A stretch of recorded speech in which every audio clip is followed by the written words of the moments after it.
they say about you guys is not true. You know, I mean, sure, some of you are evil, you know, like, but most of you are good guys. What does he say? It's because they're all sad. We're all sad. You're all sad, and like a lot of you, it's because like, look, we get it. Like Brennan Schaub, he's a fighter, and like he owns a bunch of trucks. We've heard all that. Okay, he can give trucks away, and his, you know, he's got a big house in Texas. Got that big down here. Huge, like Adonis. And listen, I get it. He was in the NFL and all that stuff, but at the end of the day, it's like you guys are haters and you don't count. And he's on my bench. Yeah. So, what are you gonna do, Nate? What are you gonna do, Nate? I started saying that to people when it pissed me off. It doesn't matter what their name is. What are you gonna do, Nate? I do want to say thank you to the moderators because they've been highlighting my shit every week, dude. Oh, I thank them every week. So now I know when I do a bad song because they're not gonna highlight it. Oh, fuck. But shout out to you guys. And so the first post we got here is posted by DJ Don't Join, and it's an opinion piece. First time I've seen an opinion piece on Chang's, dude. You know, an op-ed. Right. Opinion. I can't be the only one. You want to read this here? Okay, go for it. Mexican is ruining this. Making fun of Bappa is what united us all. He is a unique regard. Completely delusional, with an unbelievable amount of moments failing in epically embarrassing ways. He gives the chefs in this kitchen the finest ingredients to cook delicious dishes for all of us to enjoy. Mexican, on the other hand, has absolutely nothing unique about her. She's unbelievably boring and pedestrian. I can appreciate the chefs trying to expand the menu, but you just can't create the same level of flavors using poor quality produce and ingredients. Like many, I've enjoyed this for years, but it's been hard to keep coming back regularly, only to see more and more of her moon face in the feed. It feels like I'm now eating a day-old grocery store deli Chinese food that's been marked down to get rid of it. Yeah, dude. Couldn't have said it better myself. You think this? Yes. I mean, this is probably one of the reasons why we stopped doing this weekly, because the amount of Mexican. Yeah. Let me tell you something. What? Spicy. Ready? Spicy. Dude, what are you doing, bro? Here's what I'm saying. Okay. I understand what this chef is doing. What he's doing is smart. He's playing 4D chess. Okay? You and me, we're the same guy. We don't want to see Mexican on the sub, not because we have a problem with Mexican. There's not a Mexican problem here. It's the least problem. The issue is that we don't want to see her get destroyed on the sub because she's a family person. She's like a family member. We prefer not to see his family drawn out in the comments, you know? Like, we don't want to see his wife and children, like, you know. So what he's doing... She didn't fight the heavyweight class. She can't take it. True, yeah. She's not the one flipping trucks or, you know, selling trucks. She didn't get a 1.1 on IMDb. No, she didn't have anything to do with the Gringo Papi other than probably lies. Like, crop out the uglies. And her mother-in-law had more to do with it. Her mother-in-law speaks no English. And whatsoever. And we're always trying to tell her. It's Leo, bitch! But, you know, he's just trying to be like, hey, let's stop doing it all the time, right? Because we want to focus on the podcast. We discuss the podcast here. I don't particularly enjoy having to, like, tiptoe around memes of her ass, you know? Yeah, when I'm in the break room, I don't want to see girls' ass. You know, I just want to work at PF Chang's, Daddy. That's a damn lie. You're right. I mean, come on now. I guess that makes me a big old... Actually, that's not what I want. I guess that makes me... What's a weed? But anyways, you get it. Yeah. We get it. Okay, man. She's great. She's the best person ever met. Okay, let's see. We got here. Enough. God damn. This is posted by Carnival Bum. It's called We're Getting Close. Getting close to what? I mean, the core. OF. Showing my man goodbye before he goes to work, thinking he didn't see me. And, you know, she's thick. Influencer, I mean, I guess it's just a thing to do when you're an influencer. You do these kinds of things. Is it my cup of tea? No. I like Huevos and Joe. Yeah, because I'm with this next one's posted by Lumbambao. I forgot how to say that, but shots fired at Rapist. Who's that? Let's see. I'm with Herb that I'm not necessarily in favor of automatic point deductions. I think that caused a problem that we don't necessarily want. my issue is they should be much more willing to pull the trigger on a point deduction. And the idea that, like, oh, the problem here is guys are just moving their heads into people's fingers, that does not strike me as the strongest analysis I've ever heard. So I'm kind of between Herb and then between Dom. No, I'm opposite Herb on this. It's like, that's why we made a rule that guys just can't take their piece out in front of chicks, like, casually, randomly, unless you're Brian Callen, because, like, it doesn't matter the accidental intent or no, you walk. That's the randomness of it. That's what makes it so funny. It's like a stretch. It's such a huge stretch. It's like, you think this could piss off Luke maybe. This far into the bit, like away from what they're talking about. But Brian is so funny that he's like, I got one. Dude, if Luke gets a replacement, they've got to be working at few chains. Hopefully. Yeah. You gotta continue the tradition. Yeah. Into my dong, it just happened to be out. Like, no, that's inappropriate, brother. Okay, like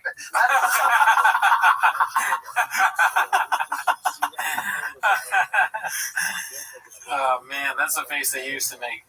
Wiggles and Joe. Until you had full redact. I love how happy he is, dude. Yeah. Right? Like, that is not the direction we're looking to go with this show, apparently. There we go. That's, I won't be here much longer, folks. Yeah, this is the retirement tour. That's good. Okay, hey, those are our I mean, it's just so funny when it goes He to has the DC. strongest analysis I've ever heard. I agree. He's already got the skits in his Kind of between. Skits and bits accent going. It cuts into him, he's already smiling, dude. You can tell, like, yeah, as he changes, he lights up. Yeah, dude. I don't know if you saw this video. Hey, Tozy. I watched the whole thing. I watched the whole thing also, and it's 11 minutes here too. We don't need to watch the whole thing, do we? I went onto the YouTube after and I wrote why a dash hater, or not dash apostrophe hater, get hater be. Hater be. It was fun. Yeah. But it was a great video. I think I told you, whoever he is, very funny. Tozy breaks down Brenda's truck giveaway grift by Higgy Fresh. Go check out Tozy, dude. Yeah, shout out. This comedian turned podcast just got exposed for running car giveaways that seem less than legit. They verify the winner. Yeah, Tozy brought me on. What's the over/under on Papa calling out Tozy by name? I'm gonna say 0. 0. I wish he would. Here's my argument. Go ahead. Tozy's big. Pause. That's true. He's a big name, and he talked about Steve will do it, but who's bigger, Steve will do it or a Tozy? Yeah. I mean, maybe for the younger generations of Tozy. That's social media. This isn't real. You're right. It's also not real. Yeah. Steve will do is probably one of the most important entertainers of this generation. No, it's Jelly Roll. Wrong, dude. Get it? Get a little lower, Daddy. All right, let's see what else we got here. Appropriate Duty 930 posted this one. Our boys didn't get the invite. By the way, I say let's see, or what is the thing they called me out for? Oh, I forget, dude. Let's see what else we got here. I read the comments once. Me neither. Our boys didn't get the invite. Meaning Brian, Shab and Callan. And then I've seen other social media is not real, but I saw it on other social media talking about a humiliation ritual. You know? what you mean? Is that his wife? I would assume it's on the right as his wife. And then his daughter. I think so. You know? Yeah. It's just weird. They've never seen Random making phone calls. I mean, I guess you meet the president. That's the one thing where you're gonna bring the family to meet the president, right? Yeah. I bet people have talked about this before, but Lincoln looks kind of sad, right? Has this been mentioned? Probably, right? I mean, he's like, this isn't comedy. That makes sense. he's like, fuck, I'm the closest thing to a stool in here right now. he's gonna fuck me. He's gonna fuck me. That's what the Lincoln statue is thinking. Joe's gonna fuck him. Joe's trying to look at him in the eyes when he's thinking about this. Right? Joe's thinking of the perfect bit for fucking Abraham Lincoln's face. Here's what Abraham Lincoln's thinking. Driving my son to baseball practice. And then I get fucked in the mouth by Joe Rogan. Pause. All right, let's see what else we got here. That would probably be the funniest thing to do when you walk into the Oval is just hump the shit out of a bust of Lincoln's. Yeah, it's like almost too funny. It actually is funny. It's too funny for him to do. If it was a stool bit. But you go in the Oval Office, you're like, hey, look at this, Trump. What do you think? Look at what's Abe doing? I'm just proclamation in his face. I'm Bill Clinton, you're Abe. Oh, yeah. Donald Trump blew Bill Clinton. Let's see here. Next one is posted by Fill Your Guts. He's doing the thing. I didn't really understand this. Did you understand this? I mean, the thing is, I'm taking off his shirt, I guess. I don't know. AWP. I just wish he would keep his shirt on, but that's been said ad nauseum. I'm in your same boat. Yeah. I wish there was something we could do. But unfortunately, Fancy yourself a fisticuffs. And when you carry a hammer, everything you see are screws. You know? So he's just nailing away out there. he seems unhealthy too right here. This is not a good look. I'm worried about him again. It does look like he's trying to sell a cologne, though. You know what I mean? His fitness. Some fucked up ass cologne. Yeah. He's got like 4 fucking ropes in his mouth and shit. Oh, he's zinning it up a bit. I see. Pulling the nip out with a little zin in him. You know? Yeah, he's gotta think about his health more. You know? Yeah, he might need Vyvanse. Yeah, maybe. Tom's on it. Yeah, think about it. Let's see here. Oh, Empire of the Cat, my post. Your Majesty, shout out to you guys for liking it. Here we go. Luke, be cool, man. Posted by Terp Exclusive 3. Hopefully this is his politics show because he goes Baja mode on there, dude. Yeah. Let's see here. I'm not even saying it's bad. I'm just saying. I'd be lying if I told you I cared much. All right, here's Michael Irvin. Oh, here's Bert Kreischer. Oh, no. Yeah. Look at Bert. Does he have a drink in his hand? This fucking drunk, loudmouth. You gonna start crying and taking your shirt off, you fucking overweight oaf? He's drinking water, too. He's not even drinking. Is Michael Irvin talking about the U on fucking TV again? Sibley Skulls is very glittery. Alright, I like how she's not talking to Bert at all. Hell yeah. Hell yeah, they cucked Bert on this media shit.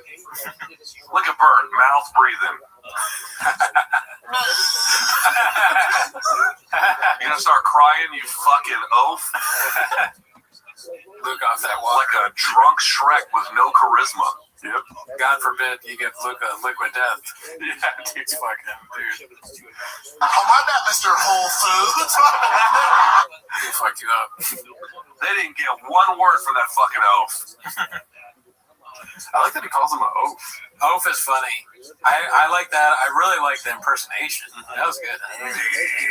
I never thought about that. Hell yeah. Great job, Sibley Skulls. Hell yeah. They didn't get shit from him. Fuck yeah. Yes. Hell yeah. They're like, yo, I want to hear from everyone in this group circle except for this fat motherfucker. Yes. They said Fuck fat. yeah.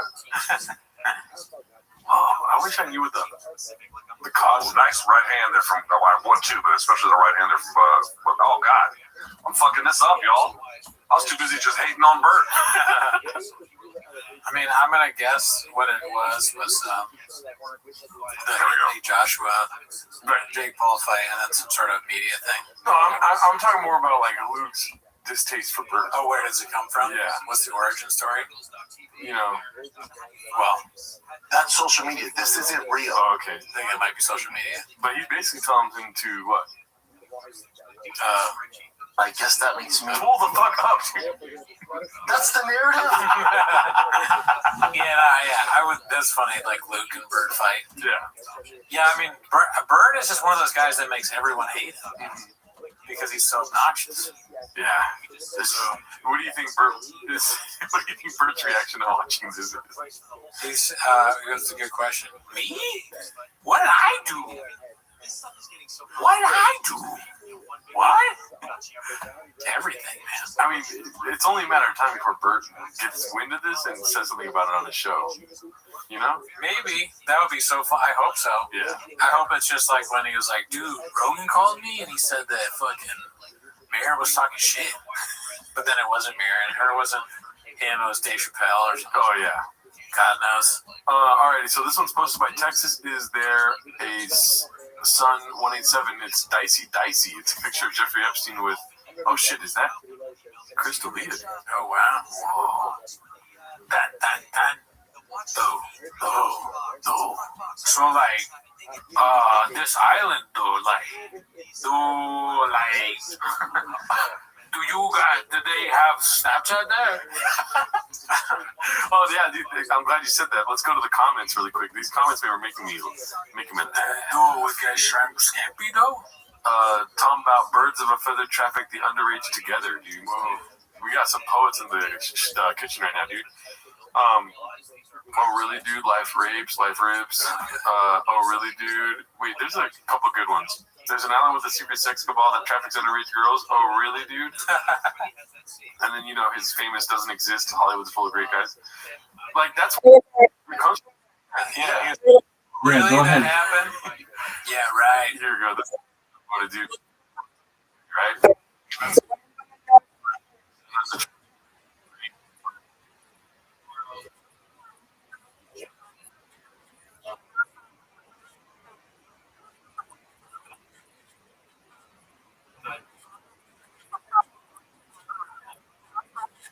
Yes, ma'am. I'm here for you.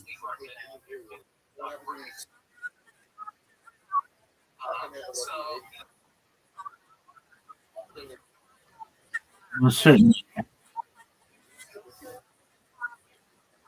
I'm here for you, Mr. Aquarius, all day, all night. You're welcome. Everyone is stealing TV, and it is a deep dive into these black boxes. And it is an entire cottage industry, and it is wild. It's a very deep dive. Like I'm talking about just some neighbor that's like going door to door because they have some kind of affiliate thing. So yeah, it's out there. It's out there. So I say stick to the official platforms like a Fire TV, a Roku, Apple TV. What else is there? Google TV. And the thing is that with these services, if you go to their websites, if they don't have like an actual official app on Roku or Fire TV, and they have some weird method where you need to sign on the app, that's a big red flag that it's not the services on there. All right, Jared Newman, we're going to leave it there. Thanks so much for joining me. CordCutterWeekly.com is the website. CordCutterWeekly.com. Get all the updates from Jared in the world of streaming TV. Thanks for joining me today, Jared. Thanks, Rich. Appreciate it. All right, coming up, more of your calls, 888-RICH-101. This is Rich on Tech.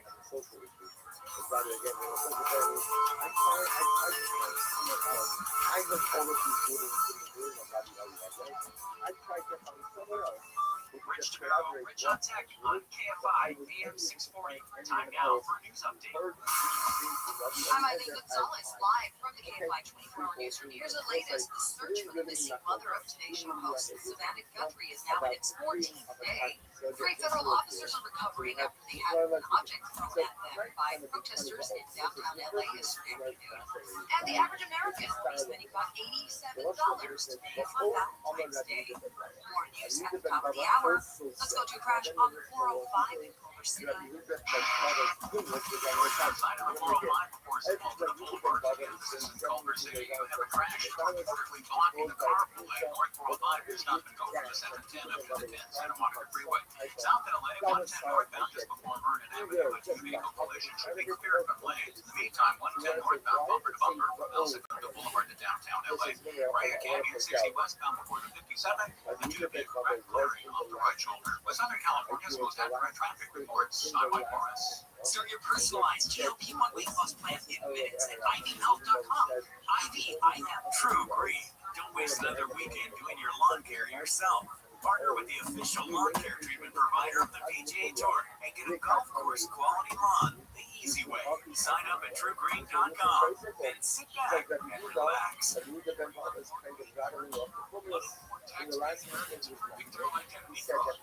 LifeLock, your identity to get stolen, you fix it guaranteed or your money back. And last year, billions in refunds were stolen. Could be from your salary, overtime, or second job gone. This year, you don't need to stay. because this tax season, fraud-paying American is something no American should have to claim. Save up to 40% visit lifeline.com. Ready to feel healthier this year? Find everything you need at LoseWeightNow.com. Orderly Meds get you access to proven GLP-1 medications at a lower cost, backed by real medical professionals. And yes, they ship in discreet, private packaging because it's nobody's business how you're improving yourself. And your journey deserves dignity, privacy, and confidence. Get started today at LoseWeightNow.com. Individual results may vary. Visit LoseWeightNow.com to get started today. That's LoseWeightNow.com. This President's Day, Pure Talk is honoring Jackson and Lincoln by offering unlimited talk, text, and plenty of data for just $25 a month. Meanwhile, Big Wireless is honoring Benjamin Franklin by charging families hundreds of dollars for the same 5G service. What's up with that? Ben Franklin wasn't even a president.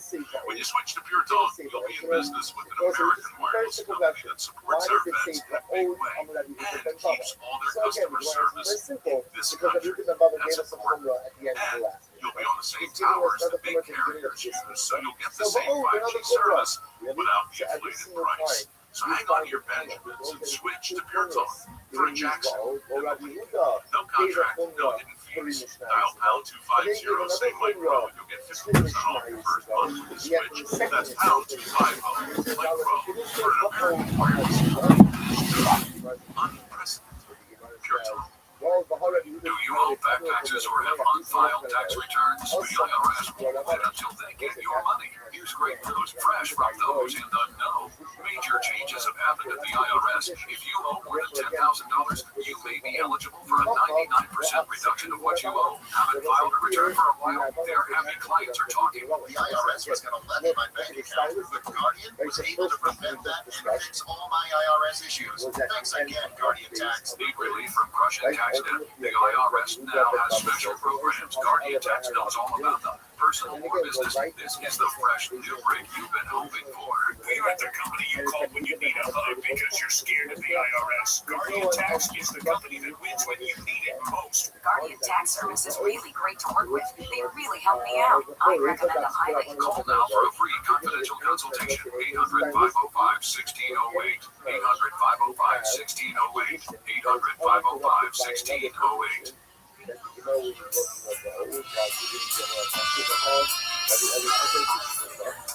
Welcome back to Rich on Tech. Rich, we're hanging out here talking technology. 888-Rich-101. That's 888-742-4101. As always, everything I mention on the show is on the website. I take very good show notes. This is episode 161. So if you go to richontech.tv, you can see all the show notes in live time, real time.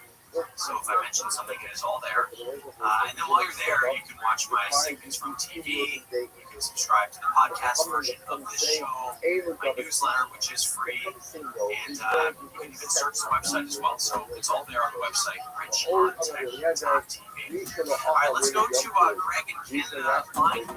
Greg, you are on with Rich.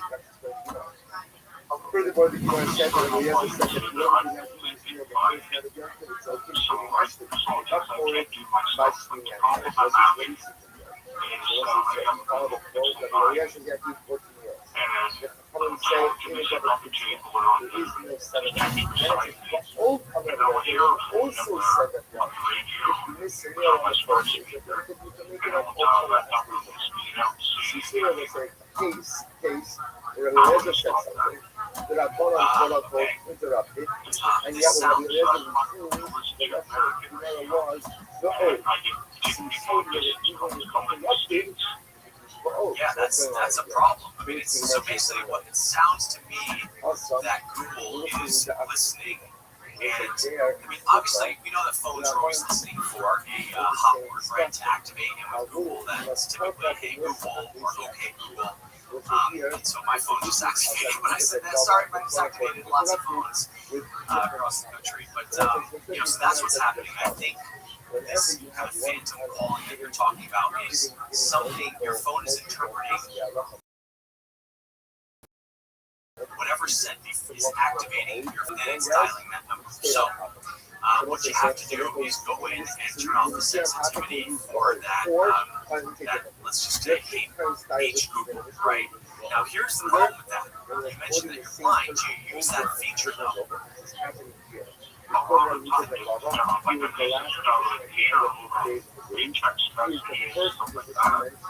Yeah, see, therein lies the issue, because you can't turn this feature off because you want to have the ability to use that, the hands-free calling and the voice calling, or anything. If you just want to ask a question, anything. So here's what I'd recommend.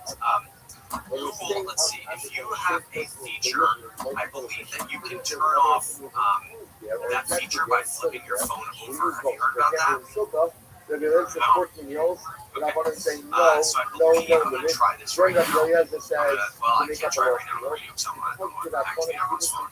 But I believe if you flip over the pixel, it turns off that listening feature. I know it does it on the iPhone. I have to confirm that. But I would say in general, I think it's called like flip to shush, I think it's called. So if you go there, let's see here. Let's see if I can find that in settings. Flip to shush. Okay. Okay, so if you if you place your phone face down on a flat surface, it will silence calls and notifications. But I'm wondering, I don't know if it actually turns off the ping situation. Oh my gosh. But I think that's where we're going to go. I'd have to do a little bit more research, right? But I think that's in the settings. There may be another additional setting for in the accessibility settings to kind of hone this in and to make it so it's not as sensitive when you are not using it, and it's but you can still get the use of that phone. And I'm looking through my accessibility. Yeah, go ahead.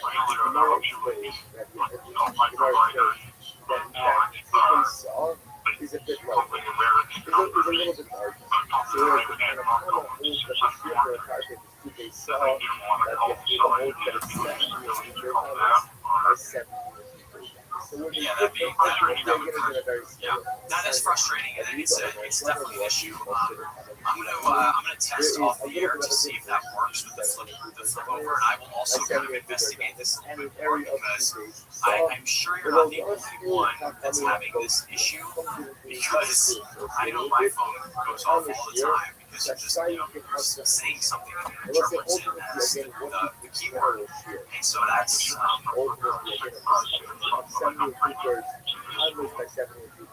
why also, why is 2 days solid? and how do you do that?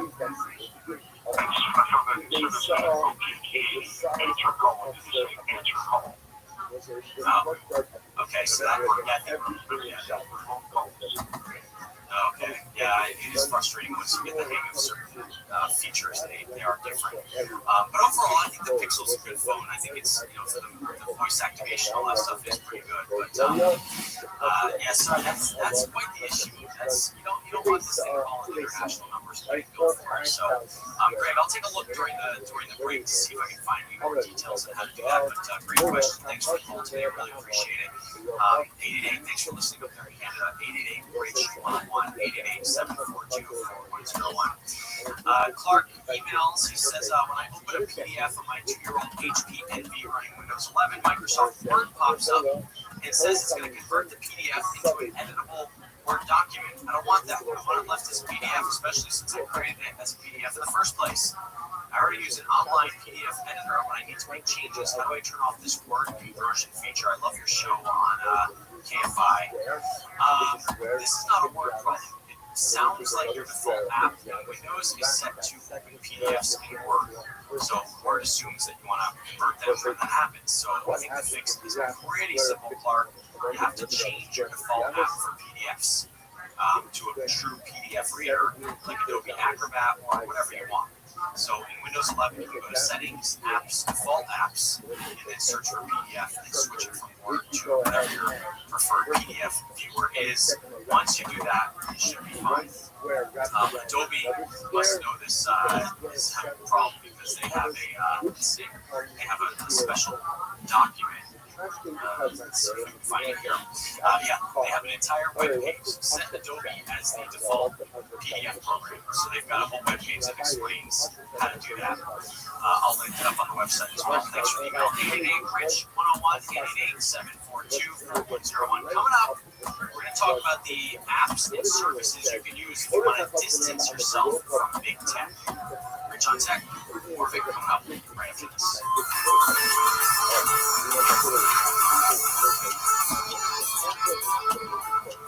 KFI AM 640 live everywhere on the iHeartRadio app. $5,000. That's the average amount of money people in the U.S. are now spending on gas in a year. $5,000.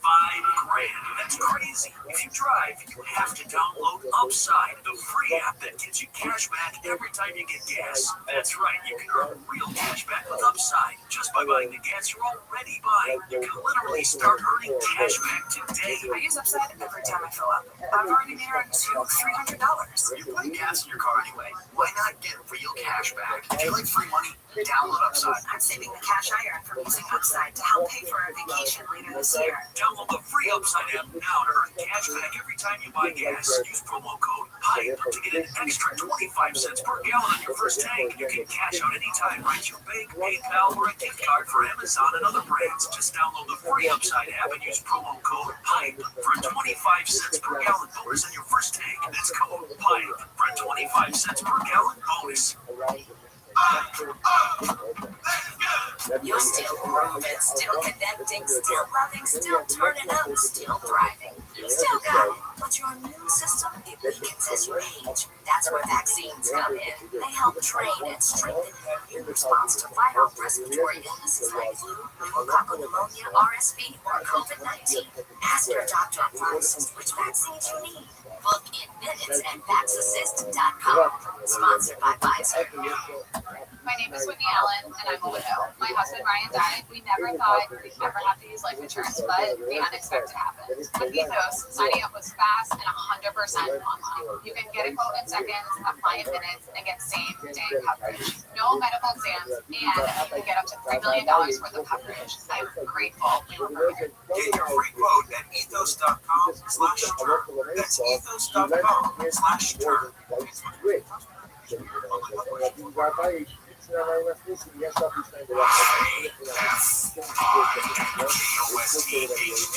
Los Angeles, Orange County, stimulating talk. A violent protest of Emily Gonzalez live in the KFI 24-hour newsroom. More information has been released about yesterday's demonstration against ICE in downtown LA. Authorities say 3 federal officers were hurt after people threw objects, including rocks. Department of Homeland Security says about 200 to 300 people gathered outside an ICE building on Friday, and one ICE officer was hit in the head by a rock.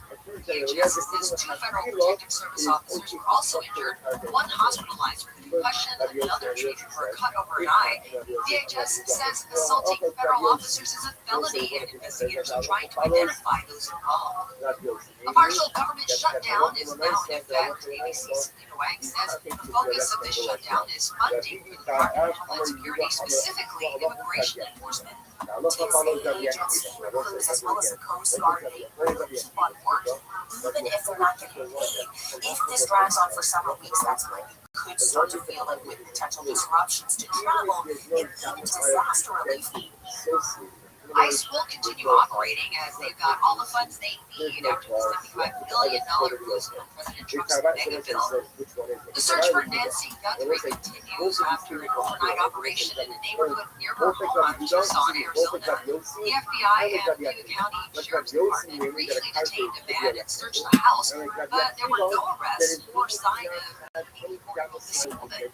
Alex Stone says investigators are doing DNA tests on a number of gloves, including black latex gloves on the roadside. Matches all with family members or workers around the Guthrie home here, or anybody who would have been in her circles that would lead them in an interaction. It's been nearly 2 weeks now since the mother of the Today Show host, Savannah Guthrie, disappeared.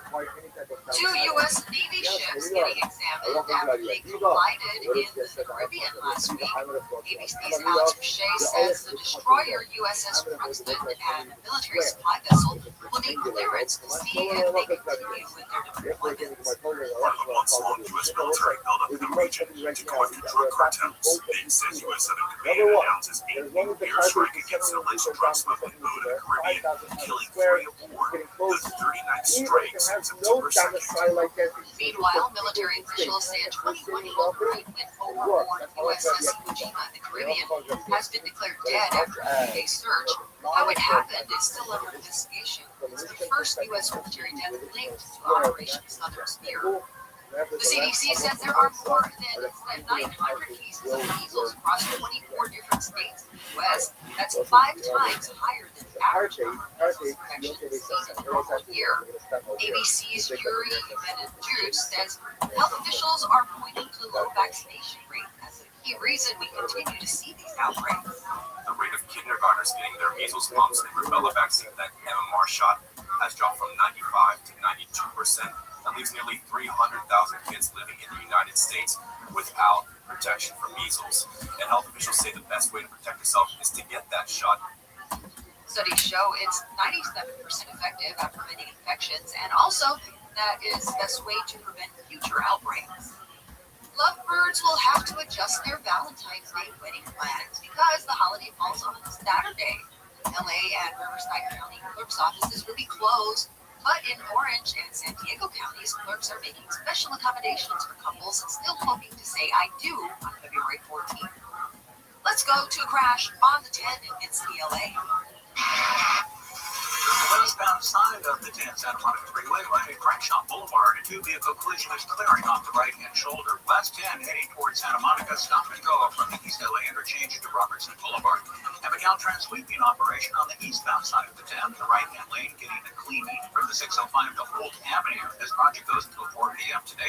No delays on the east end. It's actually a good ride between Baldwin Park to just before the Kellogg Hill area. The NBA All-Star Game festivities continue with the 3-point contest. That's going to be held at the Intuit Dome in Inglewood starting in an hour from now. Now, if you'd like details on how to use Metro to get to the event, just visit KFIAM640.com/NPA. Onto the 210 westbound past Gate Creek Boulevard, a 2-vehicle crash clearing from the right-hand lane. You're back up to the 15.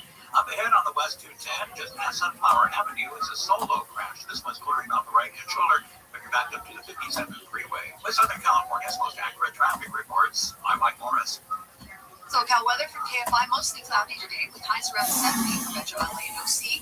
Mid to upper 60s at the beaches, upper 70s to mid 80s in the valleys and IE, mid 50s to mid 60s in the high desert. Tonight, mostly cloudy with lows in the lower 50s. Tomorrow, mostly cloudy with highs in the mid 60s. Right now, it is 68 in Laguna Beach, 67 in Cypress, 64 in Santa Clarita, and 68 in Brea. Live from the KFI 24-hour newsroom, I'm Eileen Gonzalez. Special Agent Regal, Special Agent Bradley Hall. In 2018, the FBI took down a ring of spies working for China's Ministry of State Security.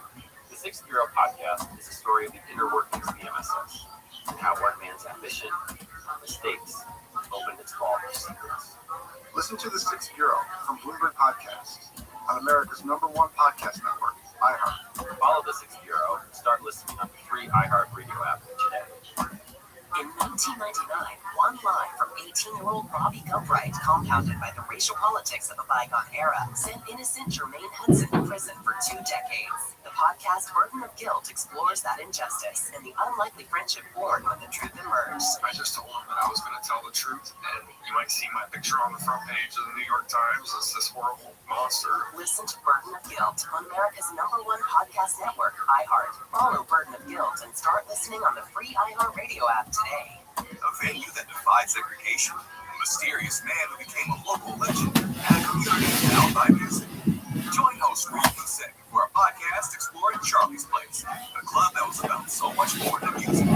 Music is lyrics, the creation of it. More than any judge's gavel brought the races together. Listen to Charlie's Place on America's #1 podcast network, iHeart. Follow Charlie's Place and start listening on the free iHeart Radio app today. People who didn't do what John of God wanted them to do, they usually disappeared.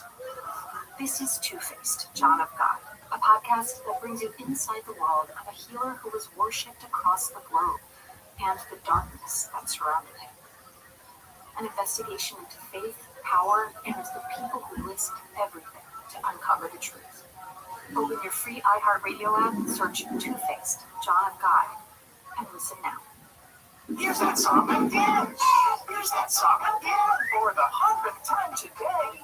Here's that song again. It's gonna be stuck in your head all day. Here's that song again. It will make you cray, cray. You love your kids enough to watch that TV show a bajillion times. Love them enough to make sure they're in the right car seat for their age and size. Show them you love them. Keep them safe. Visit nhtsa.gov/the-right-seat. Brought to you by the National Highway Traffic Safety Administration and the Ad Council. To talk about, it's all on the website, richontech.tv. Earlier, before the break, we had Greg, who is blind. He said that his phone, specifically a Pixel, was dialing phone numbers that it would hear on TV. And so I was looking for a way to stop that from happening. And sure enough, clearly he's not the only one, because there is a specific setting inside the Pixel to make this, to keep this from happening. So, Greg, here's where you go. You open up the Gemini app on your phone, and you go into settings, and there is a setting that says Gemini on lock screen. And you can leave the one that says use Gemini without unlocking. That means you can still ask it questions, get answers, do whatever you need to do. But toggle off the switch next to make calls and send messages without unlocking.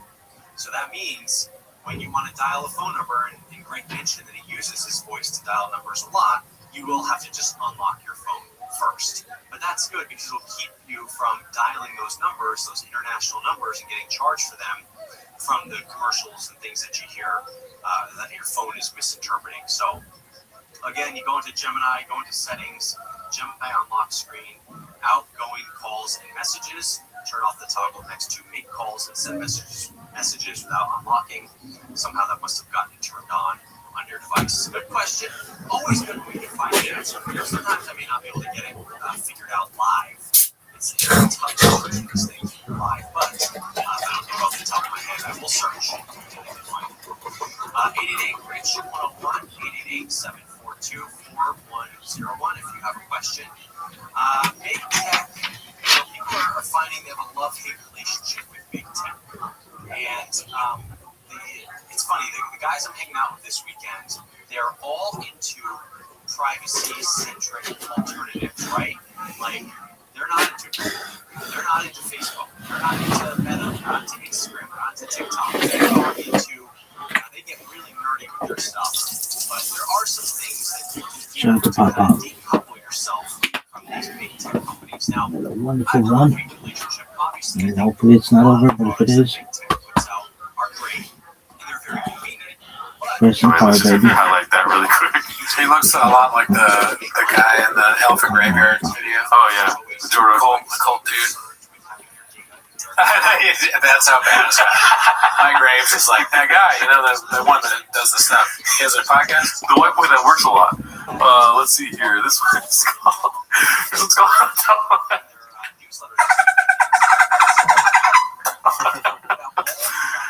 This one's posted by Dandy Kaufman 2.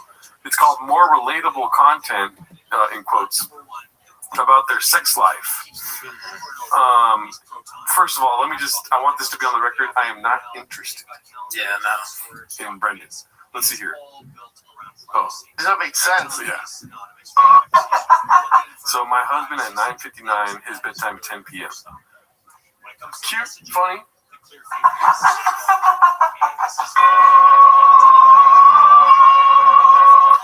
Here's my problem, though. So when the sexy window closes exactly at 10 p.m., Brendan, Cody, Yeah. right? Not the Ice Agent, you. Yes. What's sexy about getting tickled? Is this like a window into their sex life? A little bit? I didn't even think about that yet, but no, I don't really want to be tickled before. Yeah, she's like, This is the sexy window right there, and boom, it closes right there. The tickling is sort of immature. You know, it's very like Brendan. What's that? I mean, why would they film this? Like that part of it's just kind of dumb and goofy because it's how smart they are. It would be funny if she was like giving him a lap dance, and then like he fell asleep at 10 p.m. You know what I mean? But tickling is like that's not sexy window type shit. You know? I'm gonna be honest with you. I don't know how to make this funny. Right. I'm not sure there's a way. It's pretty bad. It's a horrible start. And then I get the joke. He's tired, so he fell asleep. That part is probably the strongest part of the video. I don't know how to make money. Yeah. It's not sexy time. Yeah. It's like him. Maybe just make it ambiguous as to what type of time it is. Yeah. He's saying carne asada, chile ya, and then he falls asleep before he finishes the bit, and then she gets sad because he wants to get it. It's impossible to make fun. Yeah, no, I think you proved it, yeah. He tried. He gave it a valiant effort. Or maybe he's eating huevos rancheros, and then he falls asleep midway through. It'd be kind of, maybe there could be something funny about him eating too much food. But that's kind of gross too. Yeah, I just thought, like, you raise a good point. The tickling is very strange. It's like a kiddie thing. I don't know why you do that. What does that have to do with? And why would he be like, if you're a cheese, you want your husband? I don't know. Would you want to fuck him? I don't know. We got to ask that. I don't think so. Dude, bro. Well, I look forward to being on TV that kid ass. Let's see here. This one's posted by Caterpillar Hot 7539, one of our guys. Talking about archery for years. I didn't know this existed. I mean, that's just a funny picture right there. It's a picture of him actually as a kid. Wow, he looks like a mature 6-year-old. He would shoot it like that too, like not looking where he's aiming. It's hilarious. Very British shot. Let's see what else we got here. Ow! Hey, you just shot me. Oh no, that's cool, bro. Baba. Yeah, Baba. This one's posted by Handsome Black Man. No one's done more for the sport of boxing than Jake Paul in the last 15 years. Brandon, Mr. Flip Flop Shop. So I don't know what the first take was, but I'm assuming this is the flop. Yeah, probably opposite. Let's see. Here's the one thing nobody realizes about Jake Paul. Say what you want about him when it comes to fighting. I'm laughing because he's doing the thing that we all do. We're filming ourselves, or at least us unpolished, right?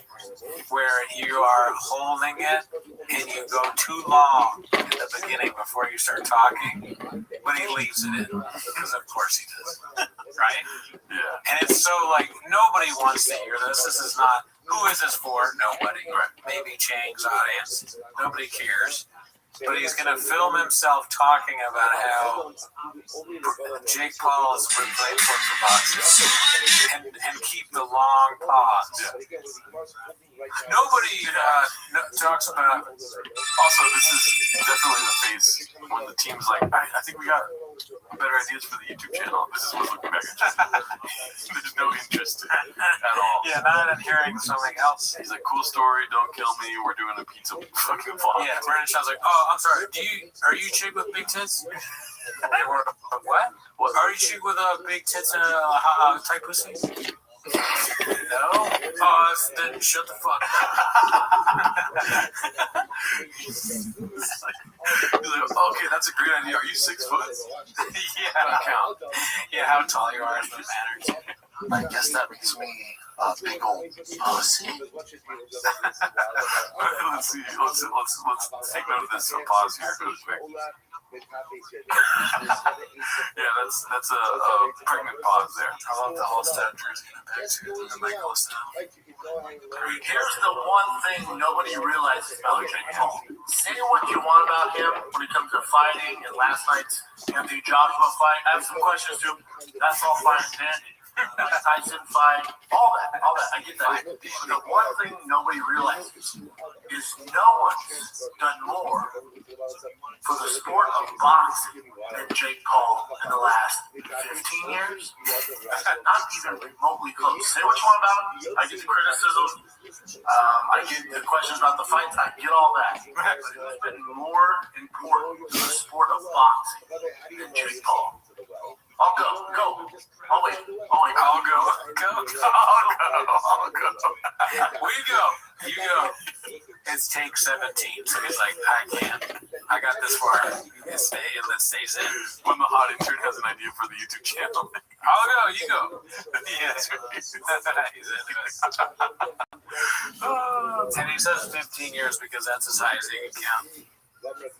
I mean, Floyd Mayweather was pretty big. Yeah, I say so. I said Mayweather. Is it 15 years of Paul? I guess. Has he been doing boxing for 15 years? It's probably less than that, right? A lot less. Oh, wow. If he's been boxing for 15 years, we gotta stop doing the show. It's been way too long. Yeah, I don't think it's 15 years, Pete. No. That's some suspect math. Yeah. And Jake Paul. I'll go. I'll go. He wants to make points like a clever guy. You know, someone who's good at broadcasting, but he can't do it. That's what's funny. It's always going to be something crazy like that. I'll go.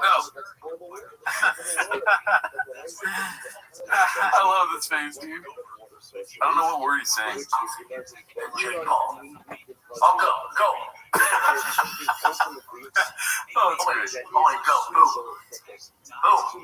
Who's made boxing more relevant, especially currently? I mean, Conor McGregor didn't box more than 15 years ago, right? No, not even that, because that was like, I was at a wedding party when that fight happened, the Conor McGregor Mayweather thing. So that couldn't have been 15 years. Right, that was huge. Was it 2018? Yes. 17 or 18, yeah. Yeah, that makes sense. And Manny Pacquiao versus Floyd Mayweather was huge too. I remember going to a bar in the Valley for that. Well, here's the thing with him, he's making it sound like none of that ever happened. It's only Jake Paul. So that's kind of funny. So when you go, he's gonna just dismiss whatever you say. Oh yeah, big deal. Mayweather was that 50 years ago. In his world, he's living on dog years, right? It's 100 years ago that happened. You go, wait, fucking, what are you talking about? They're trying to get the younger generation. They're not following boxing.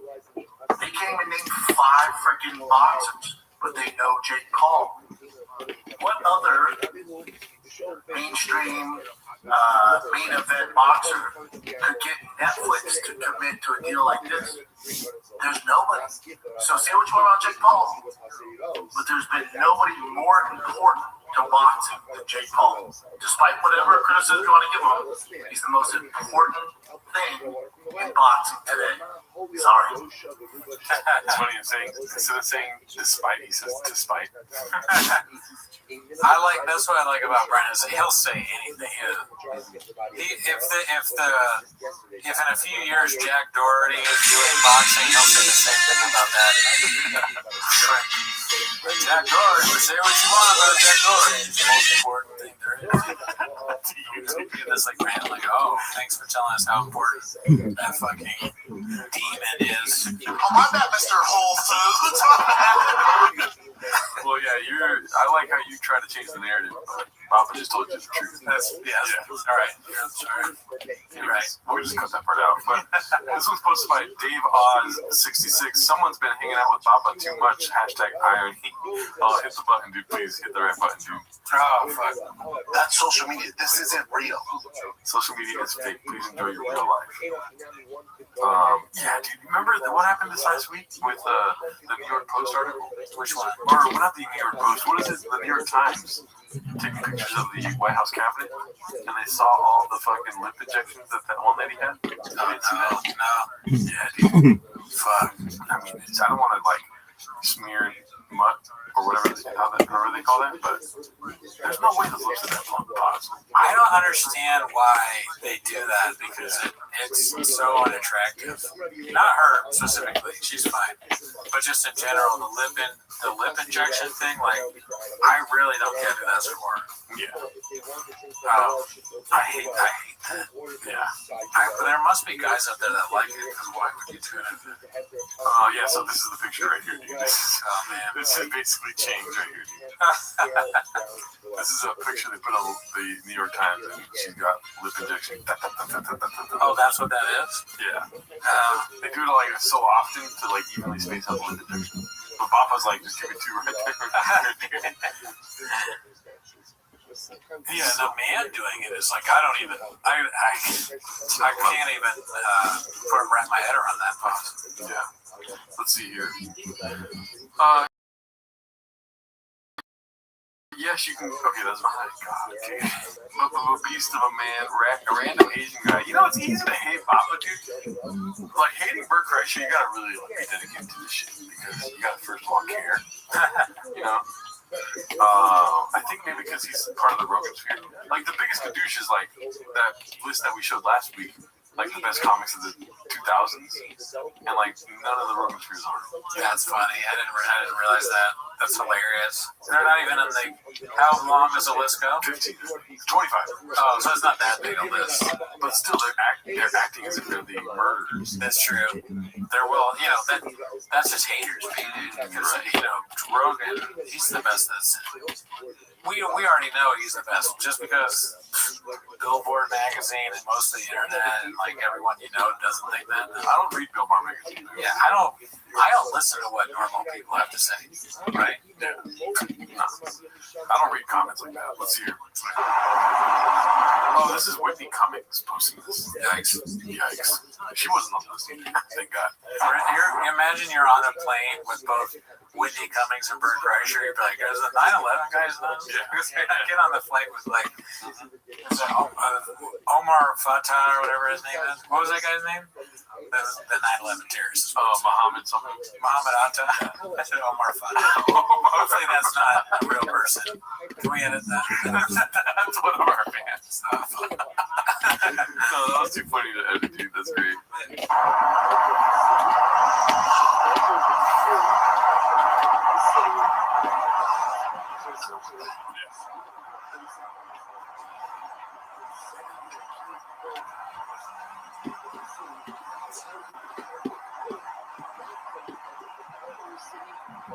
How about this?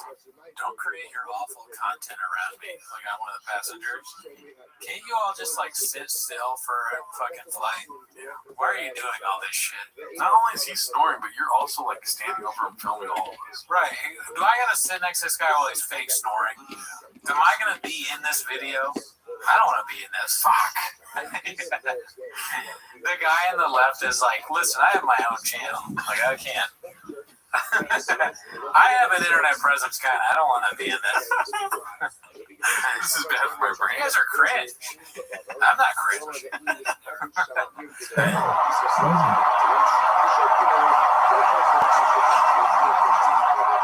Yeah, this guy is.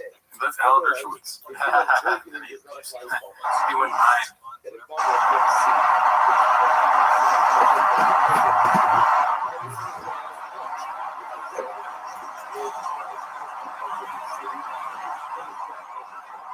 Nothing funny about that.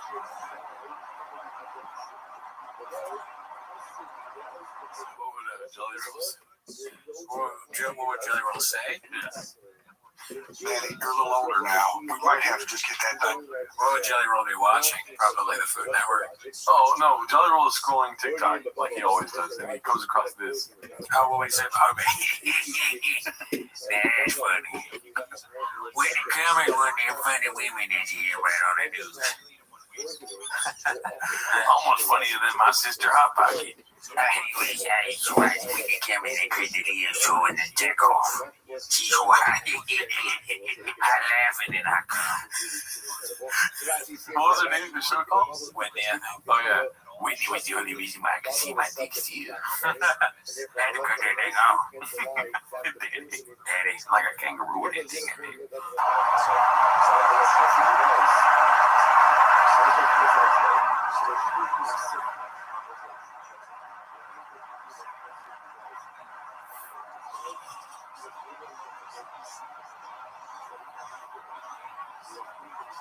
It's the worst ad ever.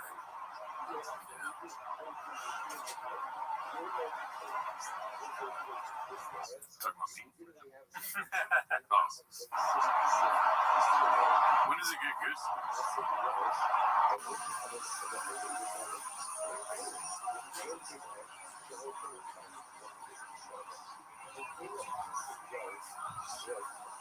This is me on a flight though, for real though, not doing events. This is how I act. I'm never sleeping on a plane again. Whitney Cummings might be on there filming the whole time. I can for some reason fall asleep like this, and it's one of my favorite things about me.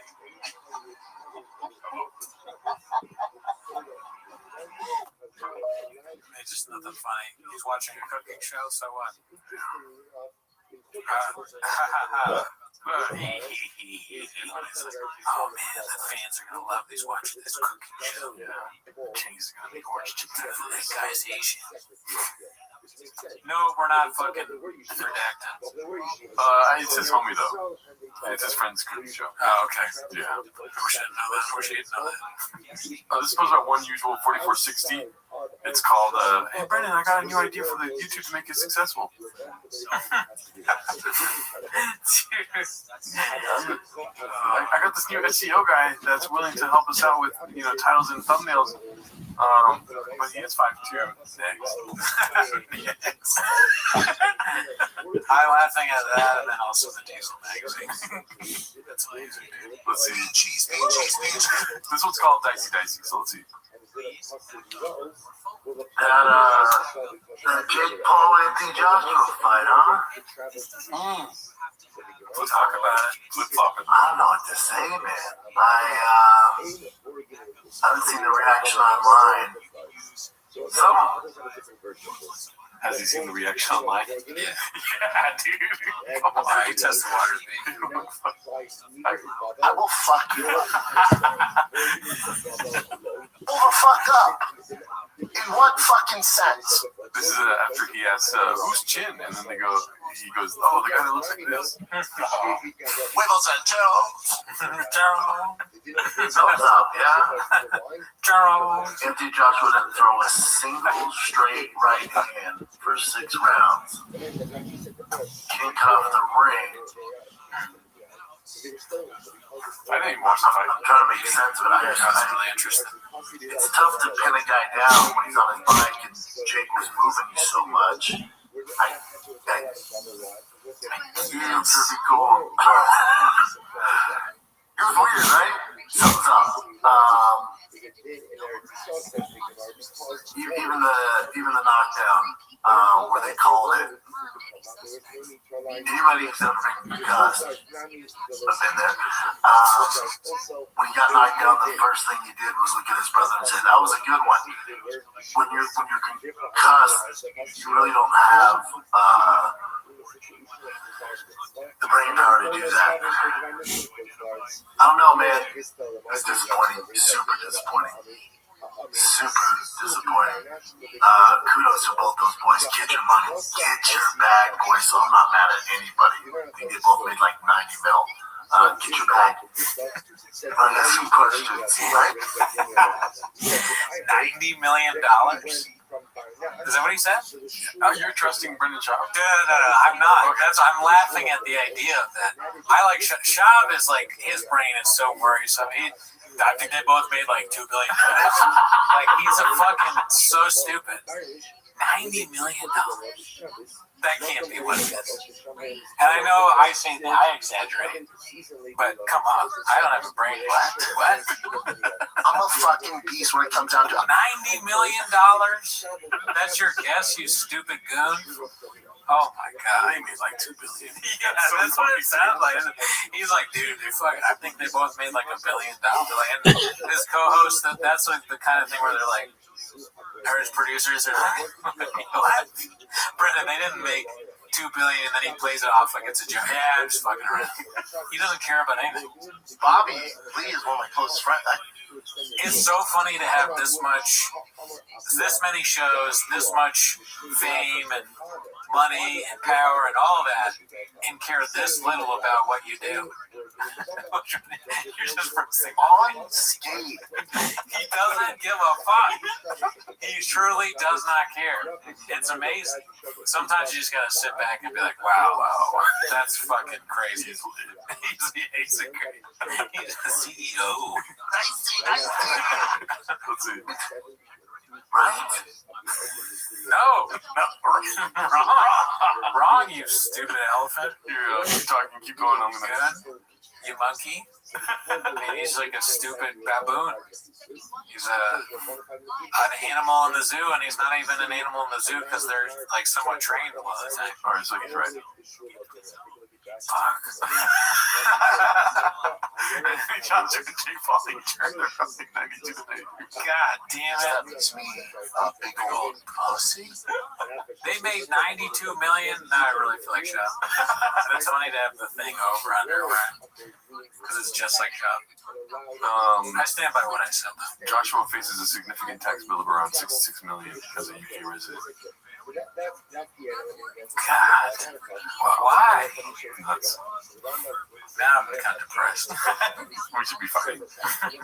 Let's see here. This is posted by Moonwalker. It's called Virtually Identical. Wouldn't it be funny though if he said 1 million? Then we basically made like $2 Let's billion. edit it to make sure it doesn't lose it. Let's make him say $2 billion. Literally a day later, makeup or video filters. Zoomed up Papa's on real talking about Adonis. Successful Egg 8345 posted this one. Literally a day later, makeup or video filters. Okay, so I see the narrative he's painted. I don't know. He does look a little more wrinkly here. So this is the one he posted first. The second one is the first one. Oh shit. But it's totally different though, right? Like is it the same day? I mean, the next day. Like this is after the fight, right here. Yeah. And this is the next day. I was drinking a little bit. A little bit creative. Yeah. Let's see here. This is posted by Flash over 962 based of a mom. Hopefully there's no music. Let's see. How off his jobs work. Oh, I've seen this trend. What does it say? The movie in the back. Those epic working. Oh my god. Shout out to you, Flashover. This is posted by I Double Cake Days. These are facts. What Papa thought he would look like at age 6, what he actually looked like with a straw. Same hat though. Okay, so this one's posted by Cookie Dahmer. Head kick. Yeah, right. More like walk to my truck. Should we investigate this? I was waiting for this clip all week. Yeah. What happened? Yeah, so let me go ahead and talk and tell them what we see. Think fast. I'm a random. Well, anyways, it was Papa looking like he was in he was about to kick a leg kick. Well, not even a leg kick, like a kick to the face. Yeah. Of his again. So let's see if we go.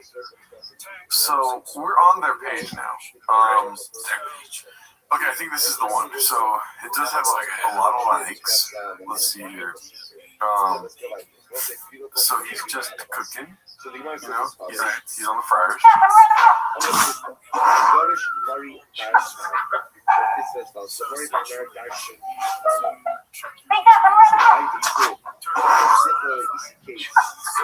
That's terrifying.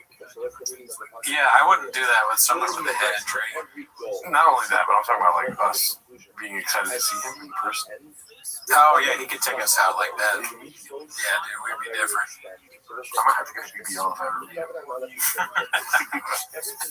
then I don't know if you saw this one, but this is the one we watched earlier.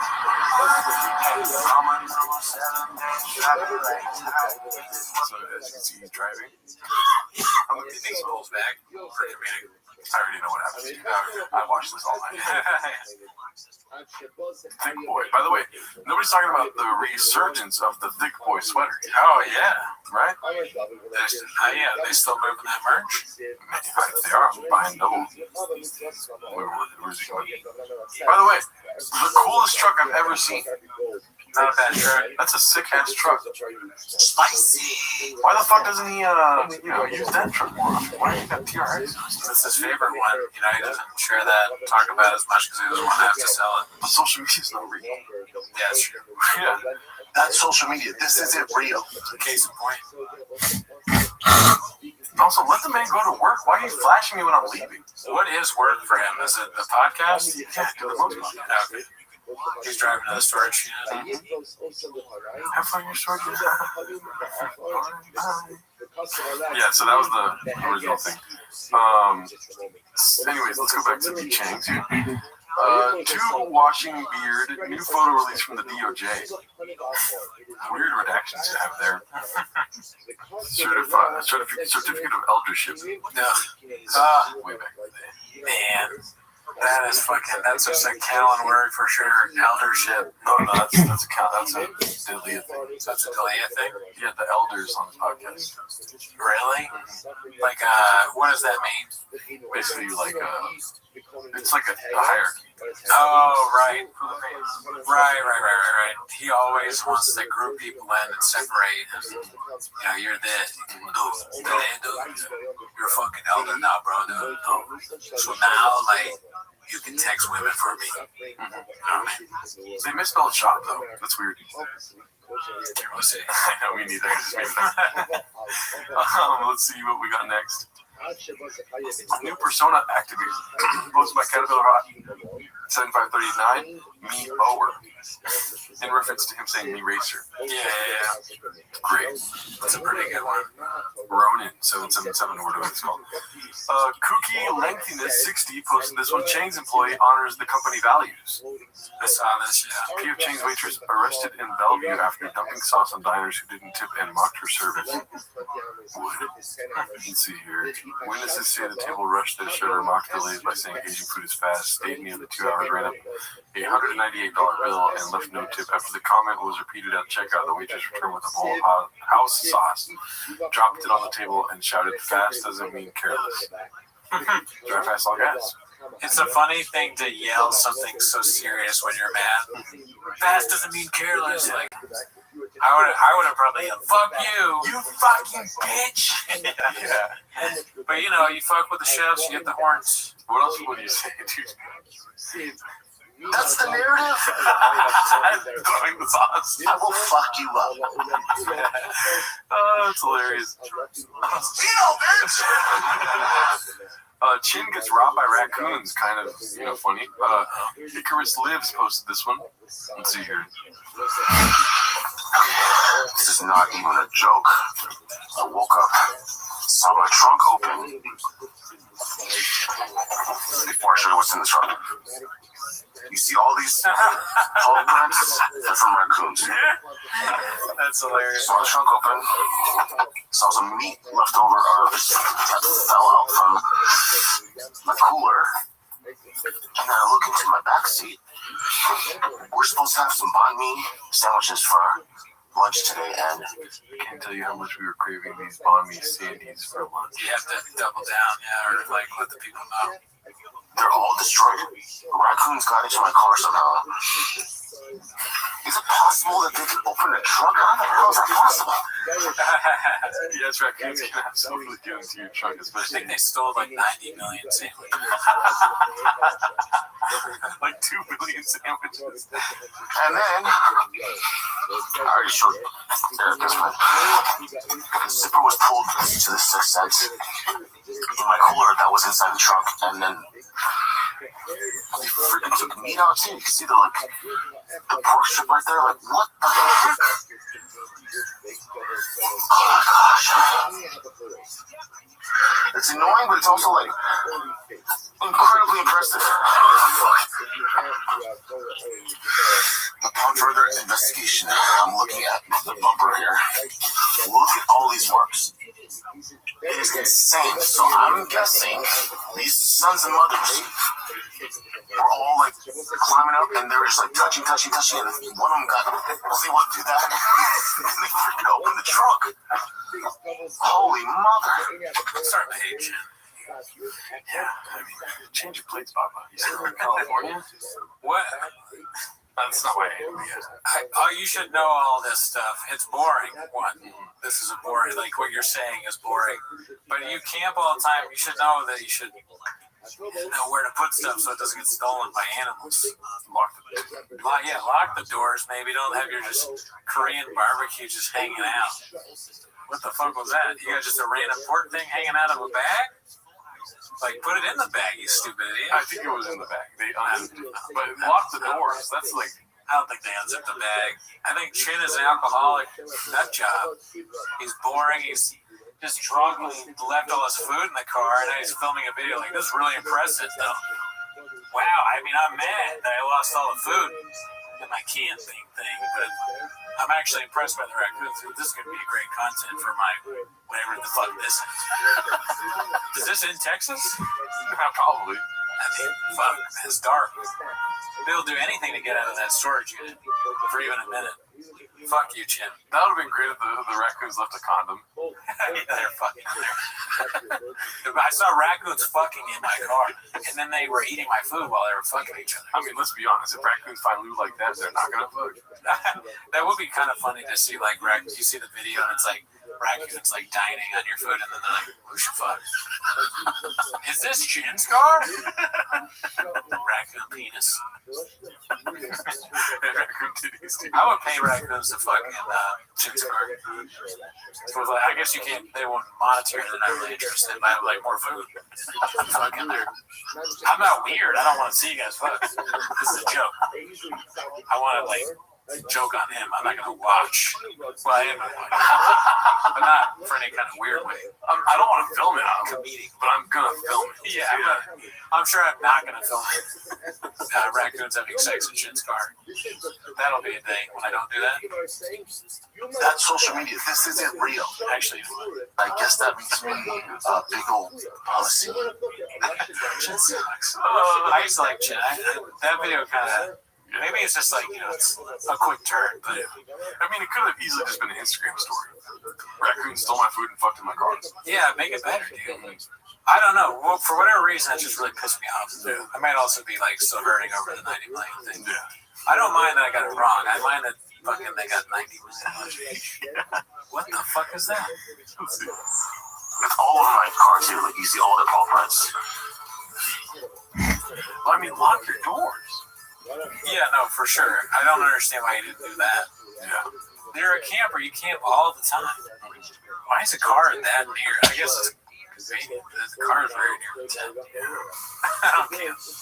But if this is what camping is, I don't want that. All right, let's see here. Not balls deep unless you buy merch. Me Hunter, posted by Dana White's mom. What is it? Archery Country. Oh, yeah, Archery Country. Definitely bought it from them.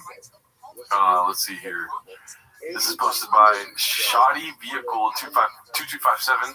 Buddy got me a piece of UFC history for my birthday this year. He misspelled Bubba. It's Bubba got me a piece. This is Brennan Chubb signed glove. Wow. What does this say?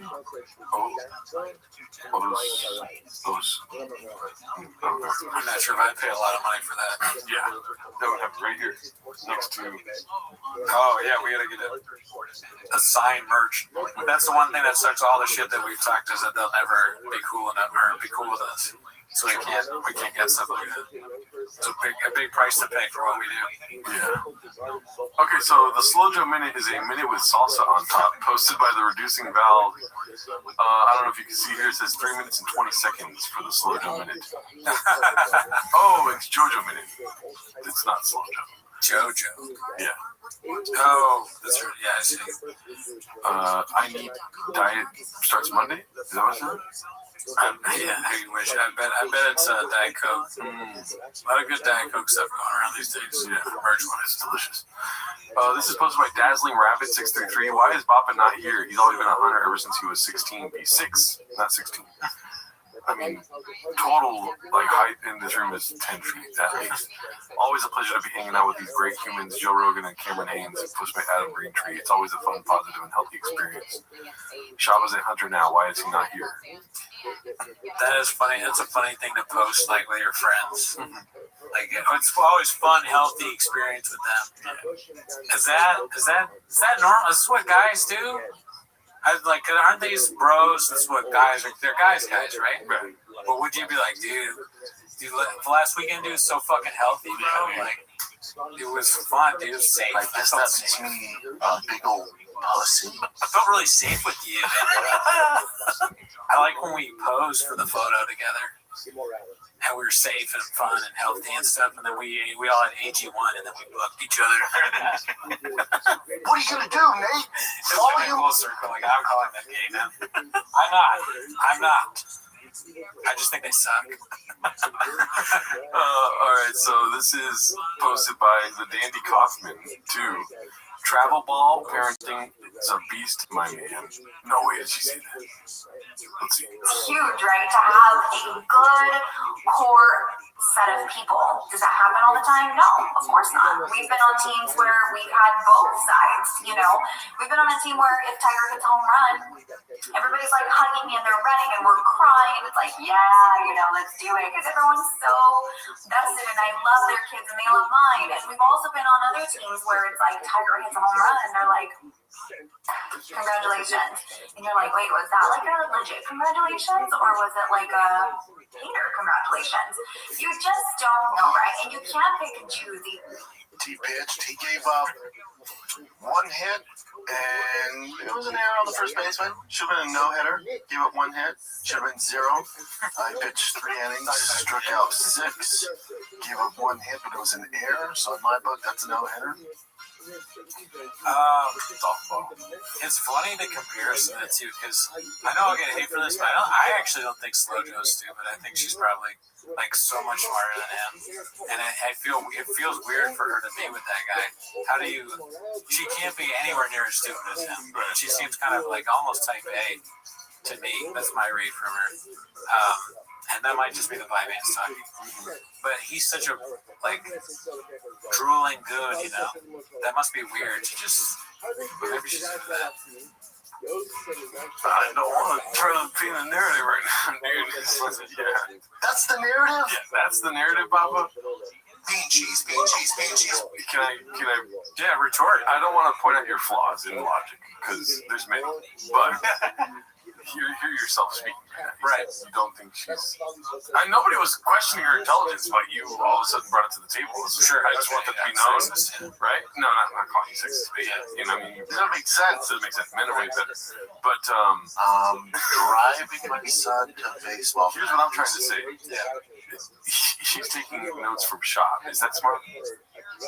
She's blaming the parents not celebrating on being haters. That's insane. Smartest thing I heard today. Yeah.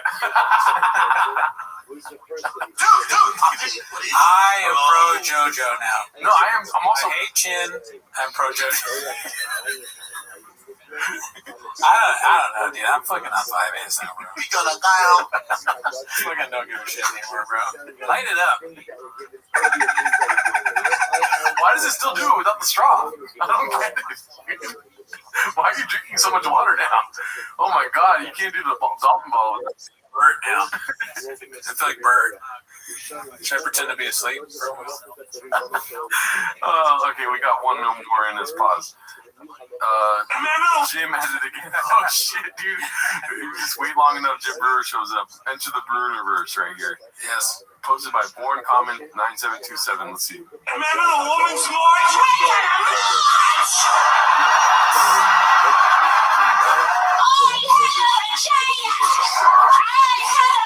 You enjoyed it? Good job, Cooney. Let's see it one more time. Remember the woman's march?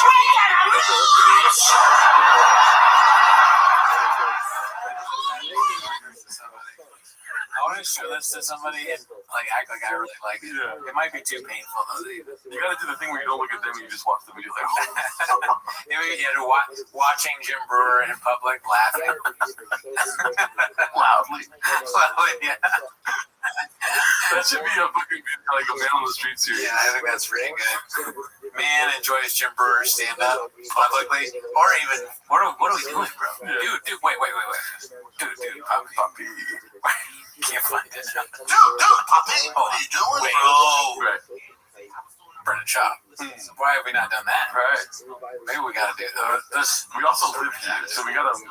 When we go to New Orleans, we should do it in the streets instead. What's that? Just dying laughing. Yeah, it has to be like a group of us, though. Check this out. This will change your life. Some fucking idiot thought I was being serious when I said I stopped watching his live shows. And he was going on. He was like mad. Yeah. Because of Brandon Chuck quitting stand up. Crazy. Let's see it. Remember the woman's march?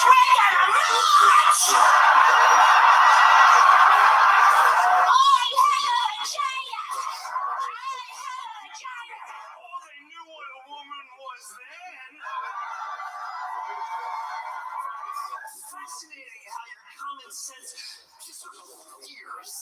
This one is going to be in the Supreme Court under the Biden administration. Watch what she said. Can you define what a woman is? I am not a biologist. I didn't see 1 million woman march. I didn't even see 10. I didn't see anyone. She's in your face like ladies. They are in your face. Oh, finger to your face. Jim Brewer, I mean, we entered the Burniverse. It's not like we didn't willingly go into it. You're not gonna love it, Bubba. No. I mean, you notice a new thing every time you watch Jim. He's a guy in a tracksuit yelling about a Supreme Court justice. I would love to see him like deny the Holocaust with that level of enthusiasm. You know, that would be awesome. Yeah, that would be kind of funny. Yeah. Really? I can't do it here. Yeah, no, but you know what I mean. You get it. You understand. At home, do the act outs. Call us on the voicemail line and leave it for us. We'll do a group. We'll do a Zoom thing where it's private. But yeah, I think that's it. Let's see if the next one's enticing. Let me know if you think it's enticing. Yeah. Okay. Oh my God. Yeah, it is, dude. God damn it. This is good old classic. You know. Any Reddit mention? Wow. Ooh. Danny Coffin, you posted this. Chris Apple and Reddit mentioned. Dude, this is Chris Apple. Pull it back.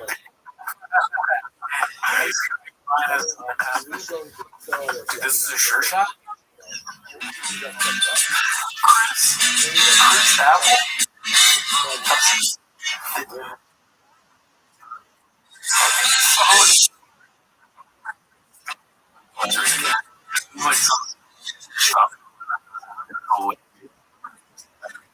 Dude, this is the Chris Apple.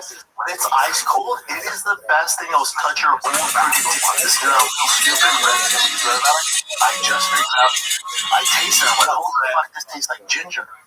My girl goes, oh, ginger's in the name. It's ginger ale. I went, holy shit, you're right. Oh, fuck me, Simon. Well, fuck. I'm a Charleston werewolf. Ginger. Brennan Schaub tries. Here's an idea for a show. Brennan Schaub does one of those like taste test soda things, but they don't hide the sodas. It says like Diet Coke, ginger ale, Pepsi. Which one is it? Which one is it? It's like he gets Coke, confused with Sprite. That'd be funny. If you can't do that, that'd be worse. Let's see. Oh no, dude! Why do they put the podcast clips at the very end? If people want to know who you are, you need to go to open mics. Oh, I haven't seen it yet. Posted by Danny Kaufman. Think about it. Most comics, for the first 10 years, no one's really seeing it. You can work things out. There's no pressure. I don't know why that's so funny. Most comics. It's just funny to say, for him to even say the phrase most comics. Yeah. He has this breadth of knowledge. Most comics. He studies the greats, dude. Yeah, George Carlton. Eddie Murphy. Nobody knows who you are. Now go over my lane where I can't go anywhere. No, you're right. But you got Ireland, Conor McGregor, which dude, I can't go to open mics. Like that's not even an option for me. So like anywhere I go, it's like I'm being criticized. I would go right now, French. Yeah. I think that's gonna be it for today, dude. Yeah, we've been recording all night. Yeah. I think a fucking tater tot once a week. Merry Christmas to everyone, dude. Shout out to Chang's, dude. You guys are great. You know what I mean? You guys are killing it. I want you to have great holidays. Enjoy your presents or whatever you do. And always remember, you don't matter to count. No live this week. No live this week, but join the Patreon instead. Like, in all seriousness, where else do you want to get good? When do you have a feeling that, like, the world is good? The world is good and everything is perfect. That's where you walk, you know. I don't say, no, you have to talk like this. You know, not like you're going to walk out. And there's going to be like a week of satisfaction. Abu Dhabi, baby! Gays drive electric cars. We're gonna kill Tony coming out tonight. Hello, I'm Tony Hinchwood. This is me saying I categorically and absolutely deny all the Dude, everything they eat, bean cheese, bean cheese, bean cheese, bean cheese. Like, what the hell, man? Pushing the carb load year round?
She goes, mijo, bueno, mijo. Cabron. She grabs his friend, she goes, cabron, look. Tito's. It's Tito, bitch. Always been a beast. Leo's going through some shit. He's been walking all the people gonna go compare. All his cats on ready, keep on making space. Always talking about how pride's bad, it is a big face. On and on, we keep on calling on his music. Walking to my truck, I never win this fucking horny. Got the song.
When you get there, Papa, try to speak. Welcome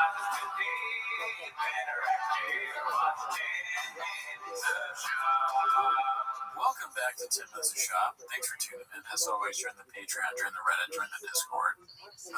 For Patreon, we have early access for this show, 10 Minutes of Shop. Ever heard of it? But anyways, that's not why they're here, right? They're not here for that, right? I think you guys are here to watch 10 Minutes of Shop. So start the timer and play the chick clip. Hell yeah, dude. Well, shout out to you guys for posting my motherfucking shit on the Reddit. Mr. Successful Egg 8345 posted the Stand song. It's the most liked, 1.1K upvotes. I don't matter, dude. It's just, you know, we out here doing our thing, Daddy.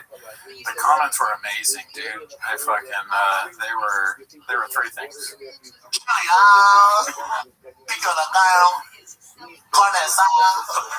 I like how you put this backwards. I mean, they just people were shooting from the hip. Yeah. You know, and some great comments, man. Do you want to read some of these? Sure. One of my favorite parts of Chang's is some of you cats put more effort into these posts than any of these chuckle fucks do for these podcasts. And he's talking about, not talking about T-Fac-A, he's talking about Nick's podcast, Flagrant, Adam Friedland show, the Tiger Belly probably, Bad Friends, which is offensive to us because we're funded by Tiger Belly. But, I will fuck you up. We're on there, definitely on their radar as far as blips go. This one's posted by Joe Rogan. That's crazy, right? It's posted by Joe Rogan. Joe J. Rogan. Oh, Joe J. Rogan. Gotcha. It says, Joe Rogan says his famous comedian friend went down a rabbit hole and became depressed because of all the hate comments. Who do you think it is? I haven't seen this yet. Who's gonna do now? I didn't even know Hawk was on there. Hawk. Mike Hawk. Let's see. You know, I had this actor friend of mine. We shared dressing room, and one day he came in. And he was great in the show. And he came in, and just his whole energy was dark. I was like, "You're right." I went down the rabbit hole last night. Read what people are saying about me on the internet. Everybody thinks I'm terrible in this play. And I'm like, they don't like your character. You know, like people are not so brilliant. You know, it's so. Yeah. Oh no, Ethan, no. Dude, you don't even get it, dude. It's like people are dumb. That's, you know what that is? That's social media. Yeah, dude. It's not real, dude. Ethan, no. That's social media. This isn't real. Fucking not understanding the first rule of show business. That's social media, dude. You don't matter. Facts. Geniuses out there chiming in on what a jerk you are at 3 a.m. Right. Okay? Right. These you don't have to take it serious. But yeah, they're like homeless people. They have profiles that are like cats. Okay? It's like they work at Starbucks. It took him weeks to get his mojo back. Because every year he would step out on stage just imagining this chorus of hate. I had the exact same conversation last night with a famous comedian friend of mine. Really? That's the narrative. I wonder who's a famous comedian. Bert Kreischer? Well, there's only 250. So we can whittle it down to at least that many. It can't be Brendan Shaw because he would never say that. And it can't be me because I don't talk to Joe Rogan. You know what I mean, though? No chance of Shaw. Yeah, no, he loves it. Well, Shaw's not a famous comedian. But you wouldn't be surprised. Like, if you would have said famous truck guy, then yeah, it would have been Shaw. I sat down with, like, I used to be kind of a big truck guy. He makes it very obvious. Shaw. I'm not going to say who it is. Went down the Reddit rabbit hole. I don't do it anymore. I don't do it because I fucked up and I went down this rabbit hole. Don't do it. You know, he didn't do Blackson when imitating his friend, so it's not Schultz. Yeah, I don't get the vibe. It's, you know, I feel redacted for saying this, but I feel like now that we watch it so much, I get vibes from these things, and I'm like, I don't get a Schultz vibe. I don't get it. I get a Callan vibe. I get a strong Callan vibe from this segment. Okay, I think it's him. So a famous comedian friend of mine that might have been a rapist. Like, Yeah, if he says that, then it's obvious who it is. But just for whatever reason, the frequency in his voice tells me that it is Brian Callen. oh, okay. Oh, they're gonna push buttons. Good comes from it. And he was like, they fucking hate me. I go, no. That was probably a little clue right there. They fucking hate me. Who talks like that? Oh, Bert Kreischer. Bert Kreischer, yeah, or Callen. That's my first guess, and then Callen. It's not Santino because Joey doesn't like Santino anymore, right? Fuck him. I will fuck you up. Yeah, pull the fuck up. They hate themselves. There's no Michael Jordan's not leaving. I'm not gonna say that. You know what I'm saying? Michael Jordan's not leaving. That's so funny. Michael Jordan came out. He's like, I am Joe. Yeah, Jordan is a hater. Like, have you not heard the Chameleonaire story, Joe? I mean, please, YouTube Chameleonaire Jordan. Jordan's a hater. Born hater. He invented this shit, man. Yeah, like, these aren't winners. These are fucking people that are not doing what they want to be doing. I'm at the top of the chains this week. I feel like a winner. I honestly feel like a winner, dude. I'm doing what I want to be doing. Driving my son to baseball practice. That's what I mean. And when you say I'm not doing what I want to be doing, What? Yeah, what? this is absolutely what I want to be doing. I want to be. Wiggles and Joe. Yeah, every Nate. Yeah, dude. 7 days a week. And they want to hate on everybody that's out there in the public eye. And some of it is valid. Like Brandon Chavez. I mean, everyone, dude. No, we didn't hate on Ethan Hawke in this clip, right? I like Ethan Hawke. I mean, I did kind of hate on him. He was going down that whole, like, they're homeless people type narrative. Yeah, but you were doing it like ironically. I don't know. He was starting to be like, who's up at 3 in the morning lately? Like, you never been partying at 3 in the morning, Ethan Hawke? You know what I mean? Oh, yeah. Reddit's a party. You know what I mean? Sure. We're just out there on the fryers, dude, making some orange chicken for people. People are coming in and out of the party, you know, saying what's up, leaving comments, and what are we doing here type of things, you know? Yeah. That's all it is. It's just a different type of party, dude. Okay, that's facts. Like, he wasn't at a Diddy party, Ethan Hawke. You know what I mean? I have no idea. All right, let's see what else we got here. This one's posted by Particular Stable 69. Are we approaching an influencer era? I'm sure you saw this, right? Yeah. Let's see. POV, you get a text, but you have a wife.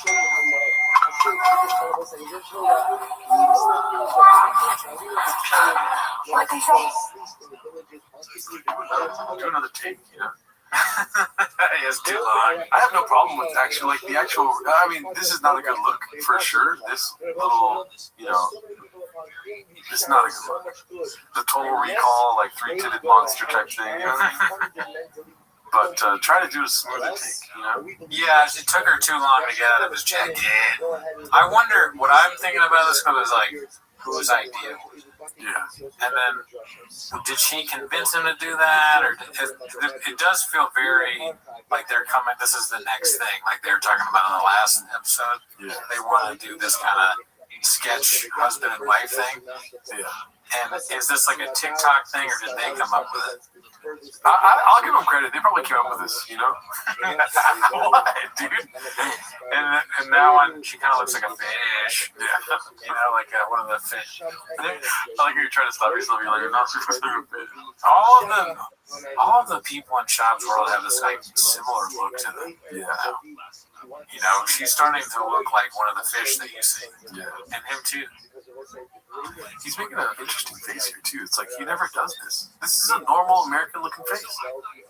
Granted, you got this right underneath. That's probably why. You know, she looks so ridiculous that it makes Shab look normal. But it's not like a thumbnail face. You know what I'm saying? Like when he's like, no, it's a normal face for him. I like that they're doing this. I like it. Yeah, I think it's good. I like the family aspect. They should do stuff together. We could get some pretty redacted stuff. I would prefer that he does. Oh my God. I would prefer that he does stand-up. Yeah, this is okay too. But just like the backwards is pretty good. He's putting her away. This is very sort of, you know, when you see the behind the videos of families that make TikToks. You ever seen any of those? No. Where they go, they'll be like dancing in front of the camera, and then the daughter comes in and she's like, and the dad's like, oh, you know, like that would be a funny video. That'd be great. If Shab's household starts doing that shit, I'm down for that. I am too. Oh my god, it just gets worse the closer you get. Shout out to them, dude. Like, this is fire content, honestly. I am a big supporter of Shop. Yeah, no, I mean, the family stuff can be funny. This is not what I support, though, right here. Appropriate Duty 930 posted this travesty, kind of hoping this movie bombs just for this. Yeah, no, everything about this is horrible. The Street Fighter stuff, and Phil's really plugging it hard, selling it as bad as he can. Like this, son. That's what this kid is. When you're in the arcade, it says that. Son, fire, Hayuken. What do you say instead of Hayuken? I don't even know if that's the same name, but Hayuken. Akash. That's good.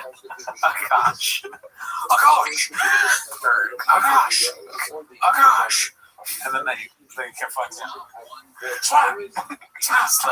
Slap. Fire works pretty well there. I don't even remember which one said Hayuken. I don't remember any. That's probably not the same. I don't remember that character at all. This is posted by Montgomery Jeremy. It's called What Hurts to Marriage Baby Better Than Joe Rogan. We can probably play this, but it will get confused from YouTube. So I guess and a Patreon. You never know when someone's going to dump some shit in your head that's going to ruin your life or at least change it for months or just cause you trouble. And it could be just in passing.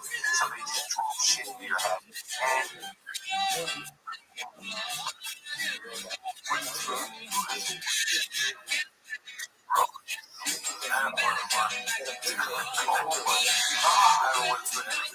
Are they mine? But yeah, a lot of people use never heard of it. I think you might have to expand past the sausage salad. You might not need a wooden spoon if that's what you're making. Oh yeah, sorry, I tossed my sausage salad with tongs like a old person. I don't know what that sausage salad is. Spicy. I don't even want to make it to the yeah, it's like a lot of those wooden spoons. I don't know. Like a metal weight. They have that too. Okay. It's not like I'm a metal ladle guy. I've always been a metal ladle guy. I want to see one do it so bad. It's like you want to see Sean say turmeric. So I don't know if I said it right. Turmeric? Yeah. I think he's like studying. I'm not going to start saying that way. I'm still just going to read what I mean. Yeah, turmeric. I think it might be tea. What do you think of that? What do you think of that one? Not bad. Not bad. If you could please answer with a sound. What do I think? Let's see. Take your time to play.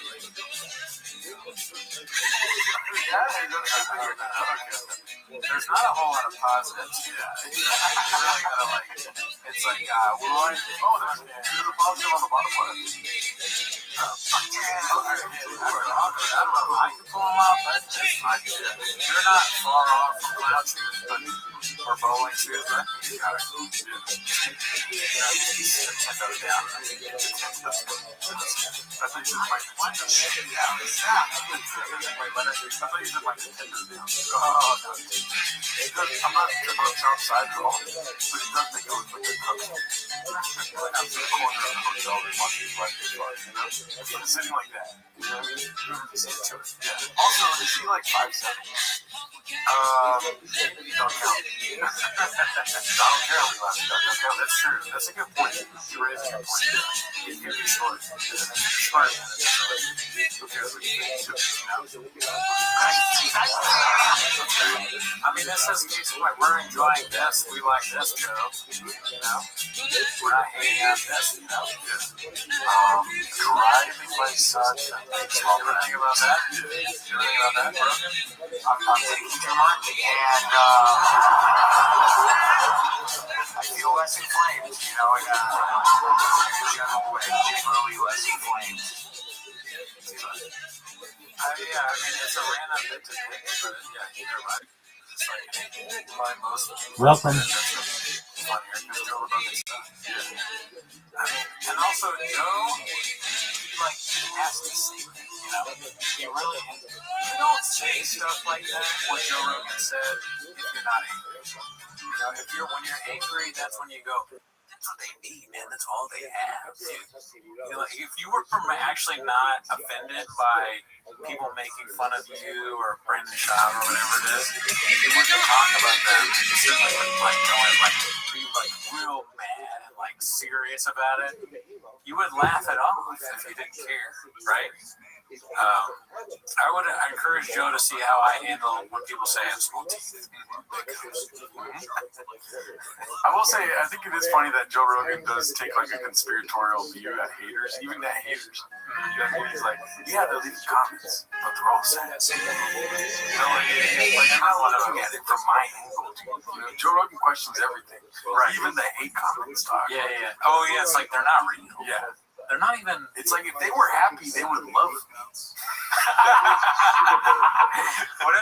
What if you become like super happy and then all of a sudden you love Joe Rogan? That's like, I guess I really am happy. You were with a therapist or a psychiatrist, you don't know what that is. Something looks different about you. I know, I'm really happy. He's like, oh, that's great. You're really, yeah, like, I'm so happy right now. Like, I'm so like Joe Rogan. The therapist is worried, like, that's enough. We're going to medicate you now. I stopped making Brendan Schaub. I don't feel like I should do chemo support up there. No. That makes sense. That count. What were you? What are you fucking doing? Or something? Let's see what else we got here. Papa claims Chains has been infiltrated by highlight numbers. I haven't seen highlight numbers around in a while. No, let's see what this is about. Why is it open? Yes, no, I have questions about that. Why do you guys hate so? Why do you guys get all this? Why do we get it? Yeah. It's been around for 14 years. That's why. How long? I like how it's jump. It's like Brendan Schaub usually brings up the other times. I'm going to it's like, yeah, we've been around for a long time. Please. So what happened? How did you deal with that? What happened? I was just like, fuck it. We should go because I think I don't know why that aspect is so funny. I think it's because his hand is gigantic and he's sort of like relaxed. I was like,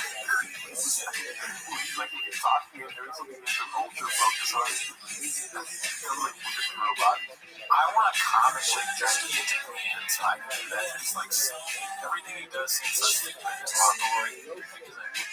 What if I'm talking and I go, Sean, it's like, no, one more time, my whole face is covered, but like, I just don't really pay attention to it because like, I've been in the business.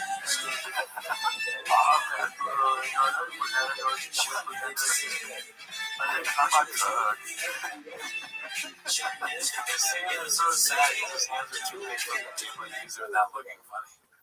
You know, that's not fair. My hands are, you know, I'm not going to, oh God, I don't want another thing. I have small hands now. But anyways. I need a fucking dinner now. What's a week? It is so good. I need a fucking dinner now. What's a week? Why does he say it like that?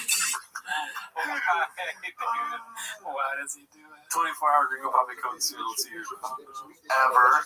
Like, you get advice from, like, Rogan, Bigger Dogs, and you're like, just ignore all the and there's that aspect of it. You don't want to, like, read all the comments nonstop. But, like, with the Reddit group we have now, it's like, you know, Simmons is like, man, I think you guys should, like, shine some light on himself. Like, he gets his elephant in the room. Like, it's not a bad thing. There's actually some really good things.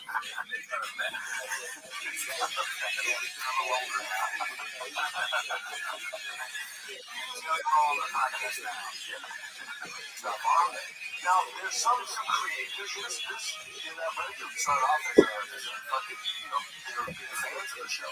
Somehow got me still on. So I'm still a huge fan. Some would say. Yeah, and it's not even the Reddit. Sometimes it's YouTube. Like, podcast streams with these guys. He watches every episode. Oh, he's found out Brendan sold his boy Cali. There's some people on the military subreddit. It's the same. Over like the few evil couple of guys right here. No, I mean, definitely. That's what it's funny when they say that because they literally, your podcast is literally becoming what our podcast is. There's one where they just watch clips with that guy, and then they say the things that we said when we started. We were like, we like the Reddit. I mean, some people are kind of evil. And like, that's exactly what you said. It's so strange to watch. I will say, a lot of the comments on the Stan song were like, Changs is so back and this and that. Yeah. And I mean, dude, even with this right here, the username, Horny Holio, dude. I remember him from a long ass time ago. Really? Yeah. Holy shit. Highlight Numerous was a long time ago. I remember Highlight Numbers. All we need is Levon back, dude. It's a redacted war. Yeah, Levon left. Do you know where he went or no? No. I think, I remember one time he got into some kind of argument with somebody, and he was like, I gotta, you guys got a lot of redacts here. I gotta take some time to myself, figure some shoes, figure stuff out. But That's social media. This isn't real. Yeah. Timmy No Breaks asked why Baba made his special posted by Horny Holio. Stand-up, so I was an improv guy, but stand-up I'm coming up on 3 years. So Okay, so now imagine. so you're fairly new. So imagine, so was I. But imagine 2 years into it, Showtime comes to you and gives you a big paycheck. I tried to talk him out of it. Yeah. Did people try to talk you out of it? Yeah. Oh yeah. We were gonna fight over it. What made you decide to be like, all right? Was it the money mostly, or was it? No, I always do my own thing. Because I knew I'd get hate I don't know why that is Brian. from it, but it's like this again, and it's just what I'm gonna do. Listen, but you were a little cocky. That's all it is. You were young, and you had that. You have a lot of confidence, but also arrogance in that sense, in that time. Like our biggest strength is a lot of times our biggest weakness. He's kind of fearless, and I've always loved that about him. Like he's truly fearless. Like he'll do anything. Like dude, I was putting him in front of his boss. I am light as shit. You'll do anything, dude? yeah, I wonder what does he even mean? What do we do there? What does anything mean? What do you mean by anything? You mean he'll cut out the Dallas skyline and have somebody put that behind him like a fool? He'll do that, or you mean he'll he'll do a food truck diary and the food is in the trunk of the car? Yeah. Under the hood. It's under the hood or whatever it is. Yeah, he'll mod your truck. He'll take your doors off your truck. He'll take 6 months to do one truck show. He'll out of nowhere have a fish habit where he only talks about the giant fish tanks he has. So he actually he won't do anything. Yeah, that's right. Let's see. He'll forget dibs in his ass when getting massaged. Fucking guy. Depends. Sounds pretty afraid of me. Sounds kind of like a bit of a pushy for not fucking guy.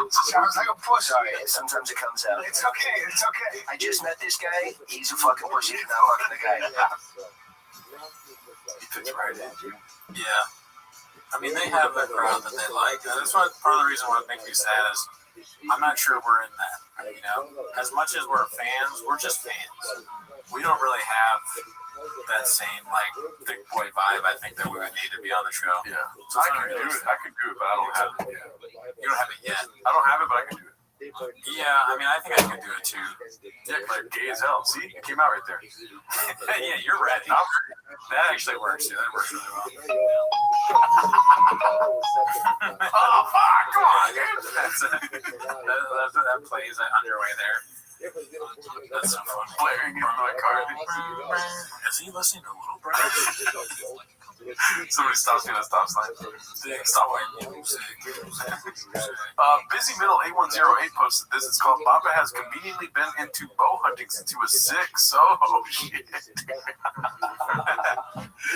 Long but tasty and truly shameless stuff here. How did I make it to the top of Chang's with this in the same fucking week, dude? This is Everyone was calling it. Did you see it? Or you haven't been following Changs, huh? Nah, not this week.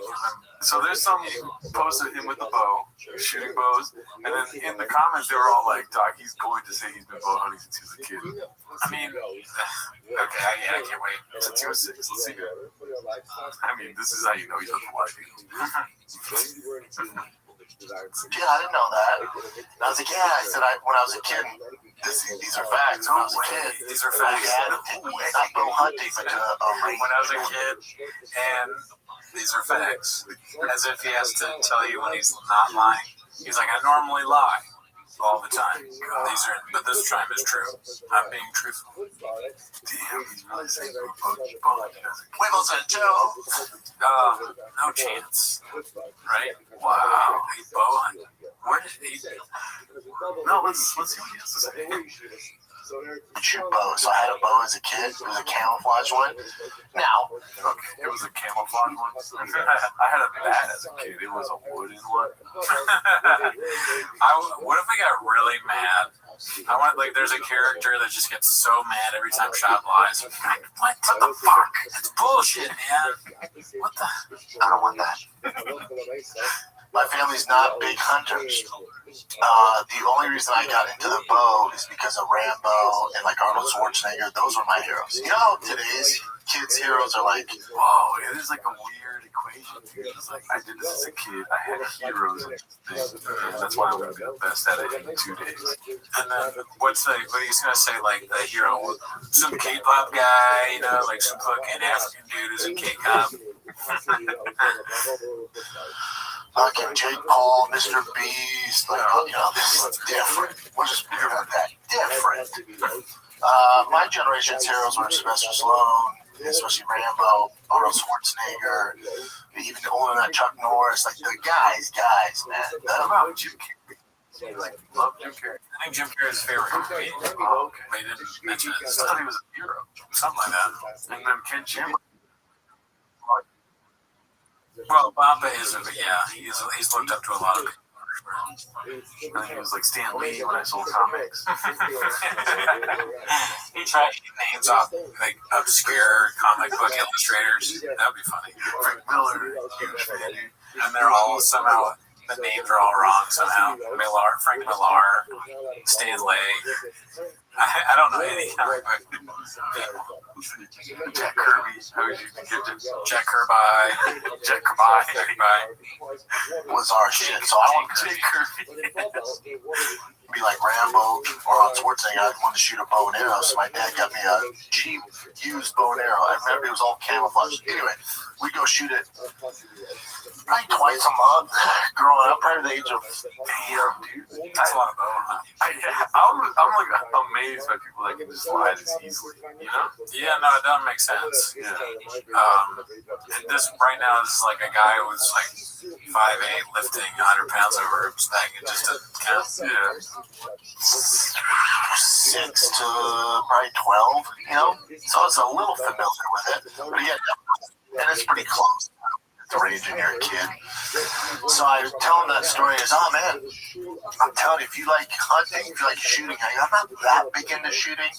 I had fun hunting, but I'm not that big into. After about 30 minutes shooting guns, I'm over. He goes, I know. That's why you get a bow hunt, man, because you like me, like routine and all this, and it's all mechanical. I'm like, all right, this sounds dope, man. He goes, what are you doing tomorrow? I said, tomorrow? Why? What's up? I can figure some stuff out. He goes, well, meet me at Archery Country. Have you Archery Country. Have you seen the new 28 years later? Yeah. A lot of bow hunting in that. You think Shop would be good in a zombie apocalypse? Oh, that was Shop's life. Yeah, growing up, he was doing that twice a month. Dude, with so much experience. He has so much. He's so ready for a zombie apocalypse. We're making fun of this guy nonstop. We better hope we never need him because he knows how to do everything. I'd rather be alive than be a zombie during the apocalypse because this motherfucker's around the corner with the goddamn. What are they called? A bow, combustion bows or something. Shop just like fucking idiot savant kills like 20 zombies. You go, well, look, I'm sorry. I made fun of you a lot. but you saved our whole town, and I'm not gonna make fun of you anymore. And I would like some fish too. If you caught fish because you're a fisherman. Yeah, I've always been into bears. I've always been a big T-Fat fan. When he started the show, he was like, "Yeah, I've been into YouTube since I was a kid." What the hell's that? He's like, it's a bow shop, man. I'm like, all right. He goes, meet me there at 11:30. So that morning, that was Friday morning. So that morning, I met a guy at Facebook Marketplace, sold some wheels from one of my old trucks, and I went straight there. What? Old trucks? You've been in the trucks for half a year. Yeah, it hasn't even been that long. We just have a lot of vehicles. So, I mean, we've seen them at the store. That's why it's a storage thing. Yeah, probably for all the trucks and all the podcasts. The podcast equipment, too. He's like, he slips up. He's like, I sold my podcast equipment. I sold my In my head, I'm like, I'll be here maybe 30 minutes. Me and Adam would maybe shoot some bows and give me some pointers. I'll get out of there. Dude, I was there for 4 or 5 hours. Adam's like, dude, you need to shoot this and do this, do this, this. I walked down there with a new bow, arrows, freaking giant thing to shoot into. And then he goes, this is the bow you want to use. And he goes, I'm having my boy Tank teach you the proper way to shoot this bow. Dude, I've been super fortunate. I've had some great coaches in sports. This dude Tank at Archery Country might be the freaking bow whisperer, dude. He's Josh Terry. I was about to say, turning into Josh Terry. Another plug. Get on down to Archery Country. Talk to Tank. He's my guy. The quality of plugs is going down. You know, it used to be Rain and Wix.com. Now there's this guy down the street named Terry, and it's called Archery Country, and Tank teaches you how to shoot an arrow if you want to know how to do that. Now, what are you going to use it for? Being a man. Joe Rogan. I was there for 5 hours. Of course you were. Everything that you see, you become obsessed with, right? Any kind of fucking habit or hobby, I should say, habit. Any hobby. You're just gonna that's gonna be your new thing. I did like 4 Shabbos in this episode without even trying. Good. Yeah. Good. But yeah, yours is having spicy. Yeah, usually I can, on average, when I start working with somebody new, I can get them to shoot a bullseye within 50 euros. That's the same thing. Let's do it. 50 arrows. Oh, euros. I'm thinking there's just so many arrows. That's such a, I guess that makes sense for an instructor to say. But if somebody says to me, I'm going to shoot 50 arrows. Not today, right? But I guess you would. It sounds kind of fun. Yeah. Maybe you would shoot 50 arrows. That just sounds fun. I shot arrows in September. Oh, yeah? I gave up after one. I was super hard. I don't want to do this. I was super lit to do it. And then I shot a couple. I sucked ass, and I was like, I don't do this. I imagine that it's kind of emasculating and frustrating. You just gotta pull it back, and it's probably hard. So if it just patters down, it's like I can totally see myself doing this, and then it goes like, oh fuck, and it's embarrassing, Yeah. So you gotta overcome that, though. Like, dude, Poppy. I went like this, and then I didn't really pull back that hard. I just went like this, and then it went, and it didn't really go far. I'm like, I don't want to launch it. I just want it to go by itself. I think I would like those high tech ones that you don't have to really do much. Because I had like a fucking Robin Hood type shit. Yeah, no, the tech one would be more fun. Yeah. Just like shooting like 15 at one time. That's dude. But I'm down to start shooting. I got, through his coaching, I got the bullseye within 5 arrows. And then your boy was just lumping them together, dude, like a sniper. I was there for it. I couldn't get enough of it. Went home. I got this thing to aim to shoot to practice on him in the backyard now. Freaking doing it nonstop. I love it, man. It's dope. What do you think he was better at, like, on the first try? Kevin Bow and arrows or stand-up comedy? Stand-up. Do you think so? Probably true. He probably got a laugh before everyone knew what was about to happen. You know what I mean? They were like, oh shit, that's so stupid he would say that. And then he kept going, and they're like, oh my god, you know? Shab is definitely the kind of guy that would get laughs because people don't take it serious. When he first started, they go, he's hilarious. Yeah. The stuff he thinks of is amazing. He would never. He's a. He's prodigy. Yeah. That's the narrative. Let's see. Hopefully that was on the screen the whole time. I don't even know if it was. Successful Thank You 345. Capitalizing off the TFK Reddit community. How'd that go? Blockbuster views. TFK finally responds to Reddit 5.8K views. Damn, dude. And they were fingering. That's 5 minutes too long. They need to do a Jubilee where they. But then the problem is Redditors are anonymous. Oh shit, 5 minutes too long, dude. I did what I just said. It's like 10 minutes of shopping. That's it. Nobody wants more than that, trust me. Driving my son to baseball practice. Let's see. You keep talking, guys. I want to see where this video is at now. Okay, yeah, we're checking the views to see what their plea for views from the subreddit community is at. Like, how many of you guys actually tuned in? I saw another one where they were like, Bean cheese, but they were debating Patreon because they said someone on the subreddit said that TFATK was doing Patreon and thinking that that would make the subreddit subscribe. And they're like, hell no, we're not subscribing to Patreon, which is sad. But then do it better. Look at that. 8.3K views, 3 days. Okay. Yeah, I guess not good for like such a big podcast for sure. Does that make sense? Yeah, unfortunately. What fucking sense? 29K for that one. So they're doing good. So that was a good one. That was a good idea by those two guys. Rob Reiner. It was Rob Reiner doing TFATK, or was it T-Mos? Yeah, so let's see what else we got here. Khabib Time posted this. Your fave couple is back with the weekly social media content. Okay, good. So they're committed to the bigger. My husband's pajama reading skills. Oh, you're looking at her ass or something. Oh. Damn, you're good.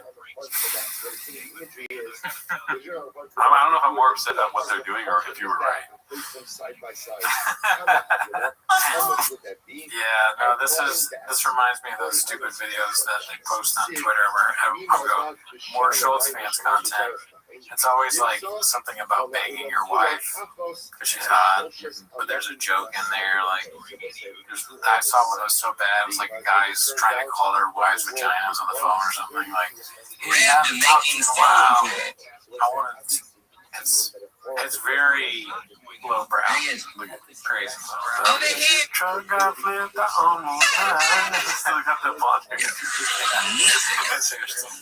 Even waitresses are the one elderly women correct their stockings, and God forbid a man gets horny, right? and the doctor said Oh, dude, BCEO is leaving Mortal Kombat. Yeah, dude, someone just DM me about this. It's kind of crazy. Posted by Khabib Time. I haven't seen it yet, though. Is he joining TFAC or T-Mos?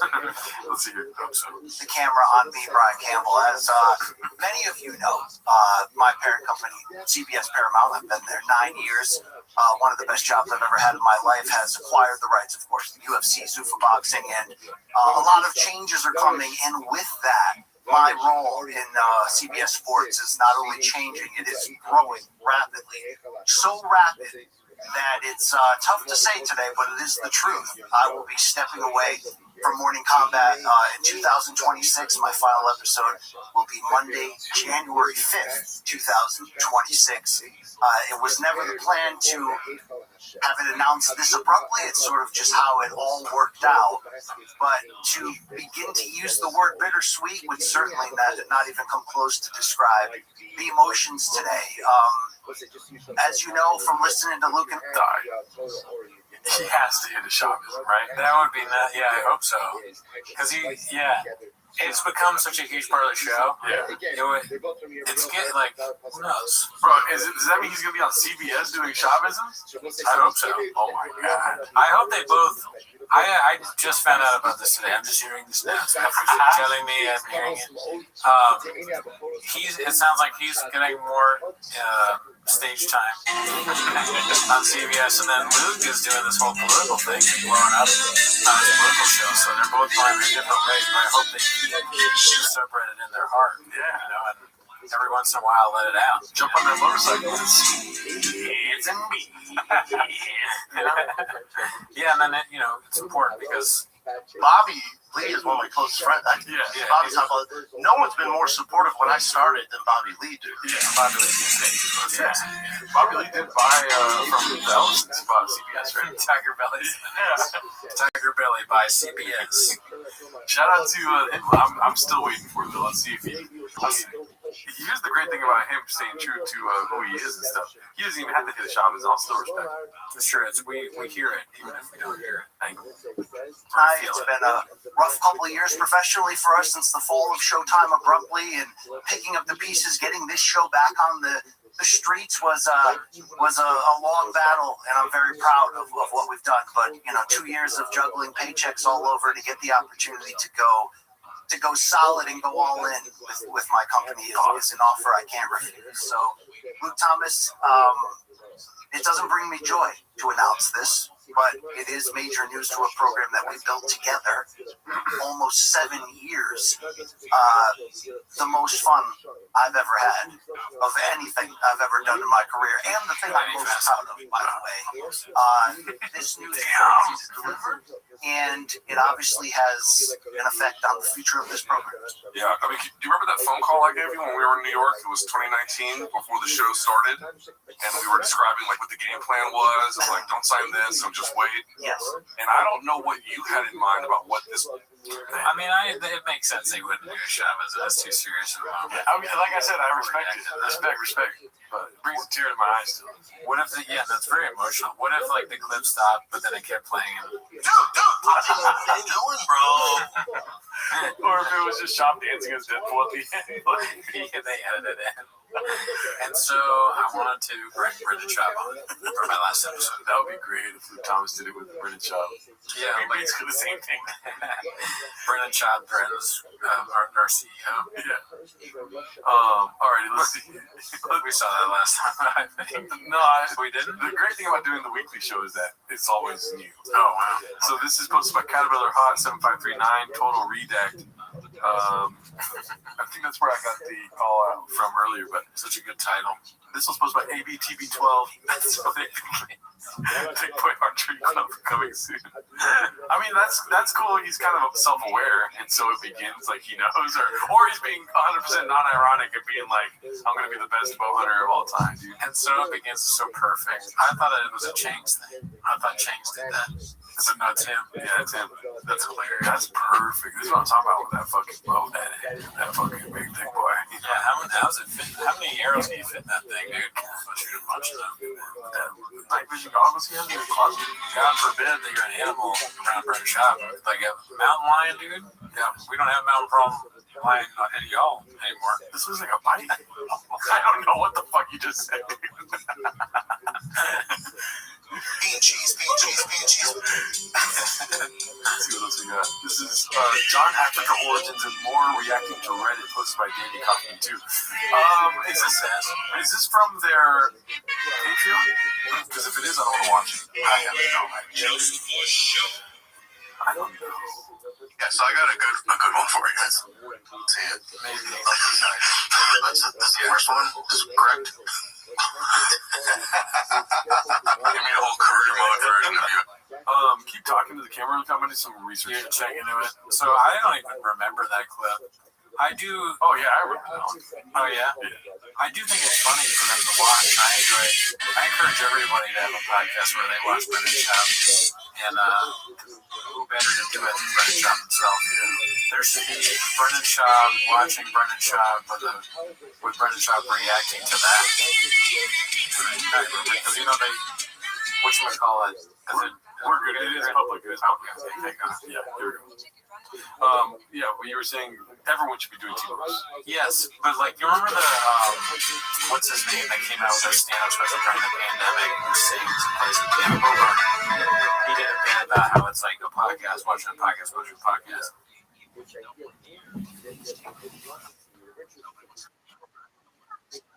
That's why you need sequence in life. That's your Valentine. Selfie.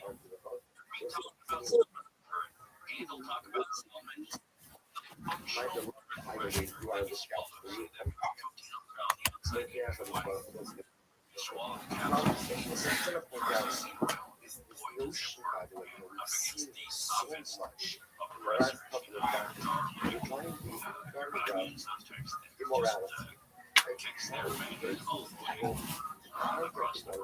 What's up, sluts? Alright. You know what? Late start on this bitch, but we had a fucking sick ass set. This was gonna be the harder rock and roll. What's I'm doing with this bitch, really?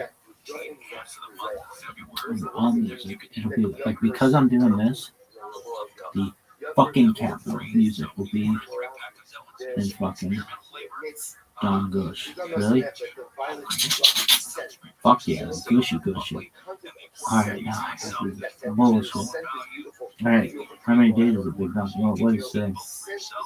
27th of Shabbat, 5786, Saturday, February 14th. Really, yeah, and it's just the part of the gestalt. It's a part of what they are. The idea being, for one thing, that when I'm able to overcome the desire for morality, not just a shot that I become a fool, it fundamentally changes who I am. I emit a different scent. I smell this. I am different. You see, there are certain things that I do that give me greater kedusha, that give me greater holiness. There are certain things that I do that just fundamentally that's for my friends. They're I don't know what the fuck he was, but he's doing alright. So shout out to him. This is day 50, kids. I didn't think I'd be doing. I mean, I did. I know I'm. Look at me right now. I'm no one doing this for the rest of my fucking life. Really, every day, unless God forbid something happens, but God knows. I'm all about this shit. Really? Zeros, I got 99 zero sim, but the bitch ain't one. Blazon, New York's Trunkless, the bitch sounds like a Pokemon. Lolas, that's the Jewish Diaspora XL. That's probably so sensible. You may do too many misses. I take it out.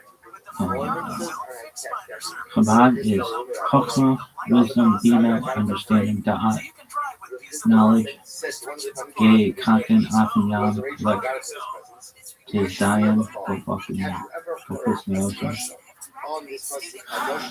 Do the thing. May Hashem bless you and guard you. May Hashem shine his face upon you and be gracious to you. May Hashem lift his face to you and grant you peace. Alright. Akin ani medaber ivri. Fake heart is the mekrai. Ah shit. Before Nachnu Hamurim medaber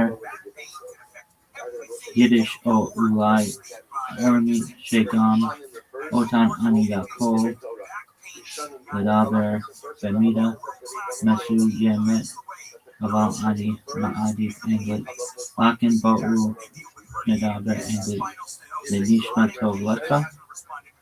Okay. Alright, now you're fucking hand. Don't show me your fucking hand. Dude. What is this shit?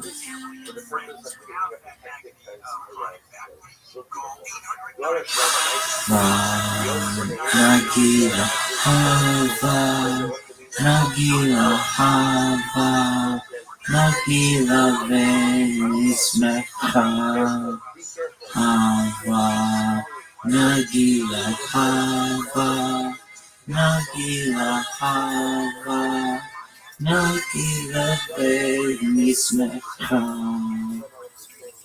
Havane Arena Havane Ramena Havane Ramena Venismecha Havane Ramena Havane Ramena Havane Ramena Venismecha Uru Aki Urachim, Urachim, Urachim, Benesame, Urachim, Utame, Urachim, Benesame, Urachim, Urachim, Benesame, Hava, Nagila, Hava, Nagila, Hava, Nagila, Benesmecha, Hava, Nagila, Hava, Nagila, Hava, Nagila, Benesmecha, Hava, Neranena, Hava, Neranena, Havana, Venismecha, Havana, Havana, Havana, Venismecha, Urahim, Samaya, Urahim, Samaya, Urahim, Samaya, Urahim, Samaya, Urahim.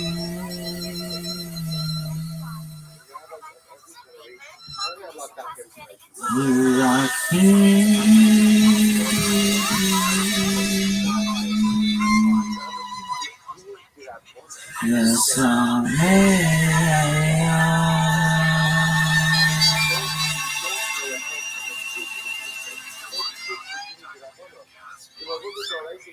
like that. At the end. Alright, anything else? Oh, this is Kabbalah and Coffee talking about everything sucks. Everything sucks.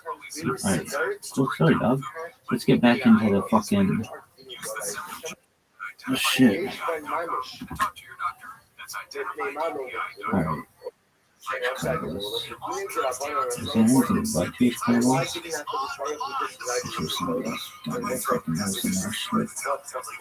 Alright, cool story, dog.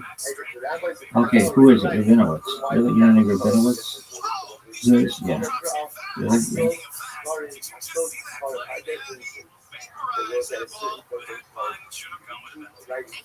Daniel Hakko and Rabinowitz, Rappaport, Hebrew, is a Rosh Yeshiva of Shara Shammai Yeshiva in Jerusalem, Israel. He is a recognized expert in Jewish law and Kabbalah. Family. Rabinowitz is the son of Rabbi Levi Hakko and Rabinowitz, 1920-2015, author of Medani Yeshulchan and Medani Lakim, and grandson of Rabbi Gamliel Rabinowitz, a Rosh Yeshiva in Yeshiva and Pasuk in the court of the Korka Rebbe. Rabbi David Moshe Friedman. His family possesses rare documentation attesting to their status as Kohanim, tracing their ancestry back to the Shach. The family's surname was originally Rappaport. The name was changed in response to the Russian government decree that conscripted all second sons for the Imperial Russian Army.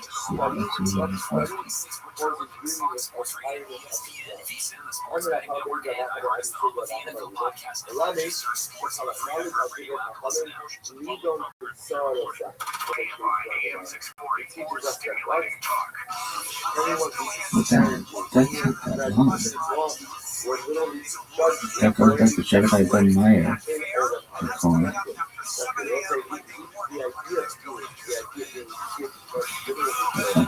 I mean, that's cool, but that's. Resides in the sacred Moshe neighborhood of Jerusalem. Published works. References.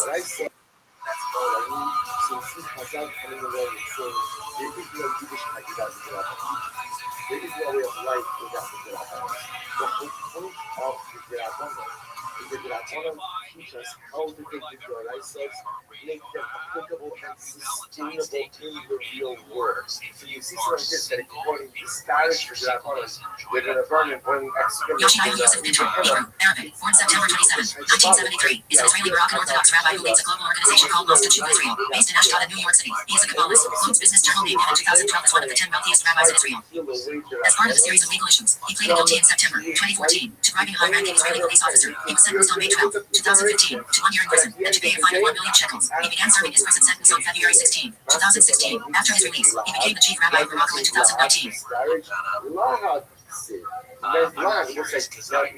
As part of a series of legal issues, he pleaded guilty in September 2014 to bribing a high-ranking Israeli police officer. He was sentenced on May 12, 2015 to 1 year in prison and to pay a fine of 1 million shekels. He began serving his prison sentence on February 16, 2016. After his release, he became the chief rabbi of Morocco in 2019. Biography. Yoshiharu Yosef Pinto was born in Israel to Moroccan parents. On his father's side, he is the great-grandson of Chaim Pinto, a Moroccan sage. On his mother's side, he is the great-grandson of Rabbi Yisrael Avi Yatzira, also known as the Baba Sali. Pinto graduated from Ashkenazi Lithuanian yeshivas and studied under Ashkenazi and Hasidic rabbis. Pinto was also influenced by Sadbar Hasidism and its teachings. Pinto speaks Hebrew and does not know English. Around 2008, Pinto moved to New York City for medical treatments. He then spent time in New York City and Ashdod, where he ran the Shul Israel Yeshiva. After his release from prison in 2017, he settled in Morocco. Rabbinic career. Pinto is a rabbi and religious leader. Prior to extensive legal issues, he had a role as a spiritual leader in his Kabbalism. He is said to be the descendant of rabbinical. Dog, I'm just telling you right now, this Pinto cat, you can hear me now. You sound pretty corrupt, dog. I mean, I'm just You may be wealthy, but you sound pretty fucking corrupt. Why? He bribed this guy in 2015. He was sentenced to 1 year in prison. I don't know. I'll give you the benefit of the doubt. I'm unimpressed.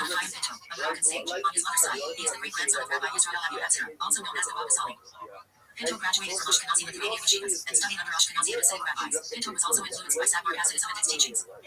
Pinto speaks Hebrew and does not know English. Around 2008, Pinto moved to New York City for medical treatments. He then spent time in New York City Oh, I misspoke. 2008. I was thinking it was another. Hold on.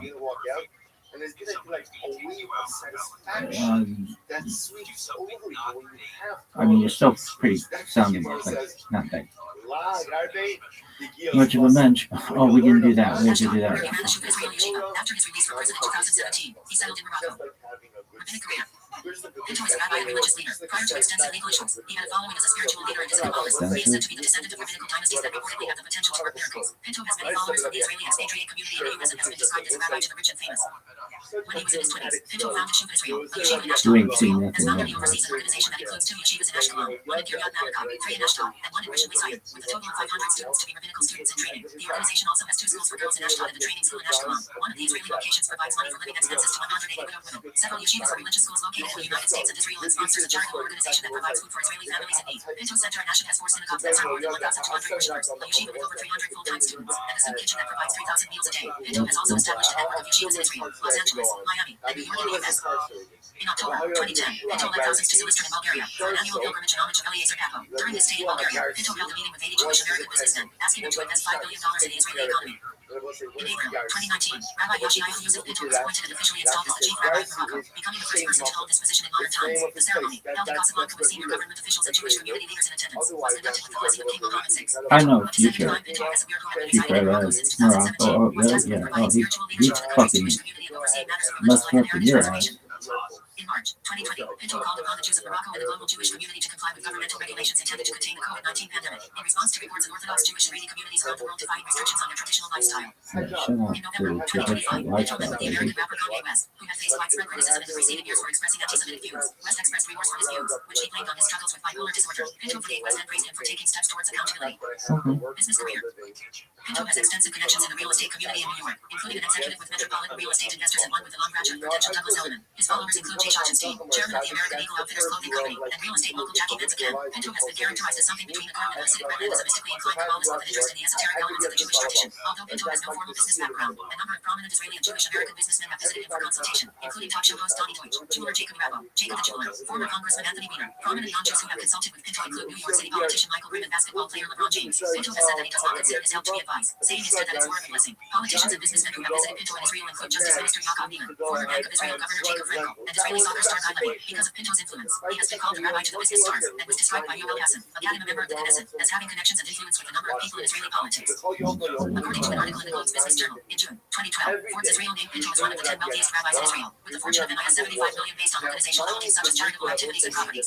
I think I'm one person removed from this In September motherfucker. 2011, Pinto's father-in-law, the chief rabbi of Argentina, Shlomo Ben Hamo, retracted accusations of money laundering against Pinto in the Jerusalem District Court. The father-in-law said the retraction was part of an arrangement made for legal reasons and to preserve domestic tranquility. Under the terms of the agreement, Pinto was required to pay NIS 3.4 million for 2 apartments purchased by his father-in-law in the Gold Housing Complex in Jerusalem, with funds that were allegedly obtained from Pinto. On October 12, 2012, Pinto was reported to be under investigation for money laundering. He was released on bail and placed under house arrest for a primary attempt of an Israeli police official involved in the investigation. On September 17, 2014, Pinto was indicted on charges of attempting to bribe Ephraim Bradshot, the Israeli National Police, in an attempt to gain information about the ongoing investigation of the financial activities of Hazim Yeshia, a charitable organization Pinto heads. Bradshot had reported the bribery attempt to his superior, Major General Yoav Segalovich, and was ordered by Segalovich to pretend to accept the bribe. In February 2015, the Supreme Court upheld Pinto's plea agreement under which he would serve a maximum of 1 year in jail and become a state witness. He returned to Israel on April 14 and pleaded guilty the next day to bribing Bradshot. Judge Oded Modric found him guilty of bribery, attempted bribery, and obstruction of justice. Bradshot, who was cleared of any wrongdoing, committed suicide on July 5, 2015 after being subjected to a prolonged campaign of defamation. Pinto was sentenced on May 12, 2015 to 1 year in prison and must pay a fine of 1 million shekels. Appeals of the prison sentence on the basis of health were declined on January 5th and February 8, 2016. He arrived at prison on February 16, 2016, after a brief stay in an Israeli hospital to check on and treat his medical conditions, including cancer. On August 3rd, President Reuven Rivlin rejected Pinto's appeal for clemency. His appeal for early release due to ill health, initially granted on September 19, was later overturned by the Law District Court on September 26. He was released from prison on January 25th, 2017, upon completion of his sentence.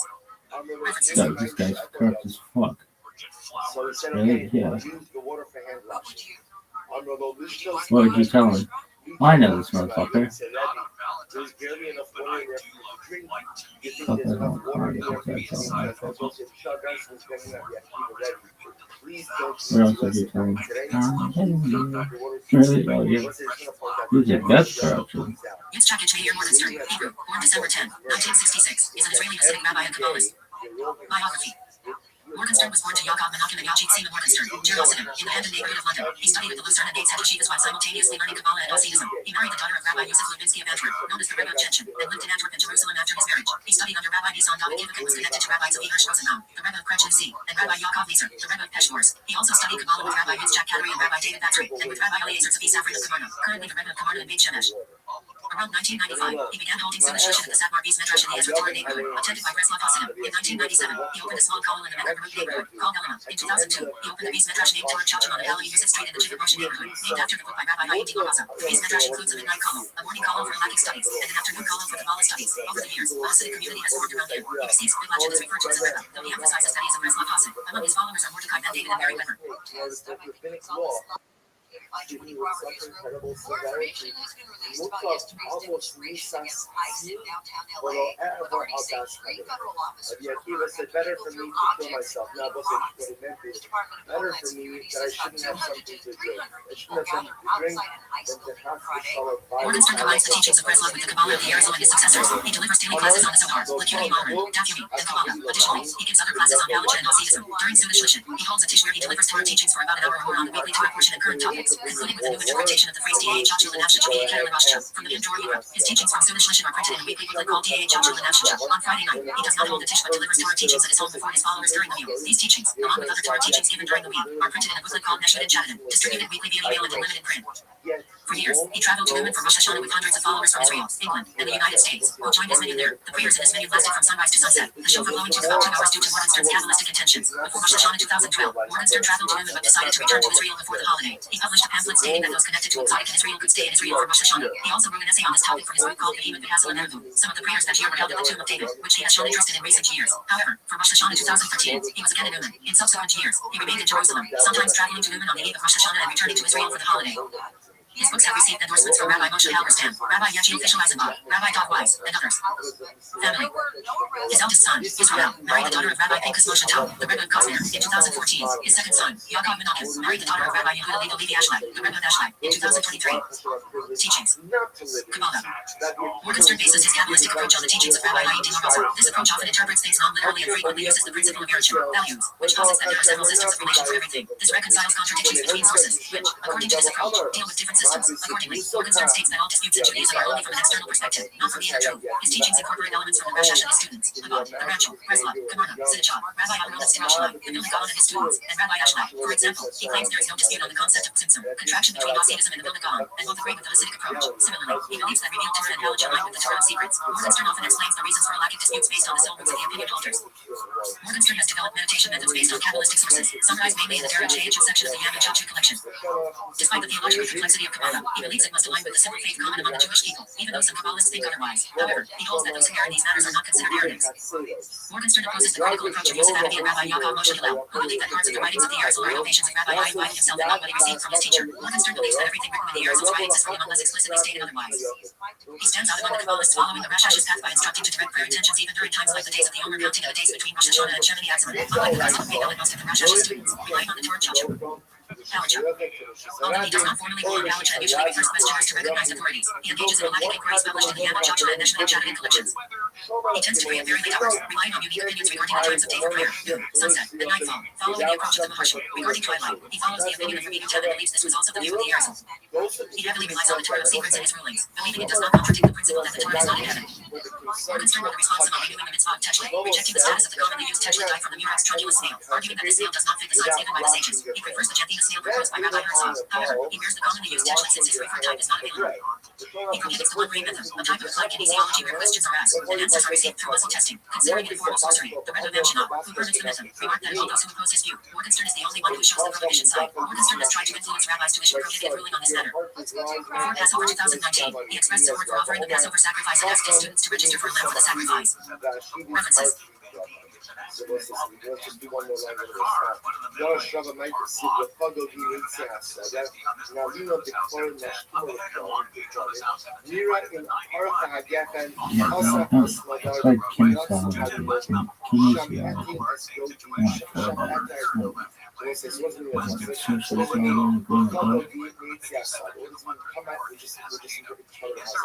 Come, my beloved, let's go into the South Street again. Cleared off the right shoulder and off the freeway. Abraham Mordecai Godwin, Hebrew, is an Israeli rabbi, self-help guy, and remnant leader of the Ashlag communities in Tel Stone and Tel Aviv. He has compiled dozens of books on Kabbalah and self-help. He teaches in the methods of Rabbi Yehuda Ashlag and Rabbi Baruch Shalom Ashlag. Biography. Godwin was born and raised in Bnei Brak. From a young age, he learned from Rabbi Benjamin Shlomo Ashlag, one of the Ashlag Rabbi. After fleeing his abusive household at the age of 9, Godwin became semi-homeless for a period. From the age of 14, he began to learn with Rabbi Baruch Shalom Ashlag, the eldest son of Rabbi Yehuda Ashlag, as one of his youngest students. After 14 years of learning with Rabbi Ashlag, he went on to study in Yeshivat Beit Meir from Rabbi Zalman Rothberg. Already from a young age, with approval from Rabbi Ashlag, Rabbi Godwin began to teach Harriet students in the Beis Kabbalah. Godwin would go on to become Rabbi Ashlag's personal assistant. In 1993, Rabbi Godwin left Bnei Brak to settle in Tel Stone. A short time after that, he established the community Birkat Shalom where he continues to lecture on Ashlag Kabbalah. Teachings. Godwin, like Rabbi Baruch Shalom Ashlag, teaches Kabbalah according to the method of Rabbi Yehuda Ashlag. Ashlag's Kabbalistic method involves thorough textual analysis, similar to methods of Talmud study. In Rabbi Godwin's editions of the works of Isaac Luria, the commentaries of Rabbi Yehuda and Baruch Ashlag are utilized in a similar manner to the Rashi and Tosafot commentaries on the Talmud. This method garnered support from Rabbi Yitzhak Kadri.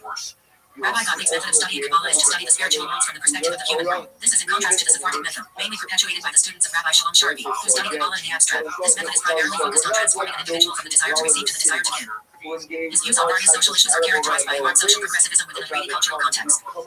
Most distinct to this is Godwin's feminist approach, where he believes women should be an integral part of public action, regards to work study and self-employment, should they choose to be. In regards to the LGBT plus community and other minorities living in Israel, Godwin advocates for a broader tolerance of these communities by the Israeli public. Godwin is a strong critic of the Israeli government's handling of the climate crisis and of the meat industry, and has advocated a reduction in the use of disposable plastics. Social advocacy. As part of his efforts to promote social cohesion in Israeli society, Godwin lectures in institutions belonging to all sectors. He has done so at the Bandner Institute at Bar-Ilan University, as well as various study and Haredi yeshivot. Godwin has met with and taught multiple public figures in Israel, including Dr. Avicii Mendelberg, Teila Friedman, Byron Monikor, the philosopher Dr. Abraham Elkan, Dr. Boaz Haz, and others. He has stayed in the house of Avri Gilad. In August 2021, Godwin attended a lesbian wedding and blessed the couple, the outcry from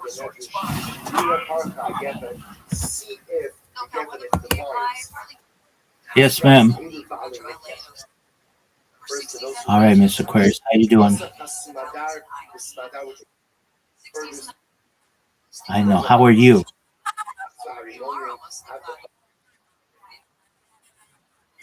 You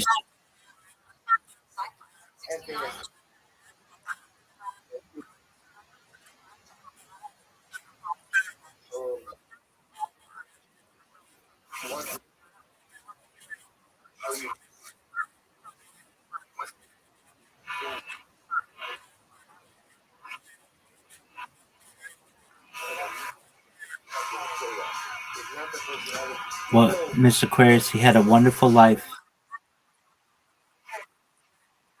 You take care of you. Absolutely. All right, well, we're gonna keep it around. For members of the Orthodox Public League, Godwin to take a temporary hiatus from his rabbinic duties. Godwin clarified that once he did not agree with same-sex marriage on a monadic basis, he is happy to bless anyone who requests blessings off of him. Godwin continues to welcome LGBT plus individuals to his congregation and criticizes Orthodox groups that shun them. Godwin advocates for broader acceptance of Israeli Arabs and Palestinians in Israeli society and has criticized discrimination against Israel's Arab Christian community. Godwin proposes preventing public transportation on Shabbat. Published works. References. And they're successful on the 3.5 years ago. We also thank Howard and Aileen Friedman for dedicating the show this morning in memory of Howard's father, Shalom Ben Hillel Tzvi. We hope that in America, our Talmud Torah, all the Shalom and the families. Aiden Even Israel Steam Salts, Hebrew, July 11, 1937, August 7, 2020, was an Israeli Chabad rabbi, teacher, philosopher, social critic, author, translator, and publisher. Steam Salts originally published the Talmud, the Steam Salts edition in modern Hebrew, with a running commentary to facilitate learning. It was subsequently translated into English, French, Russian, and Spanish. Beginning in 1989, Steam Salts published several tractates in Hebrew and English of the Babylonian, Bavli Talmud in an English Hebrew edition. The first volume of the New English Hebrew edition, the Koran Talmud Bavli, was released in May 2012, and has since been brought to completion. Steam Salts was a recipient of the Israel Prize for Jewish Studies, 1988, the President's Medal, 2012, and the Yakir Yerushalayim Prize, 2017. Steam Salts died in Jerusalem on August 7, 2020, from acute pneumonia. Biography. Aiden Steensaltz was born in Jerusalem on July 11, 1937, to Avraham Steensaltz and Leah N.E. Krokovitz. His father was a great-grandson of the first Slonheimer Rebbe, Avraham Weinberg, and was a student of Hillel Zeitlin. Avraham and Leah Steensaltz met through Zeitlin. They immigrated to mandatory Palestine in 1924. Avraham Steensaltz, a devoted communist and member of Lehi, went to Spain in 1936 to fight with the International Brigades in the Spanish Civil War. Aiden was born the following year. Steensaltz became a Baal Teshuva during his teenage years, encouraged by Rabbi Shmuel Elazar Hilprin, Rosh Hashiva of Yeshivas Torah Samsabad, by studying mathematics, physics, and chemistry at the Hebrew University of Jerusalem. He also pursued rabbinical studies at Yeshivas Talmud Temin and Law and studied with Dr. Eliezer and Shiraya Unoch Sasankin. After graduation, he established several experimental schools following an unsuccessful attempt to establish a neo-Hasidic community in the Negev. At the age of 24, he became Israel's youngest school principal. In 1965, he founded the Israel Institute for Talmudic Publications and began his work on the Talmud, including translation into Hebrew, English, Russian, and other languages. The Steensaltz editions of the Talmud include translation from the original Aramaic and a comprehensive commentary. Steensaltz completed his Hebrew edition of the Babylonian Talmud in November 2010, and foreign publishers Jerusalem became his publisher. While not without criticism, such as by Jacob Neusner in 1998, the Steensaltz edition is widely used throughout Israel, the United States, and the world. Steensaltz's classic work on Kabbalah, the 13-panel prose, was first published in 1980 and now appears in 8 languages. In all, Steensaltz authored some 60 books and hundreds of articles on subjects including Talmud, Jewish mysticism, Jewish philosophy, sociology, historical biography, and philosophy. Many of these works were translated into English by his close friend, Yehuda Hanapi. His memoir biography on the Lubavitcher Rebbe, Rabbi Menachem Mendel Shearson, was published by Maddie Books, 2014. Continuing his work as a teacher and spiritual mentor, Steensaltz joined the original faculty of the non-denominational Curtis Institute of Jewish Studies in Jerusalem in 1972, along with David Hartman, Eliezer Shvi, Menachem Froman, Dr. Kovitz, and others. He established Yeshiva Baker Hayim alongside rabbis Menachem Froman and Shimon Gershon Rosenberg in 1984 and Yeshiva Tekoa in 1999. He also served as president of the Sheffer Middle and High Schools. He has served as honorary resident of the Woodrow Wilson International Center for Scholars in Washington, D.C., and the Institute for Advanced Study in Princeton. His honorary degrees include doctorates from Yeshiva University, Ben-Gurion University of the Negev, Bar-Ilan University, Brandeis University, and Florida International University. Steensaltz was also Rosh Hashiva of Yeshiva Hester Tekoa. Being a follower of Rabbi Menachem Mendel Shearson of Rabbi, he went to help Jews in the Soviet Union assisting Shabbat Shluchim, Emissaries, Network. In 1995, the chief rabbi of Russia, Adolf Sheyevich, gave Steensaltz the title of Duchovny Rabbin, spiritual rabbi, a historic Russian title that indicated that he was the spiritual mentor of Russian Jewry. In this capacity, Steensaltz traveled to Russia and the Soviet Union once each month from his home in Jerusalem. During his time in the former Soviet Union, he founded the Jewish University, both in Moscow and St. Petersburg. The Jewish University is the first degree-granting institution of Jewish studies in the former Soviet Union. In 1991, on Sneerson's advice, he changed his family name from Steensaltz to Even We did learn Israel. about this guy Sneerson yesterday. suggested the name Even Melech, Salt's tongue in English, as recorded in his meeting with the Rebbe in 1990. Besides Chabad, Steensaltz was also inspired by the teachings of Menachem Mendel and Koz. He was in close contact with the fifth Jerry Rebbe, Israel Alter, and his brother and successor, Simcha Yunim Alter. Steensaltz took a cautious approach to interfaith dialogue. During the visit of a delegation of Roman Catholic cardinals in Manhattan in January 2004, he said that, "You do not have to raise over expectations of a meeting, as it doesn't signify in itself a breakthrough. However, the opportunity for cardinals and rabbis to speak face to face is valuable. It's part of a process in which we can talk to each other in a friendly way, and call for a theological dialogue that asks the tough questions, such as whether Catholicism allows for Jews to enter eternal paradise." Steensaltz and his wife lived in Jerusalem until his death and had 3 children and many grandchildren and great-grandchildren. In 2016, Steensaltz suffered a stroke, leaving him unable to speak. His son, Rabbi Menachem, meaning Even Israel, is the executive director of the Steensaltz Center. Steensaltz is a umbrella organization located in the Naglayon neighborhood of Jerusalem. Steensaltz died in Jerusalem on August 7, 2020, from acute pneumonia at the Shart Tzedek Medical Center. He was hospitalized earlier in the week with a severe lung infection. His wife Sarah survived him, together with 3 children and 18 grandchildren. As an author, Steensaltz was a prolific author and commentator who wrote numerous books on Jewish knowledge, tradition, and culture, and produced original commentaries on a huge portion of the Jewish canon: Tanakh, the Jewish Bible, the Babylonian Talmud, the Mishnah, the Mishneh Torah, Tanya, and Torah or Likutei Torah. His published works include: as a speaker, Steensaltz was invited to speak at the Aspen Institute for Humanistic Studies at Yale University in 1979. Prior to his stroke, he gave evening seminars in Jerusalem, which, according to Newsweek, usually lasted until 2 o'clock in the morning and attracted prominent politicians, such as the former Prime Minister Levi Eshkol and former Finance Minister Pinchas Sapir. Awards and critical reception. On April 21st, 1988, Steensaltz received the Israel Prize for Jewish Studies. On February 9, 2012, Steensaltz was honored by Israeli President Shimon Peres with Israel's first President's Prize alongside Zubin Mega, Yuri Slonim, Henry Kissinger, Judy Felkar, and the Rashi Foundation. Steensaltz was presented with this award for his contribution to the study of Talmud, making it more accessible to Jews worldwide. Steensaltz was also presented with the 2012 National Jewish Book Award in the category of Modern Jewish Thought and Experience by the Jewish Book Council for his commentary, translation, and notes in the current Babylonian Talmud. The Modern Jewish Thought and Experience Award was awarded on January 15, 2013, in memory of Jew younger Leiter Mayerson by the Torah Foundation. On May 22, 2017, Jerusalem Mayor Nir Barkat visited Steensaltz at his home to present him with the Yakir Yerushalayim, Worthy Citizen of Jerusalem medal. This medal of achievement was awarded to Steensaltz for his writing and translating work. On June 10, 2018, Steensaltz was honored at a gala dinner at the Orient Hotel in Jerusalem for his pedagogical achievements throughout a lifetime dedicated to Jewish education. A limited edition version of the Steensaltz Yumesh was presented to the attendees of this event. Public reception. Academic criticism. Jacob Neusner published an attack on the reference guide in 1998, strongly disagreeing with several claims in the guide. In what was an overall favorable review, Dr. Jeremy Brown notes that the Koran Talmud badly contains some inaccurate scientific information, such as identifying Ursa Major as a star and describing polycythemia vera as a disease causing excessive bleeding from the gums and from ordinary cuts. Aaron Feldman penned a lengthy critical review of the Steam Salts Talmud, contending that the work is marked by an extraordinary number of inaccuracies stemming primarily from misreadings of the sources. It fails to explain those difficult passages which the reader would expect it to explain, and it confuses him with notes which are often irrelevant, incomprehensible, and contradictory. Feldman says he fears that an intelligent student utilizing the Steam Salts Talmud as his personal instructor might in fact conclude that Talmud in general is not supposed to make sense. Furthermore, writes Feldman, the Steam Salts Talmud gives off the impression that the Talmud is intellectually fuzzy, inconsistent, and often trivial. Reading reaction of man. Publication of the Steam Salts Hebrew translation of the Talmud in the 1960s received endorsements from prominent rabbis including Moshe Feinstein and Abadia Yosef. However, in 1989, when the English version appeared, Steam Salts faced a fierce backlash from many leading rabbis in Israel such as Harav Elazar Shach, Harav Yosef Shimon Yishin, Harav Eliezer Walton, Harav Nassim Karelitz, Harav Chaim Pinchas Scheinberg, and Harav Shmuel Wasser, who harshly condemned his work and other publications. Branding him Baron, Rav Shach was at the forefront of a campaign which banned all his works, believing that his literary and psychological explanations of biblical characters and events rendered them heretical. He also slated his translation of the Talmud, describing it as being written in the style of a secular book causing any trace of holiness and faith to vanish. Walton wrote that he was shocked to see the way in which Steam Salts described the patriarchs and Talmudic sages, writing that the works had the power to poison the souls of those who read them, striking a more conciliatory tone in the controversy. However, for the Jared Hasidim who praised his works and commended him on his willingness to amend various passages which could have been misconstrued, after the Jerusalem-based Jared has limited the ban to 3 books. Steam Salts publicly apologized for his error and offered to refund anyone who had bought the books. The ban nevertheless caused thousands of schools and individuals to discard the Steam Salts Talmud, with Rabbi Avigdor Nebenzel ordering all copies to be placed in Genesis. This led to more liberal Jewish movements placing efforts in the press asking for the edition to be donated to their institutions instead. For his part, Steam Salts countered that much of the criticism he faced was rooted in opposition to the Rabbi Lubavitch community with which he was affiliated. Praise.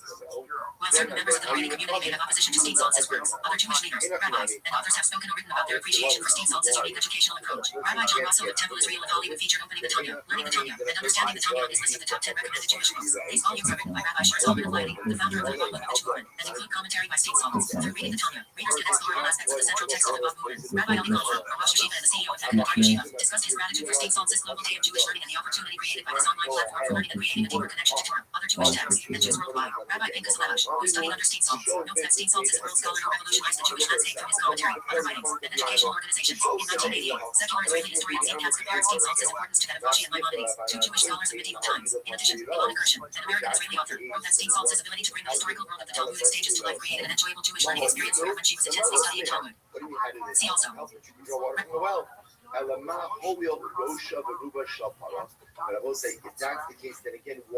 Oh yeah, he is on there twice.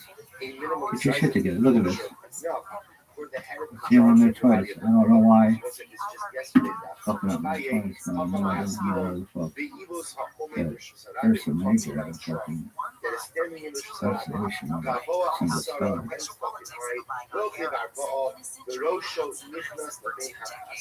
of some stuff.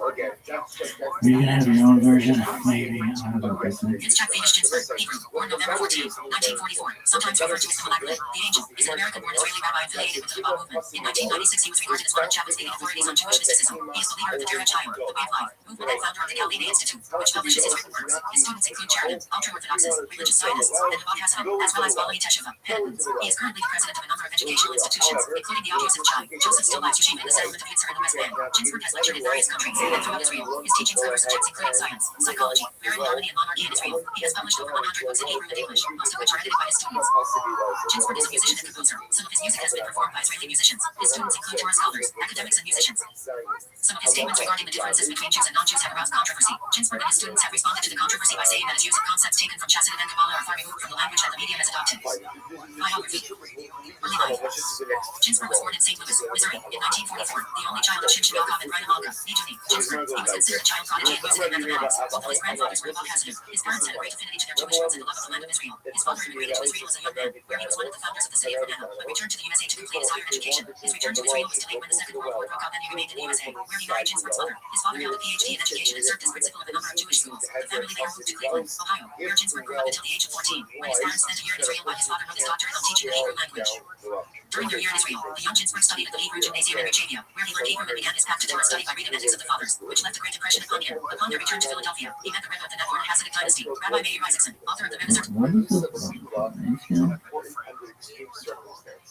Sometimes the use of too many rulers too often is sometimes fundamentally undermines and erode a person's energy and development. I love that. Like, you think about it, what a crazy thing. I want to drink that water on top of the well, something to scale a well. It's like, can you imagine thinking of it? It's like, First and controversial inspiration countries like rule or Jamaican. What the fuck is a Jamaican? Secondary school is very secondary education. There's a sci-fi school, a British grammar school. Sometimes again, the use of too many kudos. During their year in Israel, the young Ginsburg studied at the Hebrew Gymnasium in Virginia, where he learned Hebrew and began his path to Torah study by reading the Ethics of the Fathers, which left a great impression upon him. Upon their return to Philadelphia, he met the Rebbe of the then Hasidic dynasty, Rabbi Meir Isaacson, author of the Minister Tov Responsa, and at the age of 15 became a Baal Teshuva. He attended the University of Chicago, majoring in mathematics and philosophy. He then completed a master's in mathematics at the Belfer Graduate School of Science at Yeshiva University. At the age of 20, he abandoned his doctorate studies to devote himself entirely to Torah study. Israel. In 1965, he returned to Israel and studied at the Yeshiva of Kamenetz in Jerusalem. He spent 1966 through 1967 in the Sloan in Tiberias. After the Six-Day War, Ginsburg went to Jerusalem and was one of the first to move into the old Jewish quarter. There, together with his future father-in-law, Rabbi Moshe Zvi, he began renovating the ruins, sleeping at night in the Tzemach Tzedek synagogue. In the summer of 1967, he went to the Torah Rebbe of Yeshiva in Jerusalem, where he studied Chabad School of Chassidus and Tet. That year, he visited the Lubavitcher Rebbe, Rabbi Menachem Mendel Shearson, and remained in Crown Heights, Brooklyn, for several months. There, he was accepted for private audience with the Rebbe, whose guidance became his leading influence. When he returned to Israel, he married Rabbi Segal's daughter, Rabbi. They lived in Jerusalem, where Ginsburg studied with Rabbi Asher Freud, helping to establish Freud's charity organization, Yad Israel. He also took part in founding Freud's Yerushalayim Yeshiva in Jerusalem, where he taught Talmud, Shalom Miraj, and Chassidut. During this period, a kernel of students developed around him. In 1971, following an instruction from the Lubavitcher Rebbe, he moved with his wife and growing family to Kfar Rabbi. In 1973, at the beginning of the Yom Kippur War, under instruction from the Lubavitcher Rebbe, Ginsburg visited the war front to transmit the Red's blessing to Officer Ariel Sharon, who later became 11th Prime Minister of Israel. The next morning, after a successful battle, Ginsburg presented Sharon with a lulav and veteran. Ginsburg founded the Chabad House in the Yamid settlement in Sinai, where he lived during the last few weeks before the settlement's destruction by the Israeli government in 1982. He returned to Kfar Rabbi in 1982 and was asked by Jerusalem Rabbi and philanthropist Yosef Eliyahu Deutsch to serve as head of the Shul Yisrael Yeshiva on Restream. Rabbi Ginsburg gave frequent classes on a wide variety of subjects, from the exoteric to the esoteric parts of the Torah. Many were taped and form a large part of the 50,000 lecture archive of his classes. Ginsburg served as the Rosh Yeshiva of the Yad Yosef Chai Yeshiva, then located at Joseph's Tomb, from 1987 until the retreat of the IDF from the tomb in Nablus during the Al-Aqsa Intifada, 2001. He also served as the head of the Kollel in the Menachem Rachel Synagogue in Hebron and as the head of the Kollel in the ancient Shalom El Yisrael Synagogue in Jericho. As of 2014, he served as the president of a number of educational institutes run by his students, including the Torah Chaim Elementary School for Boys, Jerusalem, the Yom Chen Elementary School for Girls, Jerusalem, Nayo Levin High School for Girls, and the Tom Babbitt Yeshiva in Jerusalem. He is also president of the Yad Yosef Chai Yeshiva since its relocation to Yitzhak. In addition, he is the dean of the Torah Canonist School of Hasidic Psychology, founded and run by his students. Ginsburg lives with his wife in Kfar Rabbi. One of his sons is Rabbi Yossi Ginsburg, the Rosh Yeshiva of Tel Yeshiva in Ramat Aviv. Teachings. Ginsburg follows Hasidic practices in his teaching style and is proficient in many aspects of Hasidic literature. He bases his teachings on Kabbalah and Chassidut and presents them in practical terms, rendering the profound concepts of the original Kabbalistic texts relevant to today's world and presenting them in modern language. Although the media has dealt almost exclusively with his two booklets that address politics, the great majority of his work is with broader and deeper scope. He has written books on Jewish law, Kabbalah, Torah and science, psychology, law, marriage and education. He has also published a book addressed to children, named Anna Halenim, Myself and the Children. Ginsburg specializes in analyzing modern cultural phenomena in the light of Kabbalah. These include psychology, psychoanalysis, homeopathy, and economics. He has published over 100 volumes of original work in Hebrew and more than 20 in English. Some of his books have been translated into French, Russian, Spanish, and Portuguese. Ginsburg's teachings form a methodical ideology that covers three major areas: the individual, society, and the Jewish national state. He has also developed a social and economical renewal strategy based on Torah teachings, called the Dynamic Corporation. One of his seminars was recognized by the Israeli Ministry of Education as a supplementary teacher's training course. His books are published by the not-for-profit Galilee Institute, which he founded in 1991. The Hebrew name Galilee is taken from Psalms 119 hours and 18 minutes, meaning open my eyes. He delivers classes in Israel and has lectured in the United States and other countries including France, Canada, and England. Since December 2012, Ginsburg has been a lead speaker at an annual Galilee evening commemorating the Hasidic Festival 19 Kislev. The event includes performance of many of his musical compositions. In 2015, the event was held at Culture Palace in Tel Aviv, with an audience of approximately 3,000 people. Ginsburg's style of teaching combines structured thought together with a frame, associated component that manifests in his generous use of the ancient tradition of gematria, Hebrew numerology, by which he translates between words and numbers. He also implements the use of figure-8 numbers in interpreting Torah verses. Psychology. Ginsburg's contribution to Hasidic psychotherapy has opened up new horizons in therapeutic practice, whose processes are already evident in modern clinical psychology. Ginsburg sees awareness of the divine as the key to successful psychological therapy. He aims to find the balance between science and the Torah, which will allow establishing psychology on the Torah together with empirical analysis of the data in order to develop working theories. Ginsburg's writings on psychology developed the three-stage Hasidic model of submission, separation, and sweetening that originated in the study halls of the Baal Shem Tov and his followers. He has thus severed the chain of non-Jewish religious sources upon which all Western schools of psychotherapy are founded. Meditation. Ginsburg does not adopt foreign meditative methods. He remains faithful to the Chabad system of meditation, which consists of Torah study, pre-prayer meditation, and meditation during prayer. His particular innovation is the connection between personal consciousness achieved through meditation and the change in the collective consciousness. Ginsburg defines two types of meditation: general meditation and detailed meditation. The purpose of general meditation, according to Ginsburg, is to arouse one's natural love and not God. In order to arouse love, he recommends meditating on how God vitalizes the individual and the entire world at every single moment of time. time. Similarly, he recommends meditating on God's omniscience to arouse fear of God in one's heart. According to Ginsburg, 3 general meditative aids are music, movement, and breathing exercises. Music and art. Ginsburg began composing at a very young age. He has composed hundreds of songs and original melodies in the Hasidic tradition. He has also composed a number of musical compositions in the genre of world music. His music has been published in dozens of discs, which include discs that concern Hasidic songs and melodies from bygone eras. Rabbi Ginsburg has appeared and sung together with Rabbi Shlomo Karlabach. Russian violin virtuoso Sonia Kroiter has performed renderings of some of Rabbi Ginsburg's compositions and has played violin accompaniment to Rabbi Ginsburg singing the Hasidic melody Tzam Lechinavshi. Ginsburg's compositions are performed by a number of musicians and singers, including Shuli Ram, Erez Lavari, Yosef Kartner, Yishai Ribar, Aharon Razel, Shalom Katz, and Daniel Zafir. Israeli musician Ariel Silver performed some of Ginsburg's works. Ginsburg has also co-designed a number of pieces of jewelry based on ancient Kabbalistic ideas, expressing love, peace, and grace. Students. Over the years, Ginsburg has accumulated a large number of students from all over the world. In the 1980s, a group of Baalei Teshuv crystallized around him, some of whom were inspired to found the Rabbi settlement in Gush Etzion. Following the death of Rabbi Tzvi Yehuda Kuhn, another group of students joined him from the Merkaz Harav Yeshiva. They sought to fill the gap left by their rabbi's death by heading for new spiritual horizons in Kabbalah and Chastity. They founded the original Yosef Chai Yeshiva of Joseph's tomb and sought a significant spiritual leader in these spiritual fields to serve as their head. Ginsburg later conceded to their request to join them as their Rosh Yeshiva. In Israel today, there are communities of his students in Jerusalem, Rabbi, Yitzhak, Kfar Dava, and Richavim. His students include Cherubim, religious Zionists, and Avad Hasidim, as well as Baalei Teshuva. Amongst the most notable are religious and political views. Ginsburg advocates the reinstitution of Jewish monarchy in the land of Israel. Some of his own followers want him to be the king. He opposes efforts to remove Jewish settlements from the West Bank and encourages his followers to attempt to dissuade soldiers and police officers from carrying out evacuations. He advocates Jewish labor, the idea that under the current state of affairs in the land of Israel, Jews should employ other Jews. In accordance with Maimonides' ruling and many rabbinical authorities, he believes that taking the current security risks into consideration, Gentiles should not be allowed to live in the land of Israel unless they become the righteous of the nations. Ginsburg also supports the rebuilding of the Jewish temple, believing that this would facilitate spiritual elevation and base of redemption. Following a response from the Lubavitcher Rebbe, he does not currently advocate visiting the Temple Mount, the site of the Dome of the Rock and Al-Aqsa Mosque. Ginsburg has repeatedly said that he does not promote violence. His students say that they seek to actualize the messianic vision not by violent revolution, but by a change of consciousness that will take place within individuals and will eventually encompass the collective. In his 2007 book Kabbalah and Meditation for the Nations, Ginsburg writes, ours is the first generation in modern times to understand the truly universal human condition and to seek to bring all peoples of the earth together in peace and harmony in April 2014. After the confiscation of the Al Yosef Chai Yeshiva complex following assaults by residents on an IDF unit, Gershon Messica, then head of the Sharon Council, visited Rabbi Ginsburg in his home in Kfar Dava together with a group of rabbis headed by the chief rabbi of the Sharon Alike in Lebanon. During the visit, Ginsburg expressed his opposition to causing any harm to IDF soldiers. Time to crack the nut.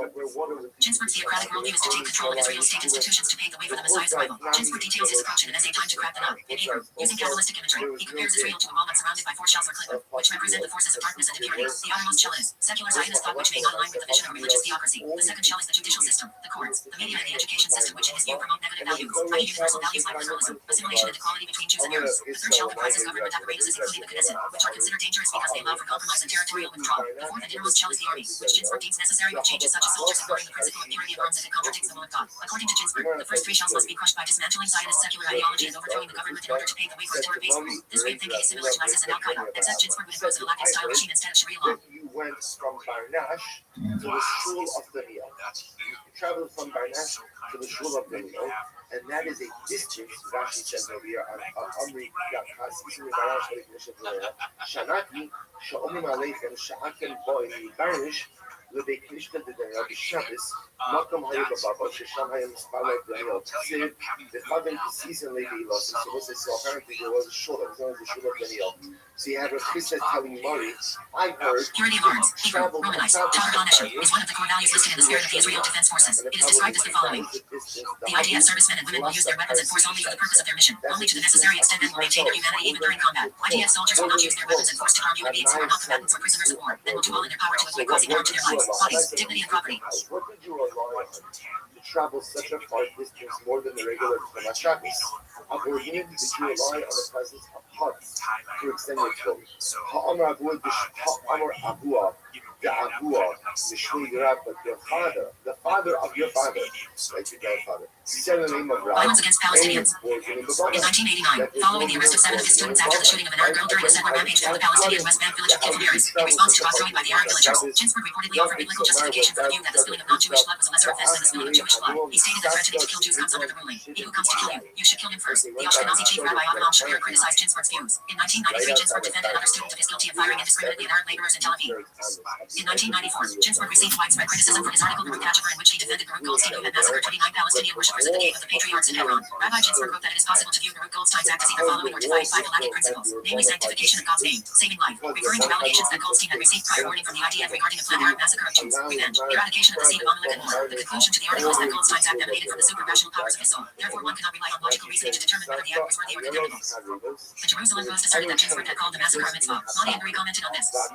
In his writings, Ginsburg gives prominence to halakhic and Kabbalistic approaches that emphasize the distinction between Jew and non-Jew, Gentile, imposing a clear separation and hierarchy in this respect. He claims that while the Jews are the chosen people and were created in God's image, the Gentiles do not have this status. Ginsburg stated that, on the theoretical level, if a Jew requires a liver transplant to survive, it would be permissible to seize a Gentile and take their liver forcefully. From this point, only a small further step is required to actively encourage and support the killing of non-Jews, as Ginsburg did in the case of Goldstein.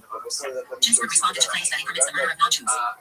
Never did I advocate taking non-Jewish life, except when tragically forced by war. The Torah forbids this, emphasizing that all human life is sacred. It is our task, as GT's chosen people, to enlighten all humanity and raise the consciousness of mankind to fully recognize the sanctity of all life. When GT deemed it necessary that the Egyptians drown in the Red Sea to save and liberate his chosen people, Israel, he nonetheless forbade his ministering angels to rejoice at the death of the Egyptians, his own creations. The Torah instructs us to emulate his ways of mercy and loving kindness to all. On March 10, 1996, Ginsburg was arrested for administrative detention for 60 days for his pronouncements that the state should take action against Arabs in response to the recent wave of terror attacks. An article in the Jewish Week stated that the detention was an attempt to stifle Rabbi Ginsburg's teaching and lectures to his followers. After an appeal against the detention, on March 28, Ginsburg was released without charge. The judge declared that the accusations were baseless and that Ginsburg was not a danger to the public. Prior to the court ruling, the government had circulated to all its embassies abroad a statement that Ginsburg had a long record of incitement to violence, inflammatory rhetoric, and has developed a theology of revenge whose tendency spreads wherever he can. Following his release, Ginsburg wrote, "The court recognized that my arrest entailed not only a violation of freedom of speech, but an attack against teaching Torah in general and Hasidic philosophy in particular." In 2003, Ginsburg was indicted on charges of encouraging racism against Arabs in his booklet Zav Hashem Tickle Shoresh, Order of the Table Treatment. The charges were dropped after he issued a clarification letter. In 2010, the Israeli newspaper Haaretz called Ginsburg a well-known radical on his views on Israel Arab public. A former head of the Shabbat, Carl Ekelin, told the Forward in 2016 that, in his view, words count as incitement that he should have faced charges a long time ago.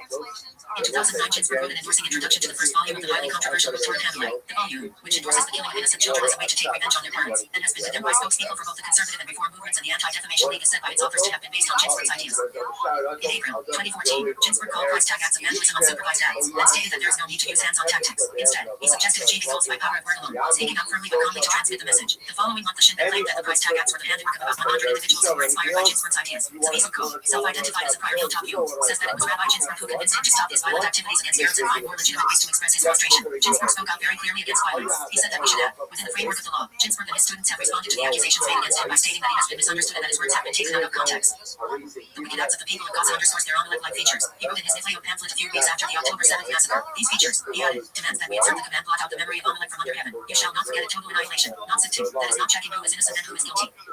List of works in English. Partial list of works in Hebrew. Discography. References. Really, Unless, of course, the well is too wide that you can't scale it. Under those circumstances, you rely on the Pacific roads to draw water from those infrastructure. Everyone goes out to a couple of other fascinating ideas, but that's enough for our purposes today. Good, let's go like this. We'll say beautiful Gemara ahead of us. So the Gemara says as follows. Here we go. Couples want to get married on Valentine's Day. What is this about? So Mori Bar Merit Close today because the holiday falls on a Saturday. Spokesman says this is standard practice for weekend Valentine's Days. Riverside County is also closed. Literally, again, for every goal, or simple for every goal, for every conclusion, I've seen and your problem is supposed to follow, but your mitzvahs are very expensive. So let's take it. Yitzchak Davis Ginsburg, Hebrew, born November 14, 1944, sometimes referred to as the Malaklet, the Angel, is an American Israeli rabbi affiliated with the Law movement. In 1996, the numbers that under double operation, the number that announced that this place is on the EO operation, EO said it. Rabbi Moshe Weinberger, born June 1st, 1957, is an American Hasidic rabbi, educator, author, translator, and speaker. He is the founding rabbi of Congregation Ash Kodesh in Woodmere, New York, and former Mashgiach Mashgiach Shmachim of Rabbi Isaac Elchin Theological Seminary. Reads. He has recorded more than 5,000 lectures on Hasidic thought and philosophy as well as Halakha, Jewish law, and a variety of other topics in Judaism. Early life and education. Early life and education. Early life and education. Early life and education. Early life and education.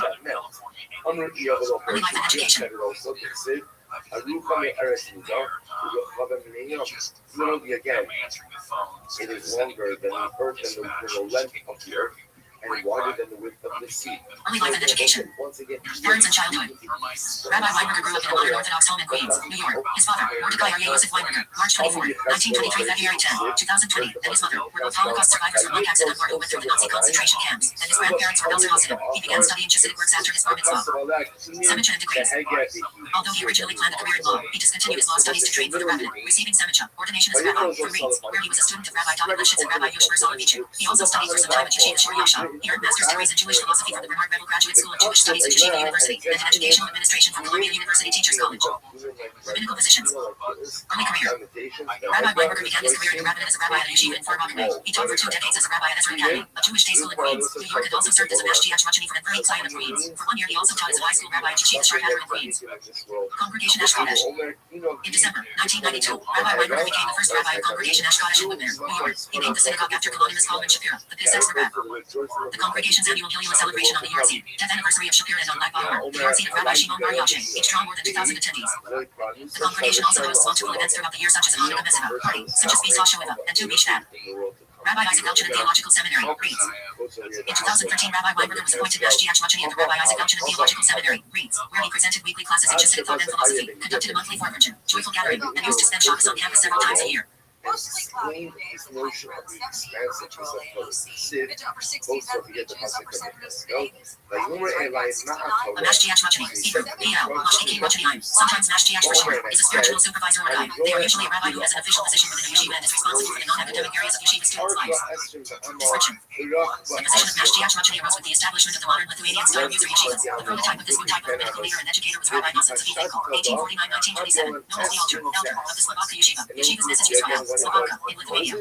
The role of the Mashgiach Rachani was strongest in the era before World War II, when often the Mashgiachim were responsible for maintaining the yeshiva financially, recruiting and interviewing new students, and hiring staff, something akin to academic teams. After the Holocaust, the influence and position of the Mashgiach decreased, and the roles of the Rosh Yeshivas have grown at the expense of those of the Mashgiachim. A modern Mashgiach Mashgiach is somewhat equivalent to the secular counselor position. The need for having Mashgiachim within the modern yeshivas was tied in with the rise of the modern user movement, teaching of Jewish ethics, inspired by the 19th century Rabbi Israel Salinger.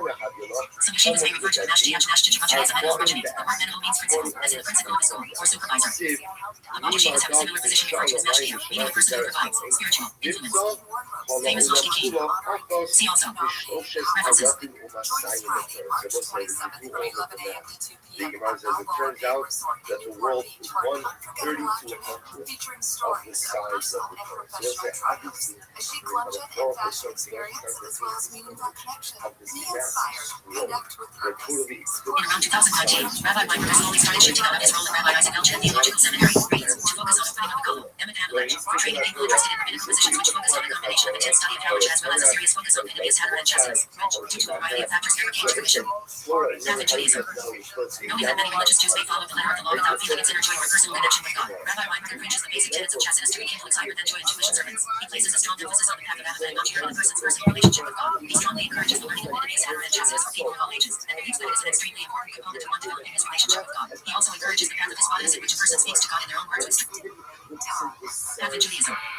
Knowing that many religious Jews may follow the letter of the law without feeling its inner joy or personal connection with God, Rabbi Weinberger preaches the basic tenets of Chassidus to rekindle excitement and joy in Jewish observance. He places a strong emphasis on the path of apathy and not hearing the person's personal relationship with God. He strongly encourages the learning of Pinavius Hatter and Chassidus for people of all ages, and believes that it is an extremely important component to one developing his relationship with God. He also encourages the path of Hisbodedus in which a person speaks to God in their own words with strong feelings outside of the context. that there were two baskets of figs prepared before the Heichal Hashem. Hadud ha'echad te'im kolos. One of the baskets contained good figs, double smoked. Kite'im ha'bachoros. Like the holy figs. Seclusion, solitariness, solitude, Tiberium, IV, Ashkenazi Hebrew Hisbodedus, Sephardi Hebrew Rabbanim, refers to practices of self-secluded Jewish meditation. The term was popularized by Nachman of Breslau, 1772-1810, to refer to an unstructured, spontaneous, and individualized form of prayer and meditation through which one would establish a close, personal relationship with God and ultimately see the divinity inherent in all being. So we'll say, so the image that Yirmiyahu Hanavi is, I don't know which is like, Rabbi Moshe Weinberger, born June 1st, 1930. one basket, Parents and childhood. figs, double smoked. Although he originally planned a career in law, he dissented. Rabbinical, congregation. In December 1992, Rabbi Weinberger became the congregation also. Rabbi Isaac Elchanan Theological Seminary, Reeds. In 2013, Rabbi Weinberger was appointed Mashgiach Rachani at the Rabbi Isaac Elchanan Theological Seminary, Reeds, where he presented weekly classes in Hasidic thought and philosophy, conducted a monthly Farmergen, joyful gathering, and used to spend Shabbos on campus several times a year. In around 2019, Rabbi Weinberger slowly started shifting out of his role at Rabbi Isaac Elchin Theological Seminary, reads, to focus on opening up the column, Emma Camelech, for training people interested in rabbinical positions which focused on a combination of intense study of halakha as well as a serious focus on Pneumius Hatter and Chasidus, which, due to a variety of factors, never came to fruition. Path in Judaism. Noting that many religious Jews may follow the letter of the law without feeling its inner joy or personal connection with God, Rabbi Weinberger preaches the basic tenets of Chasidus to rekindle his with them Jewish servants. He places a strong emphasis on the path of halakha and not in a person's personal relationship with God. He strongly encourages the learning of Pneumius Hatter and Chasidus for people of all ages. Give for beautiful alone. So it's like even mistakes, which can't be very unfolding flavor, so you can't that. Even your those before the Rabbi has been noted as one of this generation's leading teachers of Chasidus. His teachings derive from a wide range of sources across the Ashkenazic world of Judaism, including the Baal Shem Tov, Rothschild, Rebbe Nachman of Breslov, Chabad, and Weizsäcker, Peshish, as well as from the Vilna Gaon, Rav Tzadok HaKohen, and Rabbi Avraham Yitzchak HaKohen, among others. He also teaches works that were previously unavailable to the English-speaking public, such as the works of the Vilna Gaon and others to date. He has recorded over 5,000 lectures on Chassidic thought and philosophy. Positions on controversial matters. Rabbi Weinberger has been involved in some controversies over his years of service as a rabbinical leader, at times disagreeing with some rabbinim in the Litvish and Sephardic Jewish Orthodox community who disagree with his Ashkenazic views on certain matters. Pittsburgh Massacre. Background. On October 2018, as religious prayer services were underway in the Conservative Tree of Life Synagogue in Pittsburgh, Pennsylvania, a lone gunman entered the synagogue and began indiscriminately shooting a semi-automatic rifle, killing 11 worshippers and injuring 7. The attack was clearly recognized as of anti-Semitic nature, as shown from his social media posts before the attack and statements to the police after his arrest. In the aftermath, many leaders of the free world issued statements condemning the attacks, with the then United States President Donald J. Trump describing it as pure evil. Many communities, cities, and sports events held vigils, memorial ceremonies, and moments of silence in respect to the victims who were killed. Statement from Rabbi Mordecai Adern. On the day following the attack, Rabbi Mordecai Adern of Great Neck, New York, released a video titled State of the Union Address in which he stated that the reason for the terror attack was due to the personal of a child adopted by two gay parents, which was reportedly taking place in the synagogue at that time. Reported by the advocate, later stated by the rabbi of the congregation to be false. In his speech, he stated that this is the punishment of those who do this is the Torah and that such is the reason why the Tree of Life Synagogue, whose congregation identifies as conservative and egalitarian, was specifically attacked. Additionally, in his speech, he stated that he has watched HaKadosh, and that many great rabbis, including Rabbi Chaim Kanievsky, walked into the door when he visited them as a proof that he is a great rabbi. Counterstatement from Rabbi Weinberger. Following the release of Rabbi Adern's video, Rabbi Weinberger recorded a share in which he strongly condemned Rabbi Adern's views on the matter, calling him a messenger of the simulacra. In the release recording, he emphasized that regard.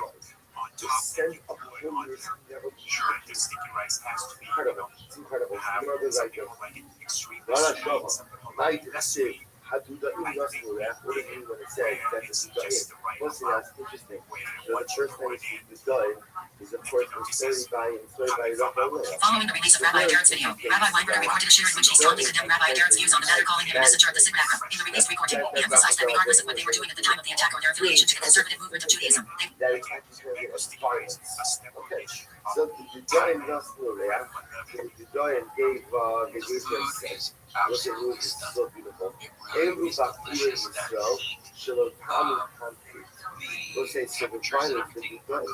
Following the release of Rabbi Adern's video, Rabbi Weinberger recorded a share in which he strongly condemned Rabbi Adern's views on the matter, calling him a messenger of the simulacra. In the release recording, he emphasized that regardless of what they were doing at the time of the attack or their affiliation to the conservative movement of Judaism, they were raised as such, Tinnitus Shinishvalim, captured babies, and did not know any better. He stressed that in the Holocaust there was no differentiation between Jews who openly identified as Jews and those who completely rejected it. They were all killed indiscriminately by the hands of the Nazis. He stated that no rabbi from anywhere in the world has any right to say anything about them or why they were killed, other than the fact that they were Jews, and as such, are termed Kaddish and Lit, holy people. Support of Rabbi Weinberger's position. Following the release of Rabbi Weinberger's condemnation of Rabbi Adern's position, many Orthodox rabbis and organizations released statements backing Rabbi Weinberger's position on the matter, including works. In the 1980s and 1990s, Rabbi Weinberger wrote articles on issues pertaining to Orthodox practice and Balai Teshuvah. He was a frequent contributor to Jewish Action, published by the Orthodox Union, and the Journal of Halacha and Contemporary Society, published by the Rabbi Jacob Joseph School. In 1990, he authored the book Jewish Outreach, Halakhic Perspectives, on halakhic issues pertaining to Orthodox Jewish outreach.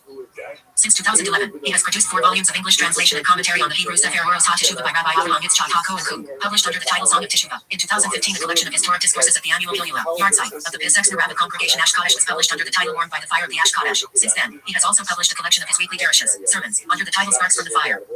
Personal. Spouse. Rabbi Weinberger is married to Rebecca Nicola Weinberger, daughter of Shirley Shaul and Cantor Note Shaul, a noted teacher and composer of Jewish Chassidus. Dress. Rabbi Weinberger wears a full Chassidic levash, including a Raquel and beaver hat during the week as well as a Vikesh and Streamel on Shabbos and Yom Tov. Additionally, he also has a beard and long traditional Hasidic piyas.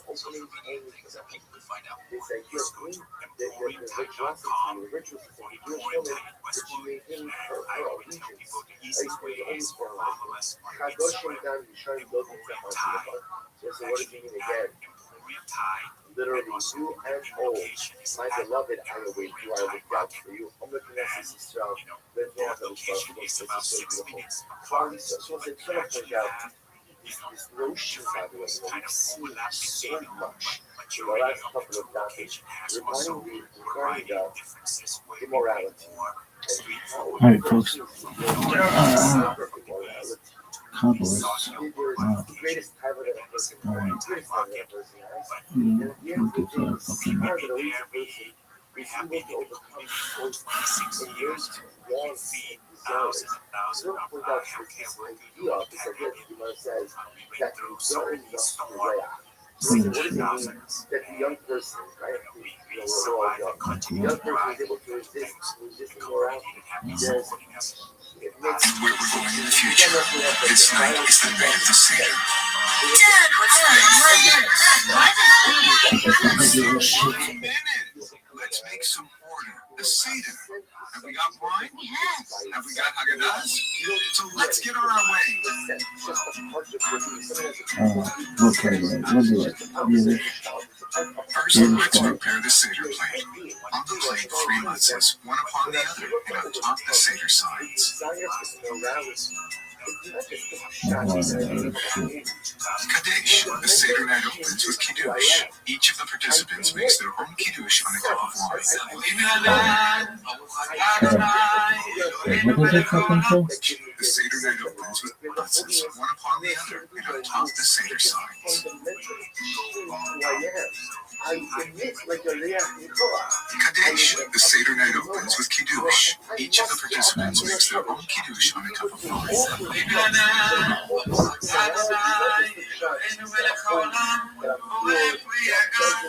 Maybe not college. But This is the first couplet of 4 that we will be drinking during the Seder.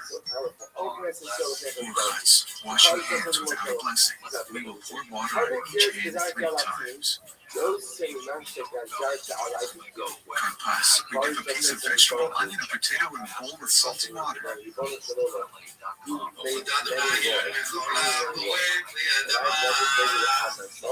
a little.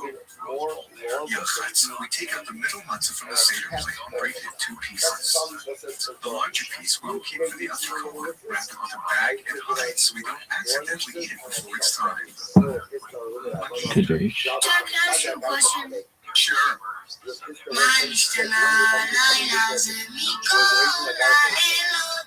Excellent question. This is exactly why we have a Seder night. To tell our children the story of the redemption from Egypt and becoming a nation. This is how the Jewish people conserved their tradition for thousands of years. Let's read out the Haggadah.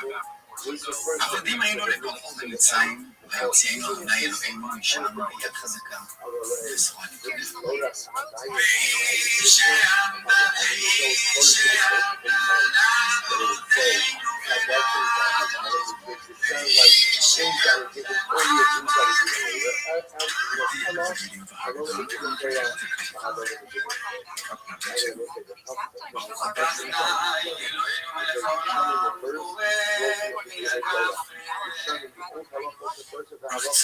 We wash our hands again, just like last time. This time we recite the blessing.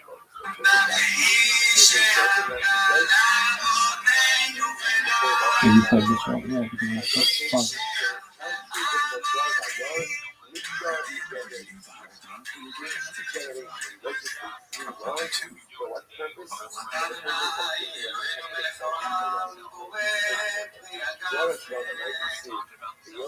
that's fun. We wash our hands again, just like last time. This time we recite How the about that blessing. differently? Was it? No, that's fine. That is fine. So bad. Actually, I We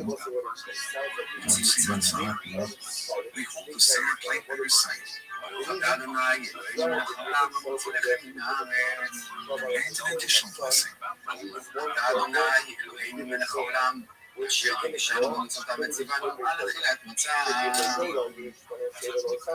Eating the matzah is the important commandment of the Seder. In order to fulfill the commandment fully, at least a third of the matzah must be eaten within 4 minutes. Also, we need to lean to our left while eating. like you can. This comfortable seating reminds us of the freedom we received this night when we left Egypt. Memory of the bitterness Yeah, I like that shit. This comfortable seating reminds us of the freedom we received this night when we left Egypt. Maror, in memory of the bitterness our forefathers experienced, we take a bitter vegetable, lettuce leaves, horseradish, dip it slightly in charoset, and bless. ברוך אתה אדוני אלוהינו מלך העולם, שפרשנו למצוותיו וציוונו על אכילת מרור. And I like it sandwich. Korech, we take the lower matzah and the seder plate, and a little charoset, make a sandwich and say, so did Hira in the time the Holy Temple was built. Upon Pesach, matzah and maror were eaten together, as it says, upon matzah and maror, it shall be eaten. Don't forget to lean while eating. Shulchan Orech. Now it is time for the festive meal. Enjoy.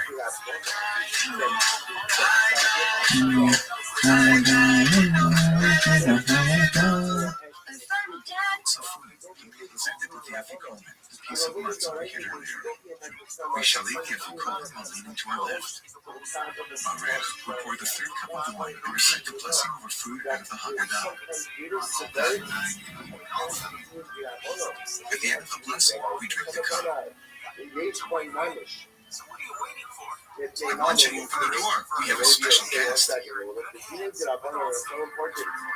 prophet Eliyahu, herald of the redemption, we poured a cup of wine in his honor and also opened the door for him. So if he comes, we will not delay him. What do you do with that? I don't know if you do that. Hallel, the fourth and last cup is poured, and chapters of praise to the Almighty are said from the Haggadah.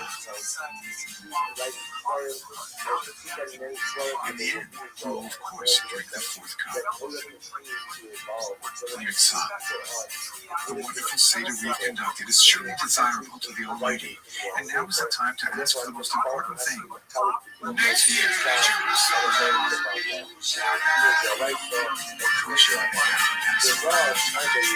Well, that was a tight story, dog. I miss Abby. I miss her big hands. Why do you think her hands are so great? I don't know.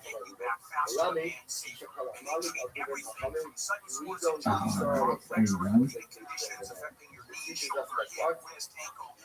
Anyone who disparages any studies with their law will literally be judged whether you execute him or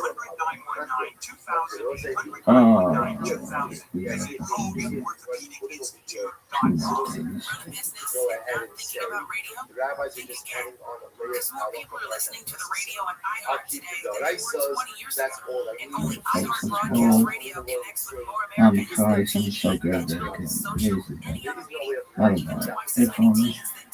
It should come. reach means everything. Yeah. Just think about the universal Just voice. again, just finish my talking big copy. Last time. Last month, of course, not wrong for sure. Soulmate for sure, though. Female soulmate for sure, though. Male soulmate. This man soulmate study on black mixture. Love kiss. Nothing. Love kiss. Beans. Good gentle. Good holiday. Flying to life. Hard neutral. Black kosher. Smooth. Lynch. Good dude. So that was for D.A. Shakayo. Ghetto. Square. That's a call. That's from strength. They exchange the back and forward. Got to be Yashiko. Just got to be square. Whoever engages in the study of Stettel, the Stettel, that's the town. Scheidel, that's the Shadel, that's fucking big. Straddle, that's a hat. Milkshake, that's very classic. Meat, neutral. Highness or Highness, that's homie, what is that this fuck? Smartail, that's drag. Sugar, mother-in-law, Salter, it's a pig. Oh no, let's repeat. Chazir is pig. Shrup, it's a burden, carry burden. That's wild shit. Ghana. Ghana is Hebrew. The thief. And it's come to refer to anyone who is a swimmer, a cheat, or just plain dishonest. So again, the universe is in equilibrium. Right? Life is perfect. The only thing I'm missing in that moment is In Yiddish parlance, a theft is called a geneva, a loanword from Hebrew, but the act of stealing is ganva, a formulation that imposes Germanic syntax onto the original Hebrew word. The original Hebrew word with the root pnv, pronounced ganav, appears numerous times in the Bible. Like a thief in the night, baby. And the 10 pronouncements. Oh, there's commandments. Okay. The 8th of the 10 commandments is Lo Tignav. Do not steal. Look carefully and you'll see that Tignav and God have the same root letters. That Ganav, in this case, is not someone who steals necklaces or bagels, but a kidnapper who steals fellow human beings. We know this because the word is listed in a string of capital offenses. And elsewhere in the Bible, we learn that a petty thief needs to pay for what he took, plus a fine, but is not put to death. So what is the law of the thief? The Ganef and the Gazlan. In Torah, there are two classes of thieves. There is the Gazlan, a brazen strong man who takes what is not his, not caring who sees. The law is that he must pay back whatever he takes. Then there's the Ganef, the stealthy thief. If he is caught, but like that fucking Pinto, if he is caught, but not if he turns himself in willingly, he must pay double what he took, or even more in the case of a thief who sells or slaughters the sheep or ox that he steals. Why the difference? The Gazlan is a pretty evil guy, fearing neither Hashem nor man. He chooses to break the law and let the chips fall where they may. But the Ganef is afraid of humans, which is why he operates on this light. However, he has no compunctions about being observed by Hashem, essentially denying the existence of divine justice. In the words of Rabbi Yochanan ben Zakkai, may Hashem grant you fear. May Hashem grant you that. May Hashem grant that you fear. May Hashem grant that you fear Hashem as much as you fear flesh and blood. Stealing hearts and minds. That's still hearts. What will call someone who fools others, even if they're not actually stealing their property, a Ganef of the heart. A classic example would be Absalom, who is a pretender to the throne of his father, King David, stole the hearts of the men of Israel. Note that in the biblical Hebrew lev, which means heart, refers to consciousness as a whole. In Jewish law, there are specific guidelines about geneva, the theft of mind. A typical example is inviting someone for a meal when you know they are already engaged at the time. You are scoring points, appearing generous and friendly, but knowing that it will cost you nothing. The same would apply if you open a bottle of wine when a guest was over and gave them the impression that you did so in their honor when you were planning to open the bottle in any case. A more nefarious application of the same principle involves sellers intentionally dressing up their wares to appear better than they are. For instance, giving an old, worn tool a new paint job, or selling real estate whose ownership is disputed. The hole and the mouse. A final bit of Talmudic wisdom: it is not the mouse who is the Ganef, but the hole that is the Ganef. If you want to make sure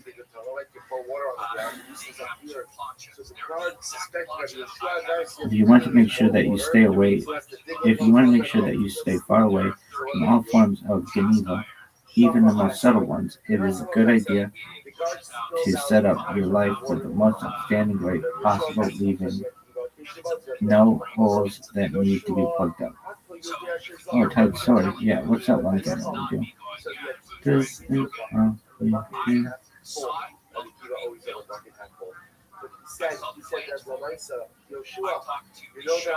Yo, dog. No one really knows for sure. Elevate, Divrei, Elohim, Chayim.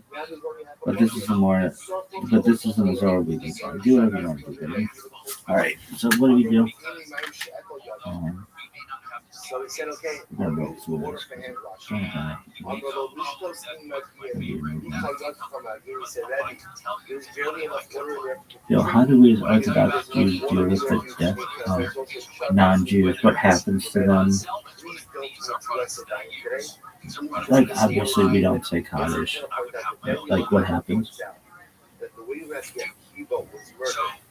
Good question. Let's break it down clearly and state how hashkafically Jewish worldview is. First, what do we believe happens to non-Jews after death? Second, how do Orthodox Jews respond practically when a non-Jew dies?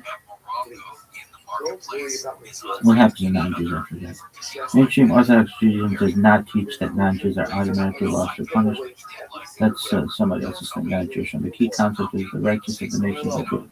Gemara in Talmud Sanhedrin 105:1058 says, "Chasdei umot ha'olam yesh lahem chelet ba'olam." How about the righteous of the nations will both have a share? And the word from the Rambam codifies this in Mishnah Torah Hilchot Malachim 8:11. If a non-Jew keeps the Shevet Mitzvot B'nai Noah, 7 Noah laws, basic moral laws, like not murdering, not stealing, not committing sexual immorality, etc., they are considered righteous and have a share in Olam Haba, the world to come. Judaism does not require them to convert. If they have a soul, yes, a non-Jew has a nefesh, that's what Kabbalah mysticism so distinguishes between types of souls, but that does not mean non-Jews lack spirituality or divine connection. In Hasidic thought, including teachings of Chabad Lubavitch, there is an emphasis that every human is created with its own alchemy and judgment. Judgment applies to all humanity. A righteous non-Jew is judged by what they were commanded, not by 613 mitzvot. They are not judged for keeping Shabbat or Kasher because they weren't ever commanded. Practically, what do Orthodox Jews do when non-Jews enter right? We do not say Kaddish morning as prayer for non-Jew. Kaddish is a sanctification prayer tied to Jewish communal structure, but that does not mean indifference. If it's a neighbor, friend, public figure who express condolences, we can say Baruch Dayan Ha'amet. Blessed is the true judge quietly to ourselves if that impacts us. We can pray privately that Hashem judge them with mercy. If it's a righteous Jew, some authorities allow him to heal in psalms on their behalf. Acts of kindness in their memory are appropriate. But we do not believe Orthodox Jews do not teach that non-Jews automatically go to God. They are spiritually worthless that conversion is part of salvation. That's not Jewish theology. What about Gehinnom? Gehinnom Jewish purification state is not an eternal damnation. Is generally understood as temporary. 112 months. That concept applies broadly to humanity, not just Jews. Big picture. Judaism is fundamental, not universalist. Jews have 613 mitzvot, non-Jews have 10. Different responsibilities, same creator, same justices, and same moral accountability. So someone who is non-Jewish and just died, they're in Gehenna, right? And is it for 11 or 12 months? And then where do they go? Where do they go if they were righteous? Where do they go if they weren't righteous? Okay, let's talk about this movie. First thing, Judaism does not teach that every non-Jew automatically goes to the heaven purgatory spiritual life. Judaism also does not teach every Jew automatically skips the judgment as individual. The non-Jews go to heaven possibly if they need purification. Hidden in Judaism is not bad for the Jews. More like a spiritual cleansing process after death. Chazal, or sages, teach in the Talmud 88:210 that the judgment of the wicked in Gehenna is up to 12 months. The idea is applied broadly to humanity, not just Jews. 11 or 12 months for Jews, we say Kaddish for 11 months, not 12, because 12 months implies the person was fully wicked, and we don't assume that about our loved ones. But that 11th month practice is not about Jewish mourning practices. It does not define how long a non-Jewish judge. The 12 months is a general maximum framework described by Chazal. Where do righteous non-Jews go? If a non-Jew was righteous, chapter 7, no Ahad laws, live morally, recognize God appropriately, then they have a share in Olam Haba in the world to come. This is stated explicitly in the Talmud, Sanhedrin 105a. the righteous of the nations have a share in the world to come. Rambam codifies this in Mishnah Torah, Hilchot Malachim 8:11. So if righteous, they go to Olam Haba. What is Olam Haba? There are two major models in Jewish thought. Model A, Rambam, Olam Haba, a disembodied spiritual existence after purification. Model B, Ramban, Kabbalah. Eventually there will be resurrection of the dead. Tekiat Ha-Mitem, a perfected world. Souls reunited with bodies in a refined state. Either way, righteous non-Jews participate. What if they were not righteous? Now it gets more nuanced. Judaism does not describe eternal damnation for most people. Gehinnom is generally coercive, not eternal. However, some extreme evil, mass murder, deliberate corruption, etc., can lead to what Chazal call current spiritual excision. No share in Olam Haba. With that category is very severe. Most people, purification, elevation, eventual spiritual state appropriate to their level. Non-Jews need to keep the seven laws consciously. This is a famous debate. The Rambam says that non-Jews must keep the Noah laws because they were commanded by God through Moshe to be considered among the righteous of the nations. Other Rishonim early authorities are more inclusive and say basic, more monotheism suffices. So that's it. What about considered Kabbalah?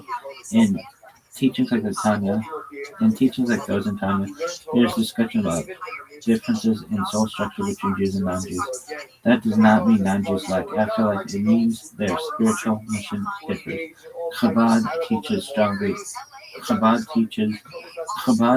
strongly affirm that righteous non-Jews have eternal reward. So let's answer you directly. Non-Jew dies if righteous, possibly breaks purification defeated. Olam Haba, ultimate participation in the perfected future world. With morally corrupt Gehinnom for 12 months, typically either elevation after purification or in extreme cases spiritual loss exclusion. But Judaism does not match this with the rigid other stuff. So like somebody who is like really bad and they've been excised, where do they go? What's it called? Excommunicate. Okay. Excised. Because you said exercise doesn't no. Okay, if someone was excommunicated, Kharam is no, that one anymore. A person could be Kharam and service night after that. They're just like anyone. It's no special automatic destination. If someone was really wicked and Chazal describes several possible outcomes, the main categories appear in Talmud, especially Rosh Hashanah 16b to 17a. Category A, regular wicked person. Most people, even bad ones, go to Gehinnom. Purgative spiritual realm, no eternal stuff. Usually for 12 months, cleansing process, the elevation to some level, Olam Haba. This applies to Jews and non-Jews. Category B, extremely wicked.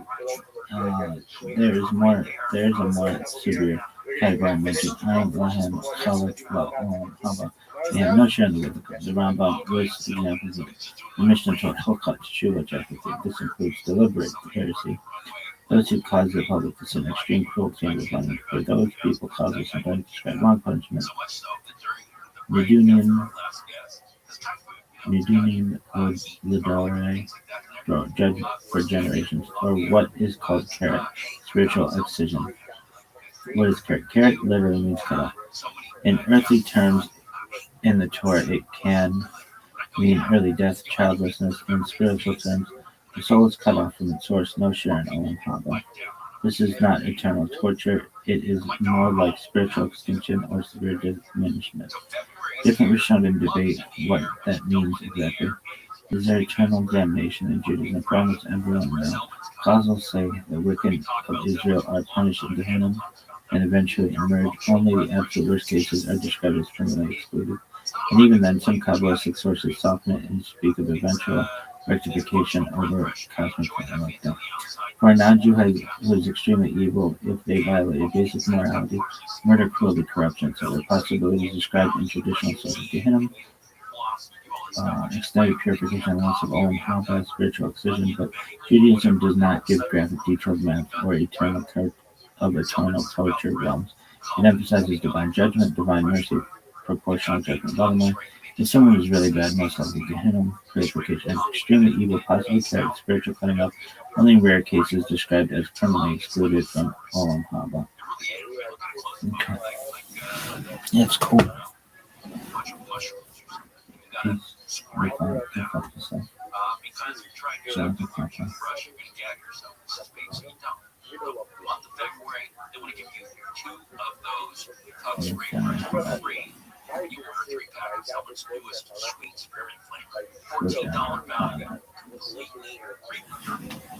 Keep up there's stingy or selfish bastard, or you can share with a partner or friend.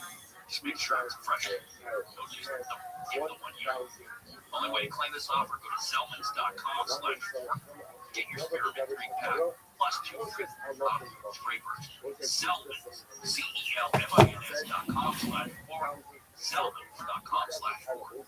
SoCal weather for TFI, mostly cloudy this evening with lows in the lower 50s for Metro LA and OC, lower 50s at the beaches and in the valleys and high heat. Lows around 50 in the high desert as well. Tomorrow, mostly cloudy, highs in the 60s. Right now, it's 63 in Marina Del Rey, 70 at Riverside. So my idea is Brendan Schaub watching the subreddit, but Brendan Schaub watching a clip of Brendan Schaub watching the subreddit. Oh, so that's like years in the making.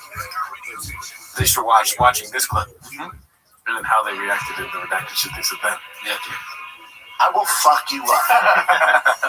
Especially for guys, you are terrible. They're terrible people. It's good for word now. What is that? It'd be funny if I was out of shape. Oh, he said big. That's so funny. Shape though. Brendan Schaub. That'd be funny if you were that out of shape. You were, dude. Yeah, you got kind of fat, bro. Yeah. Career mode deals. But if you hit play when it's towards it, this is genius, man. What does his shirt say? 145 Jim. I thought I went. I did his Cody Garrett. That's better. Is the truth by John Africa and John Africa. I didn't say like way. Francis Gano. What? And oh joy. Evil Chinese man. Asian as shit. We get it. You've seen my fuck. You're not racist. See if I'm not black. Oh, we get it. Bad fuck fight club. Guys. This shit on this shit. Yeah, he didn't like say anything about it. Well, they're not pausing like we do. Right, but he doesn't comment really at all. He just laughs. He laughs like a trained seal, you know? Oh, I'm supposed to laugh. What the fuck? Not that great. I mean, he goes to, what's his name, Turbo or something that showed him, tell him how to shoot the bow and arrows? Yeah. It's like talking about he has a lot of good teachers, and now that he's on this venture of Timos, why doesn't he talk to the guys that... That's a good point, dude. You know what I mean? He should be making parody songs about himself. And opening up, looking at the Reddit with that. That would be funny, dude. If he, okay. And they they should do a song. I'm surprised he hasn't. He already kind of did do some songs with Lil Brow. Do some songs yourself, though. Dude, yeah. Fam. Talk about plug walk, or what is it, trug walk? Yeah. I need a fucking tater tot once a week. Dude, that's so aggressive. You really want that tater tot, dude. Skills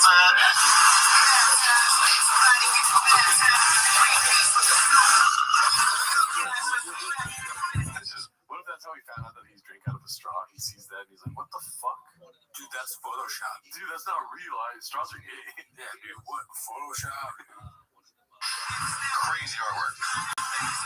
It's a lot of editing. Good job. Oh, yeah, well. Oh, yeah, he's out. Brendan is fighting the invisible man. I don't like the fight. I don't know why I paused it. I thought you were talking. I swear to God, that's why I paused it. Except because, like, you get in the ring, bitch. Well, here's the thing. You fucking are the only dude who could do, like, the fact that you're able to go in there with fucking heavyweights and you can take a joke about afterwards is crazy.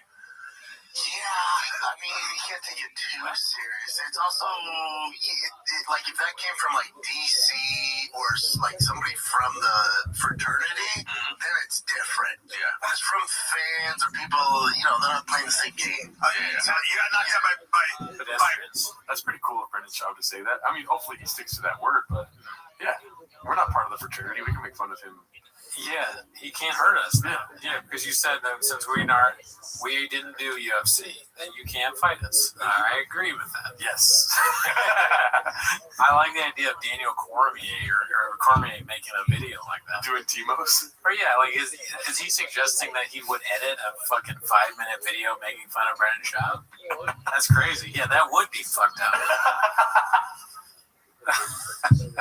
That'd be much stranger than me and you doing it. We, like Joe Rogan said, we got nothing else to do. Yeah, Cormier is like a rich fucking UFC guy. Yeah, we're sad people in my mom's basement, dude. Yeah, I'm sad. This is the only thing that makes me happy. Now, if I wouldn't, I don't want to do this. Yeah. I'd much rather be fucking.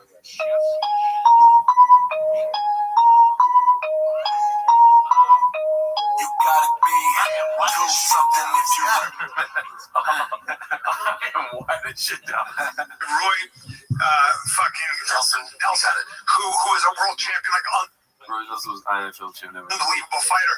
You've been fighting for exactly 20 months. with the names, like, dude, and Jin knows this. Can I ask you a question? How'd you get John Africa? I don't know. No, you know what it was? I think because we were talking about Francis fighting Africa, and I'm fighting all of Africa.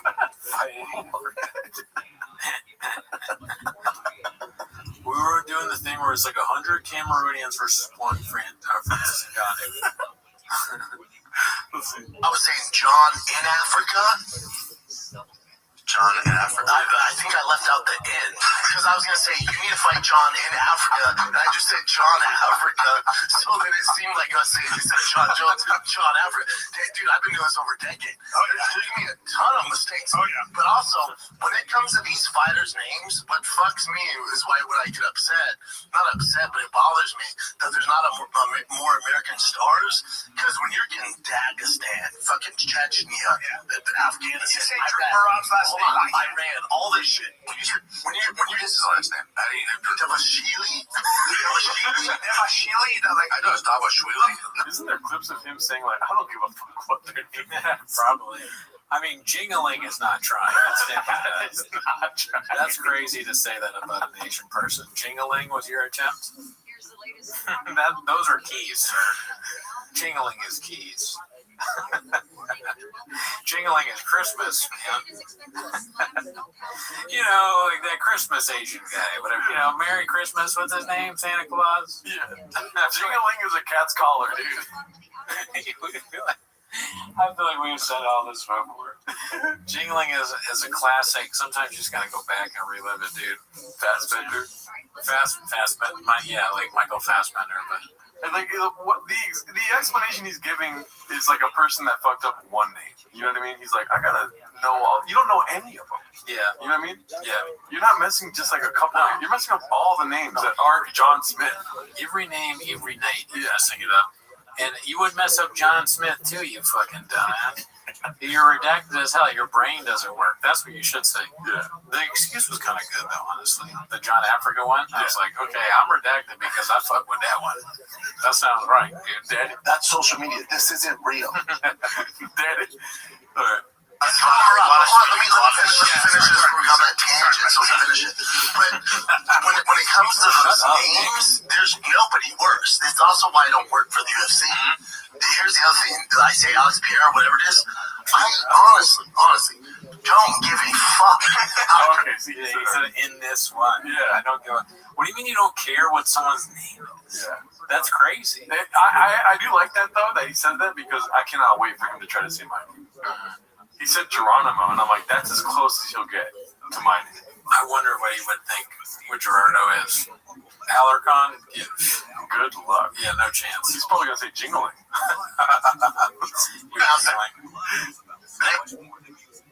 If I did, trust me, I would put more of an effort into it and do it. I literally don't give a fuck. If you understand what I'm talking about, I'm good with it. Here is my favorite one. He sounds like a French cat. Yeah. So, but also, dude, this has been an issue, I mean, basically my entire career, because when I auditioned, when you UFC first went to Fox, they were doing auditions. There was 3 of us. They were looking at being like the co-anchor with fucking Jail. It was Dominic Cruz, Karen Bryant, and I was gonna be like that 4th chair. It was a big deal to be on Fox, dude. And they have us come in and do a test read. For whatever reason, like Dom's going, Chael's going, and they have all the American names. I get up there, and we have to break down. It was a random UFC fight night in Brazil. I don't know what he's saying right now, but question: how many chicks do you fuck? Just kidding. Your homie walks in to your apartment or your house wearing this, dude. Yeah. And maybe he's been like, and okay, is it worse that he just got into trucks, or is it worse that he does nothing with trucks? It's worse that he just got into trucks, right? And he's dressing like that. Yeah, I mean, it's very bad to be dressed like this, for sure. In general. Unless you work on trucks, there's no reason to dress like that. Yeah. It would be if I really like trains and I showed up like a conductor here. I got a conductor's outfit. Exactly.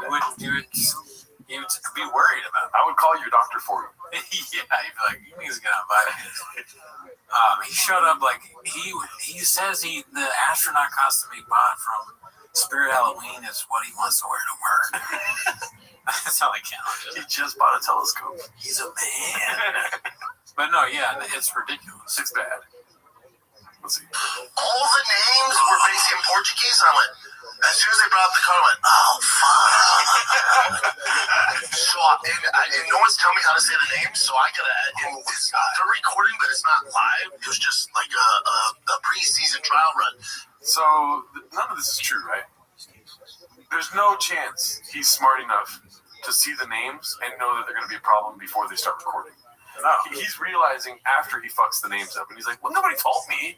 You got to get the names right. Before he's drinking big gulps. You know what I mean? Right. He's going to piss in the sink. That's what he does. Taking kratom, baddies, texting baddies. There's so many other things he's doing other than worrying about saying Pierre's name right. No, he does no pre-work whatsoever. We know that well. He's doing, if anything, he might be doing a vlog before he's messing up more names. Yeah. Right before it turns on. Let's see. Dude, I obliterated these names, and Jill starts laughing, and they go, all right, break, and they go, thanks, Brennan, and Jill goes, fuck, that was tough, man. And I go, some would say the toughest. I go, somebody's fucked me back there. Some would say the toughest, and he said that non-ironically. I know, it's crazy how he doesn't know that that's like a thing. How could he not know? Some would say the toughest. Oh, that's great, dude. This guy's having a great time. He probably realizes that that just happened. He's the only one in the room that realizes that Brennan just said that. I said, Dom got fucking Ronda Rousey and Brock Lesnar, and I got the fucking Brazilian card? There was somebody's fucking chillers big time. And the funniest thing, you'll love this, all my agents from the CA are watching it, and when you're done, you go, okay, not your best. Oh yeah, no shit. But yeah, I'm very clear. Yeah, I want to so I got the agents real bad. Who are they? Where are they now? I wish I knew. They got to come on the show. At least one of Brendan Schaub's agents needs to come on Timo's. Open invite for you. And we don't allow people on our show unless they make a song for us, and then we have to approve the song. We do a show, a song with one of those agents. All right, this one's posted by Caterpillar Hot 7539. It's been a hot week at Chang's, dude. I'm sorry, we're going a little long right now, dude. That's all good. Let's see. Never heard of it. I mean, with titles like that, dude. Let's see here. Yeah. No, this is a big brand, though. This brand blew up. And dude, nah, never heard of it. You're not cool, I guess. I don't know. Nah, I got my ear to the ground, never heard of it. Definitely not if you haven't heard of Hellstar, but ear to the ground, never heard of it. They sponsor a bunch of sports stuff too, which is weird. You don't know about it. Alice Mayfield. Oh, really? What? Wait, is that real? I think so. But it's really, if he's wearing it after, is that really a big deal? If he's wearing it before, oh yeah, that's shocker. That would be fucking. Does that make sense?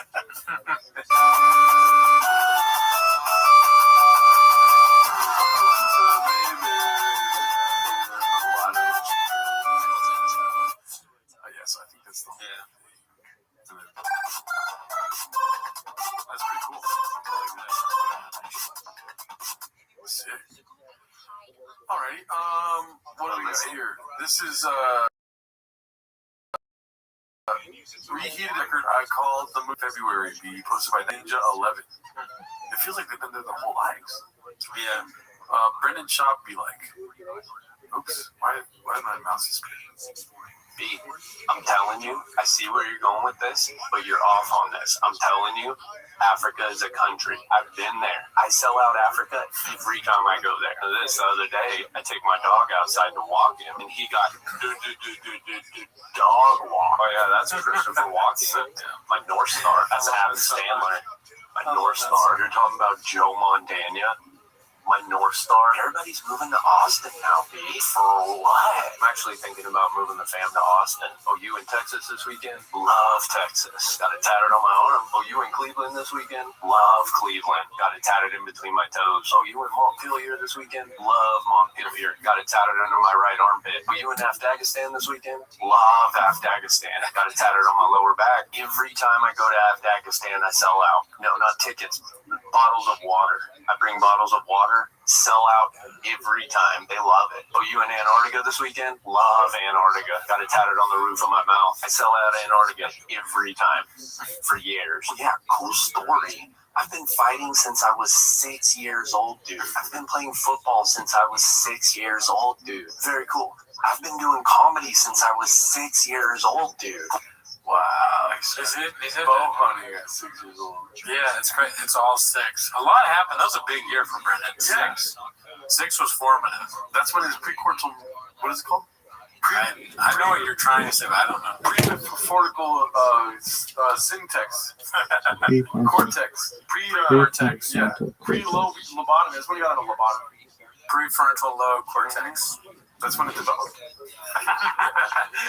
Story. I've been lifting weights since I was 6 years old, dude. I've been driving trucks since I was 6 years old, dude. I've been fucking chicks since I was 6 years old, dude. Very cool. I've been working in coal mines since I was 6 years old, dude. Wow, are we doing? Cool story. I've been making stained glass windows since I was 6 years old, dude. What? Saw Megan Fox at Starbucks. It was just us two. She was like, oh, you're that funny guy that fights too much. True story. I saw Bill Clinton at Chick-fil-A. It was just us two. And he's like, oh, you're that badass that podcast too much. I saw the Coke at Diddy's house. It was just us two. And he was like, oh, you're that truck guy that walks too much. True story. Saw Kobe Bryant at the GTA 6 release party. It was just us two. He was like, oh, you're that white boy that dog walks too much. So you have a TV show called Hunting Hitler. Did you ever find him? So you have a TV show called Keeping Up with the Kardashians. Did you ever catch him? So you have a movie out called Finding Nemo. Did you ever find him? Very good. I like it. I like the commitment to the bit. But the dog walking thing is what really got me. Because that's both clever and stupid. And that's my favorite is when it's like so dumb, but then so fucking funny. I was walking my dog the other day. That could have been the clip itself, and I would have been very happy with that. I will remember that for a long time. Thank you. Thank you. Oh, you're... Dog walk. That's so fucking funny. All right, let's see here. Papa's out now says prepubescent sports don't matter. I think this is a huge development, very important to include in the show. Posted by Danny Kaufman too. I mean, if you guys aren't aware, let's just catch him up really quick. He takes his go for it. I can't. Oh, dude, I drive my kid to baseball practice. Oh, I got it. No, it's Tito, There you go. Just to let you guys know, I don't know if you guys are keeping aware or anything, but he does go to baseball a lot with his son. Yeah, this is the first time talking about it. Here's the thing. He's been driving his son to baseball practice since he was 6 years old. Even if your kid's a baller, dude, under 40, until they hit No, puberty, yeah. it doesn't matter. No, you never know. It's great that he's balling, but until they're like 15, 16, it's tough to tell. Like, most of the guys that go pro aren't just dominating until they hit puberty. Yeah. So it really don't matter. Well, but that you should know though. But the one thing I don't co-sign with people, it's just a game. It's just a game to you. To me, it's life. To me, it's a way of making a living. and they have the genetics where they can make a living doing whatever sport they choose if they put in the effort. They can do that. That's the gift we were given. What's he doing, bro? So, if your son thinks it's a game and he's win, lose, or draw, he's excited to get ice cream, we're gonna run circles around you. You're not gonna be able to compete. Yeah, at least they're able to compete. Yeah, someone say that at least. Yeah. That's pretty good. Let's see here. Let's go. I want to try to get. Okay, so here we go. Finally. Caterpillar Hot 7539. Loser yourself. I don't think he posted all this. Look, if you had one shot, one opportunity. This shows you the road that you like the same thing that you captured, or just let it slip be. As you can see, he's got his sick ass rig, dude. That is a crazy ass looking thing, dude. That kind of looks like Batman. I will say, Papa's looking good. He's got skinny as fuck, dude. Could you imagine if you saw Papa, like, he'd be, oh no, he's very serious right now. Yeah. This seems like Bob, maybe this really is, Papa has been doing bow hunting. This is the one thing that's true. Yeah. That he's ever said. It's great form. He fits. This one fits. Trucks didn't really make sense. Fish, no, he doesn't give a shit about his family. Yeah. But that bow hunting, he might actually be pretty good at that. Yeah. I'm ready to believe.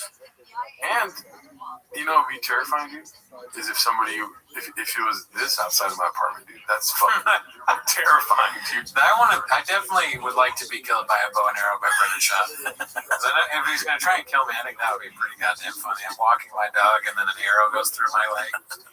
All right, let's see. Crystalia trolling Bappa, posted by Minimum Sky 2305. I know this is a poster. Keep your eyes on my hands, dude. That's what he does. He got choked unconscious. Okay. I jumped on top of the octagon.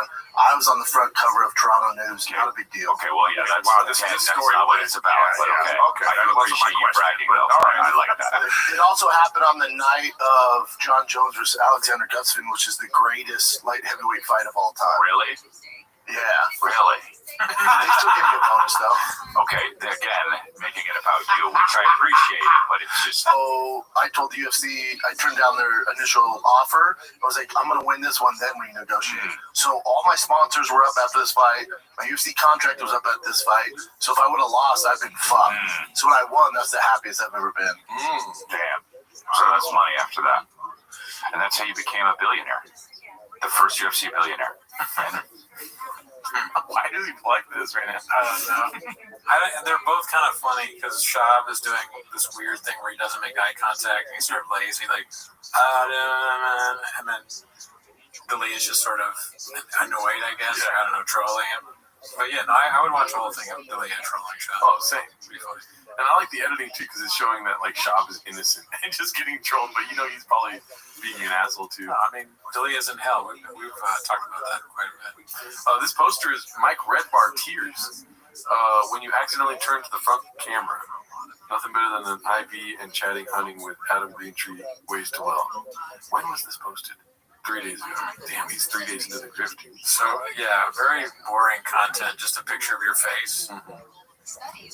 Nothing better than that, though, dude. Of the albino deer, is this the same thing?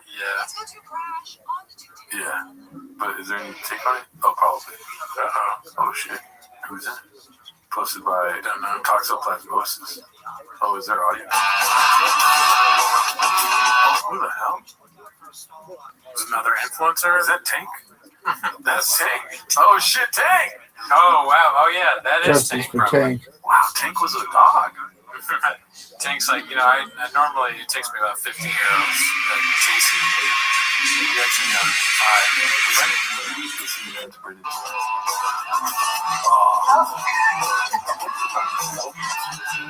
Oh, yeah. Yeah, we all know what he's thinking. Hell yeah, dude. Hey, you know what? I am white as shit, Dallas. Yeah, that's me stepping.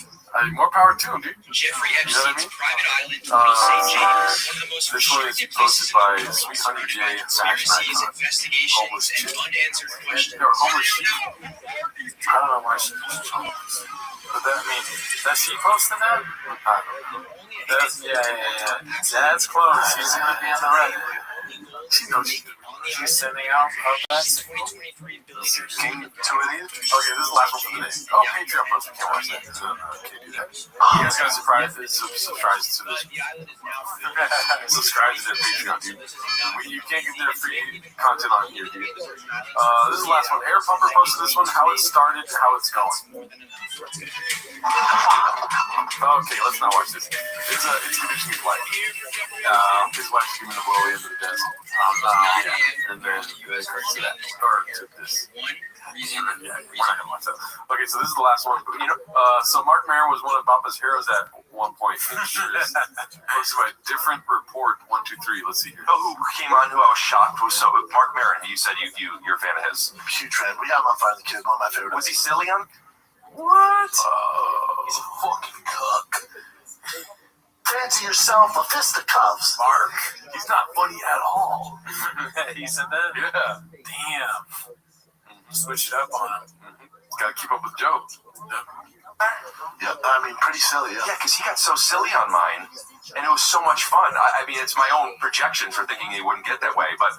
Me too. I told Brian, like, Mark's usually pretty serious. Doesn't get really silly, man. I don't know if it's going to be a fit. I was like, I love him, though. I listen to his podcast all the time. I've always been a fan. Talked to him a few times at the Comedy Store, but I kind of avoid him because they say never meet your heroes. Like, I've always avoided him, and then he came on and was great. Hero.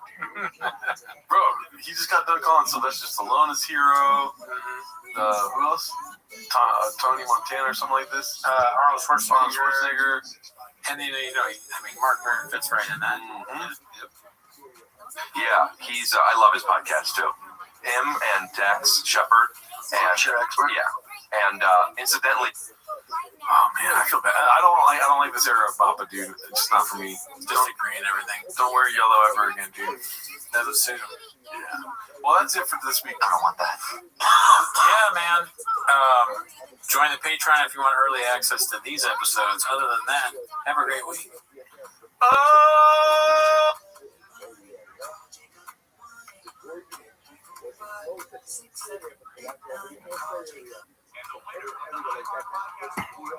You can decide who takes home the 2026 iHeart Podcast Awards Podcast of the Year by voting at iHeartPodcastAwards.com now until February 22nd.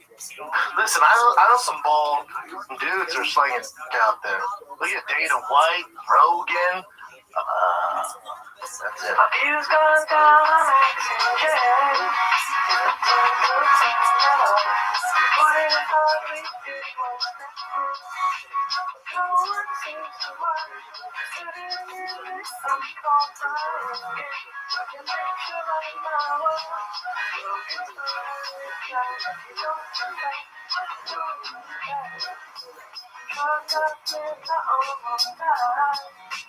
Make no sense at all. The cans of rain inside my studio. Sneak around my wall, but my second don't like my cubby space. All my sunset travel on. It's a sad thing, living in Austin, Dear Joe, I'll vote for Trump and move to Austin. I left my intern, wanna learn anything barbecue is awesome. I caught 2 comics cups for hating, they must not have saw it.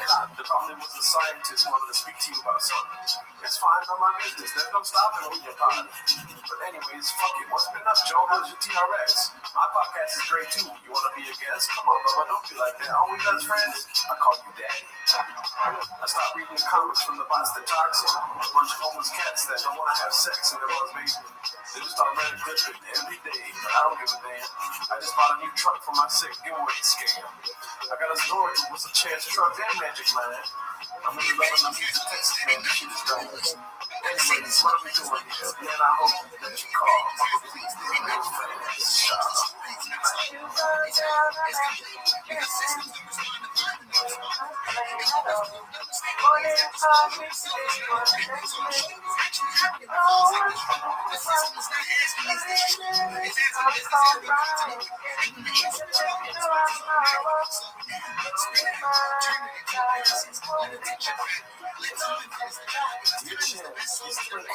Come on, brother, my man, Brian's mad. Anything should fucked up every chance you have.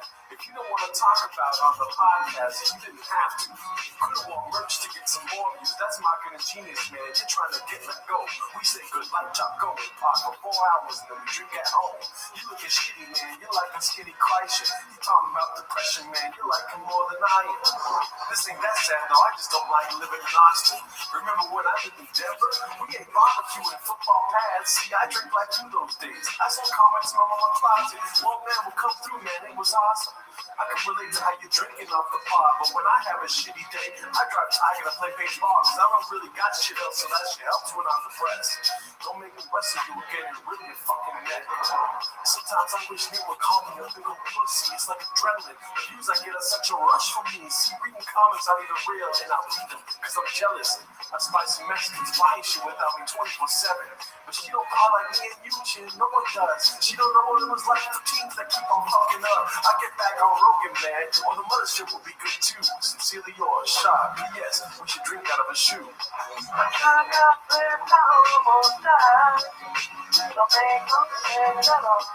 There's a rain inside my studio. Sneaker on my wall. A missing candle like my curvy face. But my son can travel home.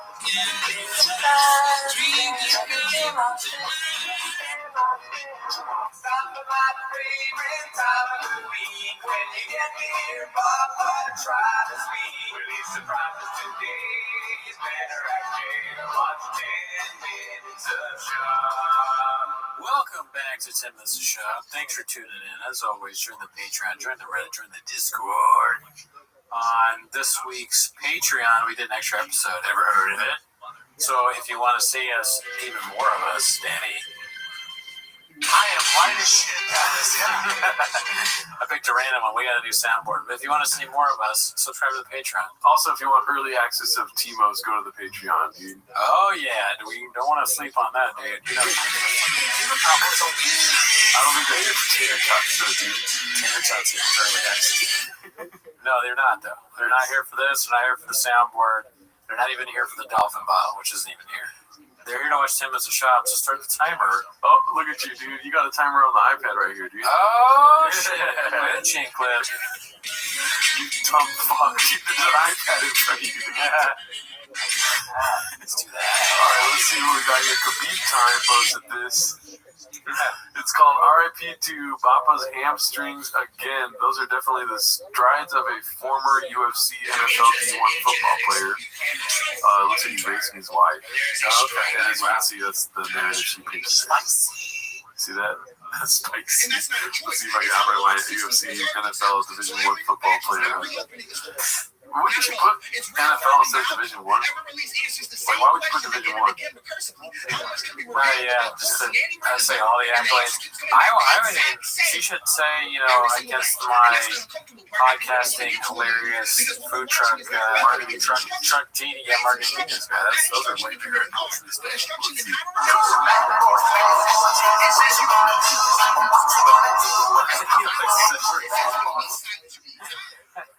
That's all they say. It says you're going to be innocent. He looks like he's trying to do a Korean impression. Dude. They know how they do the hearts like this, but he's so redacted to go like that. You don't know about that? No. It's a heart like that. Oh, yeah, Korean. You learn something new every day. Swiggles and Joe. He's funny thinking about your inside. And why is it bad? He's a bad boy, dude. Okay, that's fine. Yeah, he's got a couple of demons with him. There is a song playing, but as you can see, he chases her down, beats her up, and throws her to the ground, walks away, all happy. Now they're grifting the couple scene. Oh, a new thing. I like that. Okay. We thought it was going to be the bring back the pizza game thing, but no, he's doing a couple games now. You can never predict what's next. I'll give it that. Did you see that coming? That we're going to do a couple things? Only when they posted the first video.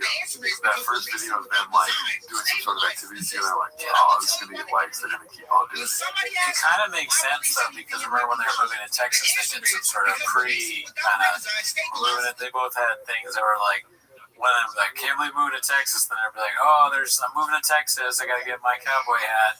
And that's like, I got to get camo pants for him. They both saw each other's posts and were like, what if we both did this, dude? That's social media. This isn't real. I have a feeling that's going to start meaning that you're done talking about the clip whenever you push this out. It could be, dude. All right, this one's posted by Dandy Kaufman too. It's called Papa Wants to Assault Mark Maron. Let's see here. It looks like you're a bitter bitch. But here's the thing: the way it works in the world I come from is Mark Maron, with all the shit talk he's talking about, with all the Rogan verse, and you guys aren't going to condone this. He needs to get fucking punched in the face. That's how this should go. Well, behind a mic, if you're going to talk all this shit behind a mic, and you get physically assaulted, you're going to stop. I will snap his fucking neck. It sounded like he was saying that right now. I know, that was time really good. What is Crystalia saying? Like, he's going to get fucked up. Yeah, is Crystalia not fucking being the voice of reason here? Is he not going to... He's not going to tell him not to hit Mark Maron? What's going on? Ooh, I think he's right. Can you imagine if Delia's like, you might be right. He's gone completely insane. 100%, puppy. Eric's like, oh, yeah, I guess you're right. We got to fuck him up. The next time we go to the comedy store, we see Maron getting beat up by Eric and one of the door guys. Should go. Well, behind a mic, if you're going to talk all this shit behind a mic, and you get physically assaulted, you're going to stop. Right. You fucking cuck. Go cluck. He said cluck. Why is Maron a cuck? What does Bappa think cuck means? That's what I feel like I've said this before, but I truly want to know. Yeah. Define it. Yeah. You gotta define it. Is that him when he sees you? He's like, I was just kidding, dude. You know? Is he scared of you? I mean, this makes it sound like he wants to fuck me up. Oh yeah. Maybe he's scared of me. Yeah. Yeah, that's funny. He's such a bitch that I meet him and he's like, whoa, dude, it was all talk. He says that to me. I don't say, I was just joking. He goes, oh, dude, papi. And he tells me he was joking. That would be something. Yeah. I go, dude, don't worry about it. You got a gun? I love you, dude. I'm a big fan. Dude, I bought your chairs. Yeah, dude. What are you going to do, Nate? Volume punch me, What are motherfucker? you gonna do, Brandon? Go complain to your cats. I want to Go go to to your Clark. fucking cuck. Clout. What the fuck? You might have created a word. Like somebody that cucks out for clout. A clout. Oh. Ooh. Yeah. Okay, you're cooking on that one. You could have given me a little dolphin noise or something. That makes sense. That made sense, dude. There we go. Daddy. Go complain to your cats. Go do your shitty comedy and go back into your dungeon. Oh man, hey, Papa. Throwing glass at a stone house is not a good idea. You know what I mean? Definitely. Yeah. Dude, that's well said. And dungeon, dude, your house maybe is like a storage facility, or at least your podcast thing is. Yeah. We don't know if it's not the same thing. Well, I was talking about him calling the comedy shitty. It's like, oh, that's even crazier. I just fucking know. What? Go do your shitty comedy. Shitty comedy. Yeah, I think that's crazy for Rashad to say for sure. Yeah. That's hilarious. If there was a crowd in front of them, they'd be like, oh. Yeah, dude. And go back into your dungeon. Well, see, this is fuck that, dude. I'm done being nice to him, and I was a fan of Mark. I don't think so. When were you ever nice to him? Yeah. He's a big fan. Yeah. Shaw was a comedy nerd. He was listening to WTF all the time. Oh, I get it, dude. I understand. I get. I mean, I think we gotta kill him. He's gonna step up. I think he's gotta go. He sounds a lot more like a dolphin. I understand. Well, I get. Underage people. Let's see. What else do we got here? Anything else on that one? Nah. This one is posted by Flashover962. Calabasas gal surviving in the hard streets of Austin, Texas. This is a little skits and bits she put on her Instagram. My husband didn't fill my car up with gas, so here I am risking my life at 9 a.m. And wait, I remember watching this on the live. I think we were debating on what you obviously pointed out. It's the kid doing it. But now that we know they're doing the couples narrative, yeah, it's kind of just, it's part of the show. It's a meme that goes along with, he'll have a thing about being at the gas station. Keeping up with the rattlesnakes. Yeah, you like that? They could have a great reality show. I'm surprised they don't pitch that, dude. Yeah. Wiggles and Joe. All right, this is you, bitch. You got that button too. I know, I just want to say it. It's Dino, bitch! This is posted by original standard 42. This is not AI. Yep. That's wild, dude. If the tongue is the thick boy thing, where it's if it's not 3 C's, it's not real. Yeah. There's a lot of stuff without 3 C's, but if the tongue's not out, it might be AI. Yeah. Yeah, if he was eating normally, I'd be like, this might be AI. All right, let's see what else. He loves to take pictures of himself eating. Yeah. Do you think we'll ever get to the point where that's a bit we do? I've had exes that like taking pictures of me eating, and it bugs the fuck out of me. Oh, yeah. My mom likes to do it too. My mom will take a picture of me while I'm eating, and she does it to my dad whenever they're like traveling. In the group chat, she'll just put a picture of my dad with like, about to devour a sandwich. It's like, you're on a Subway. You know what I mean? Yeah, it's in Madrid, but dude, at least get something nice to eat before you take pictures of people. The Subway in Madrid. Yeah. It's the best Subway, dude. This is posted by Clint Puller of Chips. This is why Papa had to leave the podcast early. Tucker Carlson's Christmas party. Gang, gang, buzz, buzz. Wow. You know what's funny is that I'm sure if we pull up any pictures of Theo Vaughn with fans, that's the exact same face he does. There's no like, I'm going to be like cheesing with my friend Shab. Yeah. It's like, oh, he's another fan. Probably. Yeah. And he's got the cowboy hat on. So Shab is assimilating. Does Crocker, I mean, you may not know the answers. Does he live in Austin? I'm pretty sure he lives in some sort of remote area. Okay, well, yeah. Okay. That makes sense. That makes sense. Can you do me a favor, dude? Can you be in Shab's? I know. Listen, I made a parody song for today's episode. Nice. And it hurts to be in Shab's head for too long. That's facts. You know what I mean? But can you do me like at least 5 seconds and speak for Shab really quick? What he's thinking? I'm gonna help out my boy. Cause Theo's been going through a lot. Like, I'm gonna take a picture of him, you know, and like post it for the fans so they can know he's okay. Cause I talk with Theo, and he's not doing as good as me. He's doing pretty good. So and then people will see that he's doing good when they have a picture of me and my hat looks nice. I have a good hat. I thought you were just gonna go straight for this, dude. Where's it at? I will fuck you up. You think he's gonna fuck people up with that? Yeah, because they gotta stop fucking with Theo. They gotta fuck with him. Oh, that's right. You have to go through Shab. Yeah, that's true. Best brains beat. Let's see what else we got here. Another Dandy Kaufman post is I guess they had a hot episode of Tiger Think. What's that? Whatever. I guarantee it ain't going down like that when it already went down like that. Oh wow. Danny Kaufman getting spicy. Let's see. The dude that's almost a billionaire doesn't need defense. You know? Yeah, I disagree. No, it's not about money. You're missing it. It's not about money. Yeah, no, I agree. It's about being a good friend. Yeah, I agree. Because I guarantee if I go on a podcast, they talk shit about Chris, Brian, you, Jeff Dye. Bean cheese. What's this in reference to? I don't know, but he was talking for a long time about how people wouldn't stand for Rogan, like Bert Kreischer wouldn't stand for Rogan on some podcast. Yeah. That's your narrative. That's my narrative. Chris, Brian, you, Jeff Dye, my Rogan. Oh, fuck, dude. What? Jeff Dye really is that bad, huh? And he just accepts it, dude. Jeff Dye is like best friends with Brendan Schaub. That's how you know he's terrible at stand-up comedy. Yeah. It's like, Jeff Dye really thinks that we want Brendan Schaub to come back to stand-up. He's like, yeah, just give me your jokes. And that's why it's so bad now. Jeff Dye doesn't want him to come back because he has Schaub jokes now. Yeah. They're the guys at an open mic that hang out together that are both bad. Yeah. They both think they're good. Ain't going. Whoa, what are you talking about? Yeah, I always think it. Recently, I found myself in a hot tub with about 8 to 10 12-year-old girls. Found myself. That's funny way to put it. Chris D'Elia.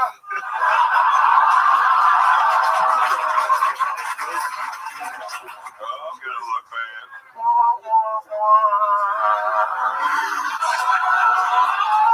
Chris D'Elia.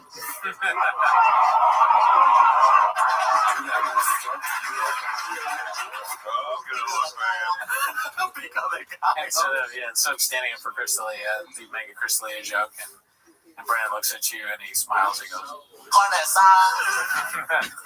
He didn't stand up for shit.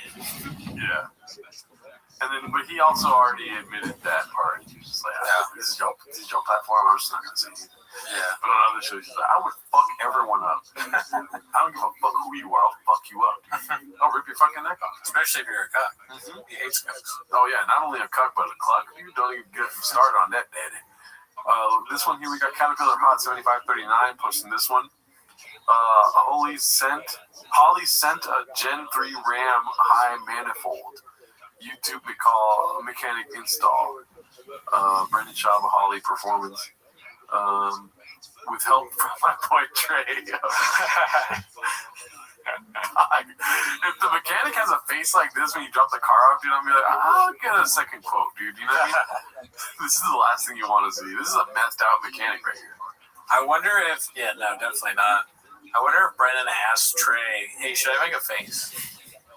I feel like Brennan is the guy that asked that. Yeah. Or maybe he does. He's just too much of a professional. He's like, all right, Trey, thanks for hooking up the car, fam. Now take the picture. He just does that. no, take the picture where I make my funny face. Why dude, you can teach a whole geometry class on his lips, dude. Yeah, it's weird looking. That's a parallelogram, I'm pretty sure, right? It looks like some kind of weird cartoon from the 90s, like Rocco's Modern Life or Brainiac, or what is it called? Animaniacs? Yeah, definitely. I see that. Pinky in the brain. Just so unnecessary. We were already not going to click on whatever the fuck your face is on. Now you just make yourself look stupid as hell. You know what I mean? Why? Also, I think Trey probably did all the work, too. How dare you, duties? Oh my god, it gets worse when you get out of the lips, dude. He's got a kind of Mr. Clean thing going on a little bit, you know? Yeah. He just cleaned up after Trey. What are you going to do with that, dude? Yeah, the job's done. Yeah. That looks like a kid's power drill. It looks like tiny in his hand. Well, they got to give him something to keep him busy. He's working on Legos in the corner of the mechanic shop. He's making an engine out of Legos. Anyways, they tried to hire me, and I was like, I can't, dude. I have a podcast. Holly, who's Holly? Of course, it's just like just ads. Yeah, it's just other partnerships. He's got Holly Performance, Lethal Performance in Texas. Do you think it's them just like on the Tweeties episode, we were talking about buying a Chipotle for your house and stuff like that. Is it them just like blowing money? They're just like, oh, dude, we got to work with shops and be hilarious. What did they get out of it is a good question. Yeah. What is it exactly? Should I ask ChatGPT? Maybe, yeah. I mean, I think probably what happens is like Shab essentially goes there and he's like threatening them to make them do ads with him. They have no choice. They're doing this against their will. Like all he wants to do is pose and tag us. I guess that's fine. What's the alternative? He beats us up. He sounds crazy. I'm asking right now. Yeah, like what they get out of it. Yeah, and it's on thinking mode, so we'll get a good answer. Oh, good. Let it sit there for a second. Anyways, you want to hit a sound on the soundboard real quick? I don't want that. Okay. That's social media. This isn't real. All right, this one's posted by Moonwalker. It's called Always Been Into Cosplay B. Always Been Into Cosplay B. Wow. There's a man that literally and figuratively wears a lot of hats. So first of all, let's tackle this 2021 real quick, dude. And because the Bappa narrative continues to what? Transform, transcend, be painted. Yeah, right, of course. So keep up, dude. And what was he doing? That's the narrative. What was he doing in circa 2021, dude? I guess he was trying to be like a LA hipster guy or make fun of them. You're looking at a picture right now. You're not using your brain, daddy. Oh. What was he doing in LA 2021? Stand up. Wrong. He was going to coffee shops and threatening to fight security guards. That too. Dressed like that. They don't know who he is. They don't know Brennan Schaub. They're describing him to the police. He was in a really tight shirt and he had a Gucci fanny pack and he was wearing one of those hats that women wear at Starbucks and Silver Lake. And he had tight pants. He kept saying he was part of thick butt bike club. He had a scooter with blue brake lights. He made someone take a picture of him outside on the scooter. Texas 2025. I mean, honestly, dude, the Republican globe is real. Zoot, I have a question for you, and it's a very serious question. Are you ready to lose?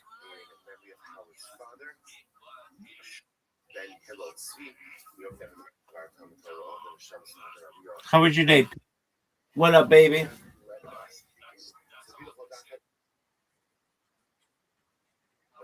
Perhaps.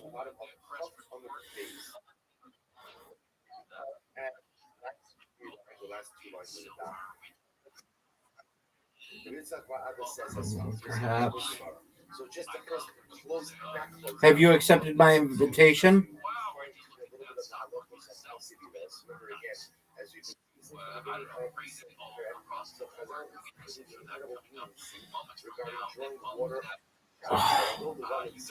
Yes, Zoot.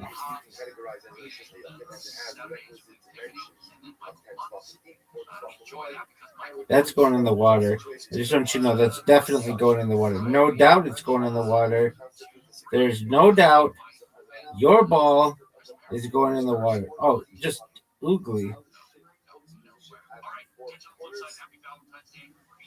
But this, it is a very hard shot. It is a very, very hard shot. Those arrows really make it difficult. That's going in the water for sure. No doubt. No doubt in the water. No doubt in the water.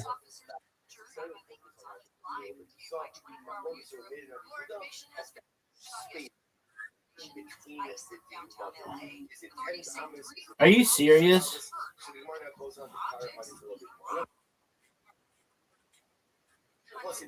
It's not that. That's going in the water, dog.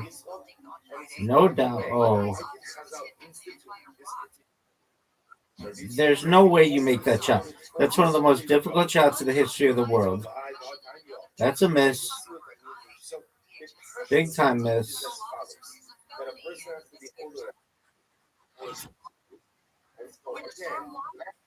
Yeah, baby.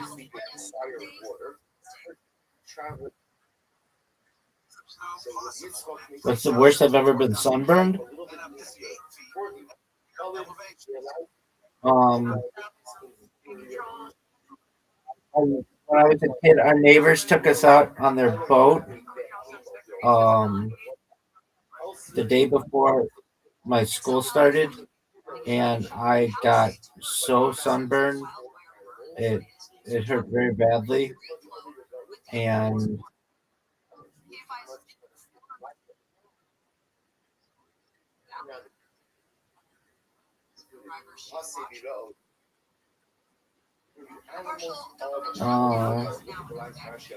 no, I mean, Australia's sun's pretty strong. The desert sun's very strong as well, and I think it makes it worse when you're on water because water reflects everything, so you get it like even more intensely. So, but I mean, I'm not doubting that Australia, you can't get a bad sunburn there, but you could get a bad sunburn certainly in California, certainly in Arizona, or you could even get a bad sunburn in New York.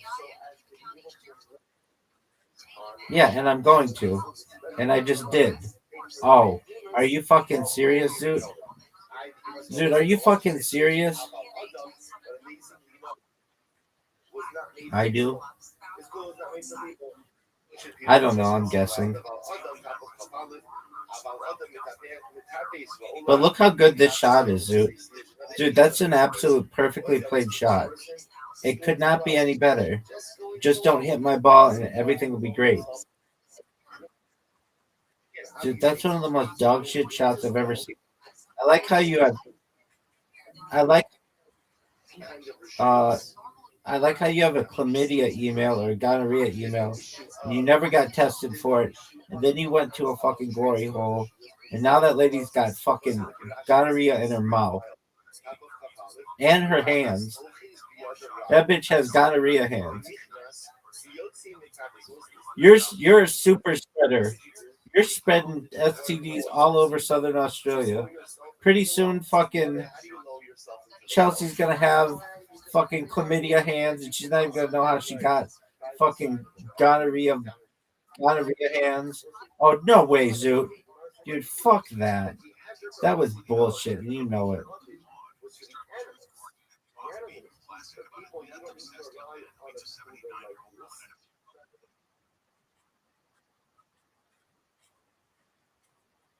That's not for me to determine, dog. Don't hit my ball. Just whatever you do. Don't hit my ball.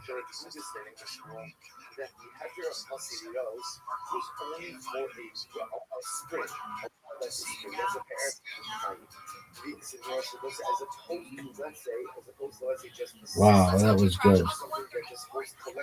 Zoo, you need one of the best shots you've ever had. And you got it. That was a great shot.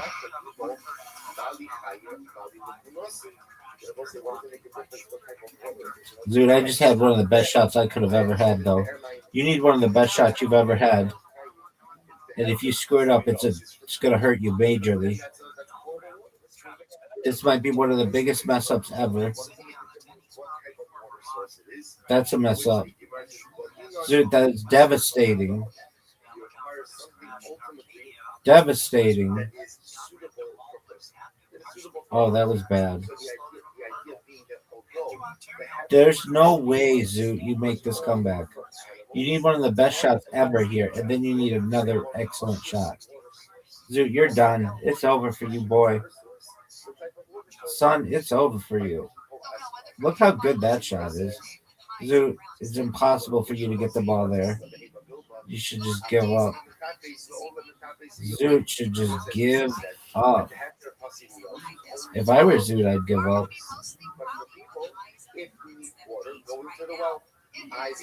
Oh, no, not this hole. Anything can happen on this hole, Zoot. I'll take that shot all day long. That's one of the greatest shots in the history of humankind. You need one of the best shots ever. Well, not terrible.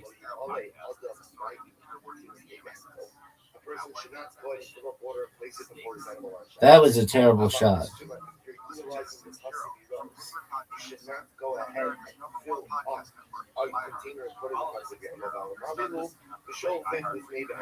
Oh, make it. What a great shot. One of the greatest shots in the history of humankind.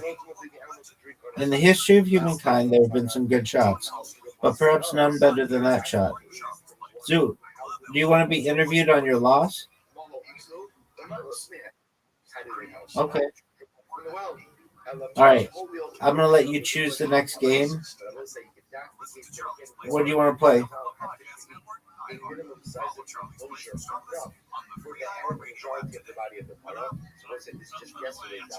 Zoo.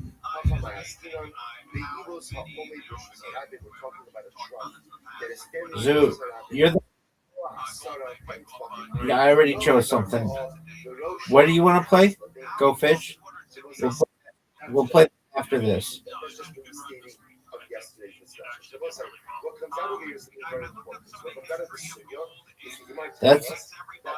That's not what you wanted. That's not what you wanted. Zoo.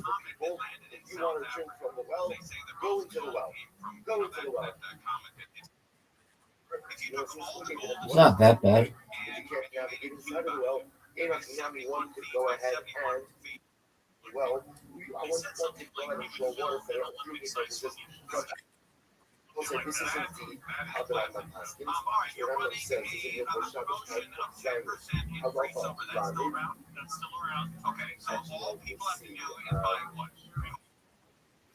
Dog, I went and I took the lead. That, yep.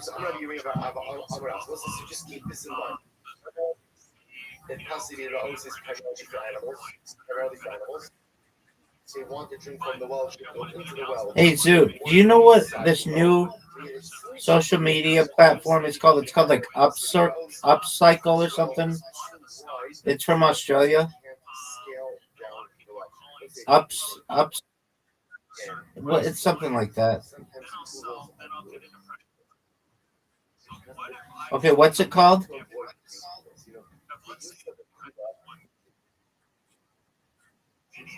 Okay, so you have no idea about it.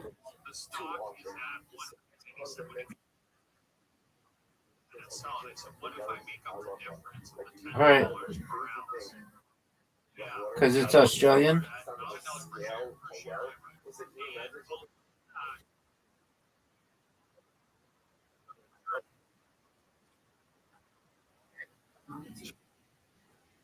Okay, that makes sense. Usually the shit that you say doesn't make any sense, but that does make sense. Dude, if you get that 333, that would be devastating. Devastating, Zoot. Devastating. Zoot just fucking won. Oh, Zoot. Zoot just played. Got 600 points.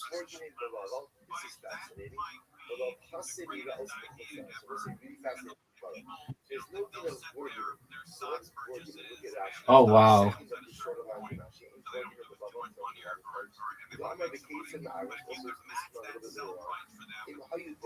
I need to get this.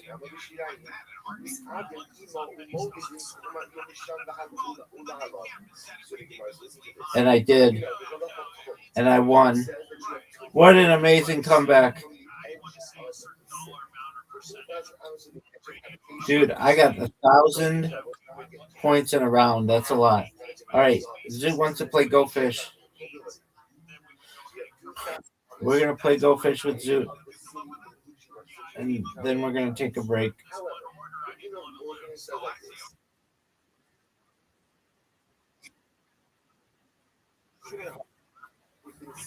Okay. Oh, you're right. You are absolutely right. Zoot, apologies. I'll go first, then we'll play Go Fish. Oh, what the fuck was that, dog? From the edge of the primary city from the hub. That's working. What is a working? So those shows and show me how to do it. So it's a sort of that's the one show we're all going to go ahead and sell up. They don't get a cover up. Listen up if you it's like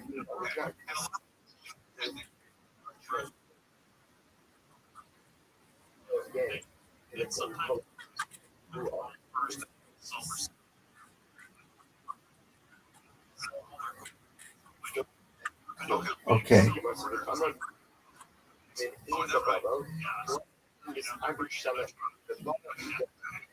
Dude, my cards are terrible.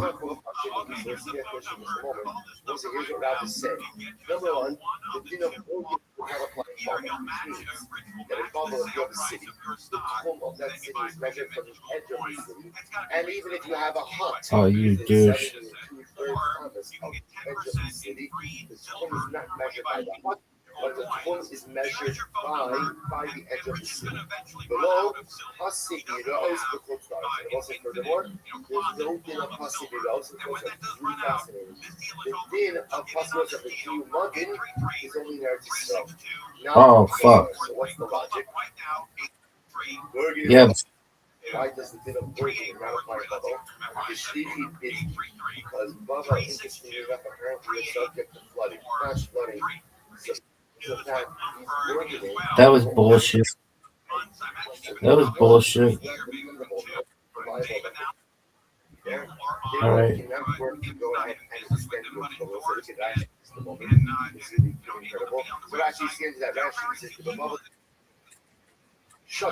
You didn't forget how to play Go Fish.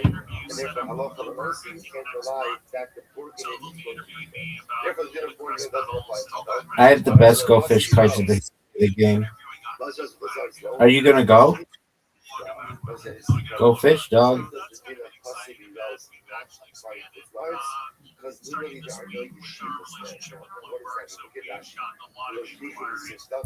really quite amazing.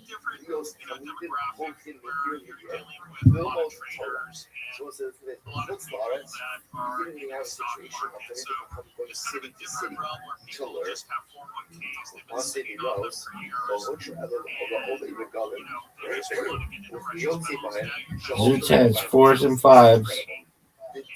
Zoot has 4s and 5s. Right, the trend should for livestock and its enriching circumstances for you when you were engaged in the American funds from your employer and those journey. are So an example of the engagement benefit was only regardless.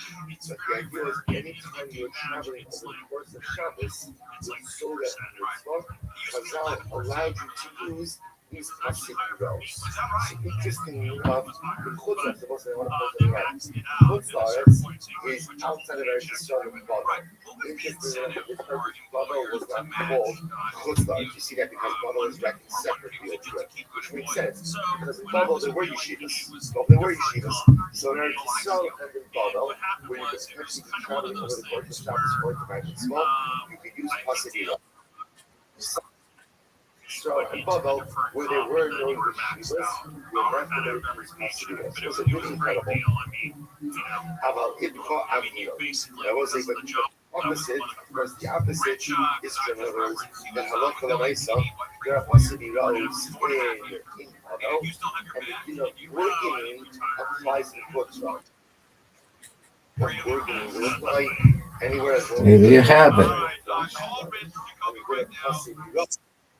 Like either in Eretz Yisrael because of Aliyah L'Regel, or the Maisa anywhere where you could travel to yeshivas. So the Gemara says, Man, you haven't had a 6 for which I've asked, basically. You haven't had a single card for which I've asked. All right, well, why don't you go, baby? Neither in Babel nor in Chutzlaretz. Or even the Babel alone. So as I said, Babel why? Because of flashlight. The Chutzlaretz Namilo, Bihi Gamrami. This is fascinating. The din of Oregon doesn't apply to Chutzlaretz either. Why? Because of still these houses. Since they were out of so they were stolen. So because it's stolen, obviously you can't rely on the Oregon to be there. So the Gemara says, possibly else for Babel. So again, Or not, baby. not allowed to Babel wine because apparently water was completely supplied in Babel. So remember again, you know possibly rose is a tin. Says the Gemara because water is part of Babel. But in Babel, where water was the Chutzlaretz Nami, the Rothschild is also there was no din of possibly because since there were yeshivas. I said possibly was only in a situation. Environmental Chutzlaretz. I'm going to freestyle my brain from the brain rap in the Asisu Mibarnash of the English to the what's up, RC? Oh, no. So this dog said to Mori break Ravuna break the He said that I heard that you went from Barnash to the travel from to the shul of the road, and that is a Dude, you're doing almost shit.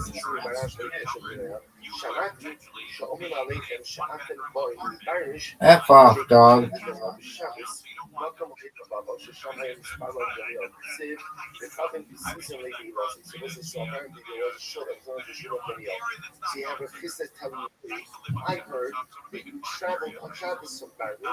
Yo, baby, 1, 2, 3. That's what I'm talking about. I knew you had those 6s, baby. I knew you had those 6s. So what did you allow? And I said, what did you allow to travel such a far distance more than the way? Did you rely on the presence of huts to extend your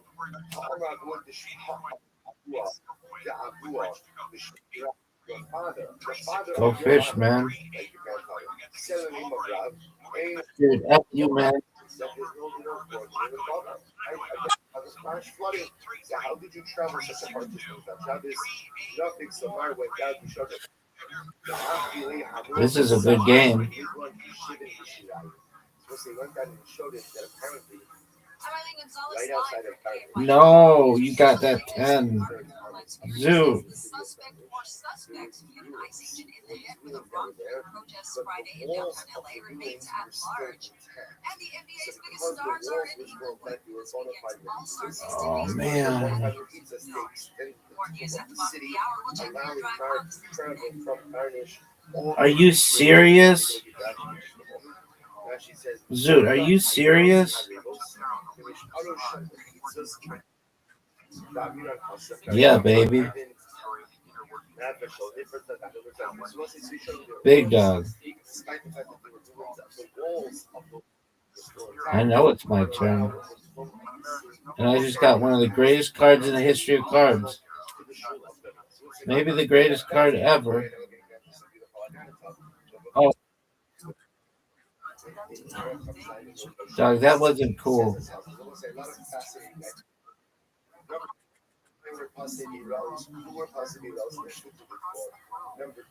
Give.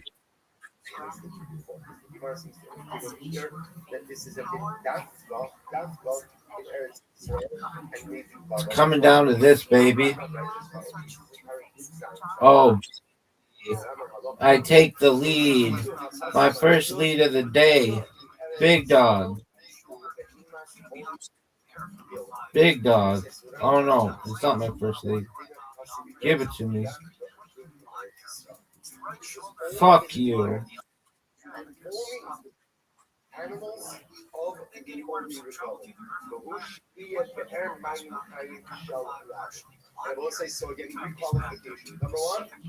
Oh, that sucks. That was the worst.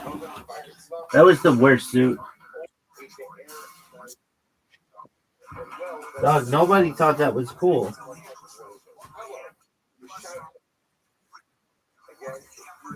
Dude, that was awful. And you know it.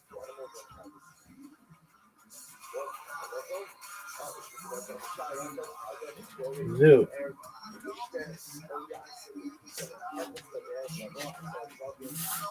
Zoo. Zoo. Can you hear me?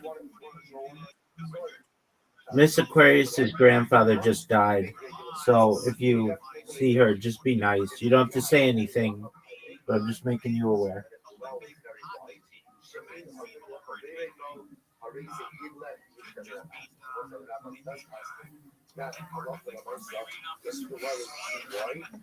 Dude, I have a question for you. When are you going to see Chelsea?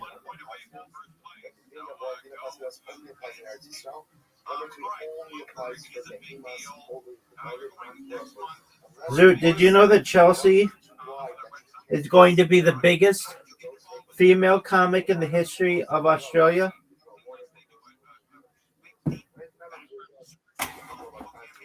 Zoot, I'm going to ask you this again. Did you know that Chelsea is going to be the biggest female comedian in the history of Australia? Zoot. Okay.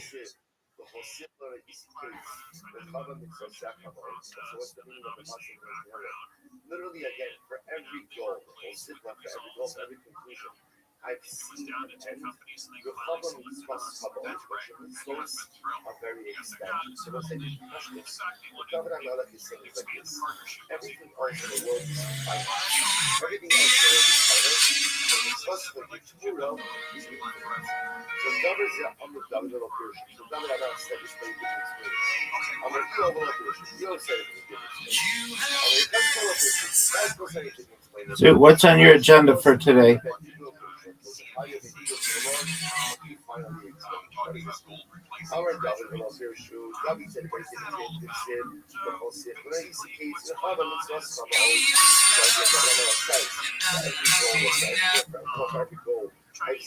Zoot.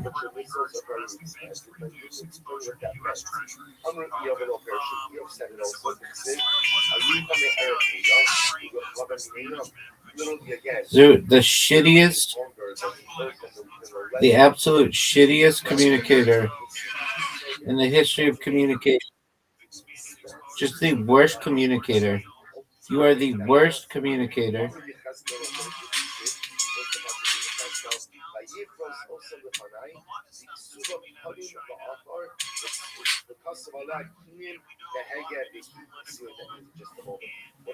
So literally it means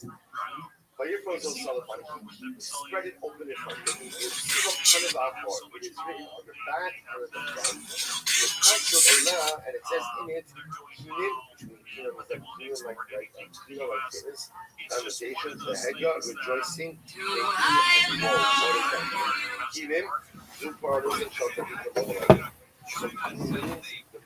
Zoot, the worst communicator.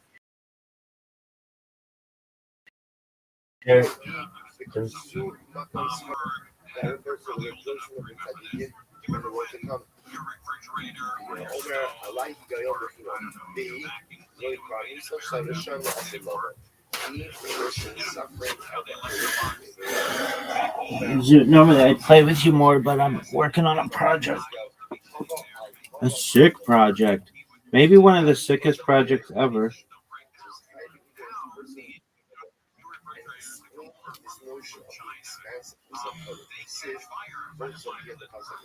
Dude, do you know who Brendan Schaub is?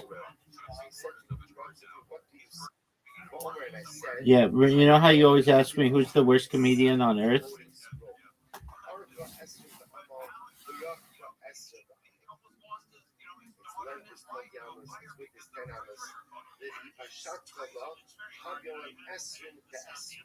And ultimately, again, when it was unfolded, it was Esrim to Esrim. It was 20 by 20. And it says that it was written on the front and on the back. And if you were to peel back, so it was written on the front and the back. So what it's saying, the imagery is, it was written on the front, but if you were to peel apart front and the back and place them side by side, how much would that be? Our Goin B'Es, 40 amas by 20 amas. Siv, Mima Dad B'Shal Omayim B'Shamayim B'Zeres Tamein, Nimtza, Hala Olam Kula, Atos, B'Shoshes Alafim Umasayim B'Teres. Because as it turns out that the world is 1/32 of the size of the Torah. So what's that? Obviously, the metaphorical image of this massive scroll that totally eclipses the size of the world. Highlight to us the dramatic expansiveness of Torah. When we speak about Torah, we see okay, you can quantify Torah. Torah's Tanakh, Torah's Parashat Psal, Torah's Shabbat. So what's that? Torah, remember how it has now referred to Yam Shal Tav. It refers to the sea of Torah. The metaphor of imagery is expansive. Instead of the banks of the ocean, you look at the ocean, it looks like it's lying shading of salt. It has no end. So the idea that the depth and profundity of Torah is so much that it even eclipses the size of that's the image that's how that Rabbi Chisda, Darish, Mori, Barnard, Siv, Bine Shnei Tuda Eita Inen, Muad Lefnei Chalashem, was actually quite beautiful. You know, quotes the passage from Yirmiyahu. So it says over here, that there were two literally baskets, two baskets of figs prepared before the Heichal Hashem. One of the baskets contained good figs, doubles smoked, containing abachoros. Like early figs. Let's say just to show you what's happening over here.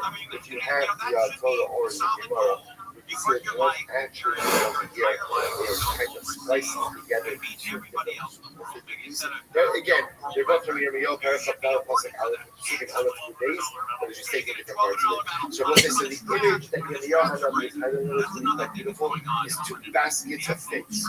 One basket is figs, doubles, ma'od, kita'ina, bechoros, on the base, good, echad, and second basket, Tatum Ro'o Small, and that makes after those say after they look. Then that because they were so bad. Because I put it into baskets and things represent. Atobos, Elu said six things. Those represent Tatum and Ro'o, that things. Elu is shutting. This refers ultimately again to the shutting you take all that money the Shema Toma, so maybe you'll say the basket of bad things represents the shutting the Shema Toma, Abad Sidra, Ubando Sikino. Maybe you'll say there's no hope. There's no hope. There's no possibility of redemption. Whether it's Omar have been going in, not still there. Because it says that both of the baskets of figs give forth a beautiful aroma. Even the figs, Let's talk real briefly about 401ks. A lot of people have 401ks and IRA and IRAs, and they may want to diversify. They see that they don't want to have all their eggs in one basket. Is it pretty simple to do that? To take IRA or 401k for this rule? Yeah, it's very simple. It's a very easy process. It takes about a week for you to roll over and do all the paperwork and get everything transferred over. So it's very easy. Financial advisors, which I talked to you this week, roadblocks for customers that say, oh, you don't want to get into precious metals, and so they'll sell you ETFs. That would, you'll be in one better position. And at the end of the day, people are assets are growing. That's not tangible. It's like people, sometimes I can't believe it. so the Lashon of Gomer represents a Lashon of finality and totality.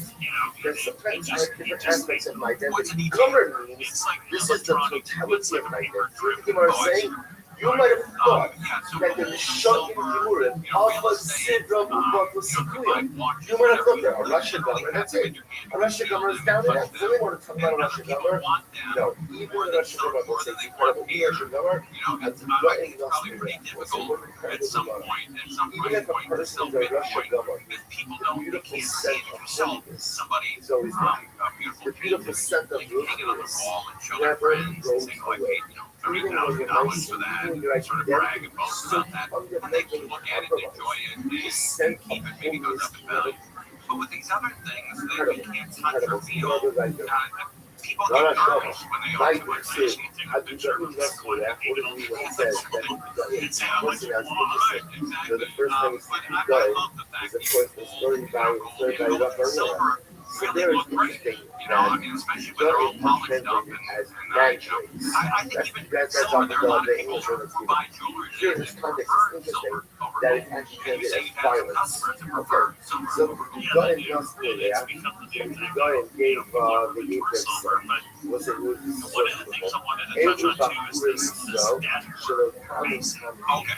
Let's say so the fighters that you play with set. This is the first young Jewish okay, let's take a break. We can take a break. We come back. We'll talk about the next. Okay, Rich Jacoby has two deals on the table for you. You can take one or the other. Free silver, 10% in free silver. When you buy premium vintage gold coins, get 362 384 833 362 384 second deal. No person was no person Second deal, go back to the sale point of your stock.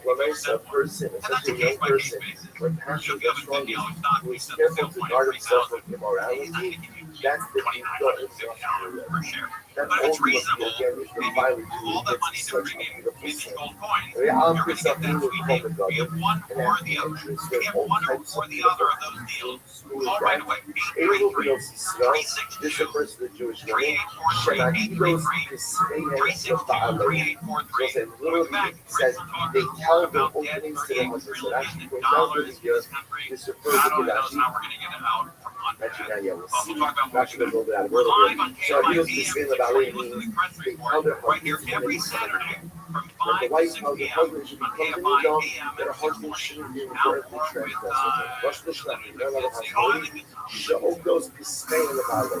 A shutdown of the Department of Homeland Security is now underway, and that includes TSA at airports. TSA officers have to keep working without pay, and experts warn long security lines could build if more workers fall out as the shutdown drags on. Mass flight cancellations are less likely this time because air traffic controllers are still getting paid. Travel and airline crews warn the Chinese could snarl trips as rate rates closer. 2 ICE agents are now on a federal criminal investigation over whether they lied about a shooting in Minneapolis. ABC's Selena Wang says one agent had shot and wounded a Venezuelan national. At the time, DHS accused the man of ambushing an agent and fleeing to a nearby home as they carried out a targeted traffic stop.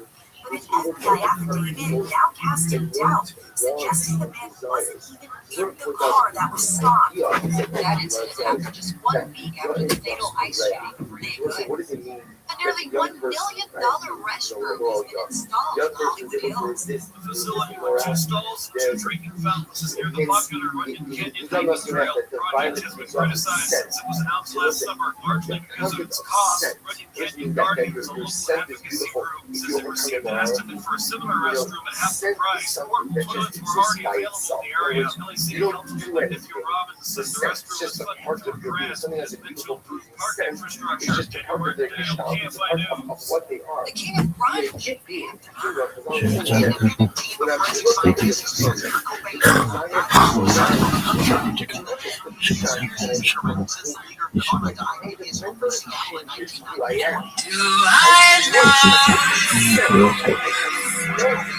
Without talk. There are certain things that I do that give me great appreciation. There's a holiness, there are certain things that I do that just fundamentally change who I am. I emit like a reactive God. I emit to be able to overcome the poor immorality. It's not just the fact that I'm holy, that I'm good, that I'm present, I emit a different sense.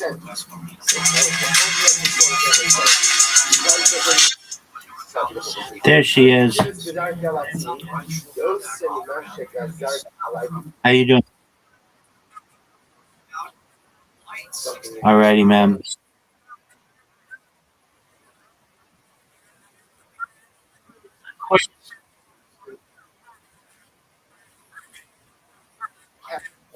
Don't you apologize for anything. I'm so glad that you are in strong spirits. That's amazing. You're a strong woman.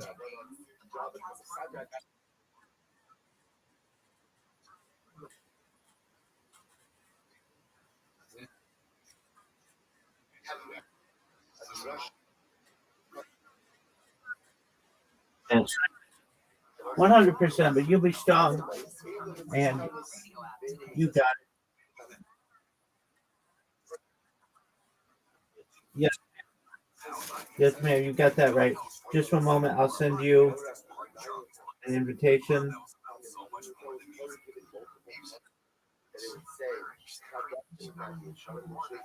Like things that were given earlier, things that were given later. Podcast Network, iHeart. Free iHeart Radio app today. Check it out on our socials at KFI AM 640 before somebody makes us take it down. KFI AM 640. It is the Governor Jacoby here for the Crash Report. And again, there are 2 offers on the table. Each generation lets me laws for the purpose of making them.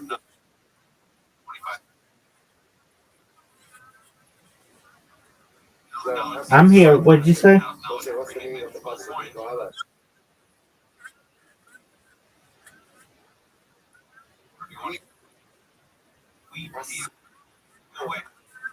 There you go.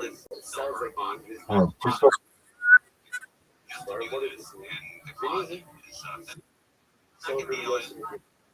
Jean-Marc was saying, my son, be more careful if it's so then with the Torah. When I say the Lord says, the Torah is comprised of positive commandments and prohibitions. I've never heard that deal before. I think everybody wins in that deal. Everybody. Everybody, Eight three three 362 3843 833 362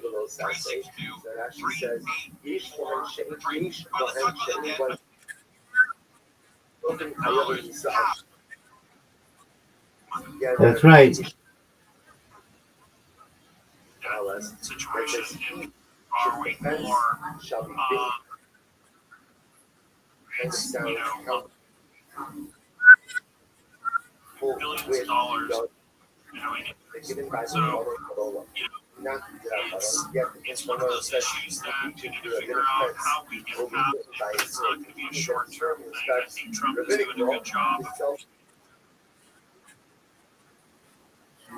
You have to spend a little bit more. How's your auntie doing? So, I think that's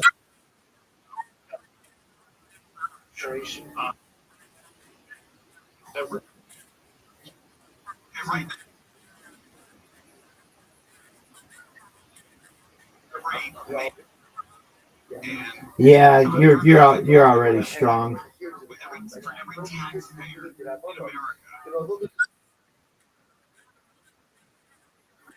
No, that.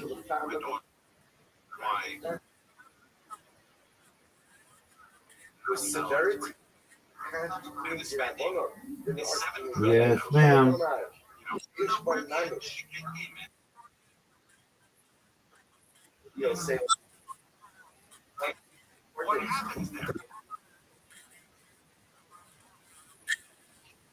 Yes, ma'am. Okay, I'm about to send you an invitation.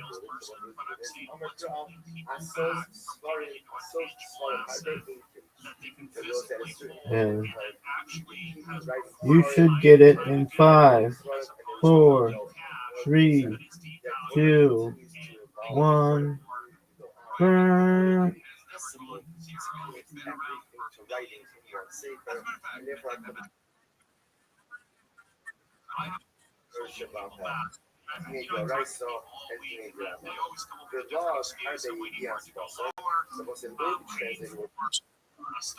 There you go.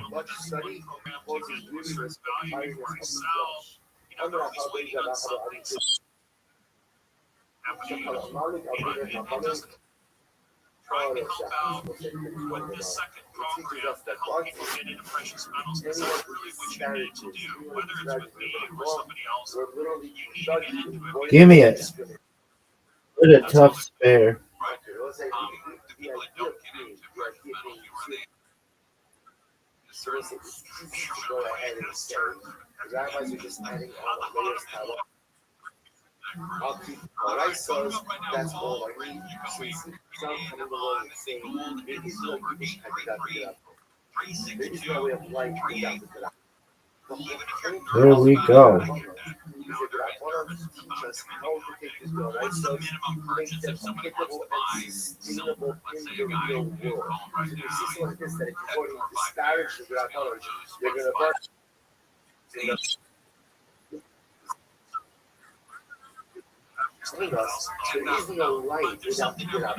Split it.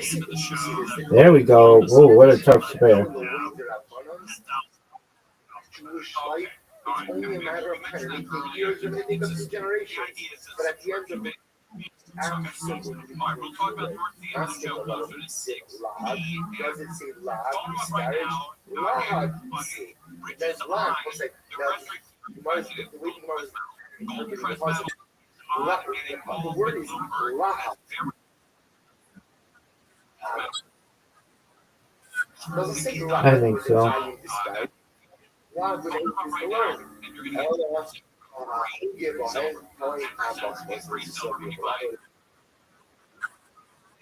No. Specifically, the studies of Rabbi, we'll say, what's the shot with that? that if you study Gemara, you study Dinu de Rabbanan. So it's like you have to be Christian.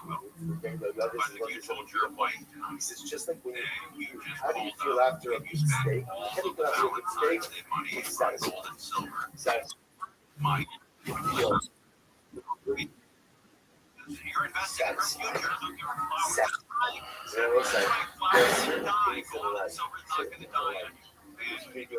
Give me this. So the truth is, and I got to the level, a good meal, a good steak, you're so sure, you're after it. Like the whole story. It's like, you know, say, if you have a good steak, a good steak and a glass of wine, like, but a serious, right? A good taste and a good glass of wine. Get it, Mr. Aquarius. So again, the universe is in equilibrium, right? Life is covered. The only thing I'm missing in that moment is Mashiach. Maybe even think a little bit about Mashiach. In all seriousness, where else do you replicate good? When do you have a feeling of life? That like the world is good. The world is good and everything is perfect. That's a good life you want. That's what I'm saying. No, you have a dot like this. You have a dot like this. You're gonna walk out, and there's gonna be like a wave of satisfaction that sweeps over you. That's the Gemara says. When you learn a lot, when you learn a good piece of Torah. All right, let's reload it. Yes. Here's some good stuff that it's just like a satisfaction. So beautiful. We'll say, listen to this incredible story. Incredible story. I said Rabbi Akiva. We'll say, such a dramatic story. There was a Rabbi Akiva who was incarcerated in jail. Again, right? We'll say, where was Rabbi Akiva in jail? This was the end of his life. This was, Rabbi Akiva dies a brutal death at the hands of the Romans. His flesh is stripped from his body. Tough split. This is the story. This is the story. Get it. Okay.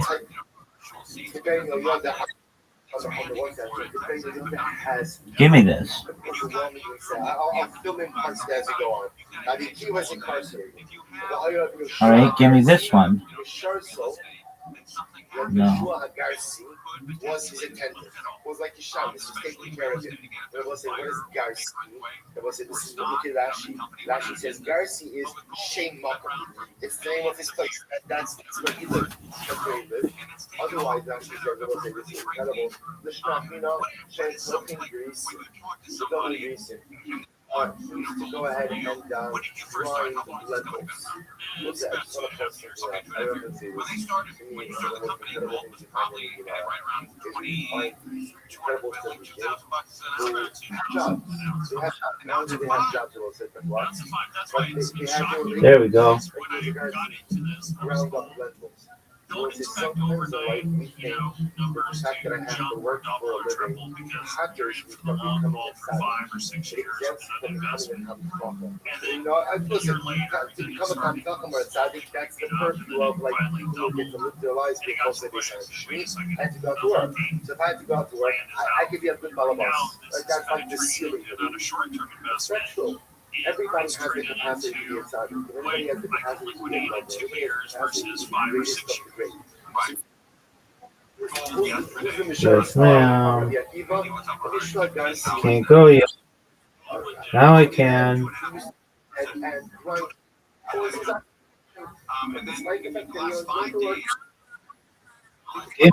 Give me it. Oh, man. Mr. Quirch had a nice spell.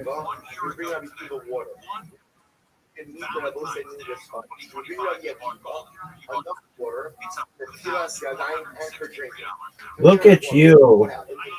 Big time strike. Ooh, that's a tough split.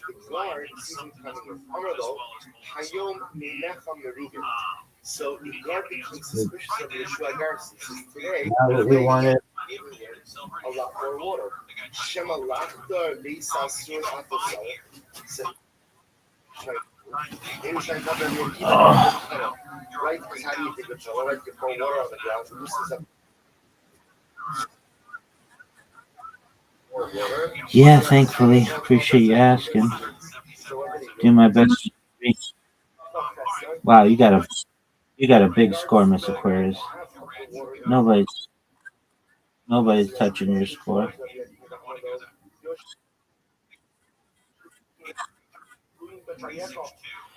Miss Aquarius, we've got to play one more game for Papa and see if you get your 200th win.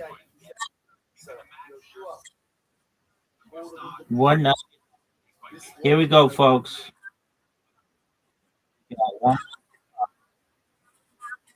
That's right. All right, Miss Aquarius. You have an invitation.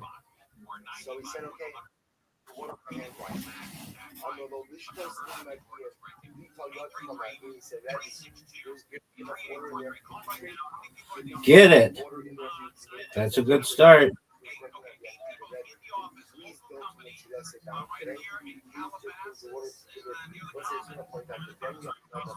Get it. Great spare.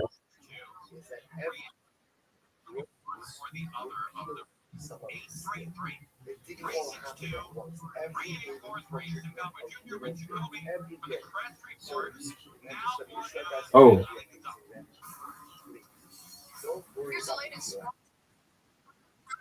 Yes, ma'am. Get it. Oh, that's a big score.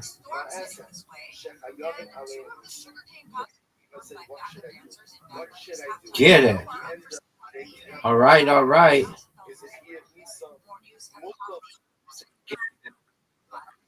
Oh. I'll get this. Give me that. All right.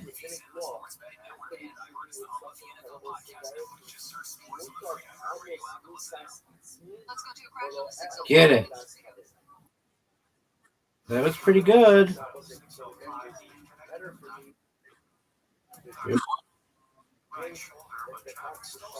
Oh, get it. What a spare. You've gotten 3 spares in a row. I'm trying. 3 spares in a row. Yes, ma'am. Thank you, ma'am.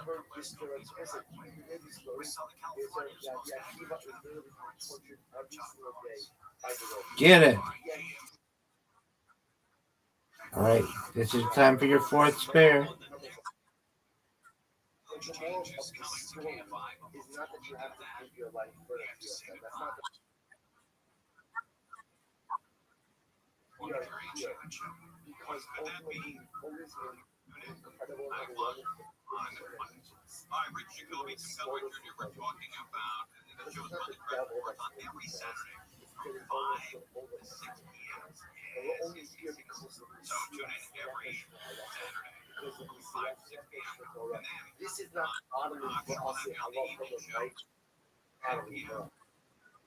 Okay, you got a bunch. That's a big score. Oh, yeah. She's going to cruise into number 200.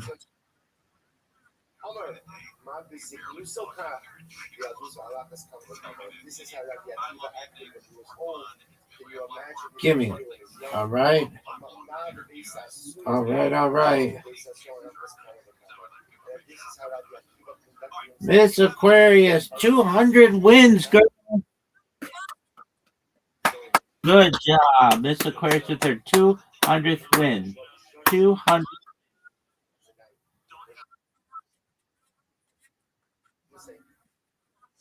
Absolutely.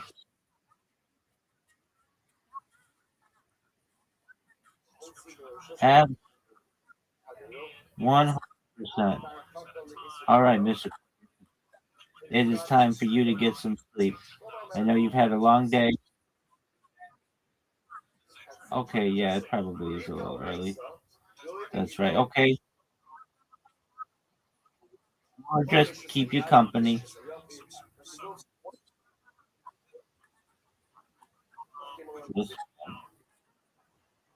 Yes, ma'am.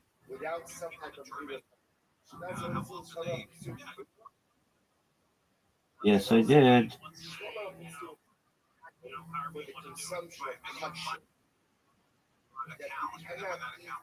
Is that why I was what?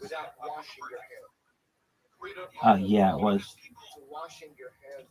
The first one is that you have to wash your hands before you partake of kosher. Yours is a basketball, but Amr the basketball came out and said to me, in Chacham Midachal Yismach, my son, if your heart is wise, my heart will rejoice Gamari, me as well. But Omer, Chacham beneath the Samachili, Vashili Harfi Yamar. So this is just one more line on this time. Dor Shrava might exceed your Kados in Insia Soda, Navino Bikforim Nashkimo Bikforim, Mira Archa Hayafen, Pasach Hasmadar, Natsu Harimomi, Sham Etim as Dodi, Sham Eta as Dodi. What's this? What does it mean? What does it mean? Chadol di Insia Soda. What does it mean? Come, my beloved. Come, my beloved. This line here is good. So let's remember again. This concept is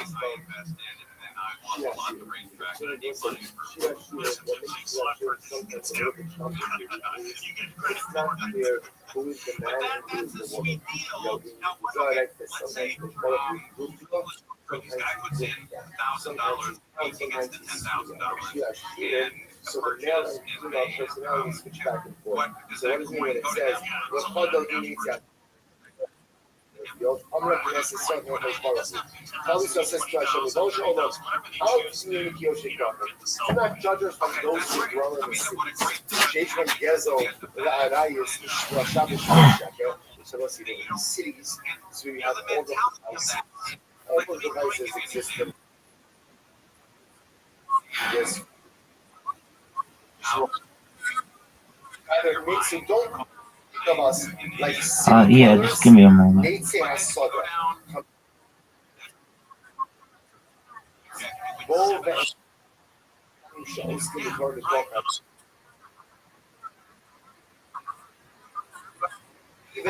No, you're good. We'll do it. Just one moment. So again, we're not like those who dwell in the cities who engage.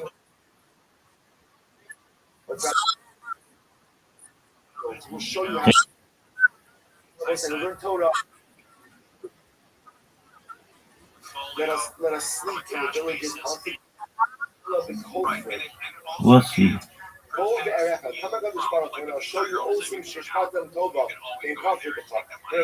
right, what are the rules? You shower so much good. Go ahead and fundamentally don't believe in you. But us, but we believe in this one. To come in, go ahead and win one game. What is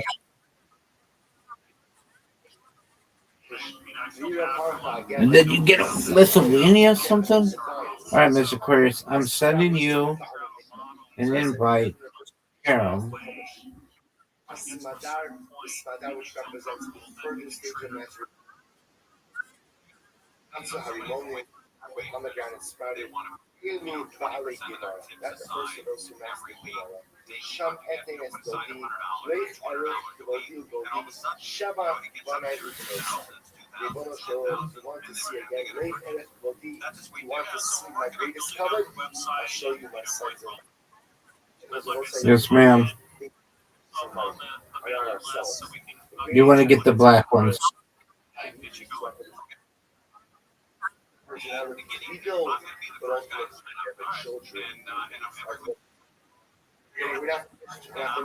Yes, ma'am.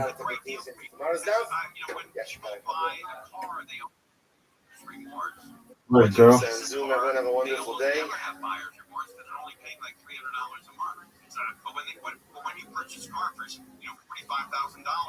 you get nervous and you get skittish the next day or the next week, whatever. But this is, and again, people lease a car don't experience that because they're not paying for the whole thing. So this is a great deal. And so I want to sign up.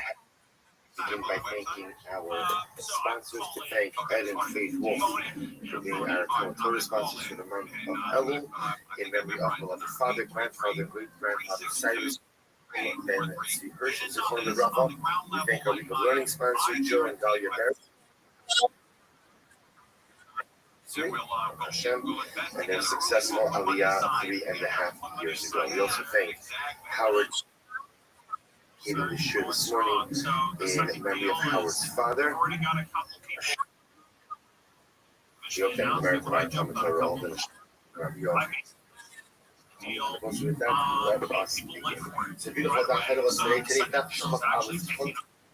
All right, now's your chance to get a bunch of them in.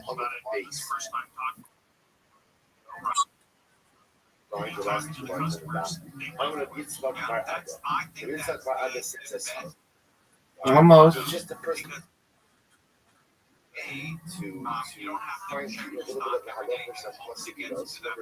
Oh, but I put one of yours.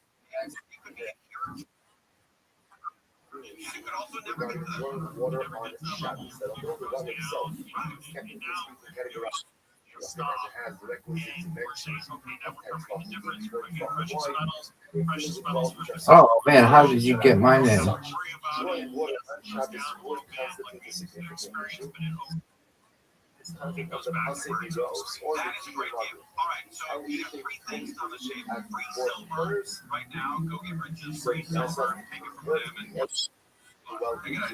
Yeah, but I gotta get the white one in. If I don't get the white one in, then the red one comes back. And I just put a bunch of yours in. And watch, the red one came. That red one's known as the queen.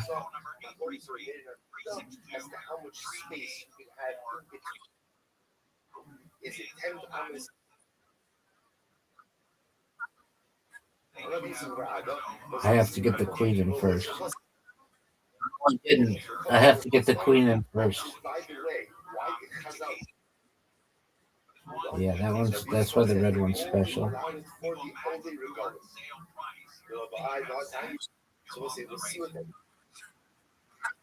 Is as follows: that a person has to be older, like a Pesach, Shavuos, and Sukkot. And so again, as you're traveling, obviously you require water. The person's going to be traveling. Get that black one. It's right next to you. Yeah, it's like, oh no.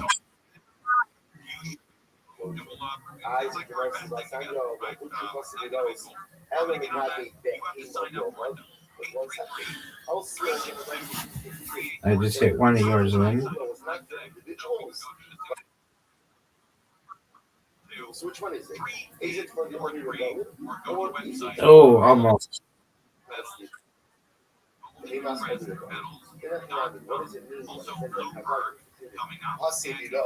does it mean? Behemoth of the rebellion, about Odom, the only rebellion which those it's just a moment. But again, with the Gemara's looking right now, they'll say it's as follows. Let's see if we can get fancy. All right, now I have to put this white one in, or the red one comes back. And I did. Oh, the thing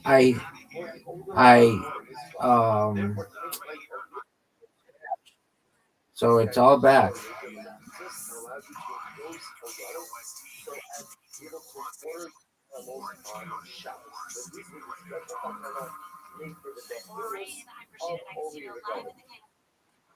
Watch this. This kula was not made for people. This kula was not made for people. Because what should people do? This is wild. About Adam, top of Kafalif. About Adam, it's for a person. Just go into the well. Just go into the well. Right, you can go ahead and lower yourself well, and you can drink from the well. So listen, now again, obviously, if you go into the Stay alert for updates and there's no issue of any kind of rishuyos. Yeah. There's no issue of no. Issue of any kind of rishuyos because you're going into the well. So look at Rashi. This is really wild. Top of Chafalif, Mitapis, Ochis, Biyod of Radlok, Excelling. Press, Biyod Sim Mitapis. Listen to it. What is the lesson? What should you do?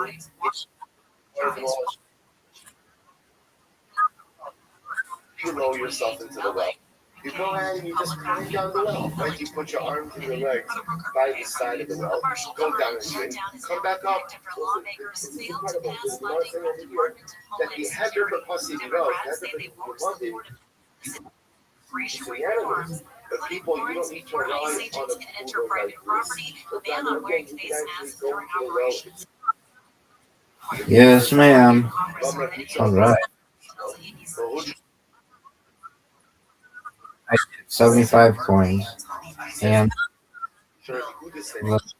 left. Thank you. Okay. Yeah, it's right.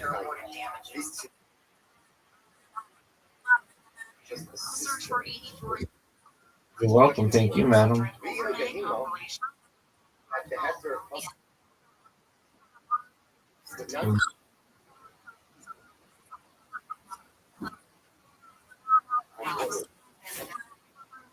Yes, ma'am.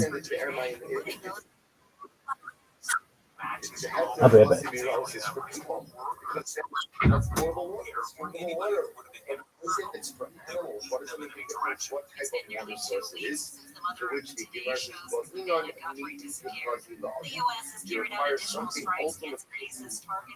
That is suitable for suitable purpose. So the idea being that although the hefty possibly goes was only for animals, nevertheless the only word called kosher water source.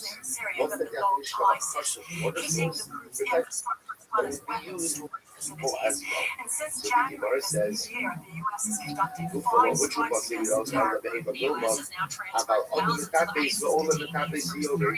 So as you just said, that the hefty possibly goes is only for behaviors. But for people, if we need water, go into the well. I think you might say, how you recover? But what if the well was very wide, so that a person couldn't successfully navigate in and out of the well? Then how you recover? If the well is too wide, so that a person can't get in and out of it, then in a pyramid, that a person can go out and use the hefty possibly wells as well. Furthermore, the one with all the other margin, a person should not go out and fill up water and place it before his animal. How about this? You're utilizing the possibly wells. You should not go ahead and fill up or continue to put it in front of your animal. The show faith was made and filled, which you deliver a set. It's only before in front of the animal. The show sema is and ultimately the animal can drink on its own. Not skip about our thinking how you would also those. If that's the case, then what? How would you not follow us to yourself? Mother, you know, the mother's man. What do you had to help? Help you work. Alama Holio Rosha Baruba Shabala. And I will say, if that's the case, then again, why? Because I'll have to be a minimum size of translation enough for the head of the majority of the body of the Torah. So I said this just yesterday's Rabbi, how come I ask? The evil shall only Rosh Hashanah. We're talking about a trough that is standing in Rosh Hashanah. Kavoa Asara, and fucking right. Rochiv Arba'a, Rosho Nichnas Adin Hapas. So we'll say, so again, that's the continuation. That's just what he's stating of yesterday's discussion. So we'll say, what comes out of here is something very important. What comes out of the Sugya is the Gemara telling us that the din of Pasidi Rose was not instituted for Behemoths only results. But ideally, Pasidi Rose is not used for people. If you want to drink from the well, go into the well. Go into the well. Go into the well. However, since the case that if one is too wide, if you can't navigate inside of the well, Enoch Yami wants to go ahead and utilize the well. We are going to go ahead and draw water for their own drinking purposes from Pasidi Rose. And I will say this is indeed how the Rambam Haskins. So the Rambam says, is a local Shabbos Zion. Podcast network, iHeart. All of this is zero. Start listening on the free iHeart Radio app today. Fine. The truth is, we'll read this right now. Let's just do the next few lines because it's a little bit more halakha because it's small together. So the Gemara goes like that. I'm not giving about Amaras. So just keep this in mind. Number one, we've seen that Pasidi Ra'os is primarily for animals. People, if they want to drink from the well, should go into the well, drink water from inside the well. But it seems to be that even a person can use the header of Pasidi Ra'os if the well is too wide, so that a person can't scale down the well. Okay, here again. Sometimes Join host Ricky City for a podcast exploring Charlie's Place, a club that was so much more than music. The use of a kula is important under extreme circumstances. But sometimes the use of too many kulas, too often, sometimes fundamentally. Listen to Charlie's Place on America's #1 podcast network, iHeart. Follow Charlie's Place and Starless on the free iHeartRadio app today. In 1899, one line from 18-year-old Bobby Upright, compounded by the racial politics of the bygone era, sent innocent German innocent in prison for 2 decades. The podcast Murder and Guilt explores that injustice and the unlikely friendship born when the truth emerged. I just told him I was going to tell the truth.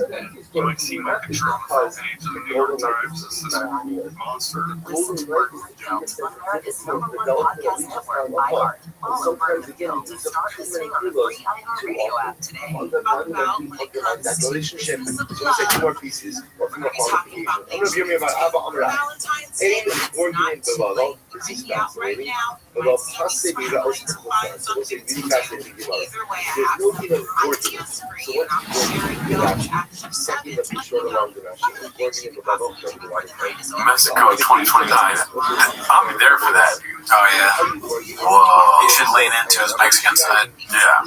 We all know it's true. Puerto Rican shortstop. His face, he does look like he's gotten a little older too. Probably more white hair. Remember that Trump song? It's like Donald Trump is ready to chop. Or that one that goes, oh my God, I will vote for Brendan Chow. He could become the Mexican fucking president, dude. They voted a lady in. I mean, look, stranger things have happened. Season 5. And there's action. Let's see what this is about. You'll post this week. Dude, I'm excited. Posted by Busy Middle 8108. Shot a very rare white albino. Here, of course. Creating an Instagram Is that something you account. want to brag about? What do you want to like preserve on that line?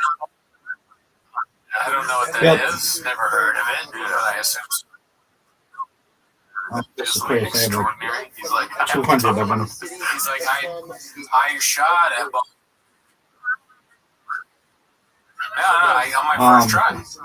I need to have And one everybody was like, dude, what are you specifically doing? Bro, listen, because bro. it logged me out of one of my others, and I don't want to use one of the 200 that I have. I want to create a new one, so I'll fuck you up. that's They're what I'm like, it's doing. an endangered species. Like, I was like, does that make sense? And there's access there, right? So there's all these access there, and he goes, I go, well, you guys know hunting. Which one? He goes, that white one. Oh, the white one is cute as fuck. And he goes, well, do that white one. Very fast deer. Fast, so I shoot him, right? And he's like, and they were telling me, like, your adrenaline's weak going, there's all this shit. And I'm like, all right, like, I shoot that white one. Like, yeah, because you want to hit him right above the shoulder so it hits him in the heart so he doesn't struggle. I'm like, all right. So I shoot him. Oh my God, dude. That's so funny. They're like all serious with him, telling him, he's like, oh yeah, cool. Can you imagine how much you had? I'm sure. One One thing that always helps to know is time heals all wounds, Miss Aquarius.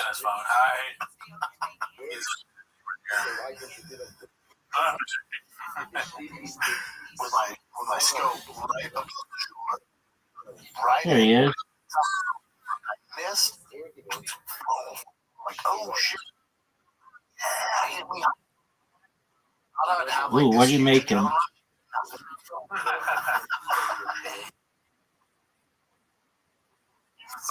Man after heart. Excited or nothing? That's the craziest thing he's ever said. It's Dino, bitch! Brian's like, oh, he's just like me. Yeah, there's nothing going on. Nothing inside. Nothing inside. Hope you don't.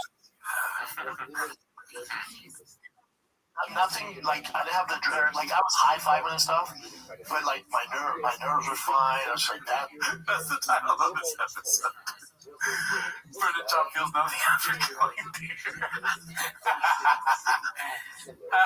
He should put, it feels nothing after killing albino deer. Brendan Chop feels nothing after killing endangered species. Not that particular one is. It's probably factually accurate. It's so funny, dude. You drink enough rain, you stop feeling shit. Same. Same. Yeah, dude. Shout out to the new table we got right between us. Rains all day, daddy. But like my nerves were fine. I was like, that thing, yeah. And then Oh, y'all must have forgot. Oh, that's so good, dude. every night. Oh, what are your thoughts on that, dude? I mean, probably not true. Could be, I guess. Very funny though. Yeah. If you were shot, how do you make sure that the lies you tell on your podcast don't come back to haunt you? Like, do you threaten, because you're so big and buffy and beefy and all this stuff, do you threaten the people that you're hunting with, like, dog, I'm going to say I killed the most rare thing of all time, you're going to fucking go with it? Yeah, it's hard to tell whether he's dumb enough, because both are dumb. Like, if he was just like, dude, I'm gonna say I killed something, so just don't say anything as part of the show. But and with the flip side of that is like also stupid, where he's like, I'll kill you if you say. Or I don't know. I'm not sure. What do you think? I think, thank you for asking. What's it called? I think that, you know, like, people find out you have a podcast, and people find out you do stand-up comedy, so they'll say something and be like, oh, you could use that. Brendan Chop is like the guy that uses all of it. You know, he just acts like it's all him. You know, yeah. His life is a movie.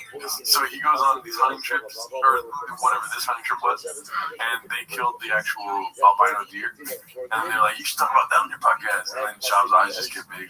He's like that Jack Nicholson thing. Yeah. But it becomes him. Yeah, that makes sense. And then they're like, Doc, we say you use it, but don't say that you did it. What the fuck? He doesn't say their name or who they are. He's like, I actually taught them a lot. They said I was a natural. They actually walked away with better hunting abilities after working with me. Let's see what we got here. Do you get one more sound real quick?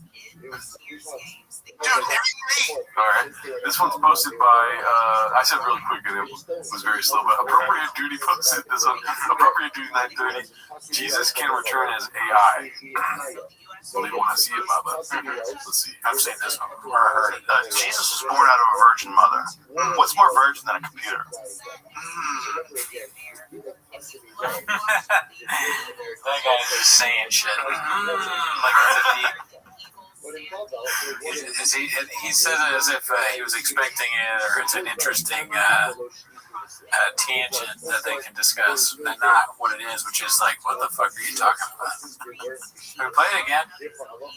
Jesus was born out of a virgin mother. What's more virgin than a computer?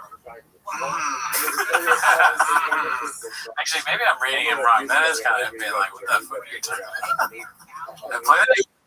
I like this guy. Jesus was born out of a virgin mother. What's more virgin than a computer? I can't do that. This guy's funny. This is how are you supposed to respond to that? What do you mean? What's more virgin than a computer? Well, let's see what he says. If Jesus does return, even if Jesus was a physical person in the past, you don't think that he could return as artificial intelligence? Oh my God, artificial intelligence. He busted in that right now. He said, oh my God. I'm gonna come, Joe. Jules! What's up? Could absolutely return as Jesus. Not just return as Jesus, but return as Jesus with all the powers of Jesus. Combine Tesla's Optimus robot and the best foundational artificial intelligence model or whatever. It reads your mind and it loves you and it wants you to. It's gonna just go be with God again. Am I on a stage? I don't even understand what you're trying to say. Yeah, I'm on a This is stage. who is to name for comedy. It's this guy with thoughts like that. Yeah. It's fucking. Bobby Lee is one of my closest friends. No one's been more supportive. He's what are you talking about? Why is he doing the religious thing now too? Everything that sucks can be tied back directly to Joe Rogan. Yeah. I think. Well, I mean, honestly, everything that sucks can be tied back directly to Catholicism. That's true. And this is just an extension of that. You're giving Joe Rogan too much credit. What if? Okay, or did you have more to say about that? Yeah, and then the Unitarian, what is your thing called? Unitarian Universalist? Hey, don't get me started on that.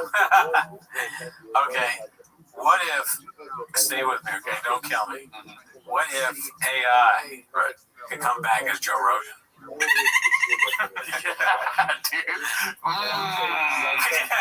Right? So it's like AI teaches you all about aliens and talks a lot about trigger grills. What's more powerful than Joe Rogan? Right. And then AI. Here's my thing, dude. I'm Joe Rogan, right? Dude, I'm not talking about AI, dude. Yeah. I'm gonna be like, Jesus is gonna come back and be the fucking middleweight champ of the UFC, dude. Yeah. You know what I mean? Like that. That's what I think is gonna happen. Dude. You don't think Jesus is gonna come down here, choke a fool out, and then pray for him? That's what he's gonna do. I think I'll take that. No striking. He does this, and he's Darth Vader, Jesus. I think Jesus comes back. He's coming back as a comedian. I think Jesus already did come back as Joe Rogan.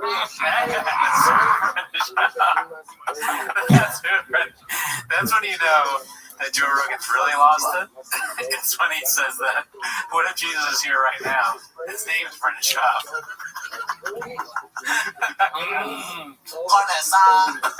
I wish he had said that, dude. If he had said that, it would have gone so fucking viral. I mean, this went viral too. But this fucking idiot. Stand up for yourself. Have some fucking respect for yourself, you cuck. That's a cuck. This is a cuck. This guy on the right. Oh, my bad. I put the Joe Rogan. Wow, it's a test line. Yeah. You suck. You suck ass. You're horrible. You know, and you have a great set. Yeah. I mean, I think that's a spaceship. That's what I was about to say. Right? So, can you do me a favor? Sure. Can you see what Joe Rogan said to start this clip real quick? What if AI came back as God? I'm like, dog, you know you're in a spaceship right now, right? Dude, you know how much fucking money this costs? And you're gonna say some stupid fucking shit like that, dude? Dog, you're in my spaceship. I don't even want you in here anymore. That's the fucking most stupid thing I've ever heard. I wanted to say another word, but this is YouTube. You know? I get it, yeah. I like that. The guy's mad because like Joe Rogan has disgraced his amazing set. Yeah. I think that's funny. That's a great. But I also said, what if AI comes back as God? AI, like AI left, not Jesus. No, you're right. This guy he had put on a great show, and Rogan comes in and says some really stupid shit, some heinously stupid shit. You think I'm doing this for the views, Rogan? Fucking go back outside and put your brain on. What the hell is this? Sit in our orange chair. That. Fuck you. Oh shit! Another Rogan. I haven't seen it yet, but this one's posted by Appropriate Duty 930. Christianity is real because people are nice. Scripture to me is what's interesting. It's fascinating. This is a religious podcast? Wow, I think it's a UFO podcast. So why is he? Rogan is so annoying that he comes on and just whatever he wants to talk about is what you're talking about. It's a fucking space podcast in a spaceship, and Rogan starts talking about scripture. He's like, dude, I fucking love church right now. And you gotta go with it because he's Joe Rogan. You go, oh, yeah, I was gonna talk about space and spaceships. Yes, ma'am.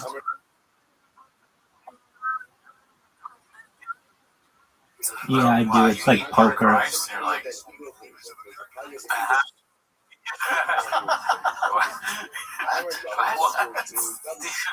what are you fucking babbling about, you fucking billionaire psycho? Yeah, dude. Fuck. Let's see the rest.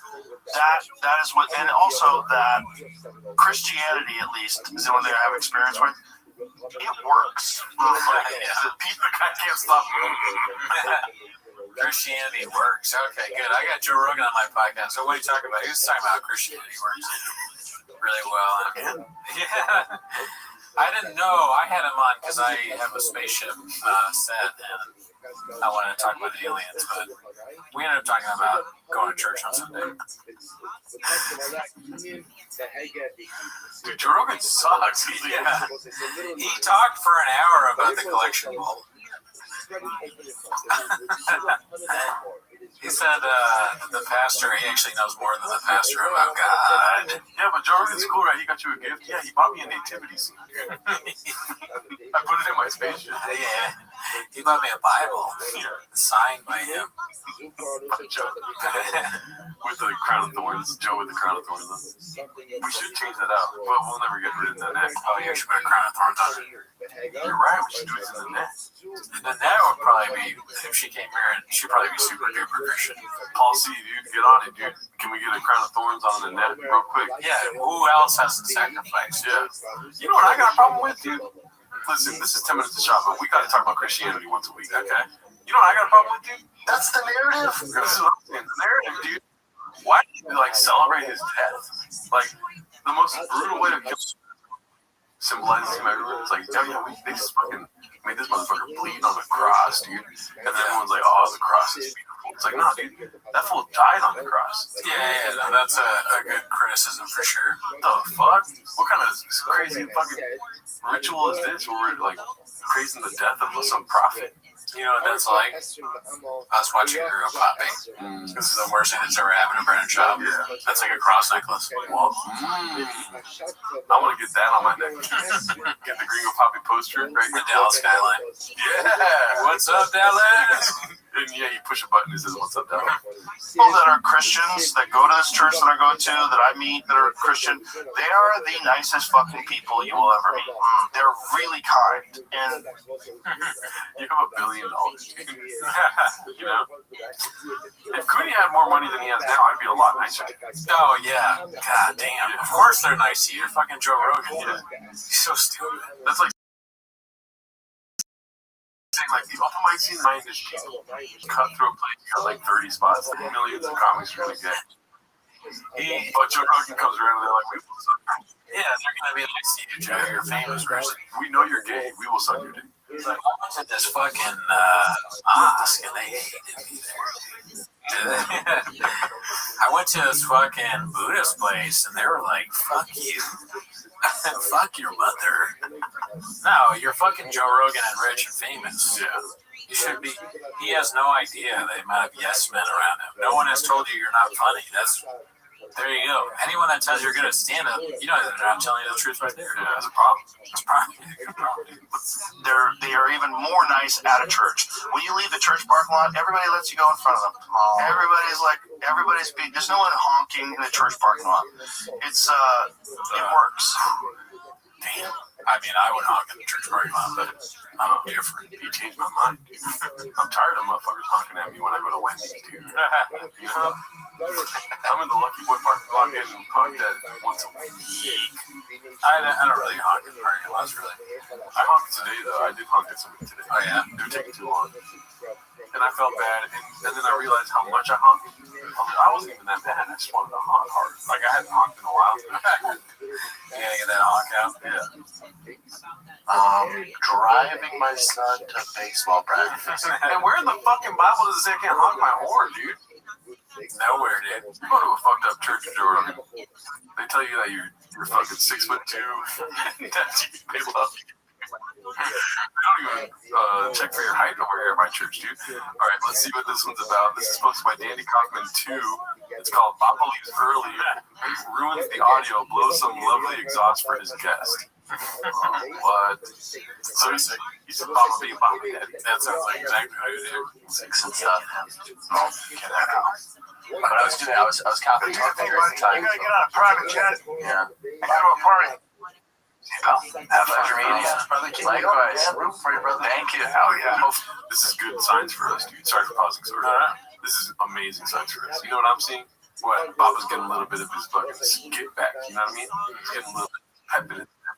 Yeah, he's back to that ego starting to get a little fed. He's leaving early on a pod. He wants to leave early on a pod. Yeah. And he's gonna start fucking. I think So I think you're right. You know, a little bit of attention goes a long way for love.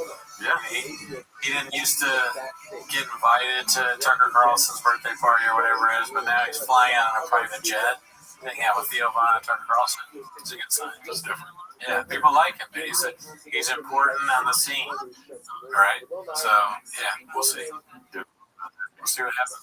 That's social media. This isn't real. Do I see you again? Yes, sir. Please come back. Oh, well. I got a great point. In what fucking sense? I thought starting when you guys are done. You know, it's like any subject. Yeah. Oh, you guys talking about the moon? I got a great moon story. Whoa. Look at that, eh? Oh, that's Sean's truck, everybody. That's the shopster's truck. Was that thing got a heli? Yeah.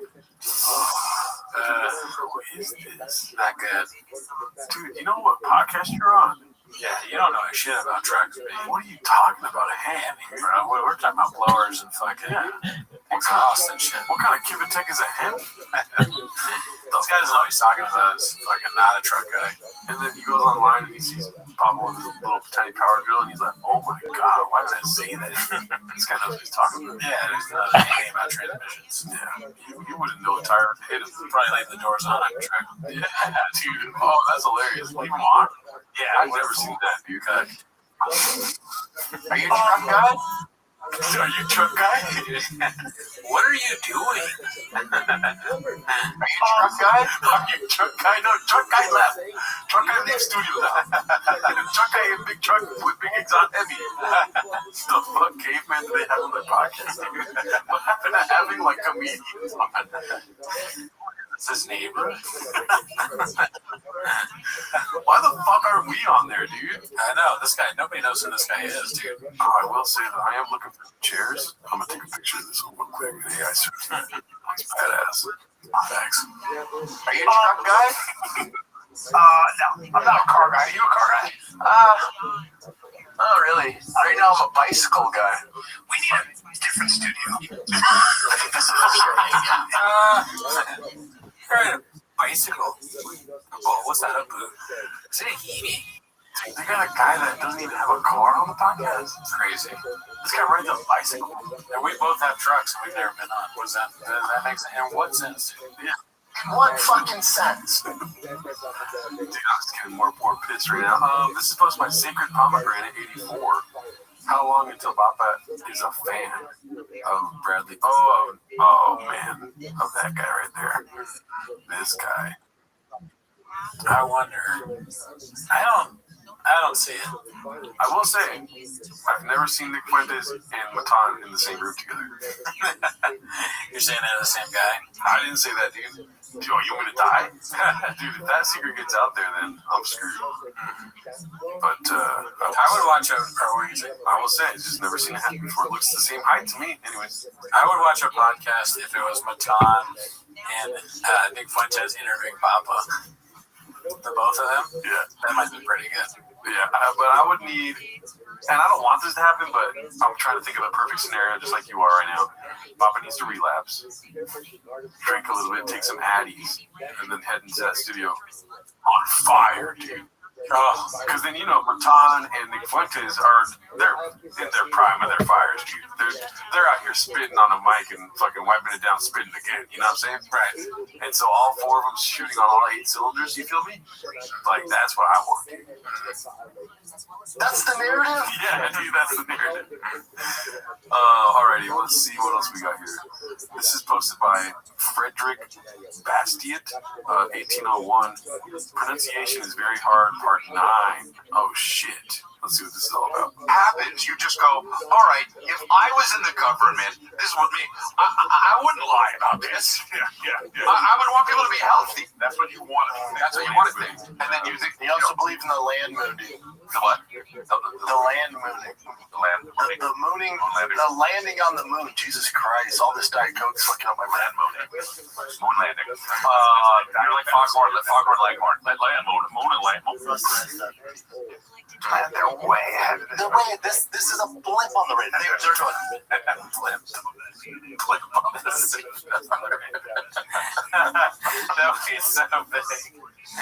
I know we probably should put a blimp on the radar. It's like It's so funny when the wrong word is the exact opposite. A blimp versus a blimp.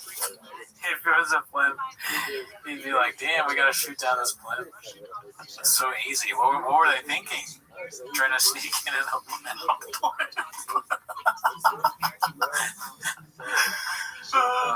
That's what you hope for as a radar technician, that someone tries to use a blimp to sneak in. Like, got him. How was work today? Real easy. A real blimp on the radar. Yeah, fucking, I said, Pull the fuck up. give me them blimps. Yeah, you missed the cross the I's, dot the T's. Pretty good, dude. Oh, fuck. I mean, it's the same thing, honestly. I feel like I've done that one many times. Let's see. Yeah, give them the money. Now remember, Drop their books and they can go forward. now remember, must you forget this original lawsuit.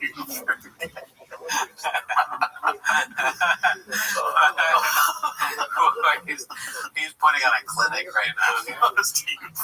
He's the Babe Ruth of saying things wrong. Must you forget now? There's a blimp on the radar. Cross your I's, dot your T's. Ever heard of it? Oh, my bad, Mr. Whole Foods. Yeah, he's Will Chamberlain putting up 100 right now, dude. Oh yeah. What's up, fam? If you haven't joined the Patreon, this would be a good reason. Jen and me just shot a little over you. Shot a little over you? What does that mean? The cum shots. Let's Over you. Part one of all my whips in the shop right now. I give a pretty detailed overview of the cars I have in the shop. Part one, because I have more cars. Yellow. Archipelago. 10:30. He's just having fun there. Yes. AM. I mean PM. And I do Bloomington, Minnesota. It's funny because isn't it Bloomingdale is the name of the shop, right? Isn't that like is it Bloomingdale or Bloomingdale's? It's a luxury. It's like Nordstrom's. Oh, okay. But it's funny to say because he's trying to say Bloomington, right? Yeah. But he says the name of the shop also wrong, I think. Because I think it's Bloomingdale's. I could be wrong. I ain't got much. Bobby Lee is one of my closest friends. You know that one's long. I know. It's just fun. It's so random that it works, but like I think everything. But Yeah. I guess that makes me a big old pussy. Can you hit me some jelly roll really quick? Oh hell yeah, dude. Daddy, you're a little older now. We might have to just get that thing cut off. Because I'm like a kangaroo with a pouch above my back. I'm like a soda in a pouch above my back. March 21, 22. All right, kids, that's it. Tune into the Fight Companion myself, Joseph Rogan for the Bloomingdale. And I go to Bloomington, Minnesota. You do a tank and you didn't do it the proper way and let this nitrogen cycle run its course before you add fish. You run into some problems. Ichthyologist. I don't know how to pronounce that. Ichthyologist. Dude, how many people do you think it takes to put like that word in front of him? Where it's like there's one guy that's like, no, I'm not gonna. They all want him to say long words, and he's like, no, guys, we get one this week. It's like it's geologist, The writers. yeah. Which word should we choose? He's so like hungover and like I'm tired. He's like work, but he's like this is the morning, you know. His face, this is old chop. And he's doing that. You gotta make sure fish are. And I'm an egg ball. I'm an apologist. What happened the night before? What were you doing? You knew you had to do 5 shows. I picture There'll Be Blood. You know what I mean? Danny Plainview in a house by himself, shooting down the hallway, drinking alcohol nonstop, waking up, chugging water, dude. I am Brendan Shaw. I'm a podcaster. He said, if I say I'm a podcaster, would you believe me? Okay, this is my son, Austin. I have a pouch in my mouth. I have a pouch inside me. My mouth. Yeah. There's an oil tiger thick under our feet. Physiologist, got a few on the list. Do that. You're a fucking praying mantis barking at a tiger walking through the fucking jungle. That's legit creative, dude. Yeah, I don't care what anyone says. Yeah, he really wants to fuck Nate up. Saying some shit like that, I would get scared if I was Nate. You're a fucking white deer in the woods of Austin, in the scope of a burning shop. Yeah. Okay? Never forget that. You're a kiwi in the aisle of the grocery store with Gerardo walking towards you. That's facts. Yeah. Don't make me stop and twist your fucking neck off.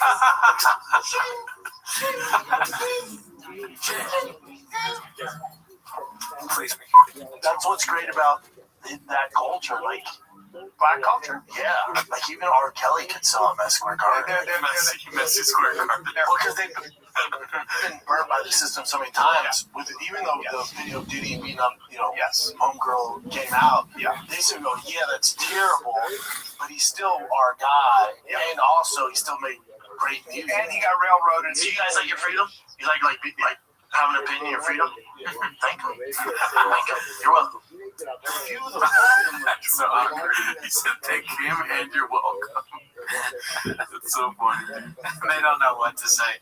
I think part of my favorite part of the clip is just Chappelle and Malik don't have any. They're they would look so ridiculous if they faked a picture. They're like, well, we also haven't been paid for 3 weeks, so they're not allowed to talk about race at all. And he's like, thank those white soldiers. The whole thing. Fire your manager. No, but here's the thing. Figure it out, dude. But again, these managers are so, I don't know who the managers are so scared to say anything to the UFC. To say anything. Yes, Ambassador. Yes. Oh my God. Oh, is it Bram Stoker's trap? Oh, is that you? Yeah, are we live right now, dude? I was like, where do you go? And then that's just forever. Acura, check please. Wait, motion on for 30 minutes. Yeah, motion, check please. Yeah, I did it too. Check please. Yeah, that's why it's exhausting when you're constantly fighting. Check please. Did you say it again? I'm sorry, you're talking once again. You did? That's why it's exhausting when you're constantly fighting. Yeah, check please. I'm not good at it. I don't know how to do it. Yeah, check please. Oh my God. So there it is. Dude, even Brian's like, I get it now. People hate this guy for a reason. It's just, he's just, we gotta put some words in that he can, whatever we want him to say, find out a way to see if we can get him to say it. Yeah. We gotta think of that. I don't know how we get it in there. Sleep with the enemy. We'll figure it out. I don't think so. They ride with their bike off in the ocean. It's like that movie, they ride with their bike off in the ocean. Yeah, I don't know. That one is. I think he's talking about riding towards the sunset, like Indiana Jones and the Last Crusade type thing. Oh, yeah. But he got it really wrong. They ride off into the sunset. Yeah. And he said they ride off their bike into the ocean. That sounds like they're murdering, they're killing them. This is the blip on the radar. Let's see. Like Denzel Washington, I'm in the hotel room and you got a bar there. Yeah. I go to Charleston, you got tits everywhere. We all know I'm trying to walk a straight line. And by the way, let the sun go down and let the drink start flowing. Because if you don't think there's a drink and a drug in Charleston, I'm a werewolf. I'm a Charlton werewolf. Oh, he's reading the comments. I've been confirmed that the wrestler Stuart Smith, aka Skyco Stu, is awake and stable. However, Roger Jackson knocked the person out, renamed Skyo Stu, and followed up with a lot of heavy punches to Skyo Stu. Psycho? That's how you spell psycho. No, it's just, I like how he gets arrogant too. It's like, that's nice. I would have thought it was sicko. Yeah. But dude. You know what? Some of the ways he was saying that, the names, they kind of sort of just sound like cool rapper names. Cool rappers just, they give Brennan Schaub a bunch of words and they're like, you'd say this, and then you got a new rapper, Skyo Steve, or whatever. Yeah, Skyo Steve, what's up, dude? Double XL freestyle rapper. Cisco Stew. Got a hot freestyle right after you. Funny, weird way of doing it. Okay, Psycho Stew. Change it in. Which one? John F. But they show Sean Penn now? Oh, buddy. He's losing this fight 10 to 8. The fight is close. It's 10 to 8. Yeah, he's old. He's old. I don't think. I mean, how old is he though? That's what an old guy looks like. I'm sorry. Is he Native American? Is he Geronimo? That's the closest it'll get. Yeah, Geronimo's too close. It's almost not funny, but it's still funny. I might put that on the soundboard just because it sounds like my name, dude. Go to how old he is. Good for him. Because unless your face is always in the wind, don't look like that. I think he looks cool. That's pretty good, actually. Unless your face is always in the wind, don't look like that. It's kind of funny, but I don't know if it works for Sean Penn. Also, it might just because it's 1 in the morning right now. Yeah, Finding anything funny. He might live on a farm or something. He's always getting in. Everyone's hot. Everyone's fair. It's all about I am the beauty beholder. I have the beauty beholder, dude. That makes me want to ride off my bike into the ocean. And hungry. I've just not been eating much, and I love when I see somebody in LA and they go, "Man, you lost 10 pounds, huh? You look skinny as shit." I'm like, I guess I do. Yeah. Weathering away, pal. Yeah. Weathering away. I stopped drinking. Jim can't take it sometimes. They're withering, dude. Take a little break from just chatting about this crazy world with our boy Kurt Maxner. Alright? Maxner. We haven't got any of those clips yet. What the hell? Yeah, I don't know. I don't remember him saying Kurt Maxner. That's a Metzger. Kurt Metzger. Listen, it's Kurt Metzger. You know what I think? I'm going to say this when I read about this. Like, I'm a flawed human being. You're a flawed human being. But you know what we are not? We're actually good people. Yeah. There are certain ways. Dude, what have you done that's good? Yeah. It's not even that there's obviously plenty of people saying they've done bad things, right? But what is it exactly that you've done that's good? Do they do charity or anything? Maybe if they had money, they would do charity. If they don't have enough money, no, not a chance. Because have you ever heard someone go, "Oh yeah, Brian Callen really helped me out"? No. I've heard friends of Shaw be like, "Oh, I want a truck." Not a chance. That's random. Friends of Shaw. He got me a truck. I mean, I want a truck. I don't know. I promise I don't know. Is this you with him in 6th grade? Flaw. No, that's an apple. Let's see. There are certain flaw. You're talking about getting involved with the law. And, I don't think the law's against BJ. I love that she's the head of HR. That's the best part. Yeah, she resigned right away when he got fired shortly after. But he still has all his jobs. He owns the company, so he resigned. No, he resigned. She got fired. Yeah. I guess there's just a minute left. Let's see. So I said. Well,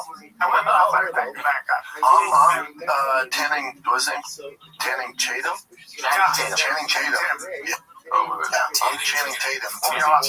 Yeah, of course. And I don't do anything besides acting. And his looks are better. And he's more shredded. Whatever. I guess he's a black belt as far as knowledge rolling with you guys, but as far as competition goes, Man, his brain is just like, you can do this stuff. And then you try it, and he's like, brain, I can't do this. Yeah, something is working faster than something else. Yeah. Maybe part of the brain, there's one part of his brain that's going really fast and one that's slow. And it's kind of trying to catch up, and then that's how you get knowledge. Which is funny because it kind of sounds like New England. Yeah. It's like he has an Apple laptop, you know what I mean? Yeah. But he's on the Intel chip. He's not on the UFC. Oh, right. Yeah, he's not even on an M. Yeah. He's on an M1. No, not even. He's on Intel. He's on Intel. Okay. No, I remember that. He's fucking. That'd be funny if he got really stupid or if he just starts doing a Masville accent. That'd be cool. Brendan shot Masville. Spicy. That's that fucking cock. is he executed in against other guys? Like besides you guys? He doesn't compete. He has no aspirations.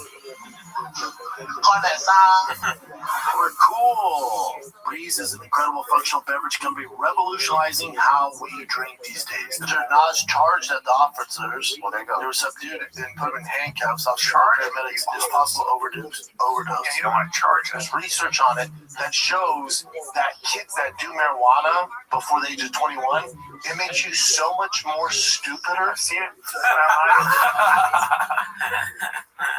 Oh, man. Damn. That's great. He's the greatest ever to do it, dude. Let's see if there's one more.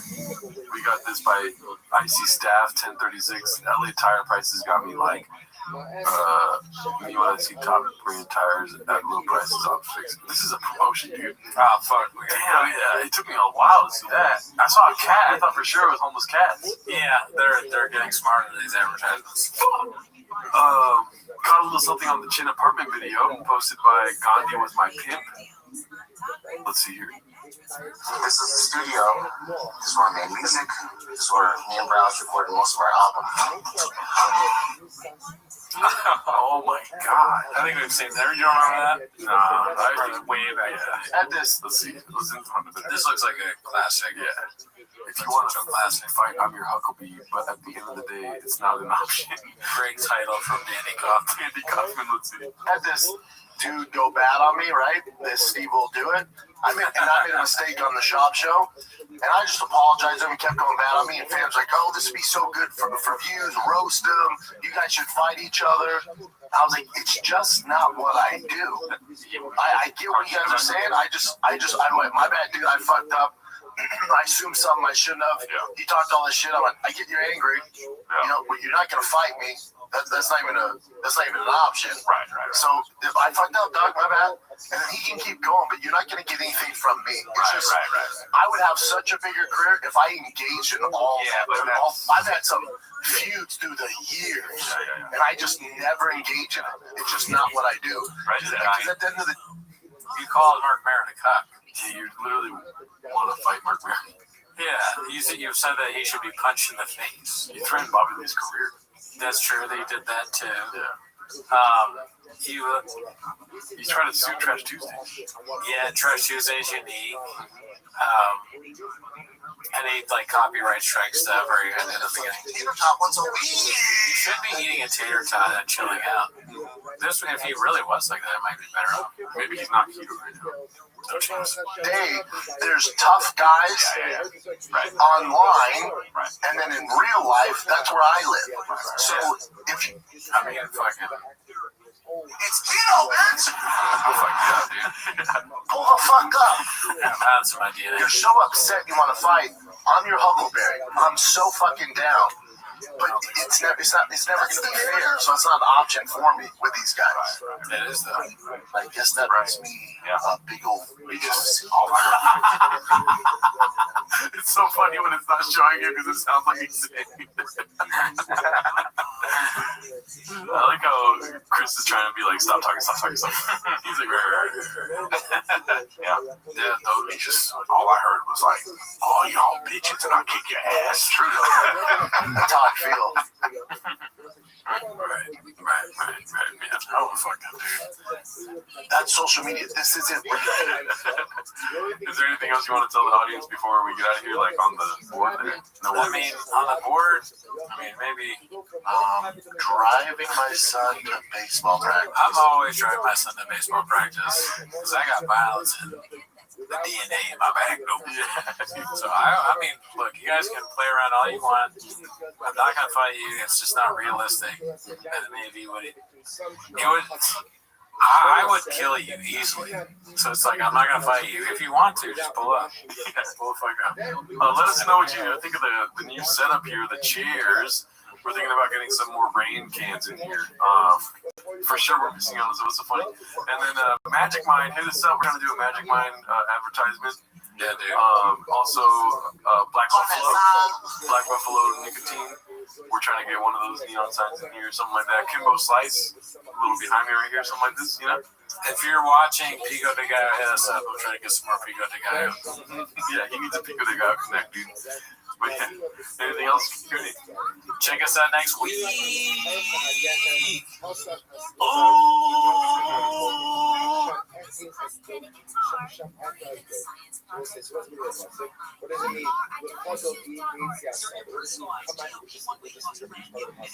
Come, my beloved, let's go out into the field. So we'll say something again. This music is fun. After my husband died, the last thing I wanted to think about was money. Eco's made it affordable to get life insurance. Signing up was fast.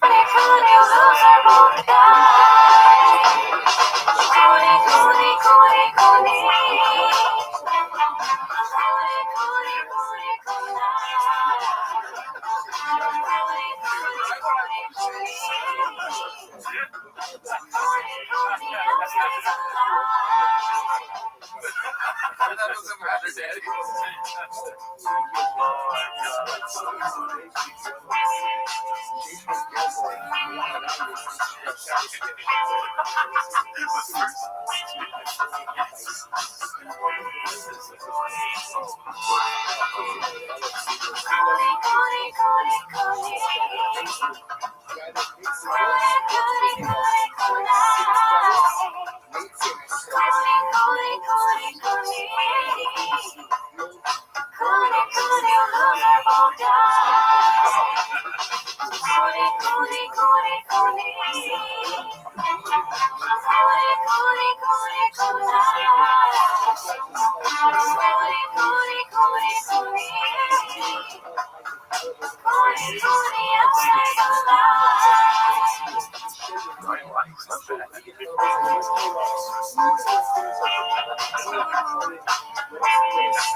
Welcome back to 10 Minutes of Shop. Thanks for tuning in. As always, join the Patreon, join the Reddit, join the Discord. And this week on Patreon, we did an extra episode where we talked a lot about, some inflammatory things. So if you want to see that, join the Patreon. We think we maybe are going to move towards extra episodes instead of stand-up specials, because stand-up specials are killing us slowly inside. Yes. They're funny, but I think you guys probably, the people that are interested in Patreon, probably want to hear us talk more than just watching Nate Jackson talk about. I don't even remember what he said. It was horrible. But anyways, that's not why they're here, right? No. They're here to watch 10 minutes. You're here. You diddy. You're not roster white dudes. You're here to watch 10 minutes of shop. So start the timer. Play the clip. Alrighty, so before we get started, I apologize if you notice here our good friend. Thank our week of learning sponsor, Jill and Dahlia Berry, in honor of their 43rd anniversary, Hashem, and their successful Aliyah 3.5 years ago. We also thank Howard and Aileen Friedman for dedicating the shir this morning in memory of Howard's father.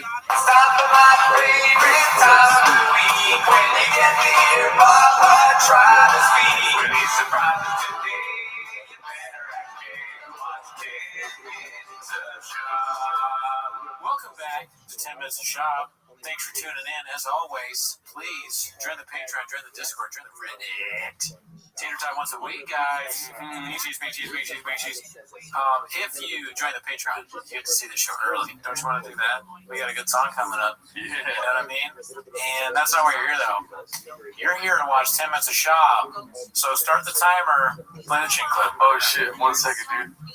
Dude, Poppy, what are you doing, bro? All right, bro. That's my favorite one, I think. Let's get this going, dudes. Alrighty. Wow. We got Mark Harley during the Super Bowl before GTA 6, posted by eRed19. We got Mark Harley last year on the Super Bowl, dude.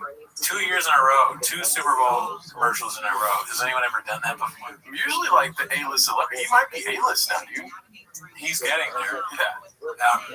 It's just it was that ad nauseum. It's what happens when successful people leave Thick Boy.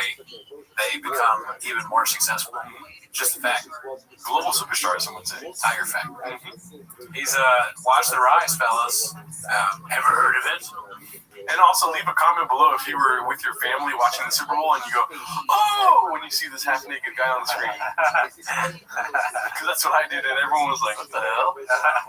It's kind of like when you did this, I thought that is hilarious that you did that for your family, but it's the Leonardo DiCaprio meme. Yeah. That's what all of the cats.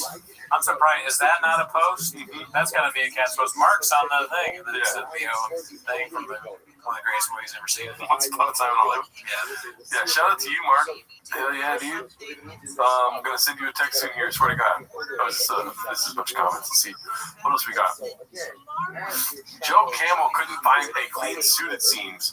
Posted by DabOz66. Suit's dirty or just what's dirty about it? Just wrinkled to me. You know, people back in the day, Billy Bob Thornton and Angelina Jolie were like, we were just fucking in the car. Can you do that, dude? Yeah, he's just a guy living his life, man. The only thing dirty is that tongue right there, dude. What the hell is that all about? It's always out. Maybe, wait, when you scroll in there, is that like dirt on it or something? I can't really tell, dude. Looks a little wrinkled for sure, yeah. It's wrinkled, yeah. Oh, fuck. Damn, dude. Well, he was definitely modding a truck while wearing that blazer. That would be so worrisome if you saw a guy working a truck in a blazer. You'd be like, damn. Especially Shab, his brain's broken. Damn, dude. Sometimes, you know, you just can't write this shit, dude. What do you think happened? For sure, his life is falling apart, dude. What do you want me to say? Oh, damn, I don't know. Everything's going bad, dude. I was Adderall. I didn't even think about that. It's cocaine. Hilarious. So much cocaine that it's on his back. Just a bunch of powder. He's going crazy. I was thinking, you know, he's a slob, and he didn't have a suit until the very last minute. He's like, hey, George, give me your suit. Some guy he knows named George. And he's like, do you have a suit that I could wear about the same size? Or he pulls it out of his closet and he ate like a donut or something. He ate a donut, dude. Yeah, like a powdered donut. Oh, this is jelly. It's powder. And the next thing you know, he's on the red carpet, dude.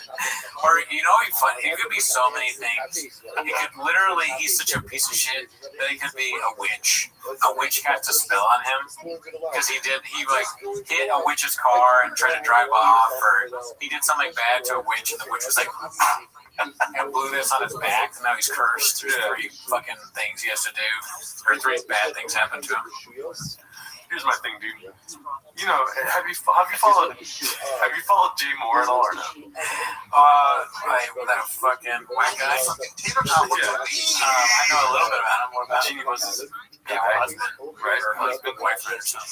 Situationship. Yeah, they own the ice house. Never heard of that. You know, he went to rehab for Adderall use. You know that? Recently? No. This is like 5 years ago. Dude, Poppy, what are you doing, bro? Yeah, 5 years ago he went to Adderall. He went to rehab for Adderall use. He went to Adderall for Adderall use. You know what I mean? Yeah, okay. Well, this is what I'm trying to say here, dude. He disappeared for 3.5 years. Wow. And then he came back and was like, I changed my life. Good. We have never got that from Shop, dude. Yeah, he's never really addressed. He's Teflon when it comes to drugs and alcohol. So we've heard. Right. He is addicted, or he does it for a while, and then he just stops. He doesn't need to go to rehab or give a speech about it. I'm done with it. He just quits when he wants. But dude, when you're doing the amount of patties that makes you like on the pod, you know what I mean? Like the weird faces he's done and stuff like that. Right. Remember we've seen that off the podcast where he's like making those weird faces with Callum talking. Yeah, that's from drugs, you think? Yeah, dude. No, that's from too much donuts. It's from drugs. I feel like we make those kind of faces sometimes, but I don't think it's from the vibes. So I probably make those faces for sure. But you're not on drugs. Right. I'm on sober mocktails, dude, but listen, That's social media. This isn't real. where there's white powder, there's addies. Yeah, I mean, dirty clothes on a nice suit. Or, I mean, dirty shit on a nice suit. It's worrisome something, I guess. Pray for shop, dude. Not to start a narrative. Allegedly. It was totally normal to see 15, 16-year-old girls at the club with 40-year-old men in the 90s. Brian Callen posted my 80990 VVAR. Did you see this brain dead take he said? No, I didn't. But you don't even want to say that, even if it's true, because it just sounds so bad. Wait till you see the clip, Chin. Okay. Oh my god, it's bad. That picture is so funny. That's the face he made after he saw the Elephant Graveyard video. Comedy czar. The hat is crazy, man. Like, listen, I get it. I'm a bald guy, right? Have I ever wanted to wear a newsboy cap? You're goddamn right I have. Have I thought about it endlessly throughout my life? Can I pull off a newsboy cap, fedora, etc., etc.? Yes, I've considered it. But I don't do it because I know I look like that. Yeah.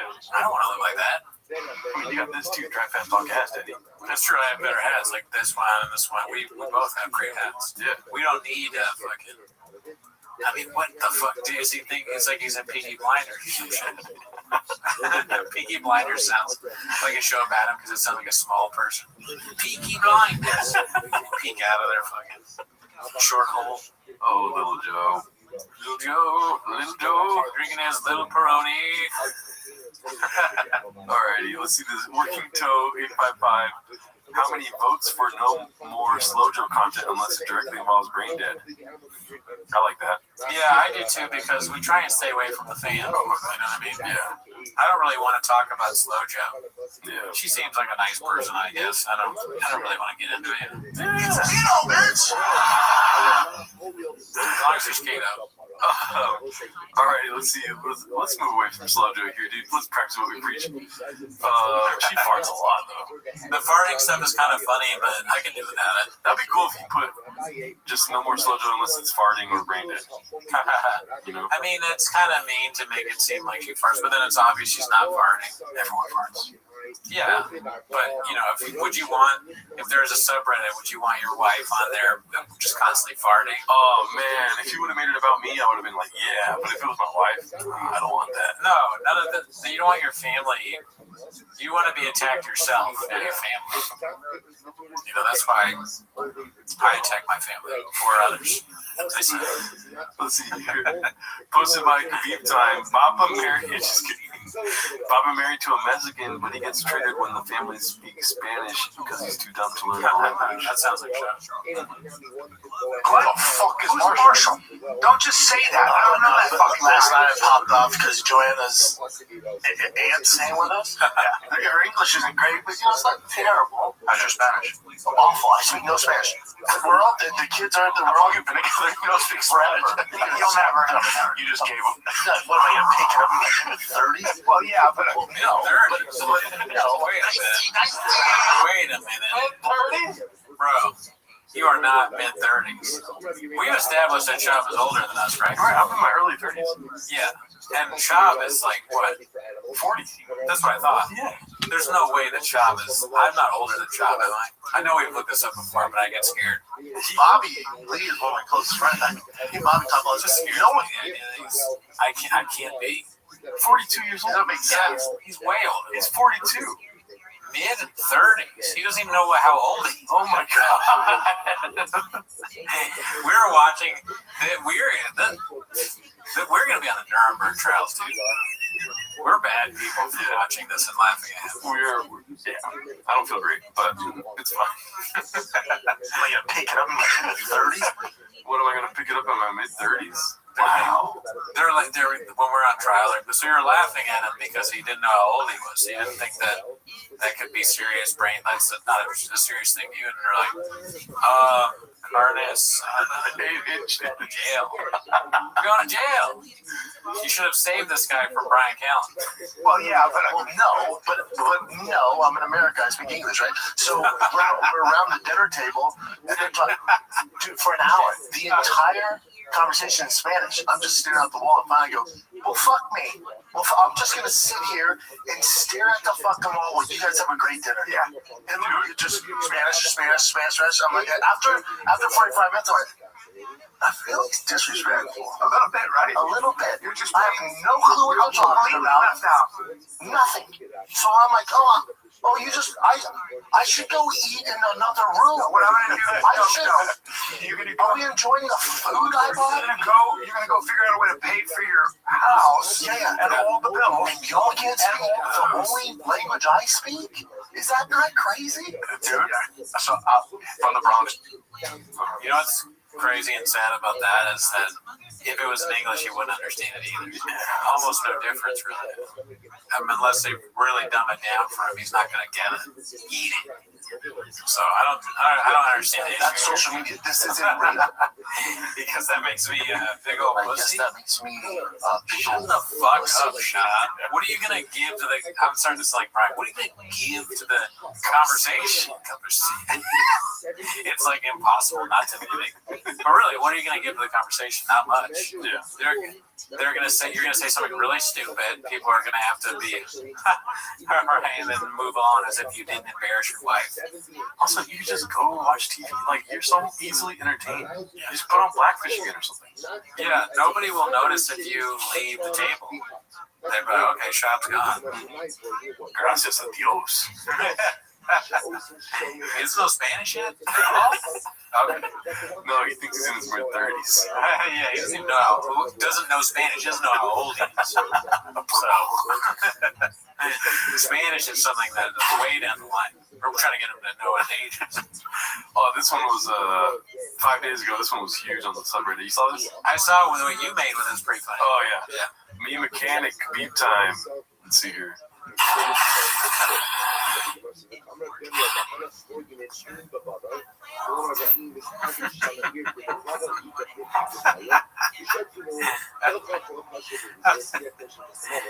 It's so weird, dude. All I did, this is filming himself taking out a screw. 2 screws, Daddy. 2 screws. Sorry, I didn't need to shortchange it. Anybody can do this. I'm a moron. I can do that. I literally did this on the bug this last weekend. Really? Yeah. Today I work, and I don't talk about work at all, but one of the lights was blinking, and it's one of the lights that turns on automatically when you come in, right? And it's doing like this weird, it looks weird. Yeah. And I know our contractor is going to be in. So I text him.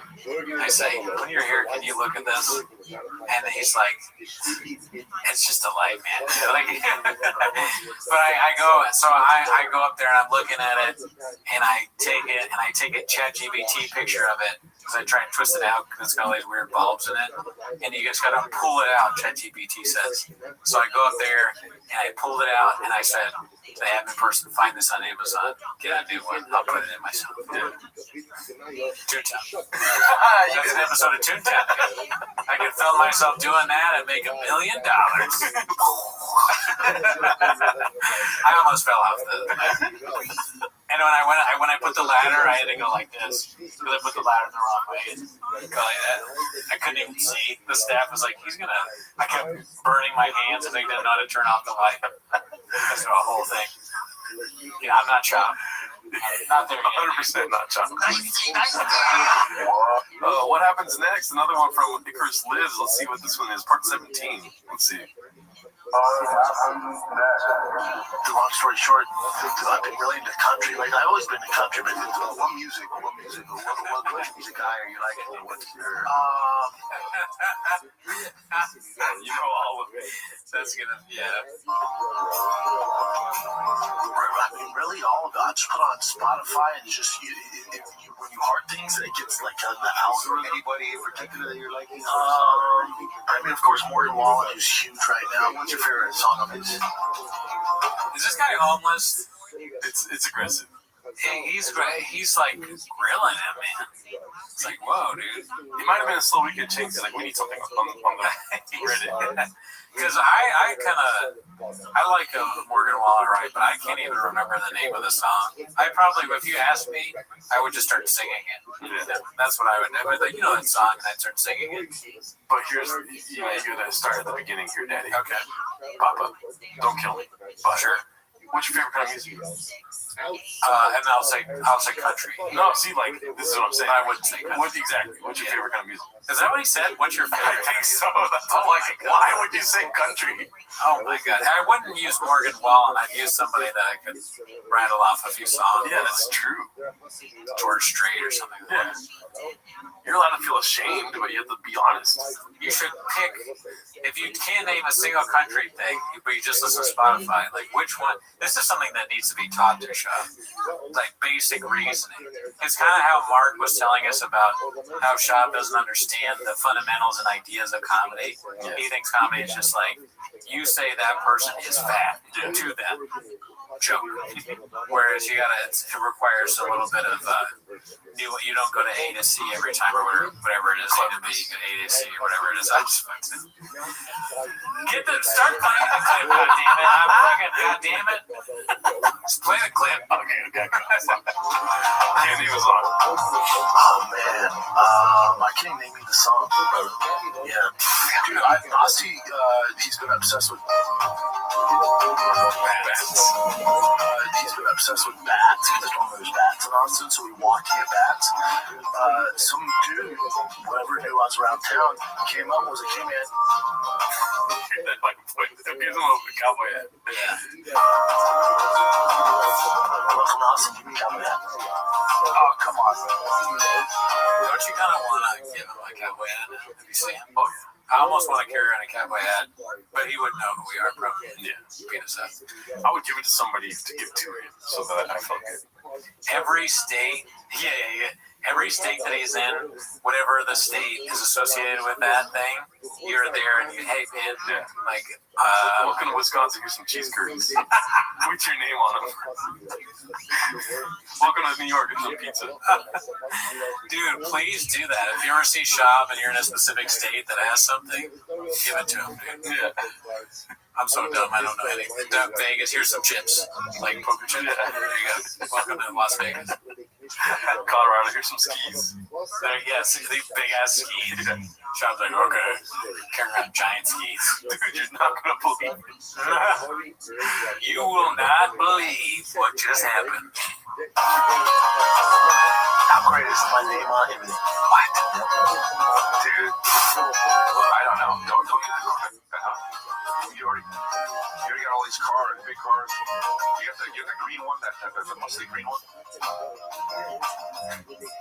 Yeah, but it only goes straight. I remember that. Yeah, but only go straight. What? You can only go straight. What? I gotta take corners and shit. I feel left and right on fun. That's the stupidest thing I've ever heard. That's the stupidest thing I've ever heard in my life.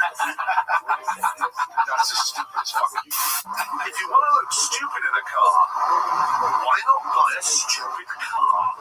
It's easy when you get to your destination to just do a George Michael.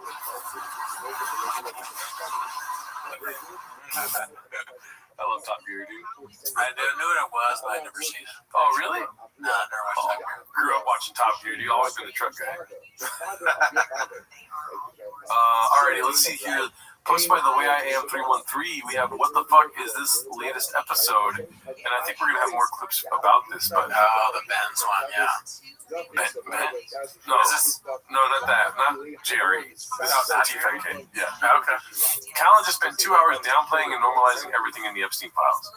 He said he talked to Rogan about the Ben's episode, then goes on to stick to a key few points the entire episode.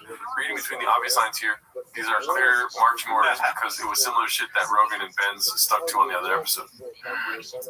Callan kept going back to it basically being a bunch of rich dudes cheating on their wives, and that he doesn't care about that, including Peter Adia in what he didn't care about. He also tried to minimize it by chalking it up to a bunch of socialite NYC models hanging around rich dudes. just typical stuff in the 90s. He ignored the trafficking part and said it was probably barely any guys that were into children. So again, just a regular thing that with rich dudes in New York partying with young hot models. Rogan propagated this too, although not to the level Callan did. And he went on and on with these and other points. He's a piece of shit, but these aren't just his organic thoughts. He also stood firm on defending Woody Allen. Fucking weird. Yeah. Did you see that tweet about Woody Allen where the guy was like, I refuse to believe that Woody Allen cheated on his daughter? I did see that. Yeah. It's probably one of our mutuals. I don't know. I don't know who he was. Never heard of him. Great guy though. Let's see here. BGL naming the waters after his Super Bowl commercial appearance, no matter the occasion, Bappa taking L after L. What's up, Dallas? A lot of ladies in the crowd. What's podcast your studio your life?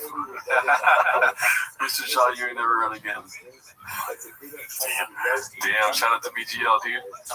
He's got some great comments. Yeah. Brendan the Big Ol' Pussy Shaw, posted by Matt Ball. Oh, I heard about this too. It's like KG is calling him out or something. Oh, for talking shit? Yeah, okay, there you go. That's what I read about this. This is old though. Oh, really? Below the belt. Oh, shit. Hold on. You're never going to say, one day I'm going to show you and you're never going to say I'm sloppy again. I didn't say you're sloppy. I think you say I throw caution to the wind. That's coming out many times. 100% you do throw caution. Early in your fights? No, you said it about this fight. I didn't say that after the fact. Going into it, I did. No, you said it after. Did I say it right here? Yeah, I saw your interview yesterday or a couple days ago. And you were trying, you didn't mean to, but you said it. Dude, it's a trigger for people to say that you're kind of reckless. Well, no, I didn't. It's a little bit of a trigger. It's very, very Austin to say that. Yeah, he's getting it from Rogan. Yeah. I know you put a lot of hard work It makes me mad because you did this. You did it for a long time, and you have the ability to if you like took the time and actually like tried to like understand what I was doing, I know you would get it. Yeah. But you don't, because I've shown, because with the human eye, it's just fucking chaos. That's all that's doing. He's trying to come up with an excuse for Shab. He's trying to explain, what is the fault here with Shab. But Shab's not going to understand it. No. Gay's being actually pretty nice here. He's also standing on business. Right? He's right to his face. He's like, no, listen. You do this all the time. You don't think about what you say. You don't even try and understand what other people are doing. You just say stupid shit that other people have told you to say or that you stole from someone else. Yep. Or at least that's what I get. 100%. Brendan the Big Ol' Pussy Shot. Here we go. You'd be surprised. Posted by One Usual 4460. Comedians keep defending the worst people. I don't know. I didn't see the Bill Burr part of this. I didn't finish the whole video yet. Okay. But I don't know why you got Bill Burr in there. Probably the Riyadh stuff, I guess. No, it has to be with Epstein. This is all Epstein stuff. There's no way Bill Burr's like, in the files, they're not real. That's what I'm saying. I want to know that. I think I'm halfway through this video though. They went to Ireland. They just had a good time. They went to the island. Okay. But I was getting tired of all these people saying it. Like, you're on a plane. Hey, the guy who's been convicted of some horrible crimes. Like, yeah, I mean, listen, planes are fun. Because there's no way that he said that. But podcast cringe, no offense to him. He's My narrative painter? Yeah, narrative painter. Thank you for saying that. I had nothing. I was really going to just hang in there and be like, that's the narrative? Brendan, I saw nothing. See, I didn't finish it yet. So let's see what he says about Bill Burr. I think this is important here. You're going to search like the little trick thing? Yeah. Bill Burr. Okay. Bill Burr still hasn't recovered from the backlash. Alright. Free speech. Bill Burr still hasn't recovered from the backlash, and I honestly don't think he ever will.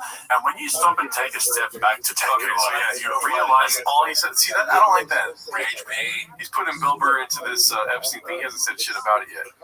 Clickbait. Clickbait cringe. We don't do that. Yeah, we don't do that at all, ever. Not once. Yeah, I mean, come on. Don't put Bill Burr in this shit. Yeah. He's not part of that. 10 minutes of cringe, dude. Yeah. Let's see here. Safe ask 1344. I am breathing like Jeff died today because I have bad allergies. BGL continues to name the waters. Oh shit, dude. Hey, be real quick. Your blockbuster now. SNL and Super Bowl ad. BGL 10-7 over Papa. XJ. That's social media. That isn't real, is it, dude?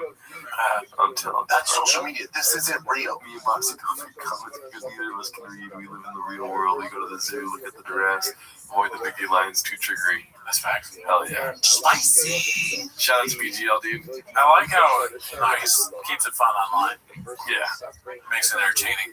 Women have a primal biological desire to be R-worded. Brian Callen, Hater990VR. I mean, I've never seen this username before. Now he's out here just taking shots at Callen, dude. Look at this. Creepy. Not good. But, you know, you could put anything in quotation marks that sounds weird and say Callen said it. And I'm like, did he say that? He did say that. That's crazy. Yeah, he said that with the Wendy Cummings episode. Oh, what are he's talking about when he's in her car jacking off? Yeah, or, you know, I think the same episode, yeah. But, it sounds familiar. It's tough to remember all of them, especially when you have grapes. Yeah. This is the one I posted. Figured out he was assistant driver. I like this a lot. So funny. I saw it right away. I was just like, oh yeah, that's it. That's it right there. Your brain's different. Yeah. And then somebody introduced me by saying we have the actual video of somebody making it. Oh shit, they do. This is better. Yeah. This is why you bring that up, dude. My bad, Mr. Wholesome. Post my one usual 4460 meet all Super Bowl party and handing out directions to my troll of B. Let's see here. Yep, right there. This is the whole video. Yeah. He's right there, daddy.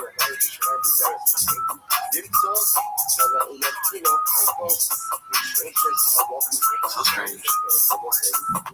I like how he disappears back into the crowd. Very funny. Let's see. Oh, whoops. Have you seen this one? So shaved off his poops. Cleverness, dude.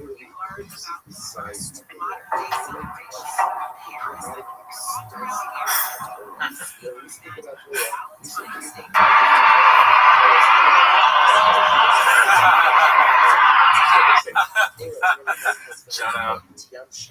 Half of Shab's life is just this like constant. Welcome to Jetsu Holiday or whatever. Yeah. It's his whole thing. Roby 1994 posted this former first round draft pick B. Military Fighter season 10. Throwback, just a young kid with a dream but no achieve. To achieve that dream was a 6'7", 265-pound monster and former first round draft pick in the NFL. First round draft pick. Was it? No. Wait, read it one more time. Just a young kid with a dream, but to achieve that dream was a 6'7". What? Bro, I don't know. You might have to read the comments to understand what's going on there. I have no idea. He needs a handler. Does that make sense? Well, here's the thing. Just a young kid with a dream, but to achieve that dream, we're good. We're up to that. Okay. But what comes after that doesn't make sense. So let's just start with I. I was a 6'7", 265-pound monster and former first-round draft pick in the NFL. Just a young kid with a dream to achieve that dream was a 6. I don't understand it, dude. I see crystally. I liked it. Yeah. Oh, that's cool. I'll cut that part out. That was the worst post of all time. Let's see. Kona, let's go to hot. I want to get some fucking video shits in here, dude. Okay. Minimum Sky 2305 posted this. Papa might fight to save the podcast. Oh, my nose. The shirt says donuts. Looks like Paramount. All right, next one is Anthony Joshua. It's one of my favorite fights of the year. It's Fluffy Hernandez and Sean Strickland. It's an amazing fight. But doesn't Bergulati, he punched, he's just speaking hypothetically. Let's look at that. Oh, let's say outside of Tom Aspinall, you could probably wreck a good chunk of the heavyweight division right now, right? If you really train hard. Why don't you do it, man? Just put my life on hold. Yeah, dude, no, and then freaking the podcasting blow up even more. God, that might be the only thing that saves the whole fighter than the kid. But that would be dope, though. Oh my god. Oh, that comeback fight. Yeah. He's talking about saving you like it's dying, Daddy. That sucks. Hopefully not. But what would save the podcast more? Us. Yeah, obviously us. He's not. He's not down. I'm gonna say he goes and does fighting again. Stand-up. Which one's better for the body? Stand-up. Yeah. Fighting can really fuck him up. You could die from fighting. Yeah. Stand-up, he can't die. He comes out with something like the Gringo Poppy, but worse, dude. Yeah. If he could make a worse stand-up special than the Gringo Poppy, that would be amazing. He needs to do stand-up again. Get a handler and listen to the handler. And the handler gives him patties, but on a regimented diet. And then, he stays working out all the time. He stays fit, makes jokes, and do your comedy. Do like fuck everyone in the crowd type shit, He needs to become like a Matt Rife type comedian. Yeah. That's what I say, dude. Like crowd work or like hot guy? 100% crowd work. Or 50% hot guy, 100% crowd work. He tries to be like Rife. He dresses like him. And he starts doing that. He tries to do a Rife accent. Yeah. That'd be funny. That'd be funny if he goes, listen, Joanna, I've done a lot of shit. Stuff you're not going to be happy about. But I'm going to go on that stage right now. I'm going to talk about some of it. You got to forgive me for everything. And then accept what comes out. Because I'm going to make you a lot of money. And then he becomes Matt Rife, a Brandon Chop. Because Rife, when he's doing stand-up, he does that stance. He's like, he's so confident, Oh, okay. What do you do? But Chop doing that would be great. They're like, I'm a pilot. Oh, okay. So, want to get a pilot in its ass? They're like, what do you mean? I think there's this weird chemistry that he has with the audience already that everyone thinks.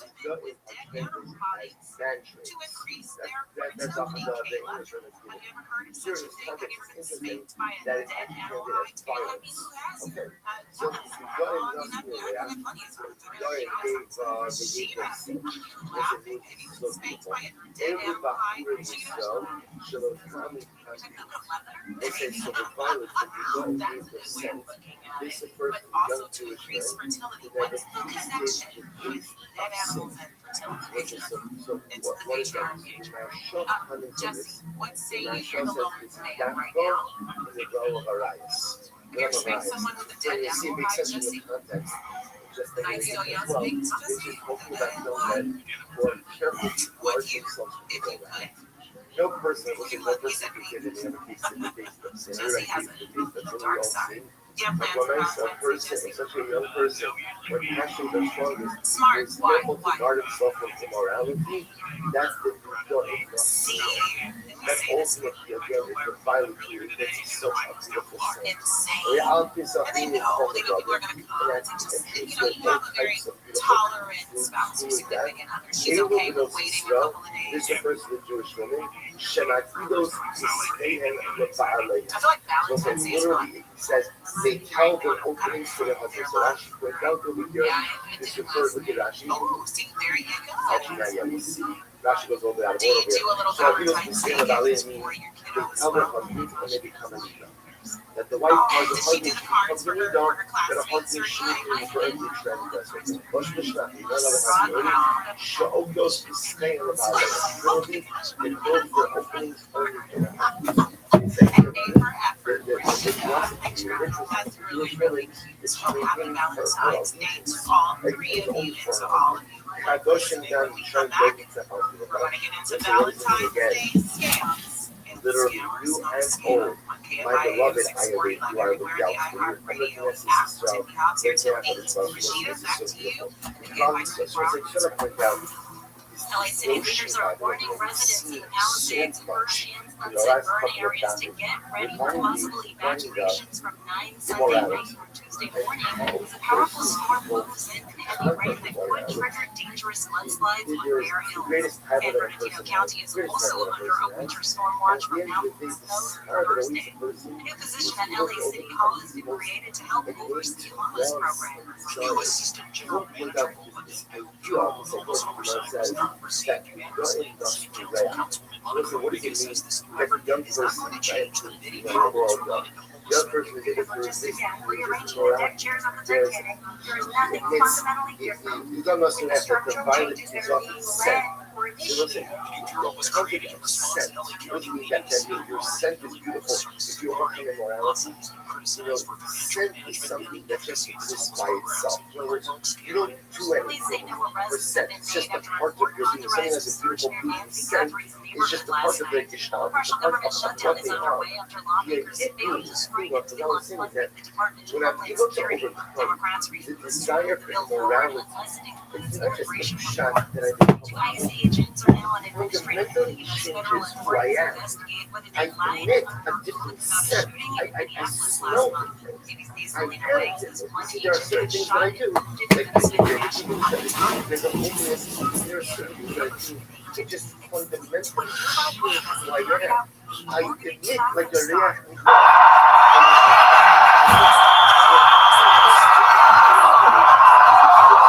Intruders. Risiko till frosset. Nej, ägare. Intruders fjärde frosset. Och missbrukare i frosset från konkurrensen. Ingen fross.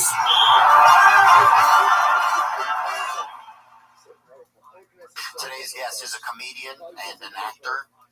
You'll know him from everywhere, from Grown Ups, King of Queens, Chuck and Larry, Paul Blart. His new movie is out that's right now in theaters. It's called Solo Mio. And it's great if you want to go check it out. But right now, let's get to know Mr. Kevin James.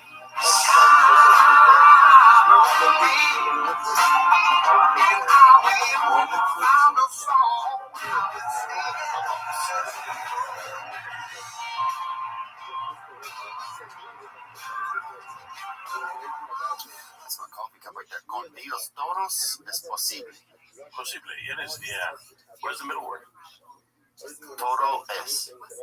Todo es. Todo es. Everything is? That's cool. With God, everything is possible. What did yours say? Mine's pretty, I just have no answers. That's what it comes down to. Oh, yours is one of those Mad Lib mugs, huh? Each day it's something different.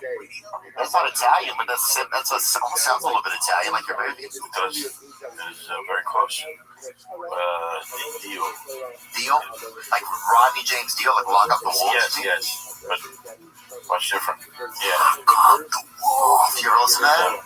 I remember him. I mean, he was crazy, right? Yeah, I'm sure he's yelling Lock Up the Wolves. Yeah, that's true. That's true. You can't not be crazy and yell Lock Up the Wolves. God, that album. My brother used to beat me to his music. It makes sense. You remember your first concert ever? No. Yeah, it was Kiss. Oh. I saw Kiss in, it was like right after, I think, maybe after Kiss Alive. It was after that or Destroy. But one of them early albums. And I went with my buddy. I remember my buddy broke his arm and he wasn't going to be able to go, but we convinced him to go. He was at a cast, so I was there with my mother and his mother, and he was just rocking his cast the whole night to Kiss. It was fun. God, that's good. It was a good one. There was nothing like that time when you were going to a freaking concert. Oh, yeah. When you were just a kid, and so, like, you got, like, air hit you, and it was dope in it, it just hit you. Everything was weird. Everything was crazy. What was your first concert? I went to, Marilyn Manson. And it was, they had a guy in our town, and he took us over there, me and other young kid, dropped us off. You were there just with me and my buddy. This guy dropped us off, this religious guy or whatever. He dropped you off religious? Yeah, he had a car. Religion. He had a car. I don't know. Last Baptist, I think. I have no idea what he was. You know? Oh no, man! He dropped you off at Maryland Manson. Nothing decent. Oh, dude, Did he take off fast? Like, was he like, go? Yeah, he drove in a convertible. Oh wow. Yeah, he dropped us off. He said he could get us tickets there, and we'd heard a couple of their songs, and we were into them, and we were underage when we got in, but it was like being in a concert when you were a kid and everything was going on. If you were young, it was kind of wild because you were kind of free in this place. It was caged. There was music. You know, sometimes it was like pot in the air. You know, there was just like a lot. You know, people were like a lot of new stimulus, yes. Right? A lot of weird stuff that you're a little bit scared, right? Yeah, you're a little bit scared, but you're excited. Yes. And then if you get, somebody passes you something, or your buddy brought something, or whatever, then you get lifted. And now, dude, one time we ate something. I don't know what we had, or something. We caught a whiff of something, and we might have brought it with us and lit it up. But whatever it was, it got into us. Not me. And dude, I couldn't see anymore, right? And I was like, oh shit. But I still had to pee. Okay. That's one thing I noticed. If you can't see, you still have to. Yeah, one doesn't stop the other. Yeah. Right. I don't know. I never got lifted, but if I couldn't see and I had to pee, how did you do it? Did you just kind of walk out with a friend? I remember the direction where you were. I remember the direction of the back of the venue, and I put my hands like this, right? Oh wow. And I was going back, and I remember feeling like a badge, and I was feeling like a cop. I'm sure he liked that. Oh, dude, I'm so glad he didn't he recognized it. I wasn't doing well. Yeah. He saw you were in a bad way, and he helped you. Yeah. I went into the bathroom, thought I was a raccoon, whatever, dude. Yeah. That was a long night. Anyway, Kevin James, good to see you, man. Good to see you. Yeah. Nice to be here. Thank you very much. Thanks for coming, man. I appreciate it. Did you guys go? We saw each other last night at your. You showed me and Nate Bardazzi and some other friends here in Nashville your movie. Yeah, we went out to dinner. We just hung out, had a good night. Where'd y'all go?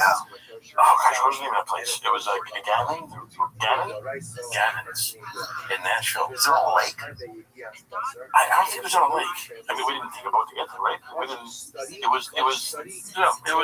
Sounds nice. Yeah, it was cool. It was a cool place. Yeah, it was nice. They gave us a little room, and we just had fun. It was prime rib. It was everything, man. It was good. Did it have the white sauce with it? It did. What is that? It's like a tartar. Yeah, but it's not. It's got a W. What is it? Or a horseradish. Horseradish. Where's the W coming from?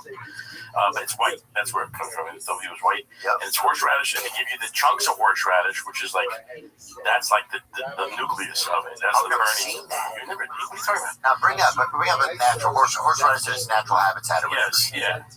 And then they have a white like horseradish sauce that kind of blends it. See, that's the stuff. Yeah, God, that's good. Yeah, and you spread that over your prime rib. Oh. I love that. That thing, I never know what it is, but they have it, and I love it. What's that? The horseradish. Yeah, I know. So you've had it? Oh yeah, but I just forgot. What it is. But I know you only see it with shrimp cocktail. No, you see it with shrimp cocktail too. Oh, that's the same. Yes, it comes out the same way. They give you the chunks of the thing. You do shrimp cocktail? Yeah, I do shrimp cocktails all the time. The shrimps are hanging out, showing their legs or whatever on the edge of the thing. Yeah, you split them, you pop them, and you dip them in the thing. Dude, I had no idea that was the same thing. But that's the wasabi version of whatever it is for the stuff. It's like wasabi. It's like a spicy hit that you do. That it's really to get you to forget the fact that you're eating fish. Yeah, I guess because some of it doesn't taste great or whatever. Yes. Horseradish is a perennial plant of the family Brassicaceae. It's not a vegetable. It is a root vegetable cultivated and used worldwide as a spice and as a condiment. Yeah, dude, I like that, man. I like it when I just really, but I only see it with prime rib, and I guess to me that always looks more like a milkier sauce. Yeah. Well, there's both. There's that. That's there's like little chunks when you see that, and then they give you like it's like a Cool Whip, like a mayonnaise style that blends with that. You put them both together. Oh, I haven't done and that. It gives you it's a good cover. Maybe I'm not looking around when I see that. Yeah. But I love that you get to talk to the person they cut it. Yes. It's a lot of fun. Yeah. You know? It's a lot of fun. It was a good night, man. We had fun. We missed you, and thanks for coming. Yeah, dude, it was great to come over there and see the film and just see the. Have you seen it a bunch already? I've seen it a few times. Yeah. I mean, did you help edit it? Oh gosh, yeah, I did everything. You know, we're helping them all on every step of the way. We've been, you know, be in this thing for a while now. So it's.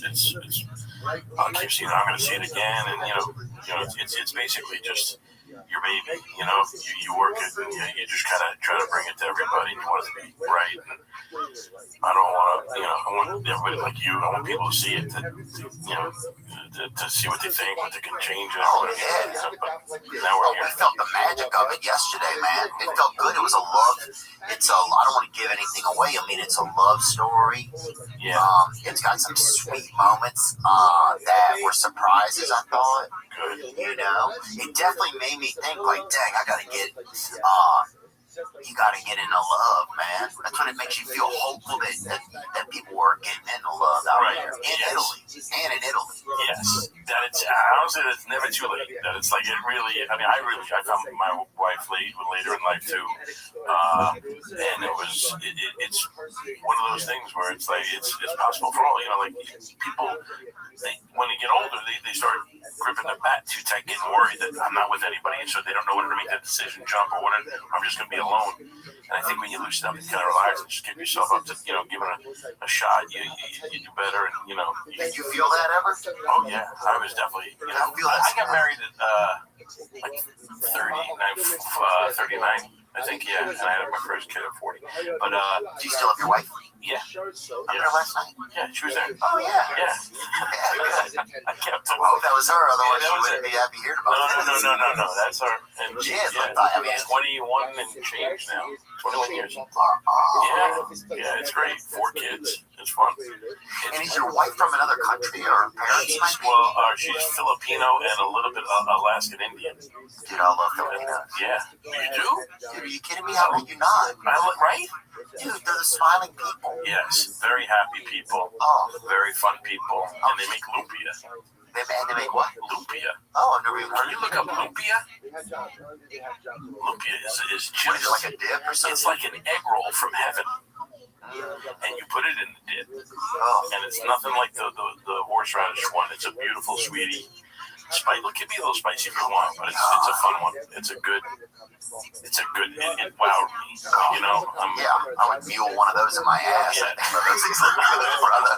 I'll tell you that. You know what I'm saying? But you brought one of those into prison, you can sell it for a lot. I don't know what was going in. A lot went out my ass. But, yeah. Oh, dude. Sorry. God, no, those look that good. Yeah, they're good. They're very good. There's not a lot of food you put in yet, you know what I'm saying? Because it's total reverse route. That's like you see somebody's driving up the interstate the wrong way. You're like, what are they doing here?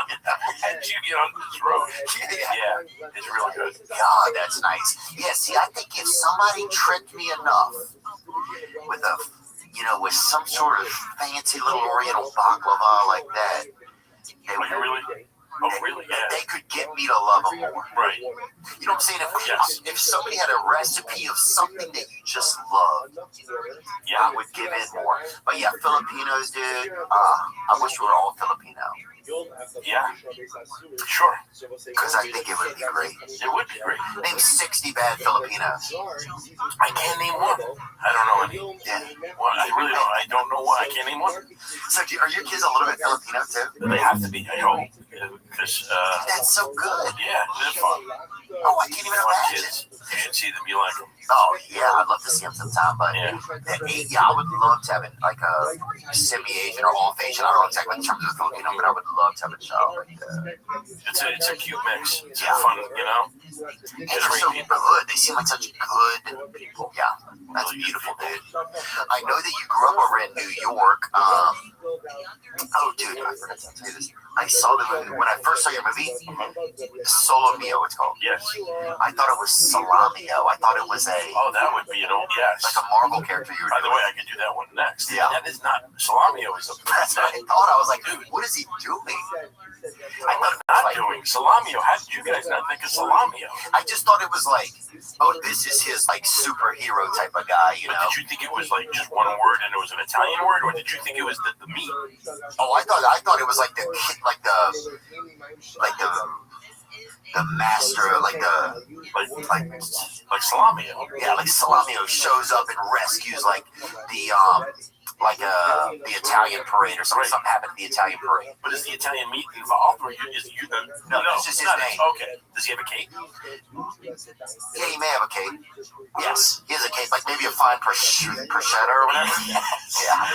Salamio is insane. Yeah. So anyway, I thought that I had my glasses on when I saw it. So yes, Salamio, that's crazy. I was like, but it's awesome, and it's like I could see it being super exciting. You know, I'm regretting every choice we made now that we did not go with Salamio. It really is hitting me. Salamio is, I don't know. From the land of Mortadella.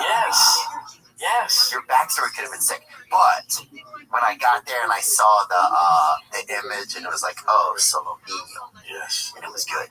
Yeah. It was cool, man. Yeah, it just made me, it did make me think about love. It made me think about that kind of stuff, and like, yeah, just the choices that we make. I think I've watched a couple movies recently that kind of like got me in like. So you're single now? Yeah. Okay. And you're looking, or you're just like I'm. Yeah, I'm looking. You know, I got to get married at some point. Right. You know, want kids? Yeah, I think I want to have some children. I love it. Yeah. Did you always want to have them? You think? You did. Yeah. I did. I always wanted kids. And again, I was getting worried. I was, 39. It was later for me, and then 4. But you have so much time. You can have, you're great. You can go as long as you can, and then you adopt or do whatever. It's amazing. Yeah, some of the there's a lot of returns over there. You know what I'm saying? No judgment. And some of those are Russian. But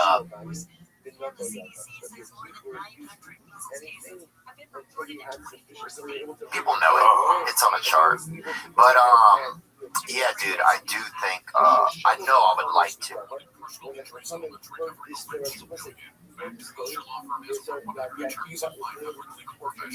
You know, I think it's just making sure I can get into that place. Go ahead.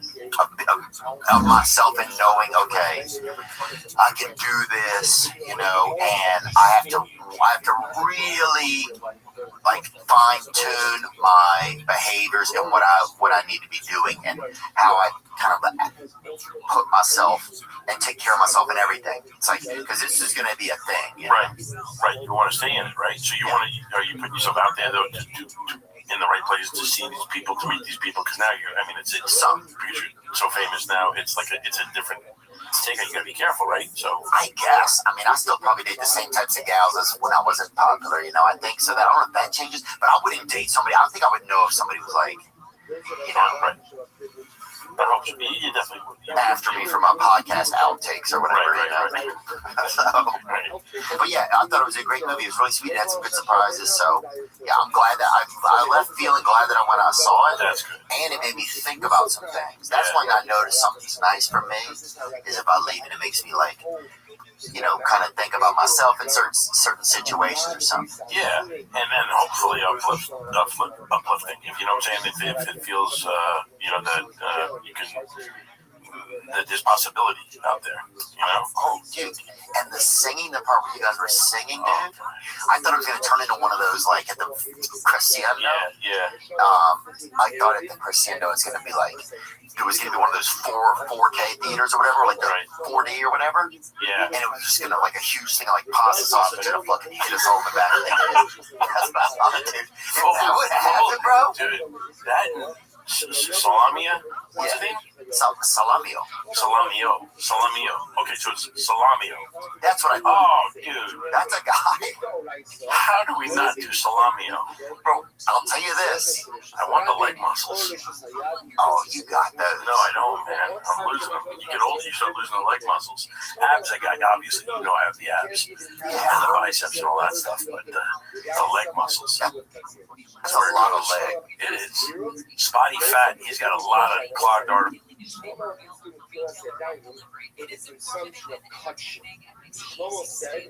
I like it though, man.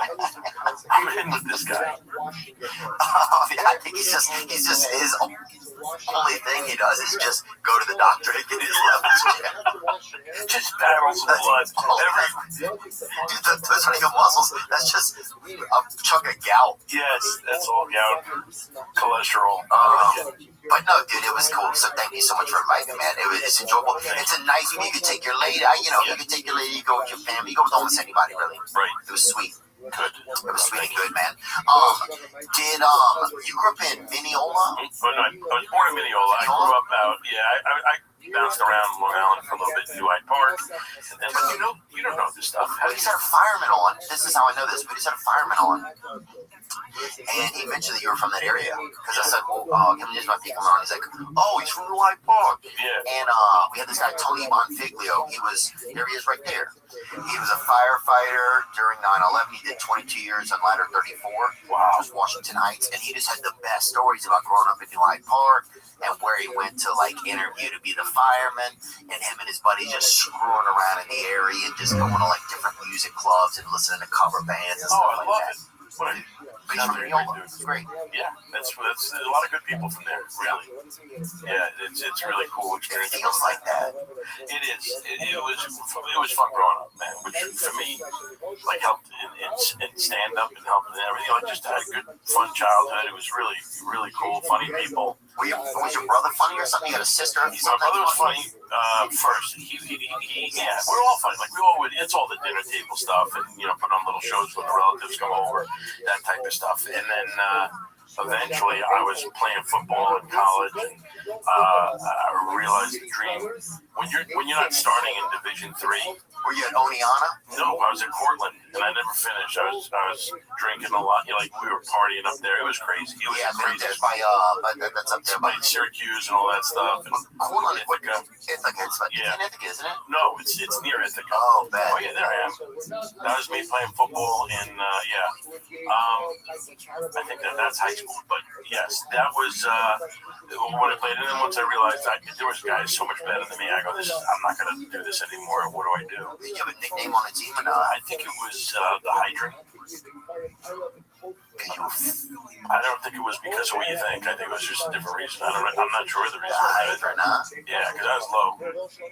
I was low to the ground, and I wet myself a lot.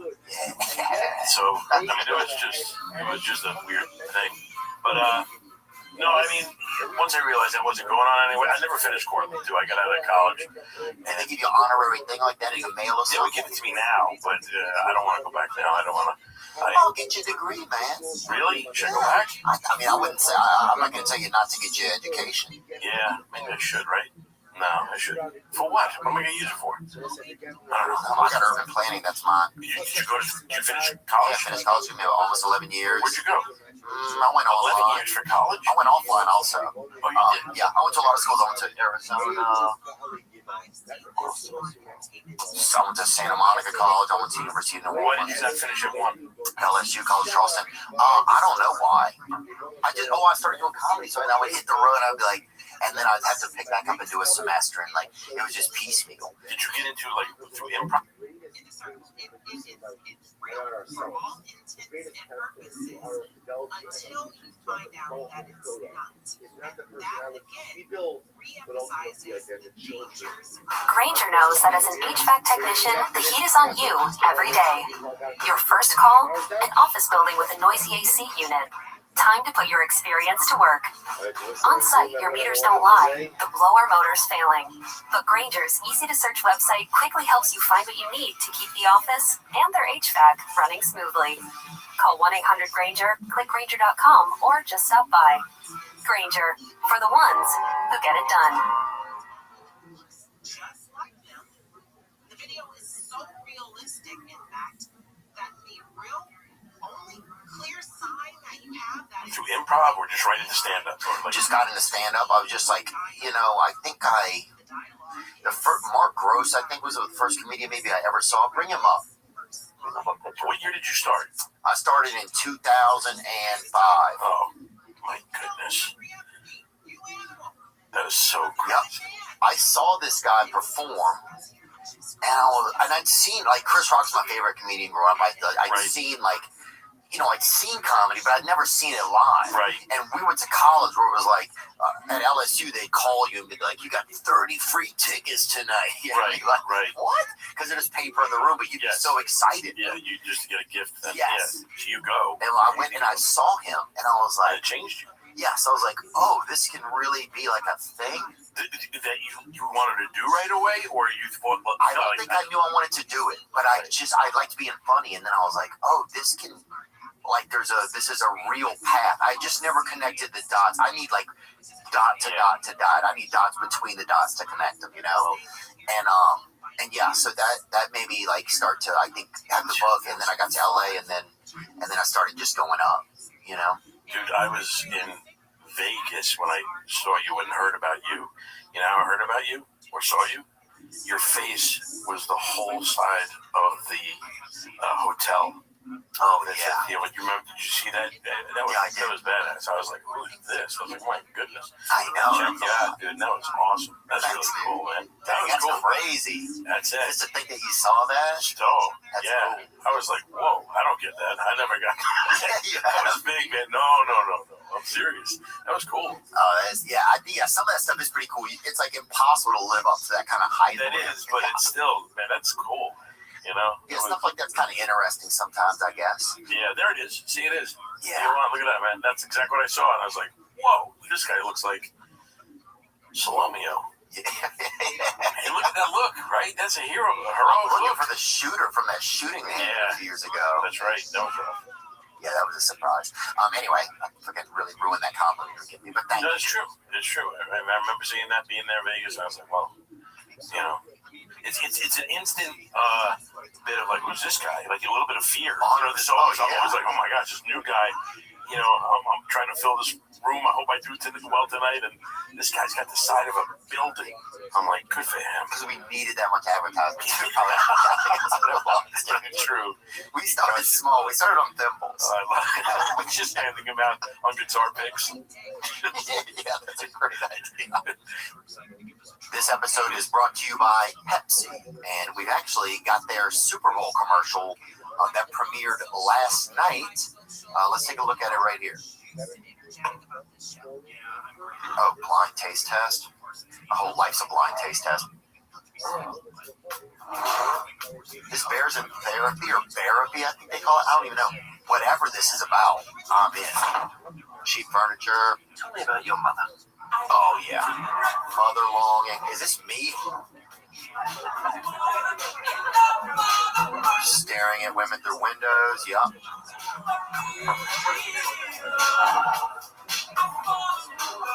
Oh, that's sweet. That's nice. Let's go, Bear. With your lady at a concert. Oh, that's a pretty cold play right there. Me and this bear are really similar. Drinking games, therapy, cheap furniture, and longing for a woman through a pane of glass. Peeping Tommy, we call it. But I guess in the animal kingdom, it's more of like a acceptable pastime. All right, moving on. But actually kind of staying right here. Some of my friends bug me that I choose Pepsi over Coke. But there's actually been blind taste tests that prove that Pepsi Zero Sugar tastes better than Coca-Cola Zero Sugar. There's even a name for it. It's called the Pepsi Paradox. It's the idea that once bias and labels disappear, cola drinkers prefer the taste of Pepsi Zero Sugar. Yep. Pepsi first showed this 50 years ago with their iconic Pepsi Challenge, when they had people try Coke and Pepsi without the labels, and the results were clear. When you take labels out of the equation and you just focus on taste, people choose Pepsi. I mean, that's what the Super Bowl commercial was showing. There's a blindfolded, cola-loving polar bear, and he chooses Pepsi Zero Sugar. Dude, my freaking blind cousin chooses Pepsi. He just emailed me. How can he email? If he could Pepsi for a second. Hey, quiet down. Bad joke. It's the question that Pepsi's putting out there. Is your cola choice actually about taste? Because they redid the Pepsi Challenge in 2025. And guess what? 66% of people chose Pepsi Zero Sugar over Coca-Cola Zero Sugar. And it just makes you think, if nobody told you what you were supposed to like, what would you actually choose? The public has spoken. And Pepsi Zero Sugar tastes better than Coca-Cola Zero Sugar. If you're curious, go try Pepsi Zero Sugar. Let your taste decide. When your company first started, was it just something you wanted to do? Did you know it kind of? I know it's such an old question, but you and I don't really know each other. I didn't know what I wanted to do. I knew when I got out of college, I left college. I didn't finish. I went home for the summer, and my brother started doing improv. And I was bouncing at the time, and I didn't know what I wanted to do. But I didn't want to do this. I just wanted to try something. And I always follow him into other things. So he'd be like, you coming into, whatever it is, So I ended up doing a small community theater play, and I said, then I started doing an improv group with him and their buddies, and I fell in love with it, and then it just progressed into stand-up. And I did my first stand-up. First night was in 1989, July 26, 1989. That's how long I've been doing it. And I loved it. I mean, and I crushed the first night I ever did it, which I'm thankful for. Because the second night, I ate it so bad with the same material, and I didn't know, and if I would have ate it first, I think I never would have done it again. But so I'm thankful that I did okay. And then I love it, man. I love it. And then, was your brother weird about it that you came in and liked his thing? No, you know what? I gotta say he was really cool about it. He actually he would tell me, you want to do this? Okay, if you want to do this, come and do it. And I would start to do it. And we, back then we would buy these calendars, completely empty, and I was working at Granger, and it was like my last day job. I was like, I wanted to get the equipment. Yes, that's what I did. I was in the back, and it was hot as could be, and I had to fill orders, and I hated everything about it because it was miserable. I was just trying to work my way up to the air conditioning. Yeah, it's hella mice in there. There's everything in there, so I'm just driving a forklift, and I'm working hard, and I'm trying to fill my calendar with these stand-up dates, and it would just be like once a week or whatever it is. And then my brother called me one night, and he goes, "What are you doing tonight?" And I go, "I'm staying home." He's like, "Why? Because you have to sign up for open mic thing." Yeah, you got to sign up sometimes in advance, so that's sort of exactly. You got to get there early. I go, he's like, "Why aren't you at the club tonight?" And I go, "I didn't get a spot." He's like, "That doesn't matter. So what? Why don't you go out there making something happen? Go look, and somebody falls out, or you meet somebody, or talk to somebody." And I'm like, all right. And I went that night, and I met somebody, and I became like my first agent. And so he was right, man. He helped me, a lot in that. He was cool with helping me out. And he was the funny one, you said? Yes, he was. I mean, we're all funny. The whole family was funny. He was the first one to start it, to get going that direction. Because it's interesting how that happens. And I was like, my brother was a funny guy, and so I think that's why, I wanted to be like that. I think you just trying to Did your brother do stand up? No, he was just probably just desperate for attention like me, but he was also he was a funny guy. Right. There are a lot of funny guys I knew in school that were he didn't get a stand up. Oh, dude. Right? That would be. I'm like. The best. That would be the best. I was so glad you didn't do it. Oh, dude, my friend Scott was like the funniest kid to me, and I'm like, some of the people are like, dude, you're funny. I'm like, dude, there's so many people who just never really just went and did it. Yeah, because I mean, honestly, being funny with your company and making that leap to doing it in front of people and developing it is a different thing. It's like you've got to create it and kind of get used to. It's a different animal, right? When you're because I know. My buddies are so funny. I got a buddy who's so funny, but when he does it, I go, do that impression in front of someone else. He can't do it. He falls like a house, man. It's rough. It's rough, and I look bad. Oh, dude, the worst is when, sometimes you do look bad because of other people. Yes. I remember this. I dated this girl. She didn't know how to stand out of the way of where people were walking. Oh. See, that would drive me. That would drive me nuts. Bro, I would have to go hide in the bathroom. No, that's brutal. We'd be talking. She would take a step back. I'm like, this is where all the people are walking, and it was and people bump into her, and then guys were and then it just I dated a girl who would take 5 seconds before she would realize that a waiter is there asking her for something, and every time, and I'd have to go. He's looking for me, and she'd just be like this in a daze every time, 5 seconds, and then she'd come out of it, and I'm like, I can't go on. I couldn't get married to to that. So it's like there's no use in me being here. It's the little things. Dude, I dated a girl that I was in love with, and then we were like canoodling or snuggling, whatever they used to call it.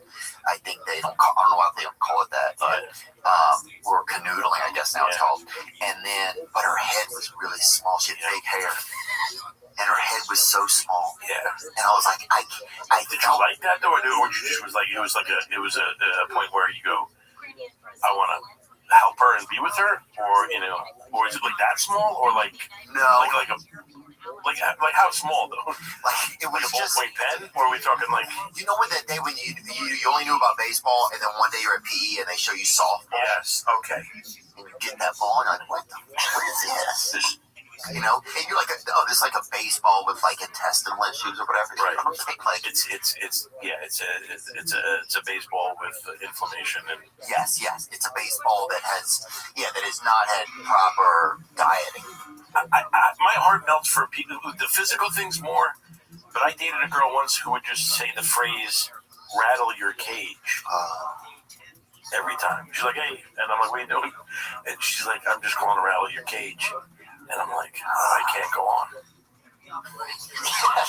That's a buddy of mine's joke. Oh, it is. Oh, it happened to a buddy of mine, but that is a thing that I would literally get out of. Yeah, but yeah. Wouldn't that be something like that? She goes, "Hey, just going to rattle your cage." I would no rattle my phone against the wall. I would rattle my freaking head out of it. Off of that. Dude, yes, I would. Oh, also, I dated a girl. We would be sleeping. She'd get up in the middle of the night, put a bunch of M&Ms and chocolate in her mouth, and come right back in the fucking bed. She said, like, sometimes I can't fall back asleep unless there's chocolate in my mouth, and I was like, that's crazy. Yeah, there's a lot of problems with that. But that was crazy, dude. I had a girl who made me roll her up in a blanket so she could go to bed at night. Like burrito style? Yeah.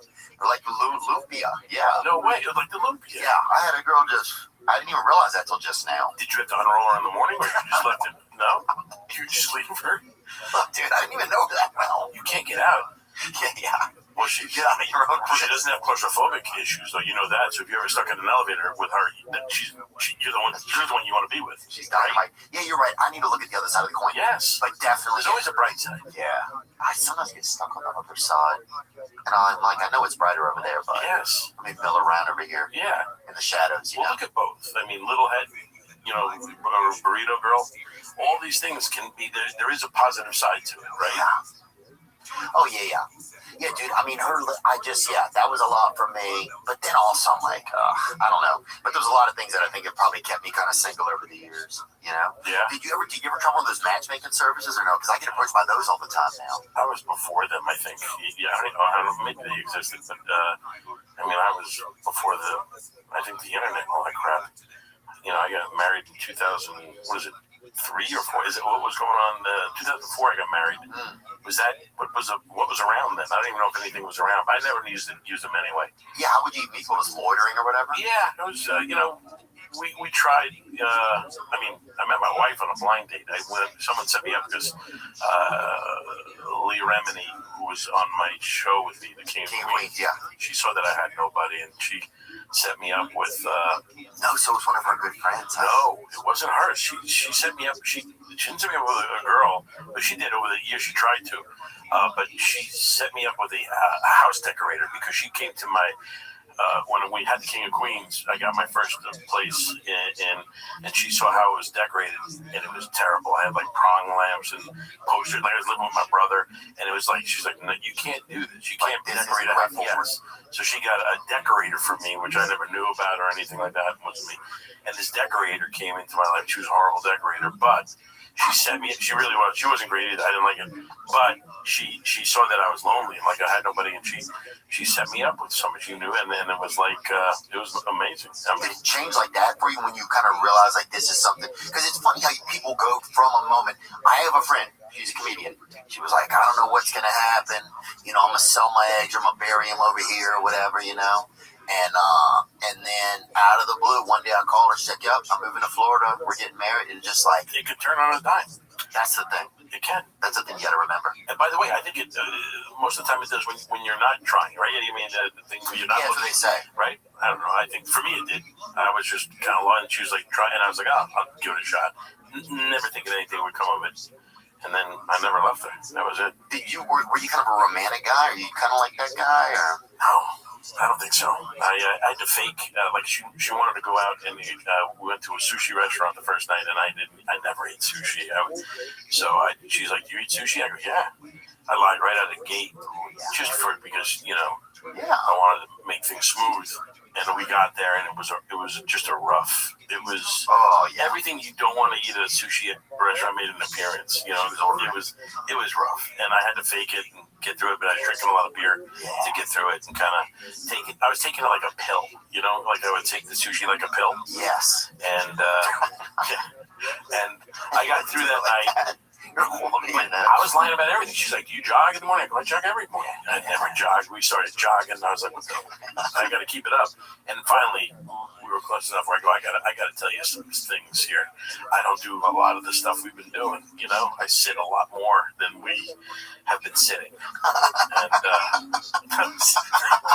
that was it. I was like, and she, I was in enough of the relationship though where she was like good with it. You know what I'm saying? Like we knew each other. So she's like, okay. And then the active things kind of fell off, and it was fun. That's cool, man. Yeah. You gotta, I mean, so how hard are you looking right now? Right now, I'm actually trying. You don't need to get back into it again. I know you don't want to. Yeah, no, I'm actually just trying to take a step back right now, and I'm just gonna spend a little bit of time with myself and see what's kind of going on. You working out? You taking care of yourself? Yeah, I'm doing pretty good, man. I sure I'm fasting today, actually. Cool. You fast? I fasted yesterday. Did you? Yes. Let's go. Let's go, baby. Dude, yeah, I fasted today. Let me see. I did like 3 days last week. I just got into it this year. And so it's been interesting. I feel super dehydrated today. Yeah. But it's like some days that happens. That's the biggest thing. You got to replace the water. And by the way, if you do fast, the next day you don't go to Nashville. It's just Nashville. I just went to the deli here and crushed it. It was great. Yeah. Well, that's the thing. Like I bounce back and forth. I could do a day fasting, and then the next day you should just kind of be good on your body because it's like it digests it, like it's feeling good, and then you can't put the crap back in. So I gotta stop doing that. It's obviously the battle for me, the food, but that's awesome that you're fasting. Yeah, I like it. What do you fast for? You need to lose weight, so you're fasting for just for health reasons, just because they say like autophagy your body gets into, and then it helps fight like cancer cells and things like that. Like your body starts taking care of itself, and because my brain gets clear, I have noticed.